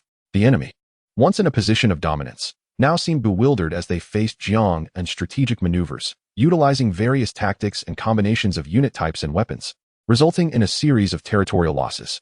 "Excellent work, everyone. We are now launching a pincers attack on the final zone." "Well done, gentlemen." Upon seeing the team encircle the enemy's last stronghold, Jiang'an could not help but cheer. "All right, I believe we have won. It is my honor to command you all. Thank you." Jiang En expressed his gratitude over the microphone, and the response was a chorus of cheers from fellow players. Huaguo is awesome. Huaguo won. Awesome. Jiang En and his team listened to the players' unified cheers, a symphony of various languages, even punctuated with clumsy Mandarin. Jokai Gu, are you new to this game? He gulped, asking. Yes, today is my first time playing with you. I've never played before, Jiang En replied. I've been playing with a damn hammer. Is there really such a disparity between players? He exclaimed with excitement. Jokai Gu, it's a shame you're not in the military. Your tactical command is truly epic, someone bragged. To be fair, Jokai Ji's Japanese level is definitely at the rank of a major, someone chuckled. Jokai Gu, your foreign language skills are impressive. No wonder you're thriving, another shouted. Today, the brothers in the live stream were fortunate to witness an epic battle. Turning the tide and supporting the collapsing tower. Look at these foreign players enthusiastically shouting Huaguo won. Jiang En, hearing the praises, smiled back while visiting their live stream rooms, showering them with dozens of rockets. The barrage of comments was overwhelmingly positive. Let's wrap up for today, it's getting late. We can play together next time. Good night. With a sense of excitement, Jiang En exited the game, reflecting on the praises and cheers from players from various countries, filled with a deep sense of accomplishment and honor. Commanding the Asian server coalition to victory left Jiang En's blood boiling with enthusiasm. Chapter 51, Requesting Skins from Ma Huading. Upon waking from a restful slumber, Jiang En received a 1 yuan coupon for Lamborghini, which immediately turned his face green with anger. Who do you think you're looking down on? Do you think I'm short of this 1 yuan? Jiang En grumbled, fuming as he crumpled the coupon into a ball. After a moment's thought, he smoothed it out again. After all, it was a gift from the system. If he ruined it and the system got upset, it might just uninstall itself. If all the rewards were revoked, Jiang En would be at a tremendous loss. Considering this, he carefully laid the coupon flat, planning to find a frame for it in the future. After freshening up, Jiang En drove to Duan Jiming's house to share a meal with his family. After dining, Duan Jiming took Jiang En on a tour of various scenic spots in Hangzhou, insisting that Jiang En not spend a single cent throughout the day. The following morning, Jiang En awoke to the familiar sound of a sign-in reward notification. Sign-in successful. Congratulations on acquiring a 13% stake in Penguin Group. Jiang En was momentarily stunned. He quickly retrieved the crumpled coupon, kissing it twice in delight, exclaiming, I knew the system wouldn't give me a worthless coupon for no reason. It was waiting for me here. After reveling in his good fortune, Jiang En hurriedly checked the current market value of Penguin Group, which stood at 472 billion. 13% amounted to approximately 60 billion. Thankfully, my wealth remains undisclosed. Otherwise, I might already be on the heroin list. With a net worth of trillions, Jiang En shivered, feeling a sense of crisis. As if being exposed would make him an easy target. It seems I need to establish an official identity. Otherwise, attracting attention could lead to complications, Jiang En mused. The money from women is being earned by Ollie, and the money from children is being earned by Penguin. Now, I just need to secure the elderly's money. At this thought, Jiang En felt a shiver run down his spine, involuntarily shifting in his seat. Just then, his phone rang. Without needing to look, he knew who it was, having encountered this situation before. Is that you, Ting Shu?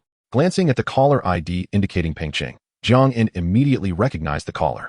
Let us set aside all trivialities and establish a connection, for the other party shall not refuse such an appellation. Upon hearing this designation, the individual momentarily appeared taken aback, before erupting into laughter, exclaiming, General Jiang is truly youthful and accomplished. In the blink of an eye, he has acquired the shares of our other stakeholders. Ma Huadeng was acutely aware of Jiang En's esteemed background. He had begun to take note of this enigmatic figure when Jiang En had obtained shares in a Li and ByteDance. Despite the familiarity with which Jiang En addressed him, Ma Huadeng did not dwell on it excessively, recognizing that Jiang En was merely extending a gesture of goodwill to an elder. Taking in the implications of Ma Huadeng's words, Jiang En felt no surprise and promptly recited the same rhetoric he had previously shared with Ma Yun, clarifying that his intentions were purely of an investment nature. In that case, when will General Jiang be available for a meeting? Ma Huadeng pondered for a moment before continuing. Uncle Tong, there is no need for such formality. I am currently in Hangzhou, residing next to Uncle Ma Yun. You need not call me General Jiang. Simply refer to me as Xiao Jiang. As you do with Uncle Ma. A meeting is unnecessary for now. You are quite busy, facing interviews and investigations. Just cooperate as needed. In the future, I will visit you in Pengcheng, Jiang En replied. Hearing the goodwill and initiative in Jiang En's words, Ma Huateng chuckled. Then I shall take advantage of your kindness. Xiao Jiang, remember to contact me when you return to Pengcheng. Certainly, no problem, Jiang En affirmed, intending to bid farewell when suddenly he shifted the conversation, hastily adding, By the way, Uncle Tong, I have a gaming account, as you know, and some skins are unattainable. What do you think?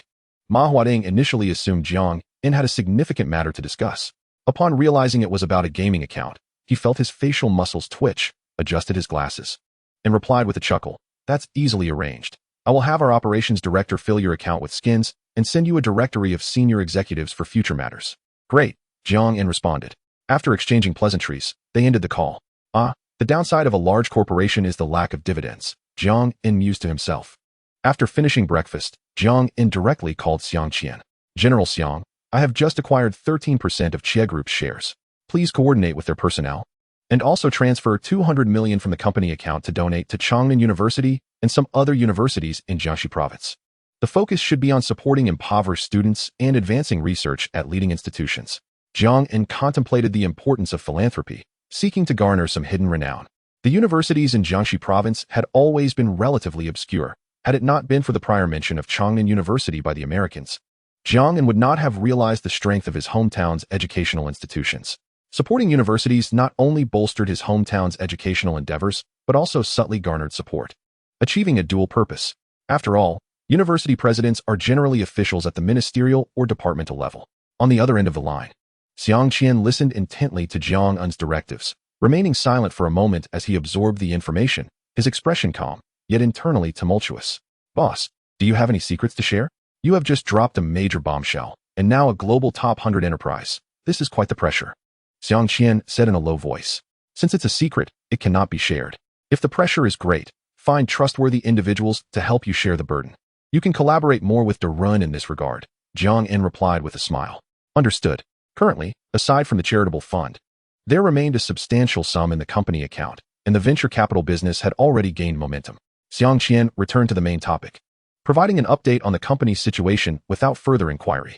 Jiang In absent-mindedly toyed with the Wangwali bracelet he had won earlier, each bead smooth and lustrous, exuding a muted glow. Sunlight streamed in, reflecting a shimmering light as if enveloped in jade. Listening to Xiang Qian's report, Jiang In nodded in approval. "With you at the helm, I am reassured. Expedite the framework for the charitable fund. Since there is excess money that cannot be spent, we might as well donate more. Let's allocate another 1 billion for the universities previously blacklisted by the Americans," Jiang In declared with a grand gesture, exuding an air of affluence. "Additionally, you can liaise with Ali regarding the Ma-E Forest project. Those who plant trees will benefit future generations." Hearing Jiang In's complete indifference towards money, Xiang Qian couldn't help but feel a sense of admiration. Such enthusiasm for charitable donations ensures your prosperity. "Very well, boss. I will prepare a plan and send it to your email," Xiang Qian affirmed. After delegating his tasks, Jiang In drove to Duan Jiming's residence, where he enjoyed a meal before being guided by Duan Jiming through various scenic spots. The two friends also nostalgically revisited an internet CAF, reliving their fervent gaming days from university. "Wow, you showy player. How long has it been since you gamed? Have you lost your touch since getting married?" "I hardly play anymore. Maybe a few times a year. Let me get accustomed to this new equipment. I can hardly comprehend it," Jiang In replied. "I should have known to play ranked matches. Is platinum this strong now? This Riven is a smurf. You're the one who needs a boost. Your Nasus is truly lacking," came the retort. "Oh no, I dropped to platinum 5. This is too difficult." Jiang In took a sip of mineral water, lit a cigarette, and exhaled slowly, his gaze distant, appearing as if his spirit had been drained. The two battled in the internet CAF until 9 in the evening, after which they shared a meal before parting ways. Around 10 o'clock, Jiang In returned to Luqing Taoyuan, took a shower, and fell into a deep sleep. Upon waking, Jiang In signed in and was rewarded with a property in Jingqing, Xidan Shanghua, Quebec. "The system truly understands me, knowing I am heading to Jingqing and promptly granting me a residence," Jiang In remarked with a smile. He then checked the property details. Xidan Shanghua is located in the second ring of Jingcheng, Dazhong Hatong, adjacent to various amenities, with Nanhai and gardens at the back.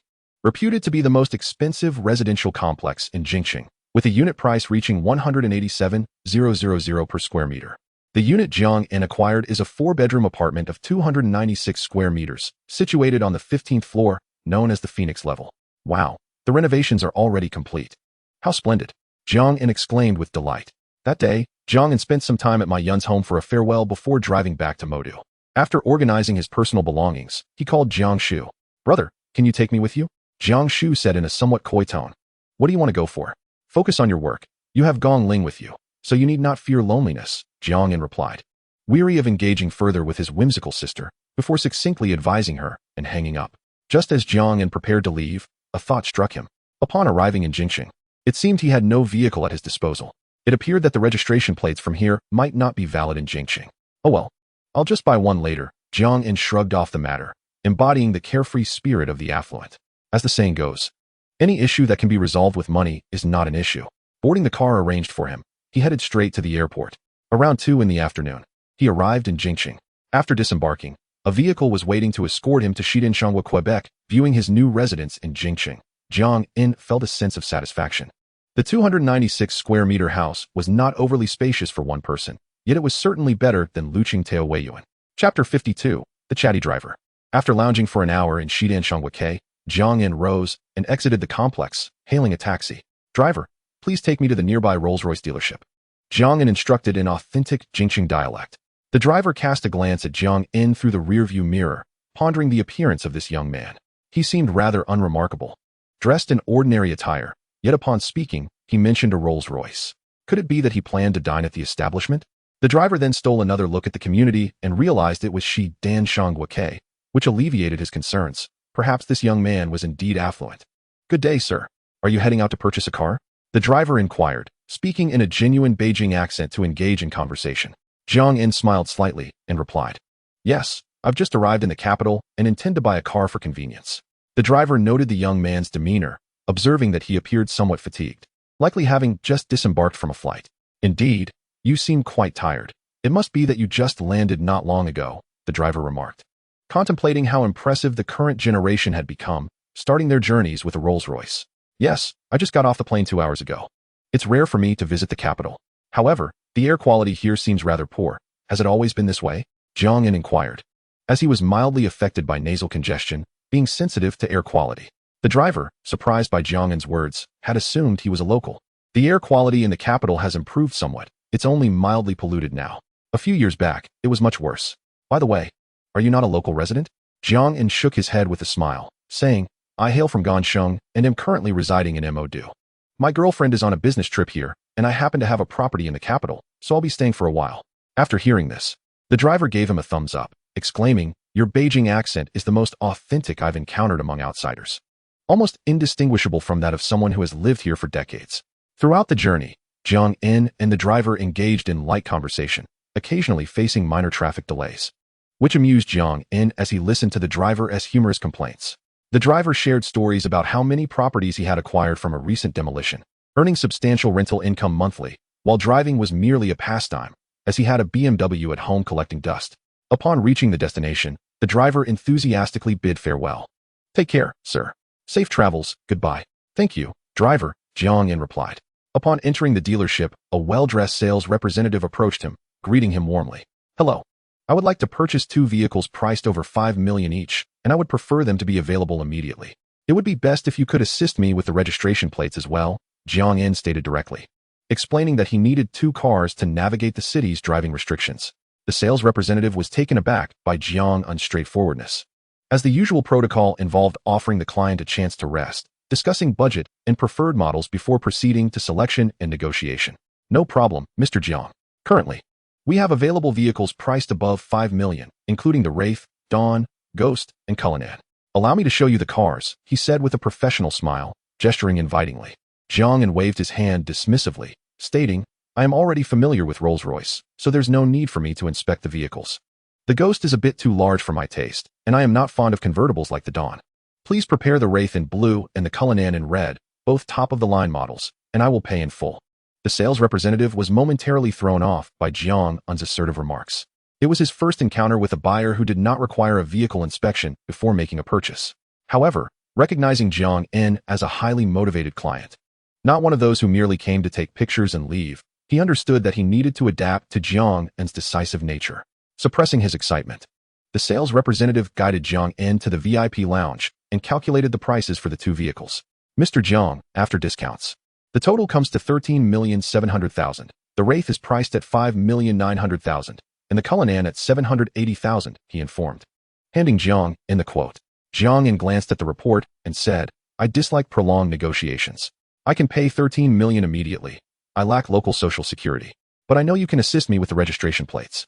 Upon hearing this, the sales representative feigned difficulty, saying, "I need to consult with our manager regarding this price, especially since you do not have local social security, which complicates the registration."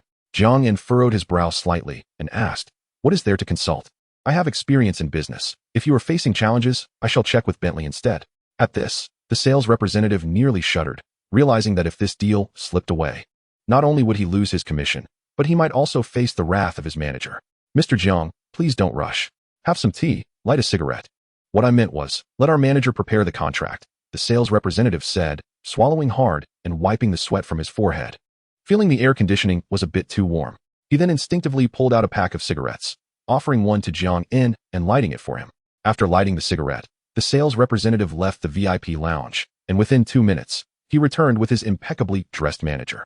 The sales manager assessed Jiang In's attire and then noticed the exquisite watch on his wrist, momentarily taken aback before resuming his professional demeanor and taking a seat across from Jiang In. "Mr. Jiang, my colleague Xiao Han has briefed me on the situation. Here is the contract for your review. If everything looks satisfactory, we can proceed to sign and process your payment," he stated. Jiang In briefly scanned the contract before signing his name and affixing his fingerprint. He then produced his bank card and processed a payment of 13 million. As the notification of cashback chimed, Jiang In raised an eyebrow, intrigued. "Thank you for your trust in Rolls-Royce," the sales manager said with a smile. Xiao Han also offered compliments while adding Jiang In to his contacts. Jiang In accepted, switching to a different number, as he planned to store the vehicles at the dealership when he was not in the capital. Once all the formalities were completed, Jiang In drove the Cullinan out of the dealership, though it was only equipped with a temporary license plate. He instructed the sales representative to drive the Wraith back to Danshan, Quebec. As they departed the dealership, a group of sales representatives began discussing Jiang In. "Xiao Han, you've outdone yourself. You're the sales champion this month with a 13 million sale in under half an hour," one remarked. "I was just lucky that it was my turn. I didn't quite understand that client. He bought without even looking at the cars," Xiao Han replied with a smile. "Your knowledge in luxury goods is still lacking. Just now, Mr. Jiang was wearing a watch worth over 200 million. If I hadn't seen it online recently, I wouldn't have recognized it. A person of his caliber clearly has no financial constraints, and time is of the essence for him," the sales manager noted, patting Xiao Han on the shoulder. "Tonight, Xiao Han will treat us to dinner. Is that acceptable?" "Of course, that's no problem," Xiao Han confirmed. "But what kind of watch could possibly be worth over 200 million?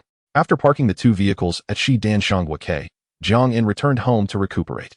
Subsequently, around 7 o'clock, he set out again, driving the red Cullinan directly to Xiehe Hospital.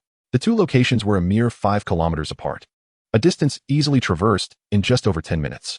Jiang In had yet to inform Zhou Jin of his arrival in the capital, as he intended to surprise her.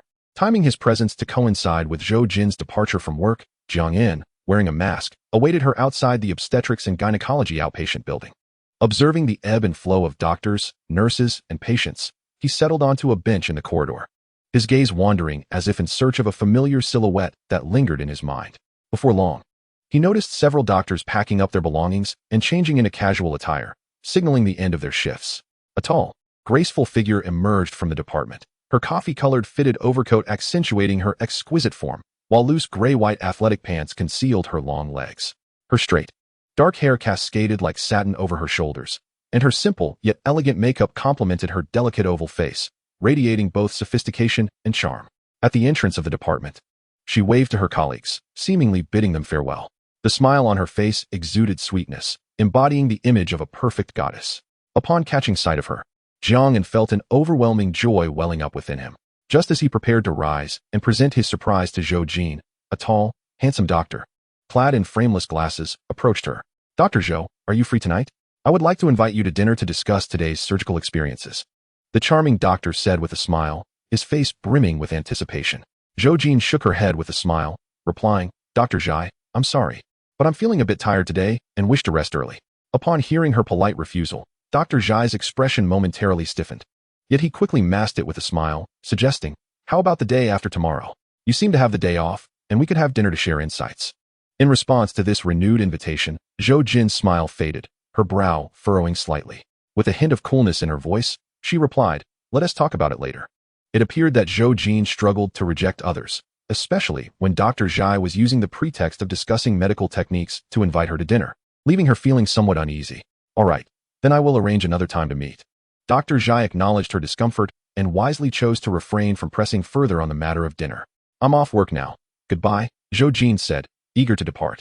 As she turned to leave, she suddenly appeared to have made a decision, her demeanor shifting to one of resolve. Biting her lip, she turned back and called out, Dr. Zhai, please wait a moment. Seated on the bench, Jiang En narrowed his eyes, frowning slightly at the unfolding scene. It was unclear whether his displeasure was directed at Dr. Zhai or Zhou Jin's unexpected change of heart. Dr. Zhai, I have a boyfriend who is exceptional, and I love him dearly. We are planning to get married, so there is no need for us to dine together or discuss medical matters privately. I hope you understand my point, Zhou Jin said, her expression turning serious as she endeavored to soften her tone. A slight blush appeared on her cheeks at the mention of their impending marriage. As Zhou Jin's firm refusal resonated, Dr. Zhai's previously stiff countenance bore a strained smile. And just as he opened his mouth to respond, she had already turned away, striding confidently down the corridor, leaving him standing awkwardly amidst the throngs of people. Jiang En, witnessing this exchange, doubled over on the bench, clutching his stomach as he stifled a laugh. He thought to himself, well done, Zhou Jin. You almost had me fooled. Watching her step into the elevator, he hastily got up and made his way to the stairwell, descending swiftly. Fortunately, it was only 3 flights. Had it been higher, he might have struggled to keep pace. Once downstairs, Jiang En observed Zhou Jin striding towards the hospital dormitory, her elegant silhouette framed against the chilly wind that tousled her hair, reminiscent of willows dancing in the spring breeze. The dim light cast a soft glow upon her, as if sprinkled with fragments of gold, rendering her both beautiful and ethereal, akin to a celestial being amidst the mundane world. Jiang En stealthily followed her, the light elongating Zhou Jin's shadow, contrasting with his more robust physique. Approaching her from behind, he suddenly wrapped his arms around her waist. The intoxicating scent enveloped him, reminiscent of warm jade. Zhou Jin, taken aback by the unexpected embrace, exclaimed, Who are you? Let go of me, or I'll call the police. She struggled, her delicate fingers attempting to pry his hands from her waist, while her feet kicked out, one aiming dangerously low.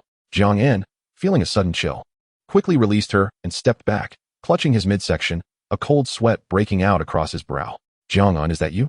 Zhou Jin, now holding a canister of pepper spray, turned to face him, her charming features lighting up with surprise. Her naturally captivating eyes sparkled with joy. Jiang En felt his earlier actions were slightly inappropriate and awkwardly chuckled. I am but a humble disciple of the Wudong sect, known as Zhang Wuji, the Cloud Crane, who comes and goes like the wind, avoiding both beauty and chaos.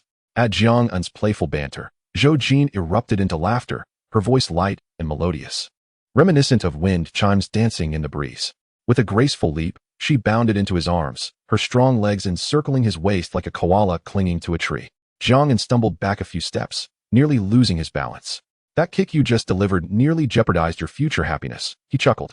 Zhou Jin beamed, her dimples deepening, resembling a lily swaying in the spring air, exquisite yet unpretentious. Her eyes sparkled with delight. Hey, you're a bit of a rogue, she teased, playfully pinching his cheek. Jiang En held her slender waist, savoring the softness of her form, the familiar fragrance enveloping him, stirring his senses. Gazing at her radiant beauty, illuminated by the soft glow, he felt an ethereal allure. Your vigilance is quite lacking.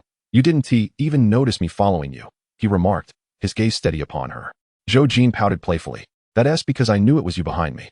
She began to flirt in return, her lips forming a playful pout that softened the warmth of her words. Since you knew it was me, why did you resort to that kick? And why the pepper spray? Jiang En, oblivious to the tenderness in her tone, teased back.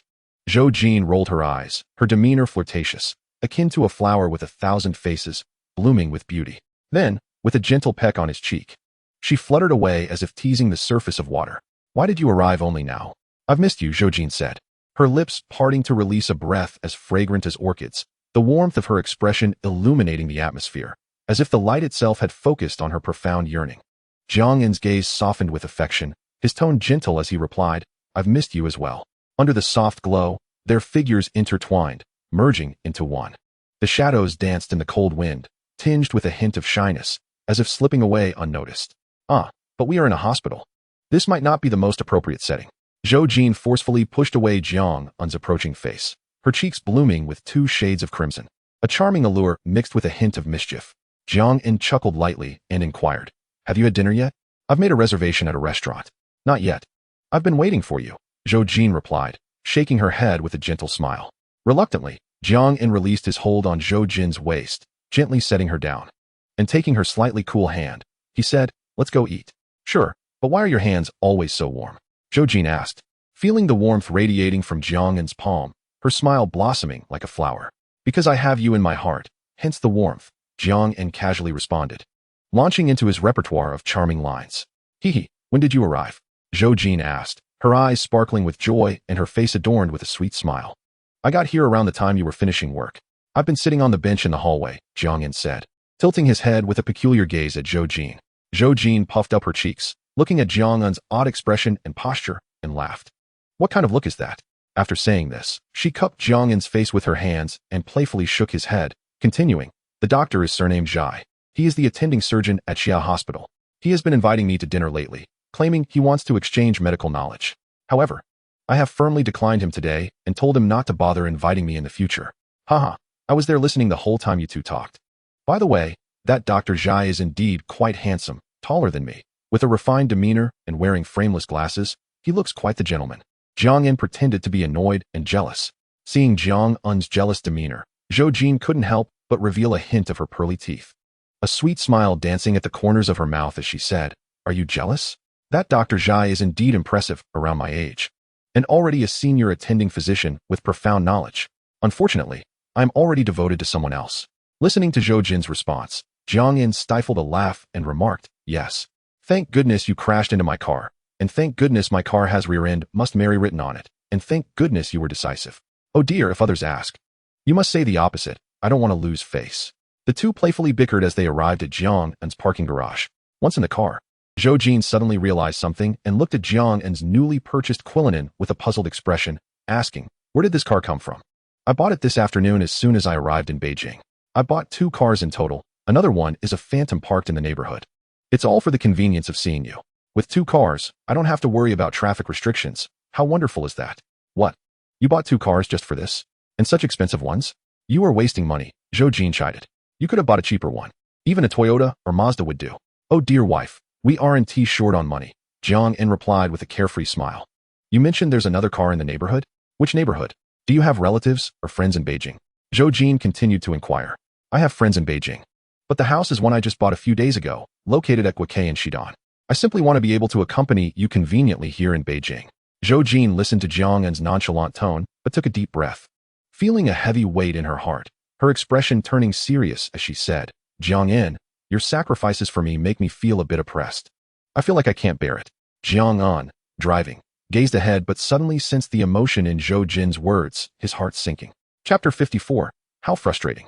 The cars flowed like water on the road, the street lamps shining brightly. Occasionally, a cold breeze stirring the historical and cultural sentiments of this ancient capital. Shadows of passers-by flickered along the roadside, and the dry air seemed to scratch at the throat. The cars moved swiftly, pedestrians hurried along, as if the cold air exerted a powerful pressure, lowering the posture of the walkers and hastening their steps. Inside the car, the warm air persisted. Yet the atmosphere felt somewhat tranquil. Jiang En was at a loss for words on how to reassure Zhou Jin that she need not feel so oppressed. He couldn't very well say, Your name isn't on the property deed, so don't worry. Oh dear. The housing prices in Beijing have been rising over the past 2 years. After buying, you can live there for a while, treating it as an investment. A car is necessary. Besides accompanying you, I have a business matter here. The car is a face, and after use, it can be transferred under the company name, allowing me to draw funds from the company account and save on taxes. How great is that? Jiang En racked his brain for a suitable justification while also trying to lighten the car's quiet atmosphere with some humor. For the first time, Jiang En felt that dating was somewhat mentally taxing. When he had no money, he didn't dare to pursue a girlfriend. Now that he had money and the ability to contribute more, it oddly made his girlfriend feel oppressed. The money I have now, I could never spend in 10 lifetimes. I don't have many expenses and I'm not extravagant. I certainly don't have any illegal habits. Being together is all about happiness. And I'm not a controlling person, so there's no need to feel oppressed.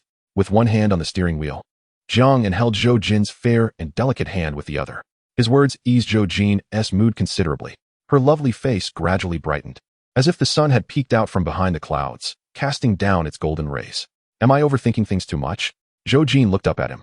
Her exquisite face framed by her clear, glistening eyes, her lips parting gently as she asked Jiang En. Jiang En raised an eyebrow and smiled. You finally realized it. Sigh. I suddenly feel a bit tired. I want to change girlfriends. I prefer one who only cares about my house and money, not about me as a person. That would be so much easier. Just buy her bags, clothes, and send red envelopes, and everything would be settled. Unlike you, Who cares if I don't shower? Cares about my looks, and even my size 44-foot odor.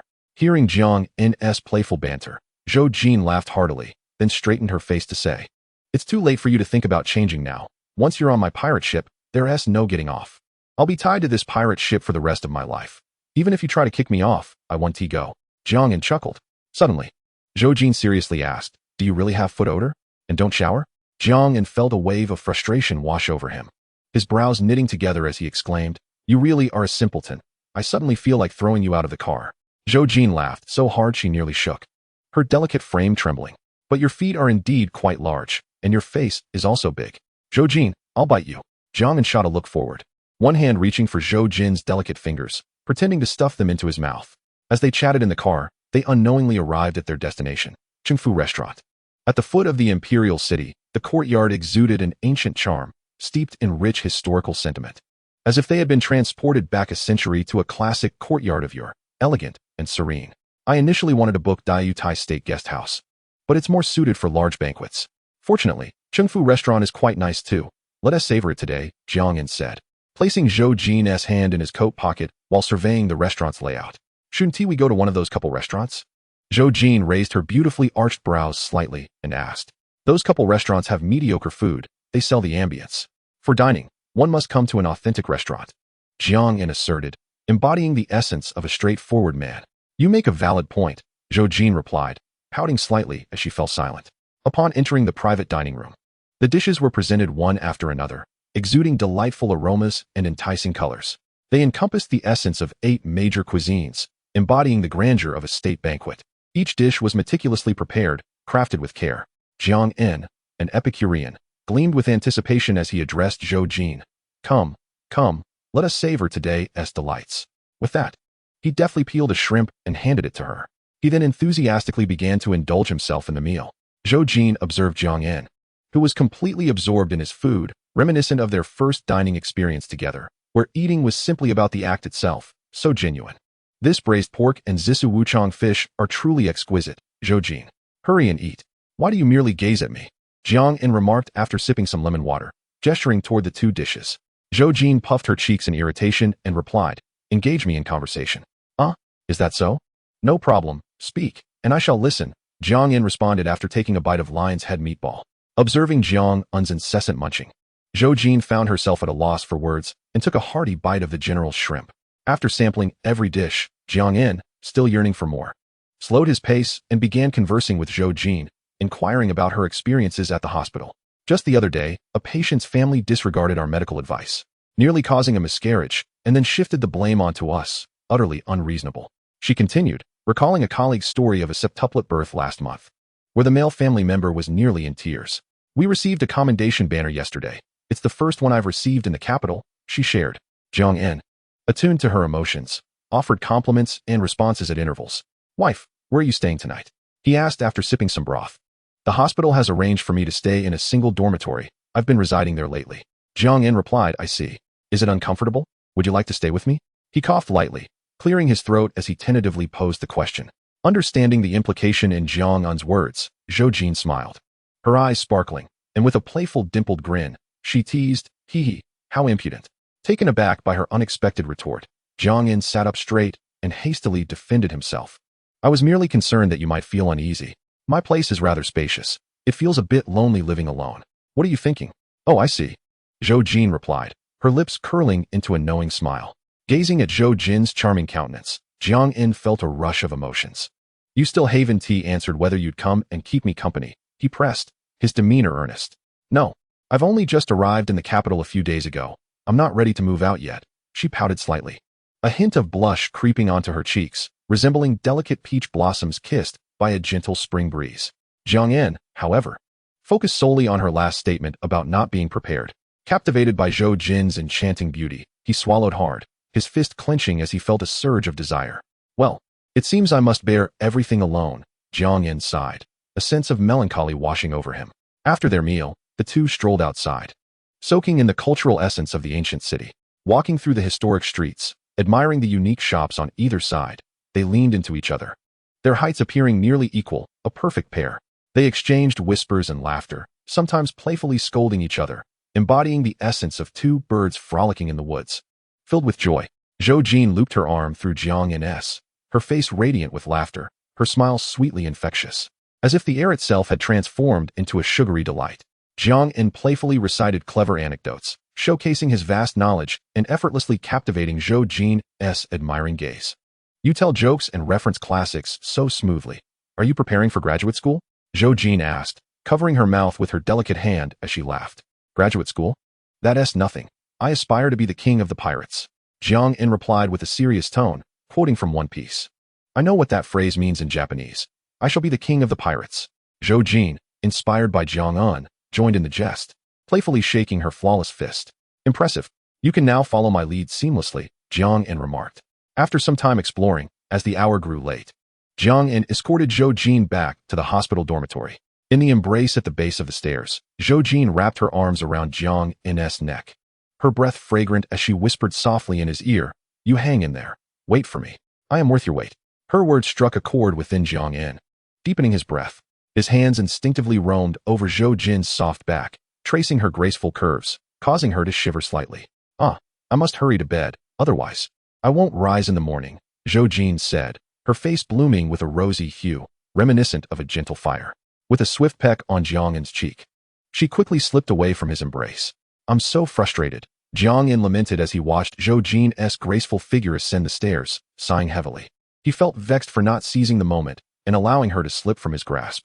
More so, he was irked by his own timidity. Having envisioned countless ways to persuade Zhou Jin to cohabit, but failing to act on any of them. Chapter 55, Two Bicycles. Upon returning home, Jiang In took a shower and lay on his bed, staring at the ceiling, his mind swirling with mischievous thoughts. Upon waking the next morning, his sign-in reward was a bicycle, adorned with butterfly motifs. Jiang In was taken aback, thinking, I already own a car, what do I need a bicycle for?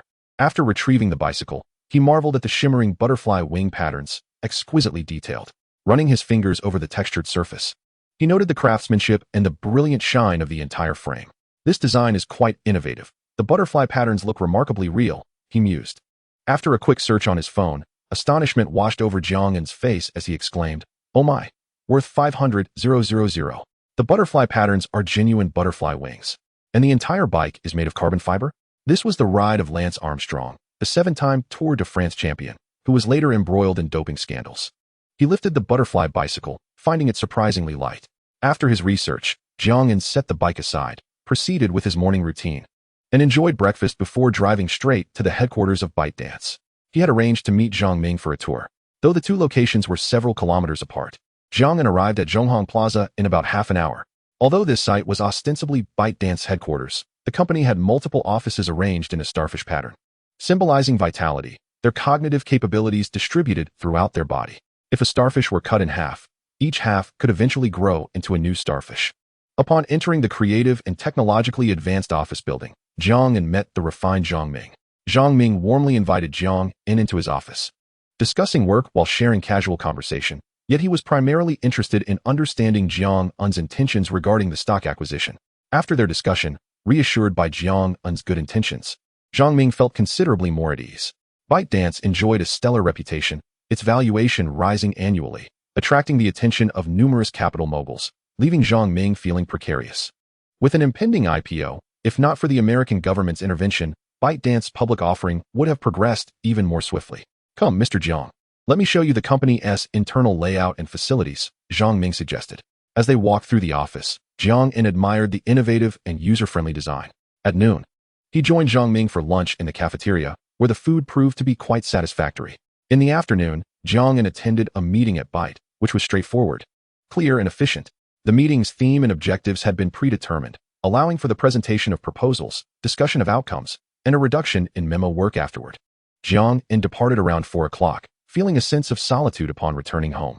With few acquaintances in the capital, he preferred to remain still, choosing instead to lie in the living room, absorbed in a book while listening to music.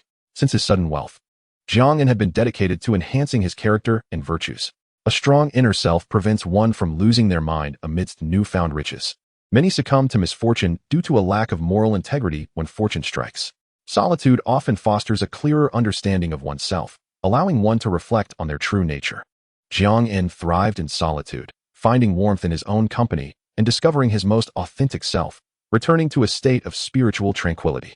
However, appreciating solitude is distinct from being reclusive. It is not emptiness, boredom, or a sense of inferiority, nor is it a despairing bitterness or a self-congratulatory arrogance. It is a state of mental liberation that is simultaneously fulfilling. Jiang found no dullness in his solitude. Rather, he felt an unusual sense of ease. Even if monotony crept in, it was of his own making, without concern for burdening others or feeling uneasy. He lived his unremarkable days to the fullest, confronting himself with calmness and striving to shape a better version of himself. Solitude was a personal joy for Jiang. He could revel in the hustle and bustle of life, while also cherishing his own time. Holding a copy of Walden, he smiled at moments of understanding or pondered thoughtfully. As music played, he would hum along to melodies that resonated with him or even sing out loud, regardless of his vocal prowess. Unbeknownst to him, the day gradually darkened. He stood up to stretch, checked the time, and engaged in some exercise. As it approached the time when Zhou Jin finished work, Jiang's demeanor softened with a renewed warmth. He drove to the hospital, waiting in the underground parking for Zhou Jin. Soon, he spotted her in a black down coat that reached her waist, paired with loose jeans and white sneakers, joyfully bounding towards him. "Be careful not to trip," Jiang called out as he watched her graceful figure nearly stumble. "Are you silly?" Zhou Jin laughed, revealing her pearly white teeth, her smile radiant. Her delicate face bore a hint of innocence, and as she grasped Jiang's arm, her clear, watery eyes sparkled with sweetness. "Are you busy tomorrow?" "I have a rare day off." "Busy? Busy accompanying you," Jiang grinned, revealing a hint of a tiger tooth. The two entered the car, seeking a place to dine before heading to a movie. Though their routine was predictable, the joy of being together in shared experiences was what truly mattered. "Where shall we go tomorrow?" Zhou Jin asked, entwining her arm with Jiang's, resting her head on his shoulder as they walked. Their silhouettes elongated by the streetlights until they converged at a point. "Do you want to sleep in tomorrow morning?" Jiang inquired, knowing that Zhou Jin, as a doctor, typically rose early for work, often starting her shifts around 7:30, and when on duty, she remained on call for 24 hours. Zhou Jin, looking into Jiang's eyes, smiled playfully, nudging her head against his shoulder. "No, I want to spend more time with you. Tomorrow's weather looks nice. Let's get an early start. I'll pick you up at 8:30. After breakfast, we can ride our bikes to Hohai. I heard you can go skiing there. We'll be back around 1 for lunch. And I'll cook for you. In the afternoon, we can visit the Forbidden City, and in the evening, I've booked tickets for the Daeyunshi Theater to enjoy some crosstalk." Jiang seemed fully prepared, detailing the day's itinerary. "Sounds good. I'll follow your lead." Zhou Jin replied softly. The couple strolled for a while until Jiang escorted Zhou Jin to the hospital dormitory, where they exchanged affectionate hugs and kisses. A scene familiar, yet always felt anew. Standing under the streetlight, its dim glow cast upon his tall figure, Jiang waved Zhou Jin off, urging her to go upstairs and rest, lest she catch a chill. To Zhou Jin, Jiang, illuminated by the light, resembled the golden-armored warrior of every girl's dreams, radiating a gentle glow that inspired admiration. The following morning, around 4 o'clock, Jiang rose early. He was delighted to receive another bicycle from the system. The Nara Speed Concept bicycle, valued at 200,000, adorned by the renowned Japanese pop artist Yoshitomo Nara. The bike, featuring a lively cartoon design, conveyed a profound message of raising awareness about cancer. Constructed from carbon fiber, it was lightweight and swift, having sold for a high price at a Sotheby's charity auction in 2009. To this day, many consider it the fastest time trial bicycle in the world. "Thank you, System Dad. Although the bike may not be worth much, it truly resonates with me," Jiang mused with a smile. After freshening up, he headed to Tiananmen Square. As he had never properly witnessed the flag-raising ceremony in over 20 years, he had even checked the schedule in advance, noting the varying times for the ceremony. The flag-raising time changes throughout the year, from January 11th to June 6th, when it gradually shifts from 7:36 a.m. to 4:36 a.m., averaging a 1-minute advancement each day. From June 22nd to December 30th, it shifts from 4:46 a.m. to 7:36 a.m., averaging a delay of 52 seconds daily. Watching the clock, Jiang hurriedly set out, and although it was early morning, the outside world remained dimly lit. The short distance of about 2 kilometers allowed him to reach the square in roughly 10 minutes on his bicycle. Despite the cold winter weather, there were already people gathered early, sharing the same purpose. Soon, the honor guard approached with synchronized steps, their posture tall and proud. As the national anthem played and the red flag rose, Jiang stood at attention, straightening his posture and following the melody with spirited enthusiasm. After witnessing the flag-raising ceremony, his emotions lingered long after. He rode back home, indulging in a brief nap. After about 2 hours, Jiang awoke, tidied himself up, and drove to pick up Zhou Jin from the hospital dormitory. Chapter 56. A Stroll in the Park. For breakfast, I kept it light with some congee, side dishes, and a fried egg. Jiang took Zhou Jin's hand and brought her home, where he served the prepared breakfast. Zhou Jin looked at the exquisite meal and said, I haven't had congee in ages. Every morning, I just grab milk and bread or buns. I hardly have time for a proper breakfast. As they enjoyed their meal, they exchanged glances and shared smiles. Breakfast in the capital is quite famous. A couple of days ago, a colleague brought me some doji, but I really couldn't stand the taste. I haven't tried doji yet, but I think chow gan and mian cha look appealing, along with fried cakes. People in Shanghai love sweets. I think you would enjoy the sugar oil cake. After breakfast, Jiang brought out 2 bicycles and placed them in front of Zhou Jin. Which one do you prefer? I choose the one with the butterfly pattern. Zhou Jin grasped the butterfly bicycle with both hands, her delicate brows arching in surprise as she exclaimed, Wow, this bicycle feels incredibly light. A lighter ride would indeed be more convenient, especially with a 5-kilometer journey ahead to Hohai Park. The two tidied their belongings and slung their bags over their shoulders, preparing to set off. Wait a moment, here? Put on this hat. Zhou Jin suddenly remembered something and retrieved a gray, circular knitted cap from her bag, placing it atop Jiang's head while also adjusting the scarf around his neck. They exited the door and pedaled along Fuyou Street, West Shijia Street, and Dishengmen Inner Street. Heading straight for Hohai, Jiang found it effortless to ride his bicycle, leading the way while occasionally glancing back to ensure Zhou Jin was not left behind. The dry, cold wind brushed against Jiang's face, leaving it feeling taut, as he had forgotten to apply lotion before leaving. After approximately half an hour, they arrived safely at Hohai Park, securing their bicycles with locks. Don't move. Your face looks tense and a bit dry. Let me apply some moisturizer, Zhou Jin said, expertly opening her backpack to retrieve a bottle of cream. She squeezed a portion into her fair palm and gently spread it across Jiang's broad face. Feeling the coolness of the cream, Jiang watched Zhou Jin's earnest movements and charming visage, unable to contain his silly smile. Once finished, Zhou Jin lightly patted Jiang's face with her somewhat chilly hands and cheerfully declared, All done, let us go. The lake's surface was covered with thick ice, bustling with tourists, most of whom were parents with children. The ice was alive with activity, beginners wobbling on skates, skilled skaters gliding gracefully, and couples and families enjoying each other's company, creating a vibrant atmosphere. Jiang and Zhou Jin delightedly engaged in ice skating, sledding, and playing on ice carts, with Zhou Jin's melodious laughter ringing in their ears. Their cheeks flushed with joy from the frosty air, they reveled in the experience. Although the Magic City receives its fair share of snow each year, it rarely has such professional ice rinks. After tiring from their activities, they settled at the edge to chat and observe the joyful crowd.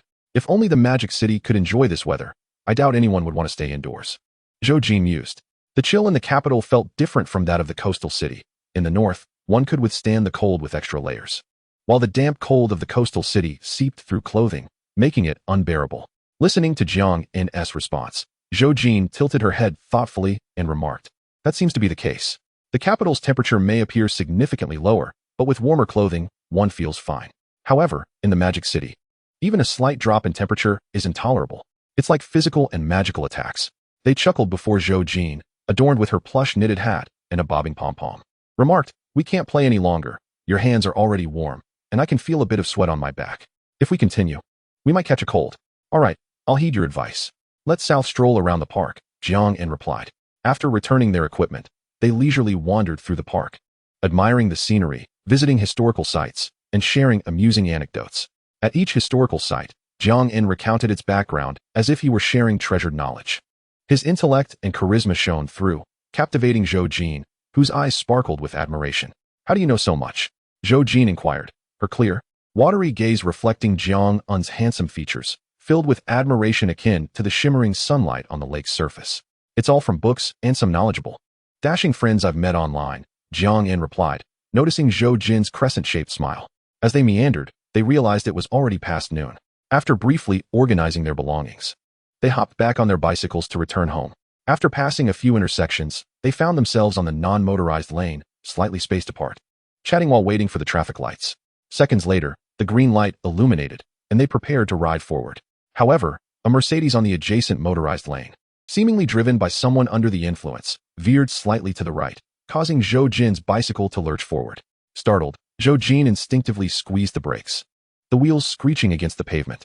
The Mercedes, oblivious to the situation, pushed forward a bit more. Jiang reacted swiftly, planting his feet firmly on the ground and pulling Zhou Jin's arm to bring her to safety. The butterfly bicycle toppled over. Its rear wheel crushed beneath the Mercedes bumper, a twisted wreck.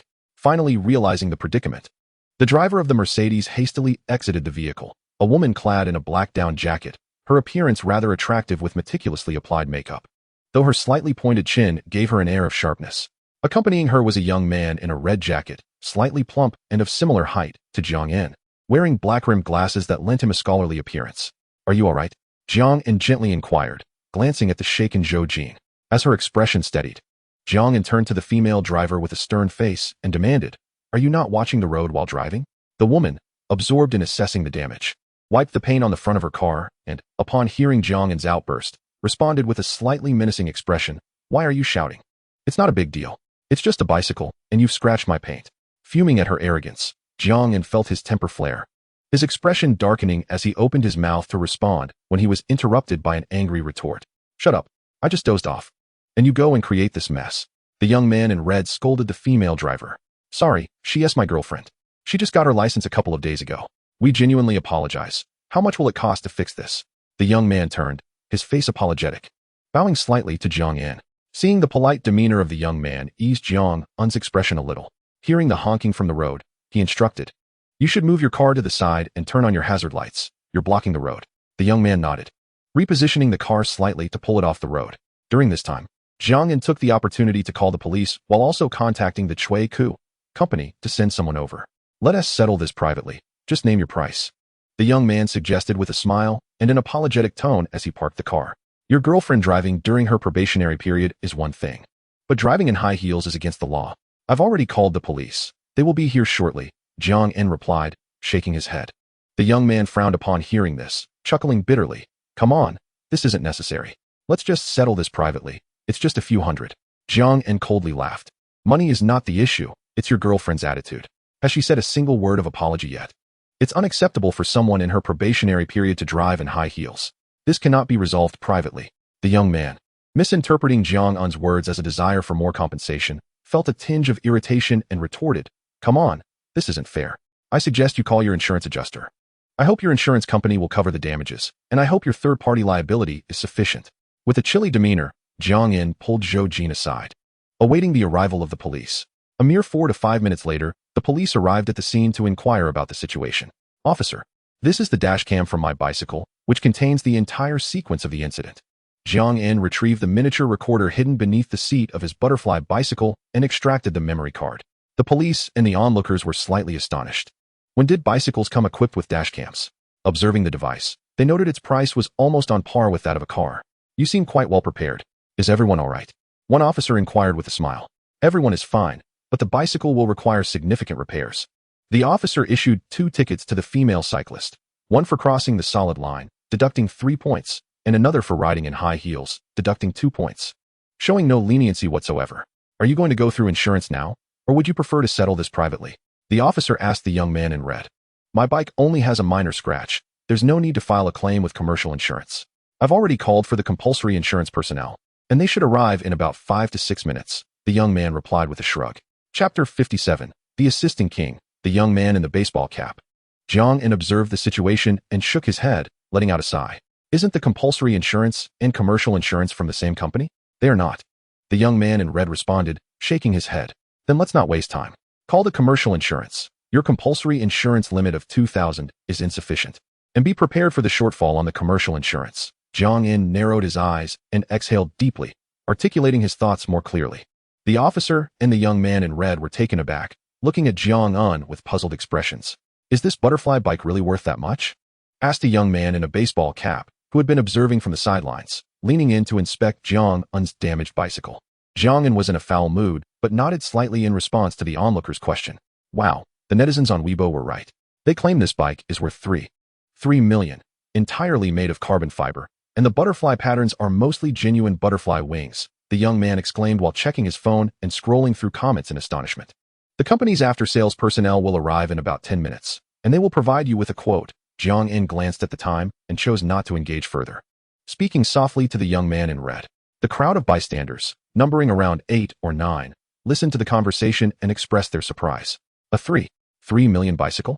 Is it made of gold? Wouldn't he riding it for a long time cause discomfort? What gold?" It's all carbon fiber, another bystander interjected. The two officers, intrigued, approached the butterfly bicycle and touched it, inspecting the damaged wheel. Hey, it really is carbon fiber. The butterfly pattern feels just like the real thing, one officer, well-versed in handling accident vehicles, remarked with a chuckle. What a revelation today. The young man in red, hearing the banter, cautiously approached the bicycle and examined it, trembling slightly. He finally understood why Jiang had advised him to call for commercial insurance. Swallowing hard, he silently dialed a number. You don't need to come. I'll go with commercial insurance. After saying this, he placed the call. Following 2 deep breaths, he approached Jiang, trying to appear composed. Hey, how much do you estimate the damage to be? Jiang gave him a fleeting glance before turning to the female cyclist, shaking his head without responding. Noticing Jiang on silence, the young man in red turned to the young man in the baseball cap, asking, Bro, did the Weibo users mention the estimated damage cost? I need to brace myself. The young man in the baseball cap, still engrossed in the spectacle, grinned as he scrolled through the comments, pointing to one from a user named Cyclist. This guy seems to be a bike enthusiast. He estimates the damage to be around 1.2 million. And it could only be lower, not higher. The young man in red read the comment and closed his eyes momentarily, continuing to take deep breaths. It's just 1.2 million. Your bike must be worth around 400 to 500,000, right? The third party should have sold a lot. The young man in the baseball cap chuckled. I haven't had an accident in the past 3 to 4 years, so I lowered my third-party coverage this year to just 1 million. What was I thinking? Saving that little bit of money? The young man in red slapped himself lightly on the face in frustration. Oh, is that so? Brother, take care of yourself. The young man in the baseball cap replied with a surprised smile, patting his shoulder. Standing by the roadside, the young man in red felt increasingly agitated as he glanced at his girlfriend, unable to contain his anger. You still have the nerve to bring up the dowry while in the car? Now what? Do we still need a dowry? He shouted at her. The onlookers, munching on their snacks, laughed and chatted. Indeed, happiness often thrives on the misfortunes of others. As the ancients wisely noted, one sees the laughter of bystanders, but not the tears of those involved. Jiang held the delicate hand of Zhou Jin, standing quietly to one side, awaiting the arrival of the company's after-sales personnel. Listening to the discussions regarding the value of the butterfly bicycle, Zhou Jin's grip tightened slightly, her expressive eyes gazing at Jiang. What's wrong? Are you feeling more at ease now? Jiang, sensing the strength in her hand, smiled and looked at her lovely face. I'm fine. It's just that I feel sorry for this bicycle. It's so expensive, and now it's damaged. Zhou Jin pouted her rosy lips, blinking her clear eyes softly. Jiang chuckled as he enveloped Zhou Jin's hands in his embrace, opening his coat to wrap around her slender form. The bike is inconsequential. As long as you are unharmed, that is what matters. Are you hungry? Once the after-sales personnel arrive, we can head back. I'm all right. I had some snacks in the park, so I'm not very hungry, Zhou Jin replied, relishing the warmth in Jiang's embrace. After a few minutes of waiting, the after-sales personnel arrived in a hurry, and the crowd of onlookers had not diminished, but rather increased. The after-sales personnel, dressed in formal attire, were accompanied by a technician in uniform. After greeting Jiang, the technician began inspecting the damaged bicycle.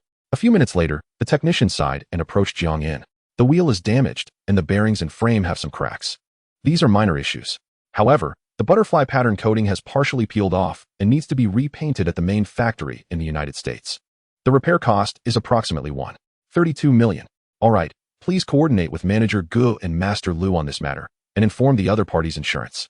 Jiang nodded at the after-sales manager and technician. I'll take my leave now. We can discuss any issues later. With that, Jiang prepared to push his other bicycle, leading Zhou Jin as they headed home. It was less than 2 kilometers to Shidansguake, and they would reach there in about 20 minutes. Mr. Jiang, please wait. The young man in red called out from behind. Jiang turned around to see the young man and his girlfriend approaching him. Mr. Jiang, my girlfriend wishes to apologize to both of you. The young man, having just reprimanded his girlfriend, hurriedly brought her over to extend her apologies.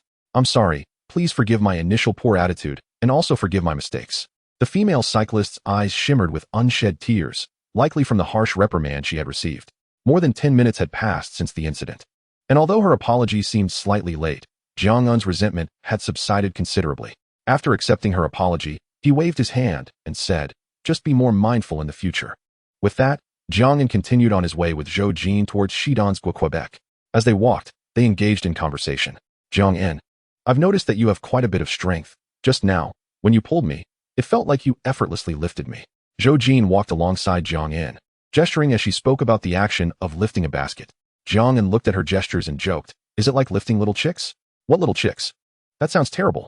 Zhou Jin retorted playfully, encircling her arms around Jiang En's neck and giving him a gentle shake. "Spare me, female hero, I was wrong." Jiang En pretended to choke, saying. As Zhou Jin released her grip, her cheeks puffed out, and her fair, jade-like face slightly pouted with her cherry lips. Jiang En, with a playful smile, remarked, "Do you know why I had such strength just now? Why? Because humans possess potential, and when they meet their beloved, that potential bursts forth." Jiang En felt no embarrassment, his words flowing freely. "How cheesy." Zhou Jin laughed, her smile brightening her face, the corners of her mouth curving like a crescent moon. Her picturesque eyes sparkled with joy, and her cheeks were adorned with a hint of shy blush. "Is there a need to learn this? Ever since I met you, I feel as if my meridians have been unblocked." Jiang En flashed a playful tiger-tooth smile and said. Throughout their journey, Jiang En spoke tenderly, causing Zhou Jin to beam with delight, her heart filled with sweetness. Each movement made the air around them feel sweet. Upon returning home, Jiang En took the prepared ingredients from the refrigerator to prepare lunch. "Step aside, just watch me. Those hands of yours are meant to embrace new life and heal the wounded." Jiang En gently pushed Zhou Jin, who offered to help wash vegetables, to the side. Zhou Jin chuckled and didn't he insist, settling comfortably at the table, her fair and slender hands propping up her round chin, gazing dreamily at Jiang En as he handled the ingredients. After about 40 minutes, Jiang En presented several dishes at the table: Crucian carp and tofu soup, cola chicken wings, shiitake mushrooms with greens, and stir-fried pork. The Crucian carp soup was as white as milk. The cola chicken wings were a rich, rosy hue, and the sauce was thick and flavorful. The shiitake mushrooms and greens glistened with a bright oil sheen, while the stir-fried pork, mixed with sharp peppers and thin slices of pork belly, exuded an enticing aroma. "Don't just stare at me, come. Let me serve you a bowl of Crucian carp soup and taste my culinary skills," Jiang En said as he took a porcelain bowl, ladling out the soup. "Though I am from Gan province, I share the Guangdong people's love for soup before meals, especially this Crucian carp soup, which is exceptionally fresh." Zhou Jin accepted the bowl of soup, took a small sip, and the sweet flavor burst in her mouth, causing her to squint in delight. "Wow, this is delicious. I'll definitely want another bowl later." "If you like it, try the other 3 dishes," Jiang En said, blowing gently on the soup in his bowl and stealthily slurping a mouthful while the broth was still hot. Jiang En believed in enjoying soup while it was warm. Once it cooled, it lost its freshness. Chapter 58, Watching the Performance. The Forbidden City was established during the Yongle period of the Ming dynasty and underwent expansion and development under 24 emperors of the Ming and Qing dynasties, ultimately becoming the world's largest palace complex. For 600 years, it served as the center of feudal imperial rule in China. Now, following the overthrow of the feudal dynasty and the abdication of the last emperor, this imperial city has finally returned to the hands of the people. It stands as a testament to the development of history and a monument to the evolution of the era. This was Jiang En's first visit to the capital and the Forbidden City. Leading Zhou Jin through the Meridian Gate, they entered the majestic palace. Its towering structures and intricate designs covering over 72,000 square meters, evoking a deep sense of nostalgia for its former glory. Time, like a flowing river, has drawn out the years, extending the tunnel of time. The world evolves amidst change, a timeless truth. The two strolled leisurely through the opulent palace, admiring the artistic essence of that era and praising the exquisite craftsmanship of their ancestors. They experienced a taste of imperial life, basking in the grandeur of the highest nobility. History is merciless yet profoundly real. No matter how one lives, it ultimately crystallizes into a fixed period, becoming a permanent record in history, open to future generations for appraisal and judgment of right and wrong, merit and demerit. "Hey, why does this stone lion look so peculiar?" As they reached Duanhong Bridge, Zhou Jin pointed with her alabaster fingers at a uniquely shaped stone lion, covering its groin and making a painful face. Jiang En, upon seeing the stone lion, was reminded of the day Zhou Jin almost ended his life with a kick, instinctively tightening his body. The exact reason for the stone lion's peculiar shape is unknown. However, there is a legend associated with it. It is said that Emperor Daoguang wished to cultivate his eldest son, Yiwei, as his successor, but Yiwei was unteachable and lacked knowledge. One time, he openly contradicted his teacher, and upon hearing this, Emperor Daoguang became furious and summoned Yiwei, kicking him in his groin in a fit of rage. Within days, Yiwei passed away. Later, Emperor Daoguang deeply regretted his actions, and every time he passed Duanhong Bridge and saw this stone lion, he was reminded of his son, filled with sorrow. Subsequently, he ordered the eunuchs to cover the stone lion with red cloth, though this is merely a legend associated with the stone lion. Listening to Jiang En's narration, Zhou Jin laughed. "Why do I feel like you understand more than the tour guide? The tour guide must know much more than I do. I read about such curiosities in books, After spending half a day visiting the Forbidden City, the time felt somewhat rushed for the visitors, testing their energy and stamina. Since it was the off-peak season for visiting the Forbidden City, it closed at 4:30 in the afternoon. After reluctantly exiting through the Shenwu Gate, Zhou Jin linked her arm with Jiang An's and playfully asked, "Do you think the emperor really had 3 palaces, 6 courtyards, and 72 concubines?" Hearing this, Jiang An sensed an underlying trap in her words. This notion is a generalization from folklore and is not entirely accurate. The origin of this saying can be traced back to the Book of Rites, which records that during the ancient Zhou dynasty, there were 6 palaces, 3 wives, 9 concubines, 27 maidens, and 81 imperial wives. In reality, the concubines of the Qing dynasty had a hierarchical system and a limited number. There was 1 empress, 1 imperial noble consort, 2 noble consorts, for consorts, 6 concubines, and finally, a variable number of noble ladies, attendants, and concubines. According to historical records, the emperor with the most concubines was Kangxi, who had as many as 55 consorts, likely due to his lengthy reign of 61 years and living to the age of 69. "Oh, those numbers are amusing," Jiang An added, casually steering the conversation. Zhou Jin, confused, continued to inquire, "Were there emperors with fewer concubines?" "Certainly. There was Emperor Xiaozong of Ming, Zhu Yuzhao, the revitalizer of the Ming dynasty, who only married Empress Zhang throughout his life. This was closely related to his childhood experiences. His father, Emperor Xinzong, favored the jealous and cruel Wang Guifei, and while his mother, Ji Shi, was pregnant with him, she almost suffered a miscarriage due to Wang Guifei's machinations. After his birth, he hid in the palace for 6 years before his father discovered he had a son, perhaps due to childhood malnutrition and psychological trauma. Along with the burdens of governance after taking power and losing loved ones, he only lived to the age of 36. Such a pity. As Jiang An spoke of Emperor Xiaozong, he reflected on the peculiar Ming dynasty, which had emperors who defended their realms and others who were quite eccentric. There were those who died from gluttony, some who were whimsical, others who directed dramatic turns of events, and those who obsessed over alchemy and immortality, indulging in aphrodisiacs or laxatives, along with recluses and carpenters. Despite the eccentricities of certain emperors, Jiang An still admired a few of them, particularly the whimsical Emperor Zhengde, who cared little for the throne and preferred the life of a general. He declared himself a valiant general, renamed himself Zhu Shou, and achieved victory against Mongolian princes at the Battle of Yingzhou, avenging the humiliation of the Tumu fortress incident 70 years prior. Aside from his martial prowess, he is also a true linguistic prodigy, well-versed in various religions, including Buddhism, and even proficient in Sanskrit. In addition to bestowing upon himself the title of general, he has also adopted a Buddhist name. Remarkably, he has mastered Portuguese in a remarkably brief period, enabling him to converse fluently with the Portuguese. Of course, the most excruciating aspect is that he has reviewed numerous women at the academy, inadvertently inflating their value. Ming Wuzong Zhu Hozhao, possessing both literary and martial talents, is often regarded as a sage ruler, yet he has also indulged in many absurdities. While some may label him a foolish monarch, under his reign emerged the sage Wang Yongming, who attained enlightenment at Longchang and comprehended the heart-mind philosophy. Regrettably, Zhu Hozhao met his demise under mysterious circumstances, succumbing to pneumonia after an accidental fall into water, passing away at the age of 31, a shorter span than his father. Does this imply that men with more wives live longer? A remark from Zhou Jin abruptly pulled Jiang An back to reality. Perceiving the enigmatic undertone concealed within Zhou Jin's smile, Jiang An raised an eyebrow and responded, "They are outliers. The majority of emperors lead short lives, likely due to their numerous spouses. Furthermore, those emperors with many wives rarely possess a sane disposition." Zhou Jin, with her picturesque brows and slightly upturned lips, inquired, "Which do you think is better, Emperor Kangxi or Ming Xiaozong?" Recognizing Zhou Jin's probing intent, Jiang An realized she was not merely inquiring about preferences, but was subtly questioning his views on marriage. Sighing, he thought, why do girls always pose such foolish questions? There is clearly only one option. Of course, Ming Xiaozong is superior. I firmly stand by him, having devoted his life to one person. Moreover, my back is not strong. Having just you is sufficient.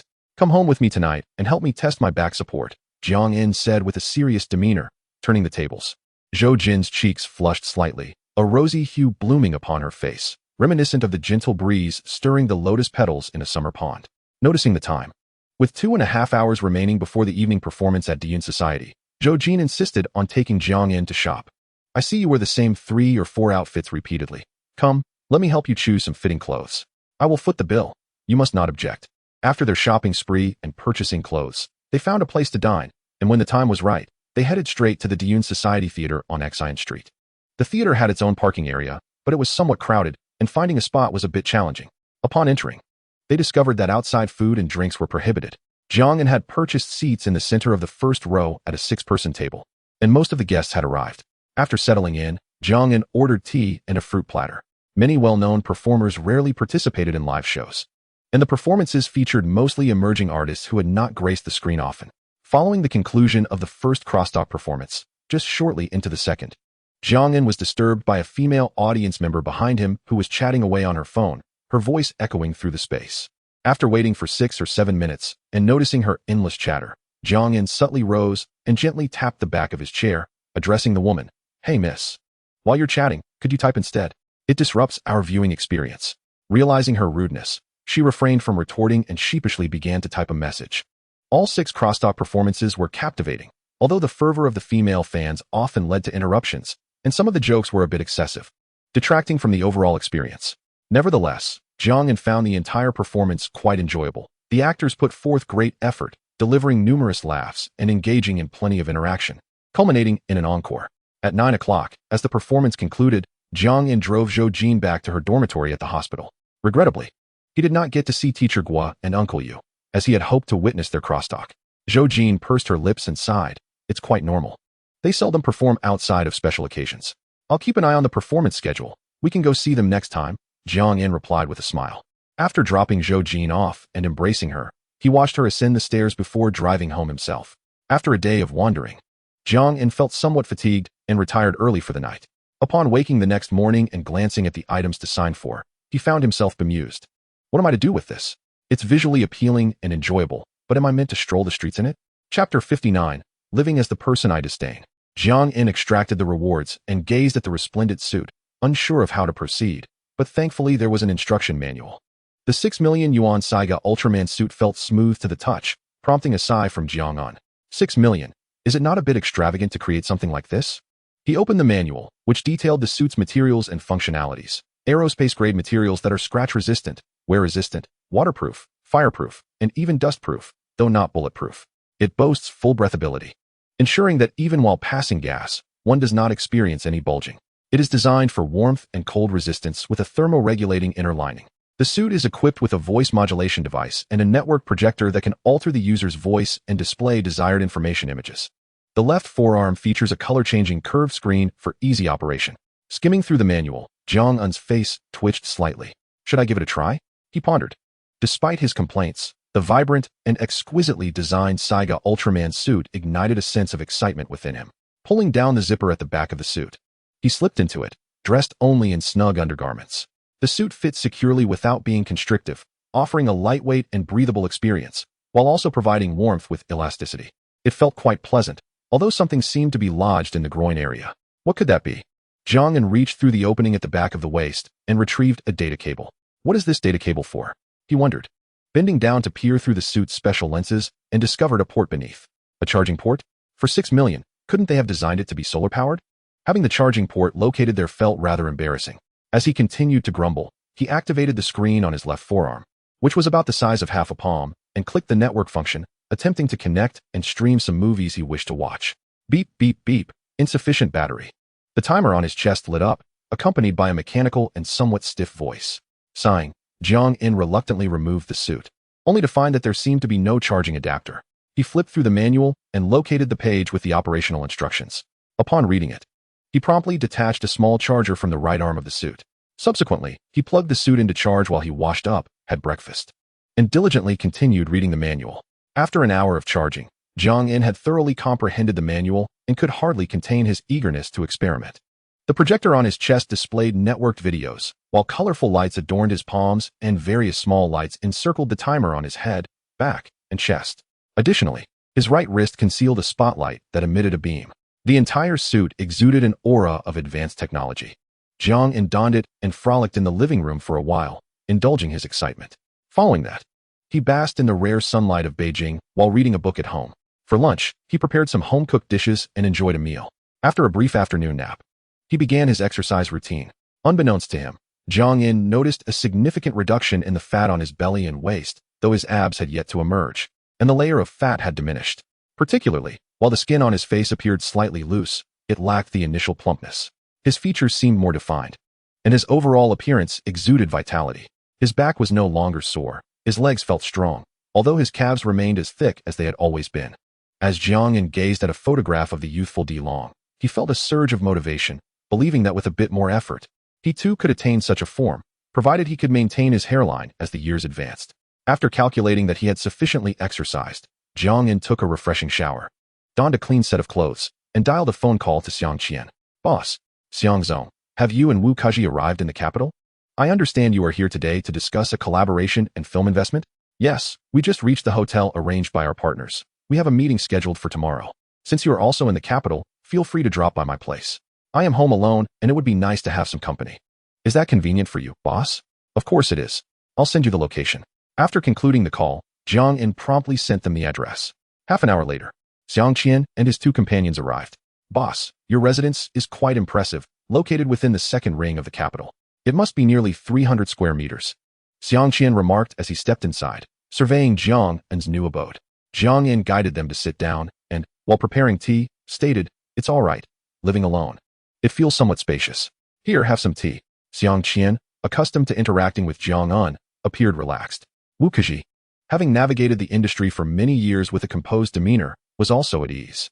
In contrast, Sun Ichio, a newcomer to the field, felt somewhat shy as he observed his boss personally brewing tea, rendering him pleasantly surprised. Xiao Sun, enjoy the tea. There is no need to be so tense. Old Wu has mentioned that although you are relatively new to the industry, your discerning eye and ability to think critically make you a rare talent. Keep up the good work. Jiang offered a warm smile to the somewhat reserved Sun Ichio and added, I hear you are skilled at Go. Perhaps we could engage in a match sometime. Sun Ichio beamed with a simple smile, taking a sip of tea, and replied, I owe it all to President Wu's guidance. I will continue to strive for improvement. The four engaged in casual conversation, discussing work and sharing anecdotes. Xiangzong, your trip to the capital isn't solely to invest in a film, is it? I recall you mentioned a major television production in the email you sent me. Jiang resumed boiling water, continuing to prepare tea. Indeed, the film is the third military-themed project that the martial arts superstar Wu Jing intends to initiate. His films typically perform well at the box office. However, this one aims to incorporate grand scenes, and Wu Jing is seeking investment to alleviate his financial burden. My previous blemish has recently been rectified, and some former colleagues, aware of my position at Ngu, have approached us to collaborate, inviting us to partake in this project.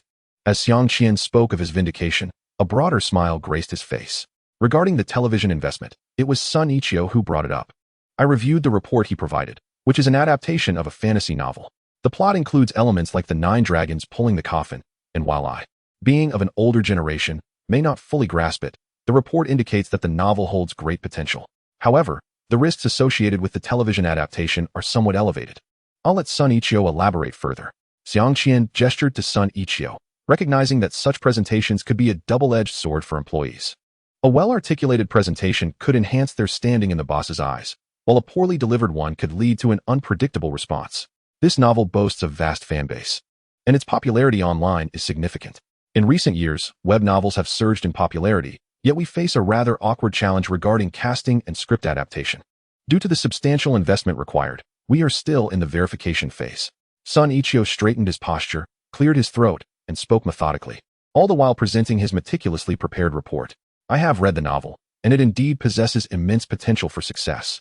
As you mentioned, if the casting is mishandled or the script poorly adapted, the release could result in utter chaos. Xiao Sun's report is quite detailed. For a more thorough risk assessment, you and Old Wu could consult with the relevant personnel from Ollie Films and Penguin Films, as they are experts in this domain. After absorbing Sun Ichio's explanation and reviewing the report, Jiang offered his insights. Seeing his boss not dismiss his project, Sun Ichio let out a rare sigh of relief. Aware that the investment required for the television series was considerable, and he feared Jiang might be hesitant to spend. Boss, we are not familiar with the people at Ollie Films and Penguin Films. Wu Kaji awkwardly rubbed his hands together, saying, that is not an issue. Simply reach out to their executives, mentioning my name or our company's name. I hold an advisory role at their headquarters, and many of their higher-ups are aware of my association with Ngu. In the future, you should maintain regular contact with them. Jiang reassured them with a wave of his hand. As the four continued their conversation and consumed copious amounts of tea, they noticed the day was fading. What time is your meeting with the partners tomorrow? Jiang inquired. I have an appointment at 11 in the morning, while old Wu is scheduled for 10. Xiang Qian replied, "Perfect. Since I'm free in the capital, I'll join Xiang Zong to meet Wu Jing, whom I greatly admire as a martial arts superstar. After our work discussions, I invite everyone to enjoy a couple of days in the capital, since I prefer to remain inactive. It's the perfect opportunity to recruit you all." Jiang Yin clapped his hands and chuckled. Xiang Qian and his companions exchanged glances, pondering the unexpected invitation from their boss. How can we decline an offer like this when we are here on business? They thought, recognizing the importance of work. Boss, we still have work in the Magic City. Xiang Qian smiled as he touched his lips. Work? No worries, I'm not short on funds. I'll treat everyone to a couple of days of fun. This is part of your work as well. The day after tomorrow, we will take a trip to the Great Wall. I remember Xiang Zong's son is named Howen, right? As the saying goes, he who does not reach the Great Wall is not a true man. If it's convenient, have Howen join us. I will cover the round-trip tickets, accommodation, and meals. In his prior job, Jiang Yin often found himself conscripted by the director to accompany him for games. A situation he despised due to the director's lack of skill, yet love for play, as well as his tendency to shift blame. It was difficult to refuse. When playing games, Jiang Yin found himself constrained from expressing frustration. Yet now, as a boss himself, he had inadvertently become the very figure he once loathed. As for Howen, he is still attending school. It's fine if the four of us go. We have yet to experience the Great Wall firsthand. After treating them to dinner that evening, Jiang Yin parted ways with his companions. The following morning, Jiang Yin signed for a set of Kangshi's 12 Flower Gods cups. He was no stranger to such items, having seen them frequently in recent times. A recent auction at Poly Auction had concluded with a staggering price of 1.3 billion, including commissions. The 12 Flower Gods cups are treasures coveted by countless collectors, many of whom spend their entire lives without acquiring a complete set. The cups, crafted during the Kangxi era, boast exquisite shapes and elegant designs, with a milky white body that is as thin as paper and crystal clear. For the first time, the Qing official kiln combined painting, poetry, calligraphy, and seal carving, undoubtedly elevating the artistic value of the porcelain to new heights. Each cup represents one of the 12 months, adorned with flowers emblematic of each month, accompanied by poems from the Tang dynasty. The flowers include narcissus for January, primrose for February, peach blossom for March, peony for April, pomegranate for May, lotus for June, orchid for July, osmanthus for August, chrysanthemum for September, hibiscus for October, rose for November, and plum blossom for December. With each floral deity representing a beauty, Jiang Yin had amassed a considerable collection of antique curiosities, yet this particular set truly captivated him, sparking genuine admiration. Oh, such exquisite craftsmanship valued at 1.3 billion truly is remarkable, he thought, gently holding one of the cups, allowing light to filter through, casting a delicate reflection upon his fingertips. After a moment of admiration, Jiang Yin carefully stowed away the Hua Xin cup into a secure safe, ensuring its safety with repeated checks. He had never been this cautious, even when collecting prestigious watches worth hundreds of millions. After completing this task, Jiang Yin washed up and had breakfast, yet his mind remained preoccupied with the enchanting Hua Xin cup. After cleansing his hands, he donned a pair of white gloves and took the cup out once more, inspecting it with great affection. Noticing the time, Jiang Yin recalled his appointment with Xiang Qian at 11 o'clock to meet Wu Jing. The meeting place was arranged at a rather intriguing venue, the horse ranch of Yu Qian in Daxing. Wu Jing and Yu Qian were close friends, despite one being a film actor and the other a crosstalk artist. Their shared fondness for fine wine, along with other collaborative ventures, had forged a deep friendship. However, Jiang Yin felt a twinge of doubt regarding this meeting location. After all, when discussing cooperation, a setting should embody both formality and privacy, and a pet-friendly open horse ranch seemed to lack the latter. After tidying up, Jiang Yin departed, making sure to communicate effectively with Xiang Qian during the journey. The two locations were nearly 50 kilometers apart, and after about an hour of driving, he arrived at the ranch. He met Xiang Qian at the entrance, and upon entering, they were guided by a staff member. Jiang Yin surveyed the surroundings, noticing the absence of tourists. Upon inquiring with the guide, he learned that the ranch was closed for the day, seemingly in honor of Wu Jing and this meeting. Observing the sign at the ticket window that read Yu Qian is not here, please do not inquire further, Jiang Yin couldn't help but chuckle, imagining the ticket staff often besieged by inquiries. Spanning 60 acres, the ranch was expansive, and shortly after starting their tour, Wu Jing emerged to greet them. Ah, Xiang Zong, why didn't you let me know you were arriving? I would have come to welcome you. Wu Jing, a Manchu and a true local of Beijing, had a boisterous personality. Upon seeing Xiang Qian, he hurried over, grasping his hand as if meeting a long-lost friend, his expression genuine and unscripted. Wu Dao, you are too kind. Allow me to introduce you to our company, Jiang Zong. a great admirer of yours who came specifically to meet his favorite star. Xiang Qian said with a subtle smile, indicating that the collaboration was entirely under his purview, with Jiang In merely tagging along. Surprised by the revelation of Jiang In being a fan, Wu Jing, despite his star status, acknowledged that in the eyes of capital moguls, celebrities were akin to ordinary individuals. Hello, welcome. Wu Jing warmly shook Jiang In's hand. Jinggu, it is a pleasure to finally meet you in person. I have been a fan of your work since Kung Fu Kid, from Yang Yuqian to A Fei, Tenji, Zhuge Luyun, The Assassin, and Tian Yangsheng. I have not missed any of your films, Jiang In expressed with enthusiasm. Hearing Jiang In recite his roles with such fondness touched Wu Jing. As many of those characters were supporting roles from years past, largely forgotten by the masses.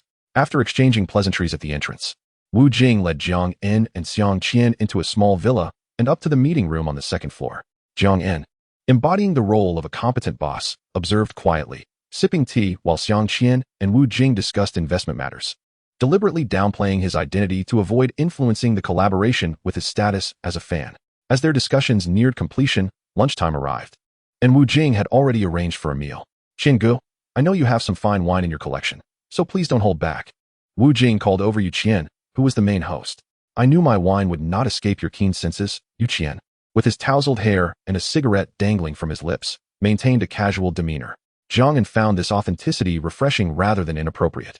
Soon, Yu Qian retrieved 3 bottles of Maotai from his cellar, causing Jiang In's eyes to widen.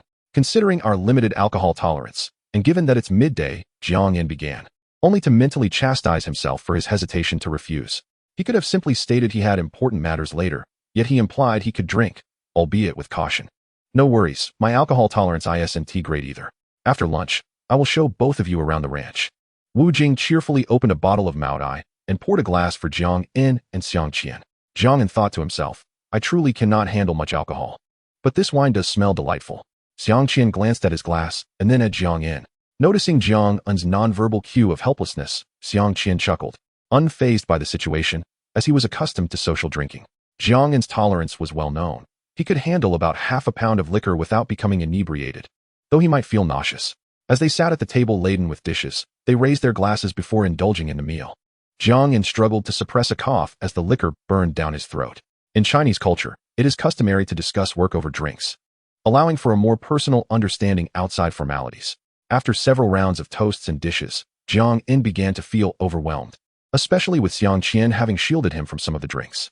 Having not consumed alcohol in a while, he felt flushed after just a few sips. The soup he had consumed began churning in his stomach, and unable to hold back, he leaned toward the trash can and began to vomit. The fine wine was exquisite, yet his stomach was uncooperative. Seeing this, Xiang Qian quickly patted Jiang In's back, while Yu Qian offered a glass of warm water and a hot towel. Afterward, Jiang In rolled his eyes, took a few deep breaths, and felt considerably better. Wiping his face, he thanked Yu Qian and Xiang Qian and sipped the warm water. Come, eat more, Wu Jing encouraged, noticing Jiang In's predicament, and the subsequent toasts were no longer directed at him. While Wu Jing and Xiang Qian discussed films, Jiang In conversed with Yu Qian about amusing anecdotes. I never expected you to have read my book, Jiang Zong. Allow me to toast you. Yu Qian lifted his glass, adding, feel free to drink water. Hey, Yu Yi, are you teasing me? What do you mean I can just drink water? Jiang In retorted, inhaling deeply, the lingering aroma of the liquor tickling his senses, glancing at the remnants of his earlier ordeal, and resolved, drinking water sounds rather appealing. I have long told you not to call me Jiang Zong. You are older than me. Just call me Xiao Jiang, or Enzi. The last time I tried to catch your performance with Teacher Gua at Diyun Club, I missed it. Please let me know in advance when you and Teacher Gua perform again, or save me a couple of tickets. That won't do, Enzi.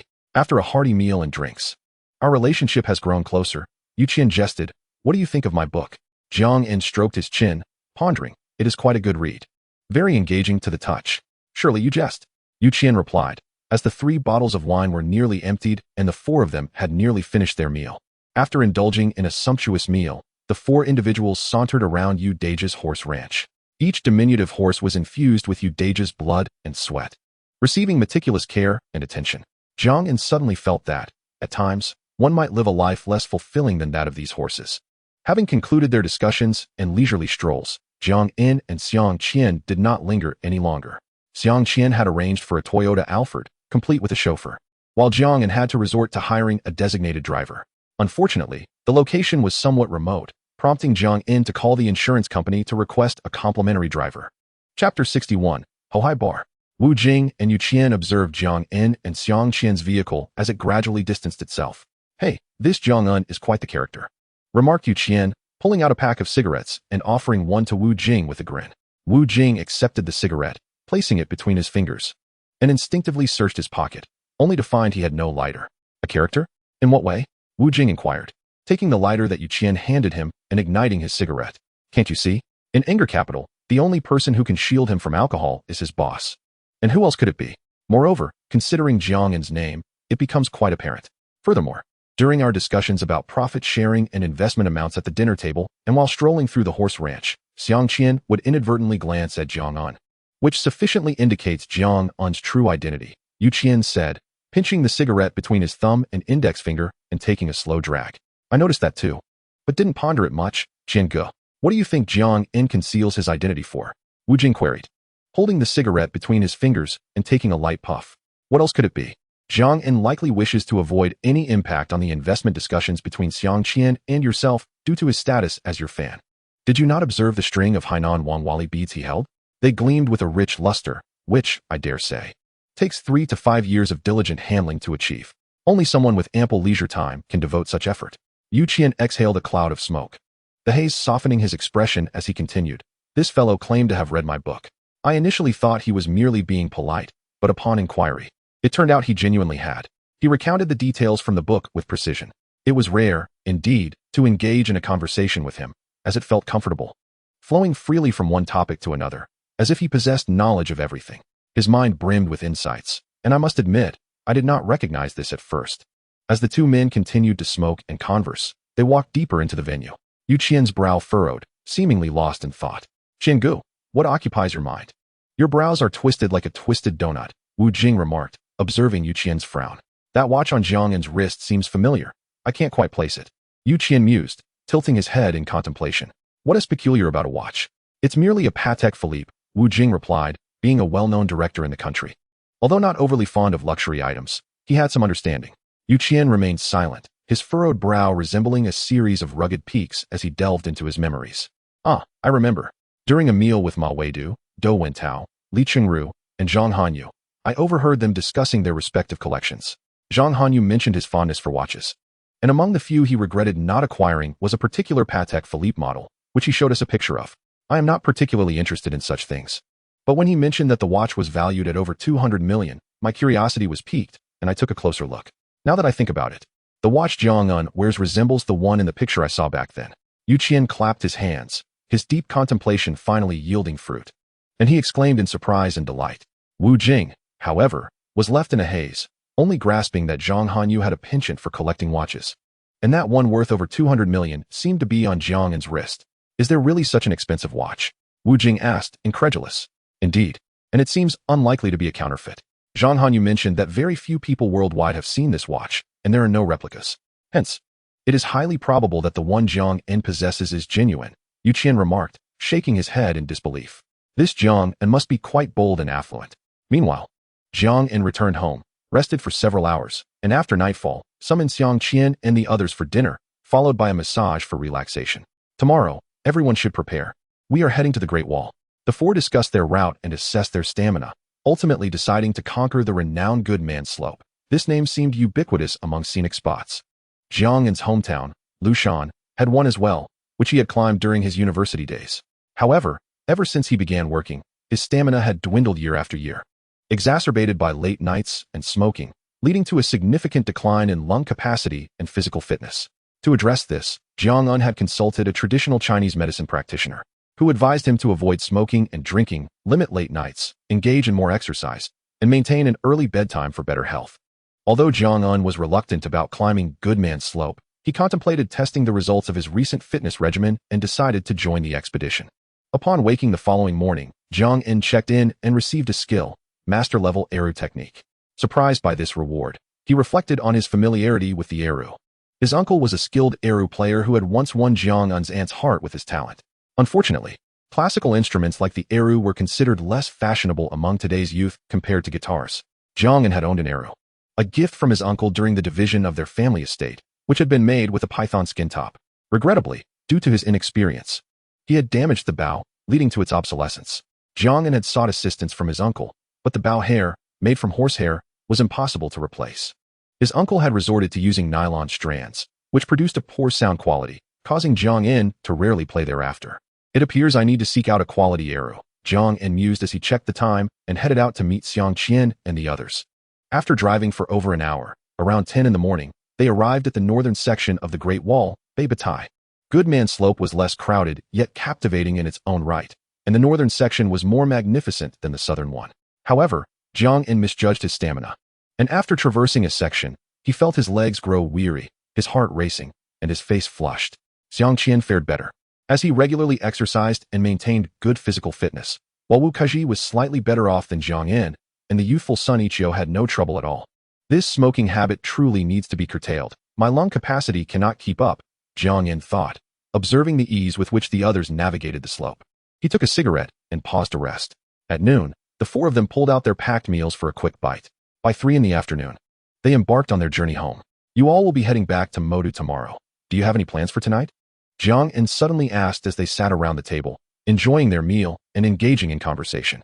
The three exchanged glances, each pondering, what scheme is the boss concocting now? Since there are no plans, I invite you all to join me at the Hohai Bar Street behind my house tonight for music and drinks. As a way to celebrate Xiang Zong's commendation, Jiang En stated earnestly, Boss, you know I'm about to have a second marriage. Going to a bar wouldn't be appropriate. My wife keeps a close watch, Xiang Qian replied, pursing his lips. I'm in the same boat. My wife checks in on me at night, Wu Kaji added in his deep, resonant voice. Me too, Sun Ichio chimed in, causing Jiang En and the others to look at him with blank expressions. What is the issue? We're merely going to a quiet bar to listen to music and have a few drinks to unwind. Additionally, it serves as a celebration for Xiang Zong. Jiang En had been in the capital for several days. Aside from occasionally accompanying Zhou Jin in the evening, he found himself somewhat bored at home. He cherished solitude. But life always required some form of diversion. One could not remain alone all day. Shidan, near Guakei, was quite close to Hohai, and Jiang En had heard about the famous bar street there long before. However, he was reluctant to venture out alone, and taking Zhou Jin along felt somewhat inappropriate. Thus, this time, he decided to gather the three of them for an outing. Noticing a flicker of disappointment on their faces, Jiang En chuckled and said, Tonight's expenses are on me. Indulge yourselves. After finishing their meal, the four of them headed straight to Hohai. As they passed by a bar called Desire City, Sun Ichio swallowed hard. He knew that the establishment was notorious for its pole dancers. They eventually settled on a bar named Dukuijan. The atmosphere inside was rather pleasant. Although the environment was mediocre, a singer was performing folk music in front, and there was a cat lounging on a sofa. The staff mentioned that the cat had been adopted during the Brazil World Cup, aptly named Brazil. Jiang En ordered some sparkling wine and then handed the drink menu to Xiang Qian and the others. The four sipped their drinks while listening to the music. The resident singer was a young girl, quite charming, streaming her performance live. Her voice was captivating and infectious, prompting Jiang En to tip her with a few flower baskets. At last, I have been vindicated regarding that wrongful case. During my period of unemployment, life felt unbearable. Had it not been for my son, I might not have endured it, Xiang Qian revealed, taking a few sips of his cocktail. The ambience of the bar seemed to loosen his tongue, allowing him to express his innermost feelings. Fortunately, during that most painful time, my boss took me in. Otherwise, I would have been at a loss. Jiang En, noticing Xiang Qian's heightened emotions, interjected, What do you mean by took you in? It is primarily due to your capabilities, Mr. Xiang. I interviewed a large number of candidates at that time, but found no one satisfactory. It was only in the system of Darun that I discovered your profile. Your background check was conducted by Director Zheng of Darun, who vouched for your character and highlighted your outstanding abilities. Thus, we resolutely extended an invitation to you. You should thank him. He is quite remarkable. As the four continued their conversation, a few young women approached, seeking autographs, primarily drawn to Xiang Qian and Sun Ichio. Xiang Qian, with his mature demeanor, exuded a charming allure, while Sun Ichio, with his youthful appearance, conformed to the current aesthetic favored by young women. In contrast, Jiang En and Wu Kaji stood out. Although Jiang En was not unattractive, he paled in comparison to the two. Wu Kaji, while decent-looking, always donned the same formal shirt, giving him an air of antiquity, and his hairstyle was in need of attention. However, the bar's charming proprietress made a point to greet Jiang En and raised a glass in his direction, likely recognizing his status within the group. Chapter 62, An Inherited Craft. Jiang En opened his eyes groggily, startled by the notification of his sign-in reward echoing in his mind. What on earth? Why present me with a soul bottle? He muttered, feeling unsettled by the early morning omen. The soul bottle, another term for the granary jar, was said to originate from the Shang dynasty figures Bo, Yi, and Shu Qi, specifically designed to hold grains for the veneration of spirits. Over time, it evolved into a burial artifact that signified the status of the deceased. The more elaborate and grand the design, the more illustrious the identity of the owner. With a sense of trepidation, Jiang En carefully retrieved the soul bottle. Observing its simplistic ceramic form, he swallowed hard, cradling it with both hands, afraid to peer inside, fearing it might contain ashes. After placing the soul bottle in a black bag, he paid his respects and resolved to wash up quickly. After breakfast, he contemplated finding a temple for offerings or donating it to a museum. The weather in the capital was exceptionally sunny that day. Yet thoughts of the soul bottle sent chills down Jiang En's spine as he felt an eerie aura enveloping him. After hastily washing up and having breakfast, he took the soul bottle, choosing not to drive, fearing misfortune. Exiting the community, he headed straight for the subway station, bound for the Palace Museum. After a 10-minute walk, he arrived at the station. The subway was quite crowded, and Jiang En stood to the side with his bag. On board, a girl with a flower tattoo on her neck caught the attention of a little girl, who pointed and asked her mother, "Mom, what is that on that sister's neck? Is it a birthmark?" Hearing the child's innocent question, the passengers turned to look at the girl, their gazes tinged with curiosity. The girl seemed to sense their scrutiny. Lowering her head slightly and tugging at her collar to conceal the tattoo, her expression betraying embarrassment. The mother, equally puzzled, glanced at the girl and then, with a warm smile, reassured her daughter, "That is not a birthmark, it is a sign of the sister's youth." The girl's eyes glistened with tears at such an unexpected gesture of respect from a stranger in an awkward public setting. A kind word warms 3 winters. Harsh words chill in June. The mother's sympathetic understanding offered immense comfort to the girl, instilling her with courage. As a result of this kindness, the onlookers' gazes softened. Had Jiang En not been clutching the soul bottle, he would have applauded the woman for her sentiment. True refinement lies not in demanding others conform to oneself, but in respecting those who differ. The warmth of the mother's words transformed the chilly subway carriage into a more welcoming space. As Jiang En approached his stop, he felt a surge of joy and nearly forgot that he was carrying a 2,000-year-old burial artifact. Upon exiting the subway station, he walked for another 10 minutes before finally arriving at the Palace Museum. He found the donation center and entered directly. A scholarly young man in his 30s, wearing glasses, greeted him. "Recently, a friend of mine unearthed a ceramic jar at a construction site. He claimed it was an antique and gifted it to me as payment. After researching online, I discovered it to be a soul bottle, which startled me. I believe it is not suitable for collection, so I am here to donate it to the museum." Jiang En fabricated a narrative as he spoke, opening the bag to reveal the soul bottle to the young man. The young man examined the bottle's design, holding it up for a closer look.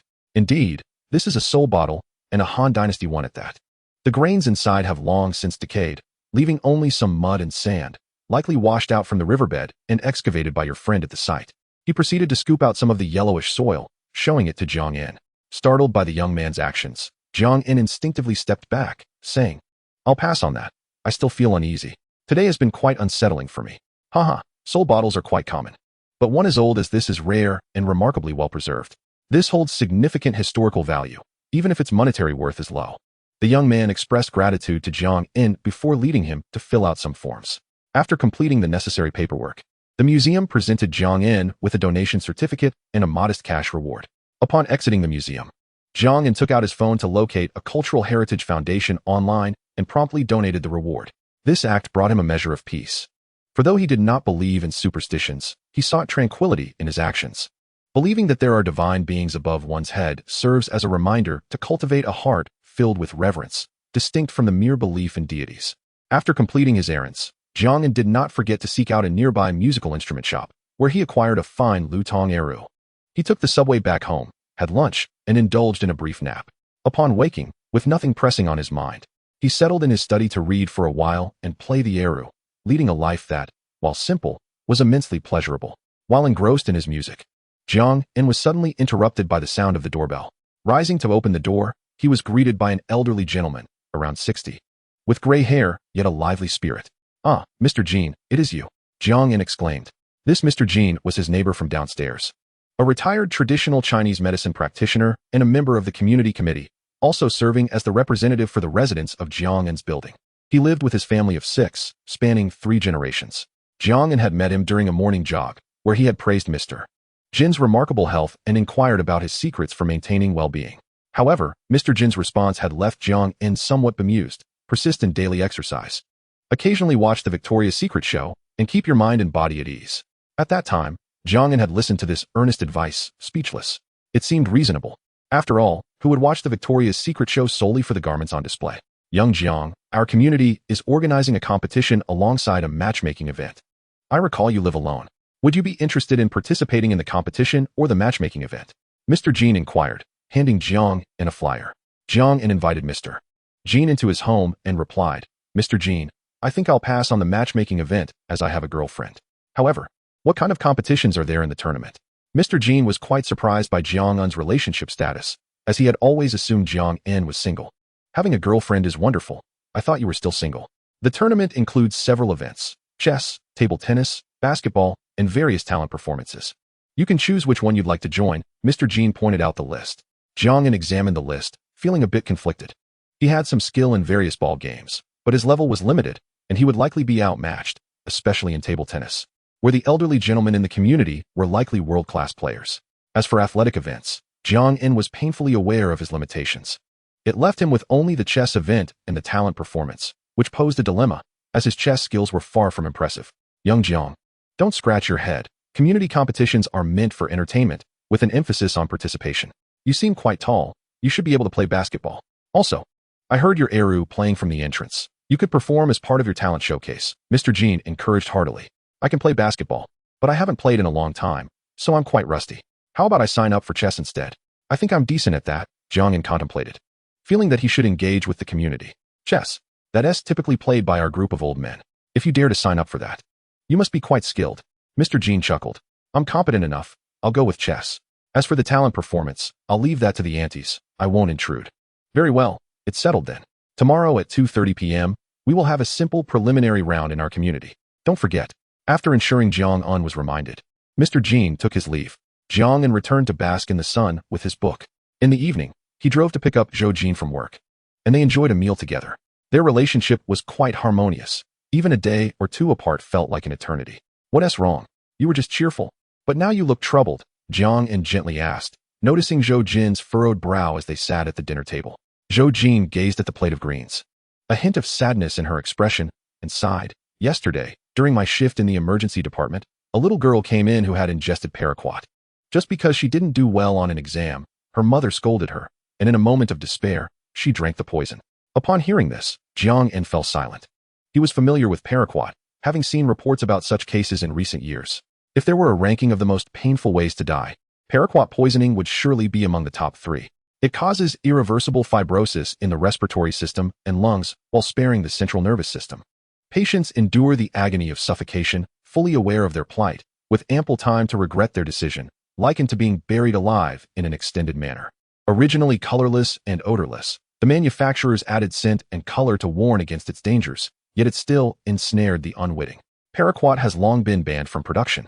How could anyone still fall victim to it? Sigh, that girl probably only wanted to frighten her mother, Jiang En lamented. My colleagues performed gastric lavage and intravenous dialysis on the girl, but it was futile. Such a precious age, and it ends like this, Zhou Jin expressed sorrowfully. Jiang En set down his chopsticks and gently held Zhou Jin's soft hand, unsure of how to comfort her. Perhaps those accustomed to the cycles of life and death possess a deeper understanding of the value of existence. When is your next day off? Let us attend a concert together. I've recently learned to play the Eru. I'll perform a piece for you. Jiang En shifted the conversation to a different topic, hoping to lighten the mood. Zhou Jin, shaking off her melancholic thoughts, allowed her picturesque features to blossom anew with a bright smile. Eru. I've never truly listened to it. When did you learn? She inquired, her tone regaining its liveliness. I play the Eru. It's a family legacy, Jiang En replied, playfully mimicking the action of plucking the strings. Indeed, every boy seems to possess a unique family skill. Chapter 63, The Complexity of Humanity. Successfully checked in. Jiang En received a notification in his mind announcing that he had acquired 34% of DJI Technologies shares. Sitting on his bed, he stretched his neck. Another unicorn company, and a well-established one at that. A technology firm, engaging in substantial industrial endeavors. Jiang En rose to perform 2 chest expansion exercises, softly noting, this time, my shareholding has reached 34%, granting me controlling rights and a veto power. I suspect a call will come soon. As expected, just after he finished washing up, his phone rang. The caller ID displayed Peng Cheng, and Jiang En immediately knew who it was. Upon answering, he found himself speaking with Wang Tao, the owner of DJI Technology, who held 45% of the shares. Jiang had now become the largest shareholder beneath him, and his stake was substantial enough to threaten the company's future operations, causing Wang Tao to sound somewhat anxious. Wang Tao sought to meet Jiang for a discussion or to convene a board meeting. However, Jiang declined, expressing his disinterest in intervening in the company's current operations and reiterating that his intention for holding shares was purely an investment, while assuring Wang Tao that he remained aligned with him.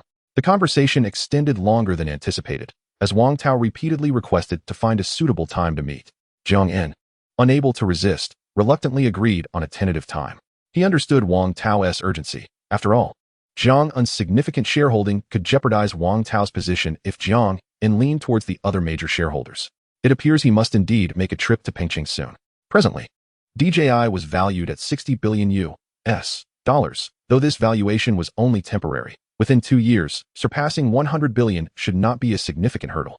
Jiang was particularly elated with this reward, not merely for its monetary value, but more so because this enterprise was a technology company engaged in the manufacturing of drones.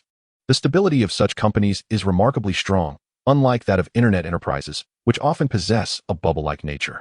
Jiang made a phone call to arrange a meeting with DJI Technology, simultaneously transmitting relevant information for coordination. Around 2 o'clock in the afternoon, Jiang did not forget the community chess competition he had agreed upon with Grandpa Jean. The chess tournament was held at the property management office. Upon arrival, Jiang registered his name and checked his number, eagerly awaiting his turn. The preliminary rounds were rather informal, resembling a gathering of chess enthusiasts within the community. In the realm of chess, apart from professional players, amateur participants tend to become increasingly skilled with age. Throughout the afternoon's exchanges, Jiang encountered no formidable opponents, except for a man in his 40s. Jiang meticulously executed a mid-game strangulation strategy, and his opponent inadvertently succumbed to a tactical maneuver, leading to his loss. Thank you. Thank you. Jiang graciously acknowledged his defeat. This match signified Jiang's formal entry into the elder community of the neighborhood. Following the competition, several elder gentlemen expressed their desire to continue playing with Jiang. He did not firmly refuse, and, glancing at the time, agreed to play on. However, playing chess with the elders proved somewhat bothersome due to the multitude of onlookers nearby. Some whispered, others occasionally shouted in excitement, and a few even reached out to move the pieces directly. A throng of elderly gentlemen surrounded the chessboard, standing and squatting, with some nearly climbing on chairs to observe. Eventually, the group dispersed, called away by the ringing phones of their families. Xiao Jiang, I never would have guessed you were such a skilled chess player. Before Xiao Lu started working, he ranked 15th in the personal competition of the Capital Sports Association and was previously a national level 2 chess player. Had he not become a civil servant, he would likely be a member of the provincial team by now. I never imagined you could defeat him. Grandpa Jean praised as they walked. The aforementioned Xiao Lu was the gentleman who had been bested by Jiang's tactical maneuver. He is quite formidable. Had he been more attentive, the outcome might have been different, Jiang modestly replied with a smile. Xiao Lu is usually too busy, rarely playing chess with us old fellows. Xiao Jiang, do you have time? We should have a match sometime. Grandpa Jean invited with a chuckle as he rubbed his hands together. No problem. When I have time, we can play a few games. Jiang thought Grandpa Jean to be rather amusing and, as he was his neighbor, found it difficult to refuse. Thus he vaguely agreed. The two, one old and one young, chatted amiably while walking home, eventually parting ways at the elevator. In the following days, Jiang's life became infused with neighborhood gossip. Whenever he played the Eru at home, Grandpa Jean would know he was there. Occasionally, he would bring a chessboard and play at Jiang's home or invite Jiang over to his house for chess and conversation, often accompanied by his 6 or 7-year-old grandchildren. Through these interactions, Jiang grew familiar with Grandpa Jin's family. Whenever they had something delicious, they would often share it with Jiang, sometimes fruit, sometimes fried sauce noodles, with a special spicy addition. Though distant relatives were not nearby, the bond with neighbors deepened. During this time, Jiang received various rewards for his check-ins, including property in the capital, antique jade, and even a 1-to-1 solid gold magic wand. His days passed quietly yet richly, filled with exercise, reading, playing the Eru, and engaging in chess and conversation with the elderly. Jiang began to feel that his girlfriend was somewhat extraneous, as if he had skipped directly into the realm of the elderly. However, this tranquil and serene period was not destined to last long. One night at 11:30, just as Jiang was about to retire for the night after putting down his book, the doorbell rang. Dressed and ready, he peered through the peephole to find Grandpa Jean, visibly anxious, accompanied by his 2 grandchildren standing at the door. Grandpa Jean, What brings you here so late? Jiang In inquired, noticing the distress etched on Grandpa Jin's face. Grandpa Jin shook his head, sighed, and explained, there has been a bit of trouble at home. My son and daughter-in-law suddenly got into a heated argument. I worry it might affect the children, so I would like them to stay at your place for the night. If that is all right. Of course, please come in. I live alone, and I enjoy spending time with Zishuan and Zihan. There are plenty of clean blankets available. Jiang In responded, sensing that Grandpa Jin's family matter was quite serious. Otherwise, he would not have brought his grandchildren here at such a late hour. However, Jiang In refrained from asking too deeply, as it was a private family issue. Thank you so much. I will take them back tomorrow morning. I truly appreciate your help tonight, Grandpa Jin said gratefully. After preparing the beds, Jiang In watched as the once erect figure of Grandpa Jin exited, prompting a sigh from him. Grandpa Jin's son and daughter-in-law were both graduates of prestigious universities, employed in state-owned enterprises. Intellectuals who had been married for 10 years with a set of twins, a model of success. Jiang In found it hard to fathom how such a couple could suddenly come to blows. Dad and Mom aren't getting a divorce, are they? Zishuan asked innocently, peeking out from under the covers. Children of 6 or 7 years old today seem to possess an unnerving maturity, likely from watching too many dramas. Of course not. You're too young to worry about such things, Jiang In reassured them, patting their blankets. I've never seen Dad and Mom argue, but this time, Dad hit Mom and said he wanted a divorce. Zishuan's soft voice revealed a hint of fear in his eyes. Jiang In was taken aback by this revelation. Grandpa Jin's son, Jin Jingjun, was always polite and cultured. Jiang In knew him well. The thought of him striking his wife was utterly unexpected. The couple had always appeared to share a deep affection, and Jiang In would have deemed it improbable that they would contemplate divorce. It's just words said in anger. Like when your grandma gets mad and says she wants to hit your grandpa. It's all just talk. Jiang In comforted the children, and once they appeared more at ease, he pulled their blankets up and left the room to return to his own. In the morning, Jiang In prepared breakfast but did not wake the children, allowing them to sleep in after their late night.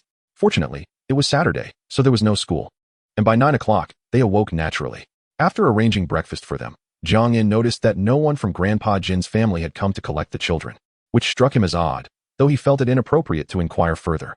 Fortunately, there were plenty of toys around, keeping the children entertained. It wasn't until 11:30 that Jiang In heard a knock at the door. He removed his arrow case and opened the door to find Jin Jingjun, looking haggard, with bloodshot eyes. With his square face, Jin Jingjun was typically well-presented, but at this moment, he appeared disheveled and distressed. Are you here to pick up the children? Jiang In invited him in. The two children, upon seeing their father, rushed excitedly to him, each hugging a leg. Jin Jingjun regarded his children with a complex expression, a blend of coldness and warmth, as he ruffled their hair. What's wrong, Jingo? Jiang In asked, perplexed. A look of anguish crossed Jin Jingjun's face as he sighed heavily. Jiang In, sensing the gravity of the situation, offered him a cigarette, and then took the children aside to let them play elsewhere. Let us go to my study, he suggested. In the study, Jin Jingjun lit the cigarette and took a deep drag, as if hoping it would alleviate his inner turmoil. However, for someone who seldom smokes, he suddenly inhaled a mouthful of smoke, resulting in a harsh cough. Xiao Jiang, can you believe your sister-in-law has been unfaithful? Jin Jingjun took a slow drag from his cigarette, the smoke curling from his nostrils, obscuring his expression. Perhaps he felt a sense of repression. Or perhaps he regarded Jiang In as a good listener, or maybe the taste of the cigarette had loosened his tongue. Jin Jingjun shook his head at Jiang In, a bitter smile gracing his lips as he recounted. Last night around 11, she was taking a shower in the bathroom while I was in the room reading, waiting. Her phone lay on the table, and suddenly, a message arrived. I paid it no mind at first, but a few seconds later, 2 more messages came through. I'm not one to pry into others' privacy, but at that moment, I simply opened the message. The first read, "Is your husband asleep?" At this point, Jin Jingjun's fingers, which held the cigarette, trembled slightly, and Jiang In fell silent. When I saw that message, a shiver went through me. I knew the password to her phone, but I was unaware she had changed it. Nevertheless, I soon unlocked it, opened the message, and discovered it was from a man. I hurriedly scrolled through the chat history and stumbled upon a plethora of indecent exchanges, messages laced with flirtation, and even videos. Jin Jingjun's expression twisted into a scowl, his demeanor bordering on madness. Jiang In quickly attempted to soothe him, offering another cigarette. My sister-in-law and I have been married for 10 years, since college. I never imagined she would betray me like this. Just thinking back makes me feel nauseated. You cannot fathom how murderous my thoughts were. If it weren't for my parents being awakened, and the children too, I truly do not know what I might have done. We argued all night, and suddenly, my mother fainted. Thankfully, it was nothing serious. Otherwise, I might have harmed her entire family, including that scoundrel. Jiang In listened, also smoking. While he might not fully grasp Jin Jingjuan's feelings, as a man, one could assume the reactions were similar when faced with infidelity. Regarding the children, although I know they should be mine, I remain uncertain in my heart. Thus, I plan to conduct a paternity test and then divorce her. Jin Jingjun cast a glance at the two raucous children in the living room, his gaze tinged with a complex strangeness. Jiang sighed and remarked, "To be honest, given how well you two seem to get along, I cannot believe this has happened. However, Jungu, you must remain calm. After all, Uncle Jin and Auntie are getting on in years. You need to consider them and avoid actions that would bring joy to your enemies." Listening to Jiang counsel, Jin Jingjun remained silent, merely exhaling smoke as if attempting to release the weight of his suppressed emotions. After a moment of quiet, Jin Jingjun parted his hair with a trembling hand, smiled bitterly, and said to Jiang, "I must head to the hospital now. Xiao Jiang, I'll trouble you with the children for a bit. Someone should arrive to pick them up this afternoon." Jiang nodded and escorted Jin Jingjun to the door. While the two children called out foolishly, "Jungu, don't do anything foolish," Jiang reminded him. After seeing Jin Jingjun off, Jiang gazed at the two young ones in the living room, sighing. How could such a loving couple, such a harmonious family, be on the verge of disbanding? Alas, the complexities of modern society are overwhelming. Chapter 64, Wishing the Bodhisattva Good Health. After years of deep affection and a decade of marital life, with mutual respect and harmony, everything was now dissolving into mere illusion. Once regarded as a golden couple, a model of marital bliss, a picture-perfect family, an unexpected betrayal, a silent infidelity had shattered all that was beautiful, leaving behind a scene of devastation. The individuals involved were left disheveled and in disarray. As Jiang contemplated this, he recalled that Jin Jingjun seemed to work as a researcher in a state-owned military enterprise. He wondered if he held military status. If so, the man involved would likely face severe repercussions. Damaging a military marriage is a grave offense, punishable by imprisonment.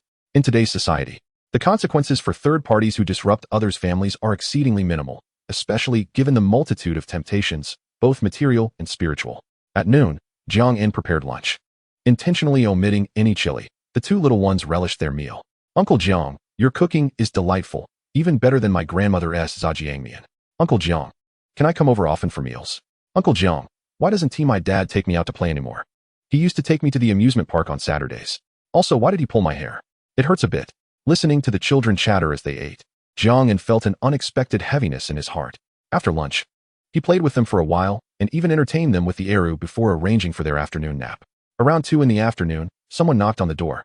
Jiang opened it to find an unfamiliar elderly couple. Before he could inquire, the children joyfully exclaimed, "Grandma, Grandpa, hello. I am the grandfather of Zixian and Zihan.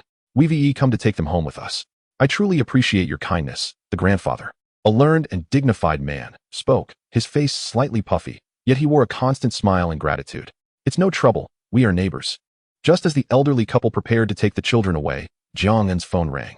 Upon checking, he saw it was a call from Old Master Jin. "Xiao Jiang, are the children's grandparents at your home to pick them up?" Old Master Jin's tone was somewhat anxious, his voice slightly hoarse, suggesting he was fatigued. "Yes, their grandparents are here and are about to leave," Jiang replied. "You must not let them take the children just yet.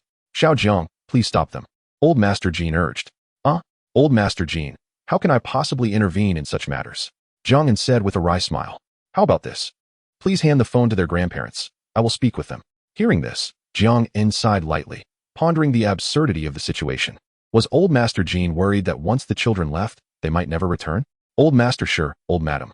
Old Master Jin has requested that the children cannot be taken back just yet," Jiang relayed, handing the phone to Grandfather Sure.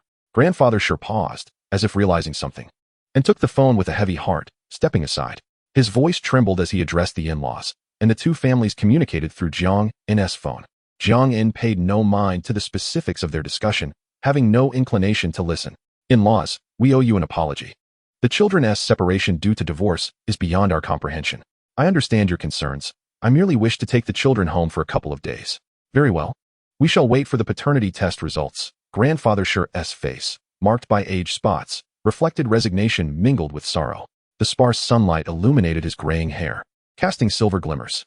After concluding the conversation with Old Master Jin, his expression seemed to bear even more weight. Meanwhile, Old Madam merely stood by, gently wiping her tears, her sunken eyes slightly swollen. "Xiao Jiang, it seems we will trouble you with Zixian and Zihan for an additional day. Old Madam Jin is currently in the hospital, and I am unable to leave. However, She should be discharged by Monday. Originally, we intended for their aunt to come and take them home, but given the current situation, Old Master Jin's voice trailed off, losing its former cheerfulness, leaving behind an overwhelming sense of helplessness. Jiang felt a pang of sympathy for the elderly couple who had dedicated their lives to selflessness and virtue. In the twilight of life, the household is beset by unnecessary worries due to certain matters. The children find comfort in my home. With their presence, I am not alone. And their company brings me joy. You and Dama should take care of your health. The fortunes of children and grandchildren will come in due time. Jiang offered little consolation, for the two elderly individuals had weathered the storms of over 60 years, having consumed more salt than he has rice. Uncle Shi and Dama conversed with the children, and upon seeing Jiang conclude his phone call with Jin Yi, they expressed their gratitude before reluctantly parting from the children. The two little ones, witnessing their beloved relatives depart, fell silent, not uttering a word. Perhaps they were unaware of the situation, yet they could sense the somber atmosphere enveloping their home. The fracture of a small family affects both sides, leaving children and elders as victims. Where would you like to go to play? Uncle Jiang inquired, gently taking the hands of the two children. Uncle Jiang, I miss my grandparents and my parents. Why haven't they come to pick me up yet? The little girl lamented, I just saw Grandma crying. I want to cry too. Both children displayed a hint of sadness, and as the girl spoke, she began to softly sob. Zixian sniffled and used his hand to wipe his sister's tears. Do not worry. Your grandmother is ill and currently in the hospital, but she will recover soon. They will come to fetch you the day after tomorrow, Jiang reassured them, unsure of how to alleviate their concerns. Shall we play at home this afternoon or go to the amusement park? The children, having calmed somewhat, shook their heads. We want to visit the temple. We want to see the Bodhisattva and ask for blessings for Grandma's health. Very well, I shall take you there. Now put on your shoes. Jiang drove the two children out, heading straight for Guanji Temple. The trio wandered through the temple's grand halls, surrounded by the gentle chant of sutras and the fragrant aroma of sandalwood, occasionally interrupted by the soothing sound of bells that cleansed the burdens of the heart. Upon entering the Guanyin Hall, the towering statue emanated solemnity, and the Bodhisattva's compassionate expression radiated kindness, embodying a serene smile that conveyed benevolence towards all beings. While many praised the smile of the Mona Lisa, Jiang believed that the smile of the Bodhisattva is truly worthy of admiration, reflecting the innate goodness, blessings, and tranquility yearned for by the hearts of Eastern people, an unchanging aspiration throughout the ages. Please, Bodhisattva, bless my parents to cease their quarrels, and bless my grandparents. My maternal grandparents, with good health. Zixian knelt reverently on the mat, his eyes gently closed, exuding utmost sincerity as he clasped his hands together, softly voicing his wishes. After completing his prayer, he bowed 3 times. When it was his sister Zihan's turn, she appeared momentarily at a loss, perhaps feeling that her brother had expressed all the wishes. I wish for the Bodhisattva to be healthy. This seemingly unprecedented declaration echoed within the hall, her innocent voice filled with selfless goodness. Jiang was taken aback, gazing at Zihan, who wore a genuine smile upon her chubby little face, her eyes sparkling like stars, pure and untainted. Every visitor to the temple seeks destiny and fulfillment. Who has ever uttered such words to the Bodhisattva? A childlike heart, pure and virtuous. The harmonious chants within the hall seemed to celebrate the little girl's humble wish.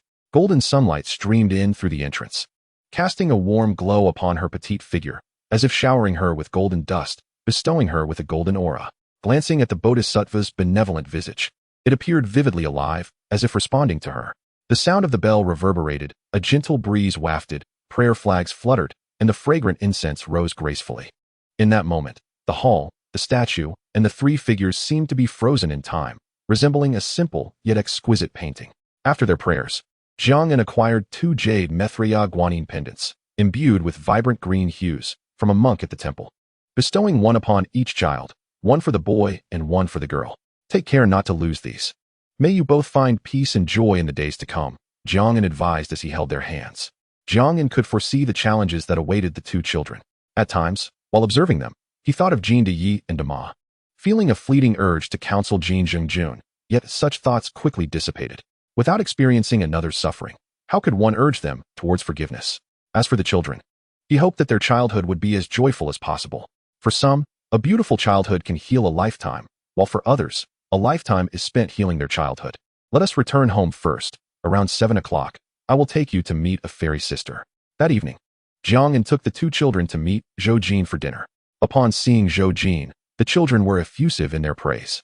Wow, this sister is so beautiful. Like a fairy. Sister, You look like the bodhisattva we saw in the temple this afternoon. Zhou Jin was taken aback by their admiration, laughing while covering her mouth. Returning their compliments. Which family do you belong to? We are from downstairs with Uncle Jiang. My parents are arguing, and my grandmother is ill. As Zixin spoke, his voice trailed off, and the once joyful expression was replaced with a hint of sadness, causing his little head to bow. Zhou Jin was momentarily at a loss, needing to comfort them while casting a puzzled glance at Jiang'an. Don't worry, Grandma will be back the day after tomorrow, and then your parents will come to pick you up. Jiang'an winked at Zhou Jin, shaking his head while offering reassurance. I want to eat the cola chicken wings Uncle Jiang makes, and braised pork. The simplicity of children's desires shone through, although their hearts bore sadness. It could easily be replaced by another source of joy. All right then, let us not eat out.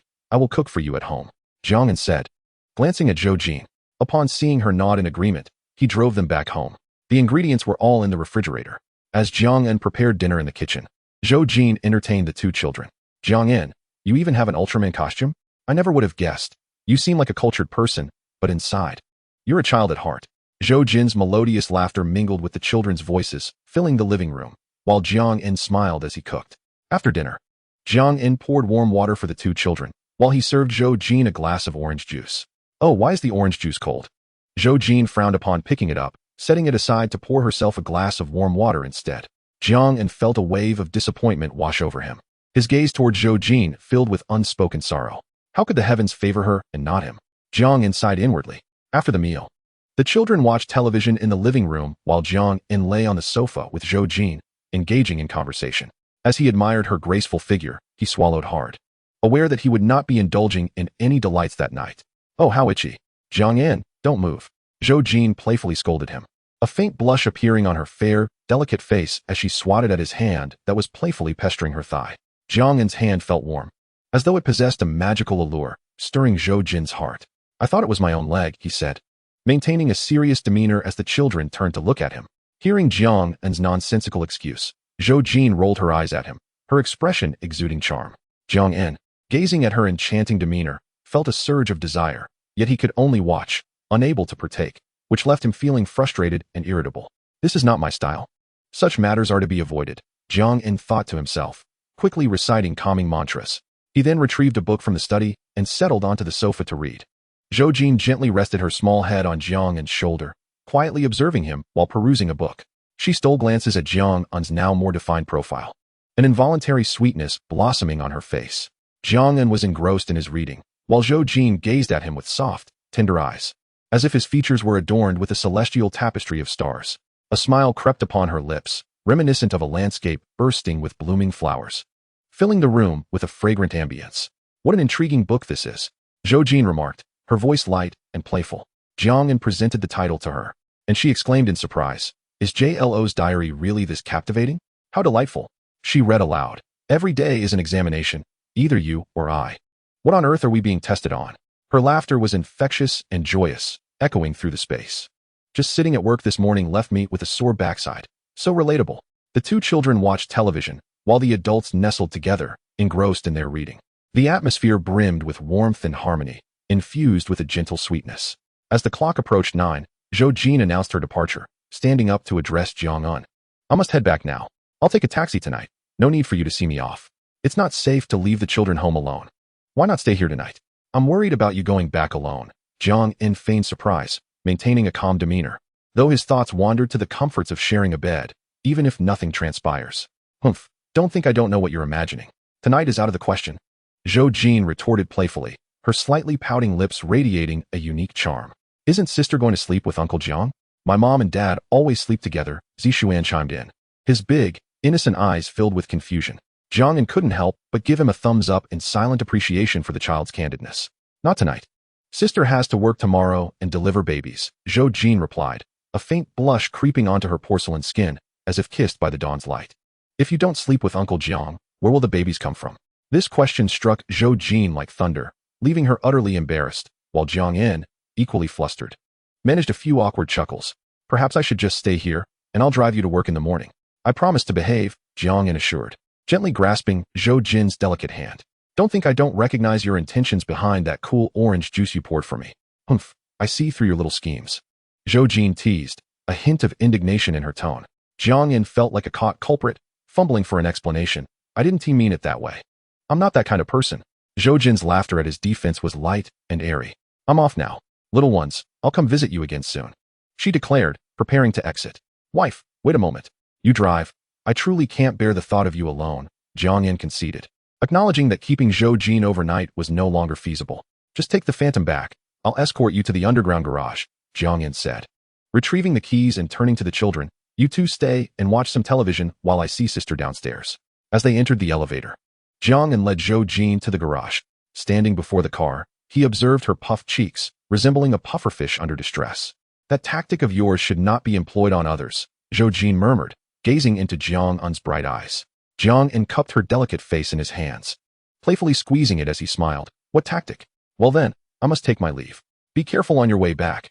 Drive slowly, she replied, their farewell lingering in the air. On Sunday, Jiang Yin found himself alone at home with the two children. In the afternoon, Jin Jingjun arrived, looking haggard and disheveled, bearing an identification report. His gaze towards the children was now warm, tinged with guilt. Jiang Yin sighed softly at the sight of him, recalling how once he had been a dapper and graceful man, now diminished by familial turmoil. Xiao Jiang, I'm here to pick up the children. I apologize for the inconvenience these past few days, Jin Jingjun stated, his demeanor brightening slightly, though he appeared aged. After producing a cigarette from his pocket and offering one to Jiang Yin, she was surprised. He rarely kept cigarettes on hand, often making a single pack last weeks. Perhaps the weight of recent events had taken its toll. A man under emotional strain would hardly wish to clutch a cigarette daily, Jiang Yin mused. It's all right, as long as matters are resolved. The children have missed you these past few days, Jiang Yin replied as they entered the study and lit their cigarettes. Jin Jingjun took a drag, the smoke curling upwards as he inhaled deeply. The children are mine. That brings me some comfort. I'm in the process of negotiating a divorce with her. Material possessions are of little importance. My focus is on securing custody of the children. The notion that a man's solace lay in the acknowledgement of paternal ties seemed both heartening and tragic. Jiang Yin reflected quietly. This situation is your and Rong Jia's private matter. I cannot comment much. However, always consider the children in your decisions. Even after a divorce, the child's upbringing remains paramount, Jiang Yin stated, glancing at the children in the living room, choosing not to elaborate further.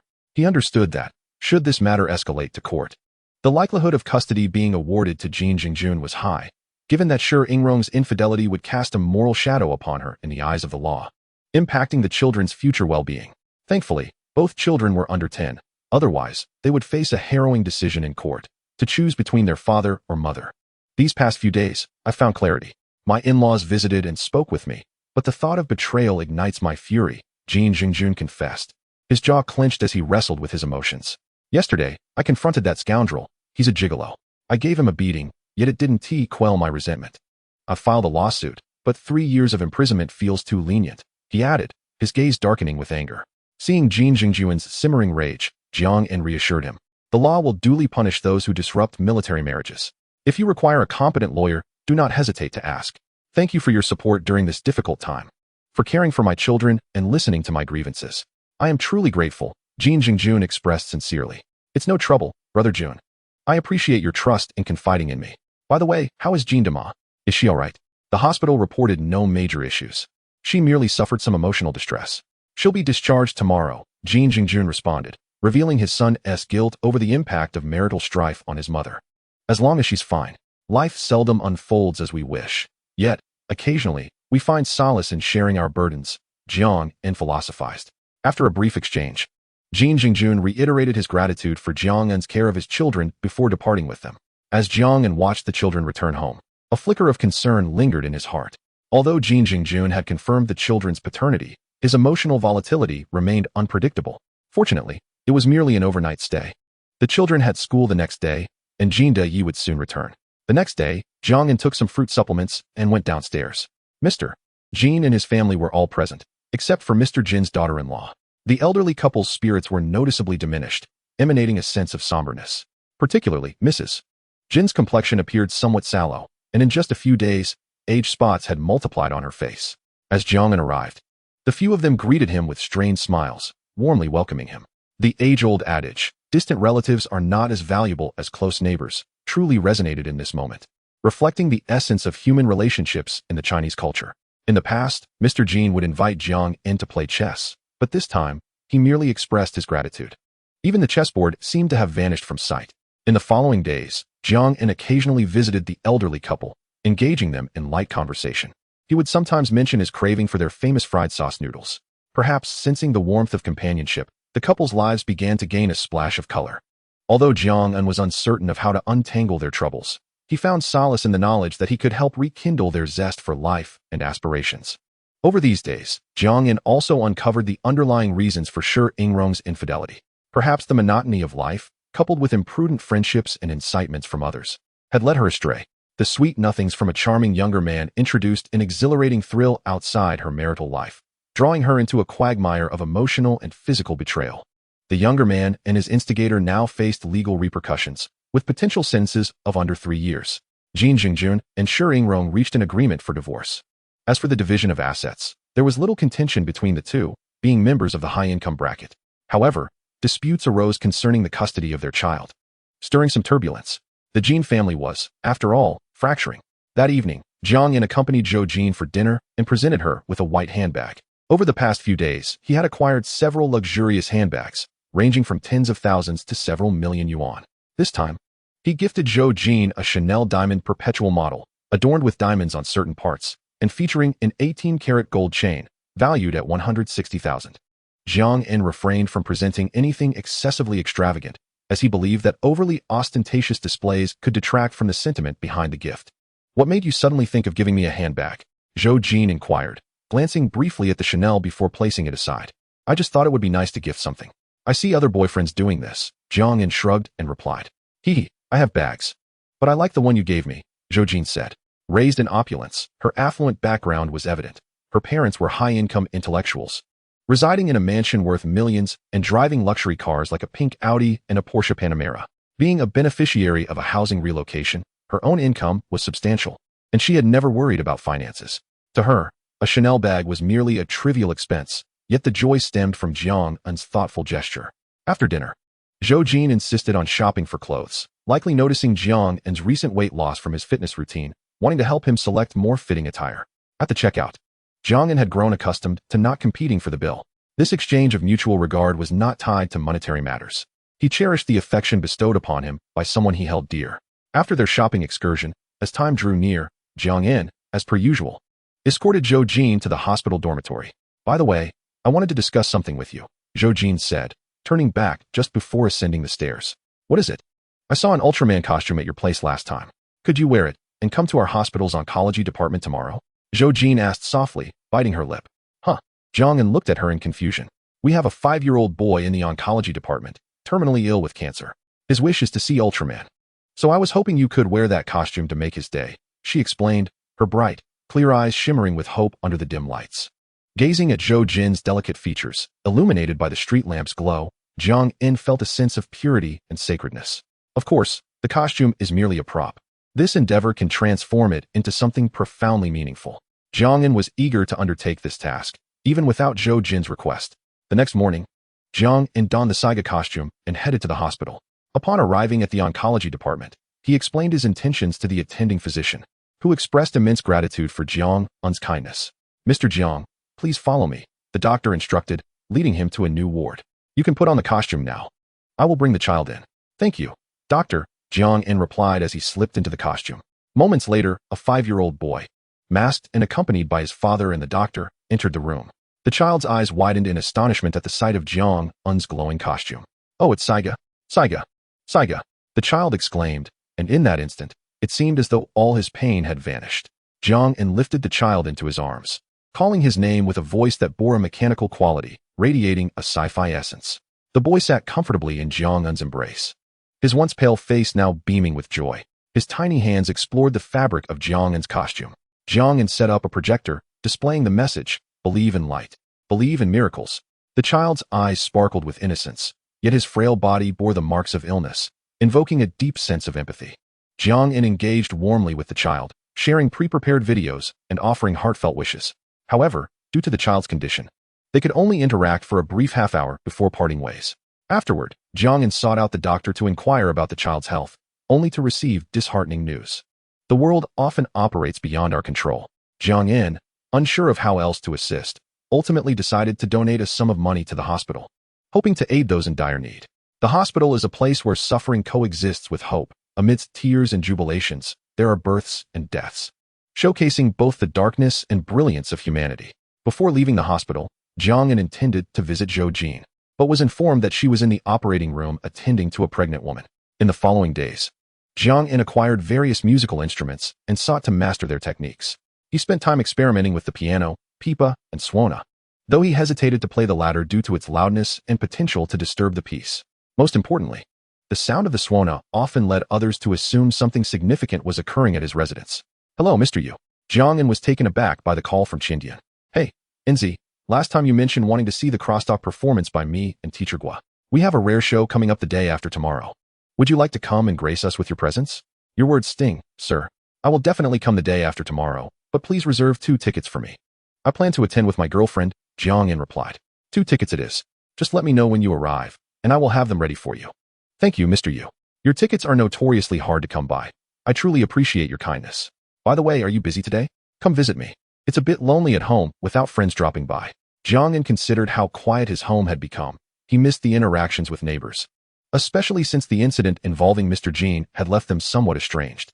"It is indeed fortuitous. I find myself with ample leisure today, and I shall make my way over this afternoon."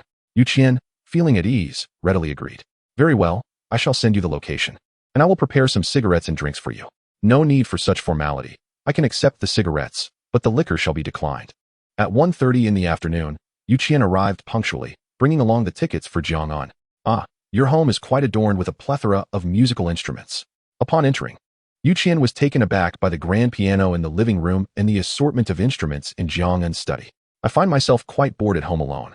Seeking to pass the time, Jiang remarked while boiling water for tea. The two engaged in delightful conversation, sharing tales both within and beyond their circle, with melodies interspersed throughout.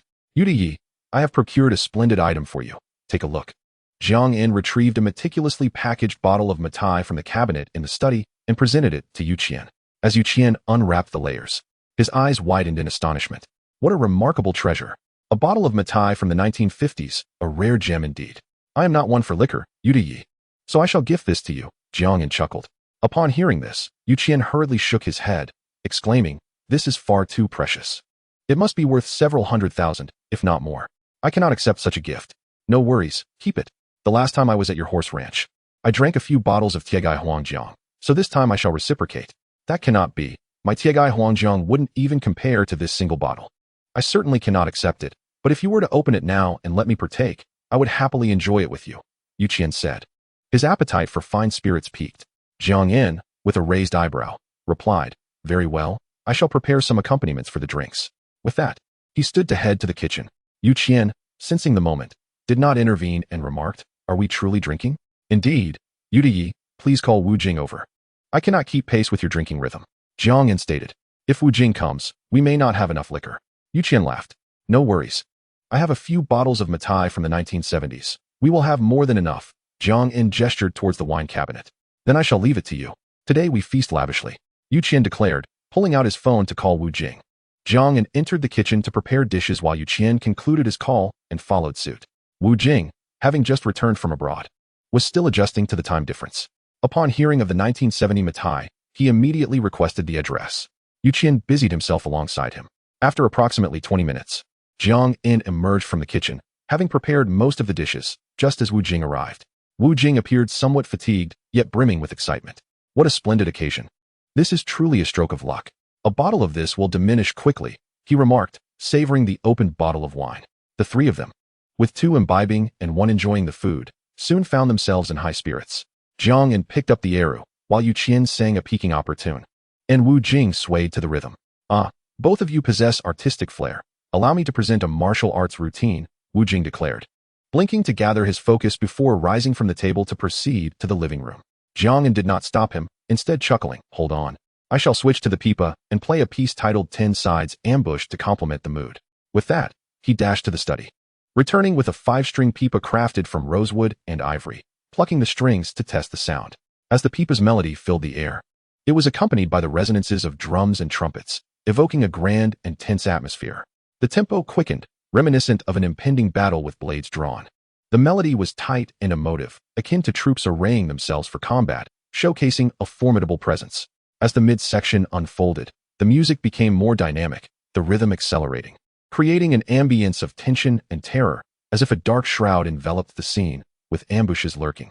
The plucking of strings transformed, infusing a metallic quality, akin to the clash of weapons in fierce combat. As the piece progressed, the tempo intensified, immersing the listeners in the chaos of battle, with cries and the clash of swords resounding in overwhelming fervor.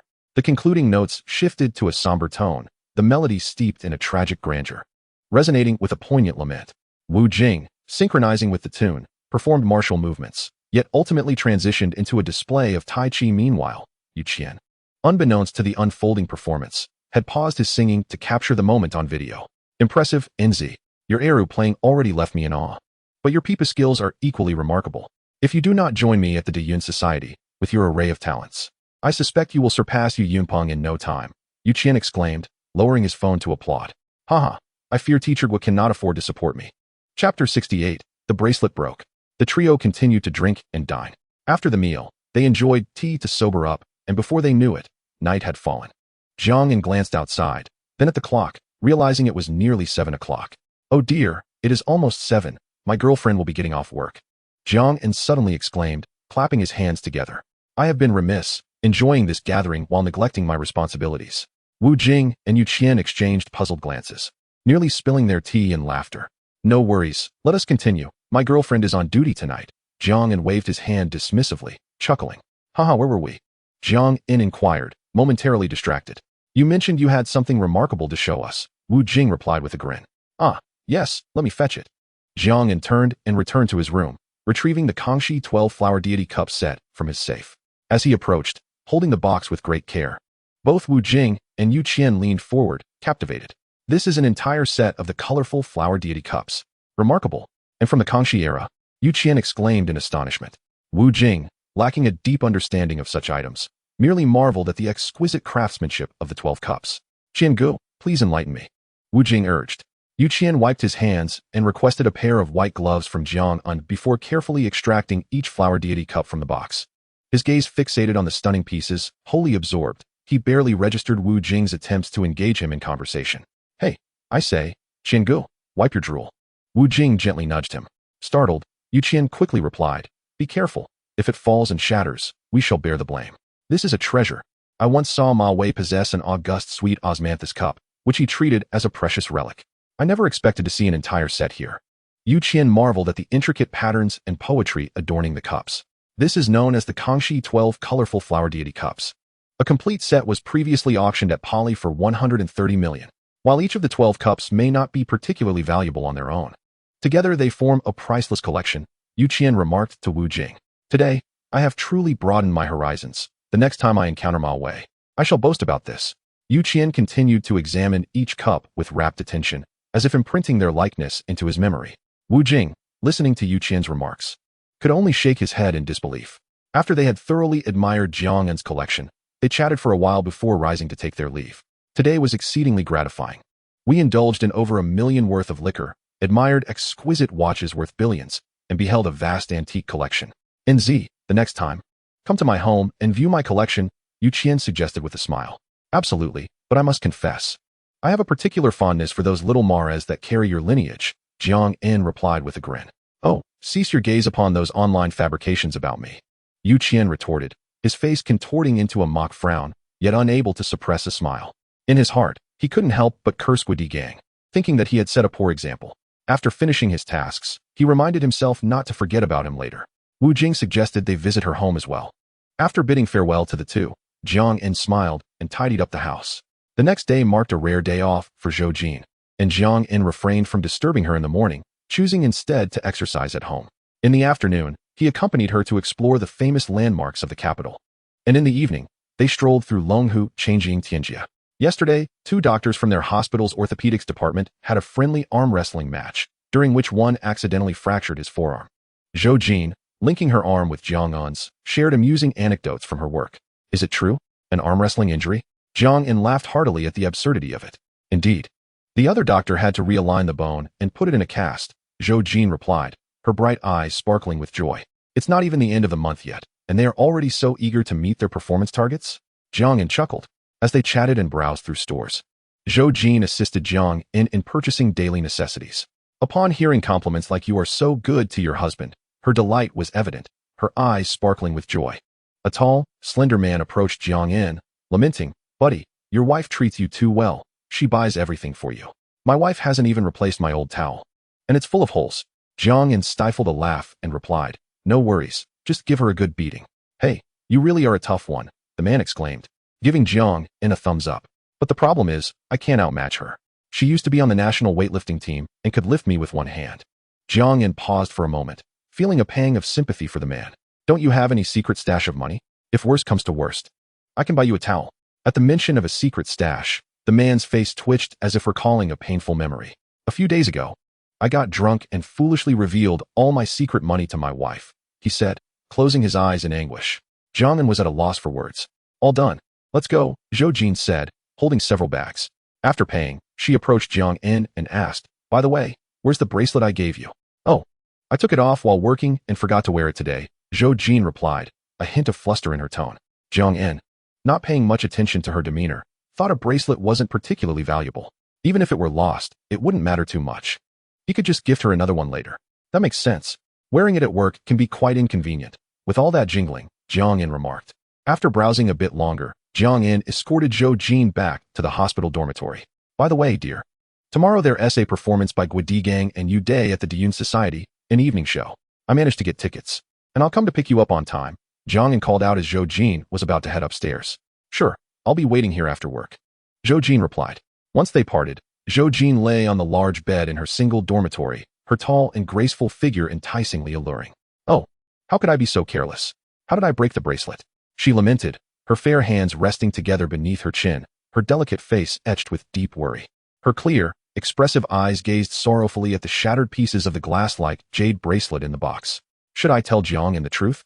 she pondered aloud, only to shake her head and murmur, "No, no, it's a family heirloom. He would surely be upset if I told him. Perhaps I could buy a similar one to cover it up. Later, when the opportunity arises, I'll tell him when he is in a good mood." With this thought, Zhou Jin's eyes brightened, and she took out her phone to search for a matching bracelet. However, after a thorough search, she found nothing suitable, only a plethora of fakes. After much deliberation, she downloaded a reputable appraisal platform, reasoning that it should have genuine products. Yet, even after searching extensively, she found many genuine pieces, but none resembling her own. Perhaps I should ask the streamers on the platform. They might know, Zhou Jin decided. And she initiated a video call for appraisal. "Hello, dear friend. What would you like to have appraised?"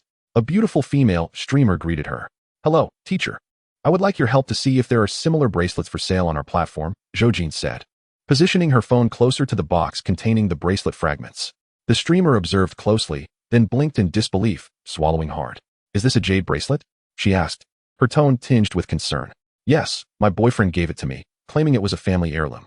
But I accidentally broke it yesterday, and I'm afraid to tell him. So I wanted to buy a similar one to cover it up," Zhou Jin explained, her brows furrowed with worry. The streamer took a deep breath and replied, "From what I see on the video, this bracelet is indeed jade. However, I need to verify its material. Please find something sharp, like a small knife, to scratch it. Then, take the two broken pieces and knock them together so I can hear the sound. And finally show me the broken edges." Following the streamer's instructions, Zhou Jin found a small surgical blade and made a few scratches but remarked, "It won't scratch. There's no mark." After that, she knocked the two broken pieces together, producing a clear sound, and held the broken edge up to the camera. The streamer listened intently, her expression shifting to one of anguish. "Oh, such a fine glass-like jade bracelet. How could it have broken? Even I feel heartbroken just looking at it," she lamented. Zhou Jin, puzzled by the streamer's sorrow, knew that jade bracelets were valuable but questioned whether they warranted such distress. "Is it available for sale anywhere?" she inquired. Raising an eyebrow, the streamer took a few deep breaths before responding. "Miss, this bracelet is exceedingly precious. There are hardly any sellers online, and its starting price is in the millions. Even having money might not guarantee a purchase." Zhou Jin gasped at the realization of its true worth. "So expensive? I thought it was only worth a few $100,000. What should I do now? I don't think I have enough money." Her statement sent shockwaves through the live chat. "Only a few $100,000? Millions, and she doesn't have enough money?" A true treasure hunter has appeared. The streamer, momentarily bewildered by Zhou Jin's words, quickly replied, "Miss, even if you had the money, it might not be easy to acquire. Don't get too caught up in this. What should I do then?" Zhou Jin's exquisite features reflected a hint of anxiety. "If all else fails, you could buy a glass replica to cover it up. After all, your bracelet is already an exceptional piece. It's the most valuable thing I've seen since I started appraising, the streamer suggested. Buy a glass one. That wouldn't work. I should just honestly tell him. He shouldn't be too upset, right? Zhou shook her head, her voice uncertain by the end. The streamer chuckled softly and asked, "What do you do for a living? Is this a token of love from your boyfriend?" Upon hearing the phrase engagement token, Zhou delicate face first illuminated with a hint of sweetness, which subsequently transformed into a shadow of melancholy. As an obstetrician, I typically remove my bracelet during work to avoid any hindrance. The bracelet, a cherished gift from him when we affirmed our romantic relationship, was a family heirloom intended for the daughters-in-law of his family. Zhou softly recounted, her mind drifting back to that day when Jiang hurriedly returned from his hometown, traversing the night to express his affection for her and present her with gifts. The mere thought of this moment made Zhou temporarily forget the bracelet's unfortunate breakage, filling her heart with a sweet warmth akin to honey cascading within. Her charming visage inevitably flushed with a tinge of bashfulness. The first gift, indeed a family treasure, was such a precious bracelet. Has he gifted you other items since then? Inquired the female host. Zhou pondered for a moment and brought forth the elegant watch Jiang had given her, positioning it before the camera as she stated. This watch is also a gift from him, along with a handbag and a purse. The host leaned in for a closer look, squinting slightly as she exhaled deeply. Dear lady, could you please remove the watch for me to examine it in detail? Perplexed, Zhou complied, removing the watch and presenting it to the camera according to the host's request. After inspecting it, the host patted her ample bosom and exclaimed, "My dear, what does your boyfriend do? This watch is a Patek Philippe Platinum World timepiece worth 30 million. How did you manage to find such a remarkable partner? Just these two items alone are valued at nearly $500 million. I am unaware," Zhou replied at that time. He took me to his storage room to choose. There were numerous watches, and initially, he wanted to gift me a diamond-studded watch resembling a crown, but I declined. Then he selected this one, claiming it to be more affordable, and urged me to wear it. Zhou expressed her astonishment. Listening to her narrative, the host instinctively touched her forehead and heart, feeling a wave of emotional turmoil. The audience in the live stream was equally captivated, inundating the screen with comments. When did watches become so abundant? Is this considered inexpensive? Am I too narrow-minded? It seems like the lady has missed out on billions. Are all valuable items stored in a storage room now? Why does my storage room contain only junk? Can you show me the bag your boyfriend gifted you? The host inquired. Zhou responding, casually retrieved the Chanel handbag and the rose handbag from Le Beau that Jiang had gifted her days prior. Placing them beneath the camera, the host, without bothering to authenticate their authenticity, immediately recognized their worth. The combined value of these two items exceeds 2 million. The bag is Chanel's timeless diamond edition, adorned with diamonds in several areas, and even the shoulder strap is an 18-karat gold chain, currently valued at around 1,600,000. The handbag is Le Beau's rose handbag, with a white strap made of platinum, embellished with nearly 3,000 diamonds and tourmalines. My goodness, where did you find such a boyfriend? Is he from a wealthy family? The host marveled. Zhou, gazing at the two bags in surprise, had always assumed they were merely ordinary accessories, considering the diamonds and gemstones as mere embellishments. I did not anticipate these two items to be so valuable, but thankfully, I seldom use them. As for my boyfriend, I met him after I accidentally crashed into his car. His vehicle bore the phrase rear end and marry. Whether he is from a wealthy family, I am uncertain. I know he owns multiple properties and runs his own company, Zhou quietly explained, a smile blooming at the memory of the rear end and marry incident, as if spring had come with vibrant colors and fragrant blooms. The host, upon hearing this, couldn't help but give a thumbs up, saying, "So your boyfriend is a landlord. Yet you have quite a bold spirit to rear-end a luxury car. It seems your worth is not to be underestimated." Not really. He was driving a Junua, and I simply wasn't paying attention when the accident occurred, Zhou replied, feeling a bit shy as she recalled her embarrassing moment of being knocked unconscious. Are the wealthy now driving Junua? I might have to try that too. Rear-end and marry is the key. The audience in the live stream fervently exchanged insights on this newfound wisdom. By the way, is your boyfriend not here at the moment? Would it be convenient for him to say a few words? We would like to meet this lavish, unattainable bachelor, the host curiously asked. He is not here. We have yet to cohabit, Zhou softly replied. What? My dear, you have such a lavish boyfriend. And you have not yet moved in together? Do you realize how many women are vying for his attention? You need to act quickly, the host urged, supporting Jiang. Zhou smiled gently and said, It's all right. He is not the type to be easily swayed. I trust his character. Besides, I am not interested in wealth. The host appeared somewhat speechless. Is your father Ma? Or perhaps Ma's daughter? My dear sister? My father? Are you brave enough to show your face? I suspect you might be impersonating my dad." The audience, hearing this familiar rhetoric, was instantly engulfed in confusion, their imaginations running wild.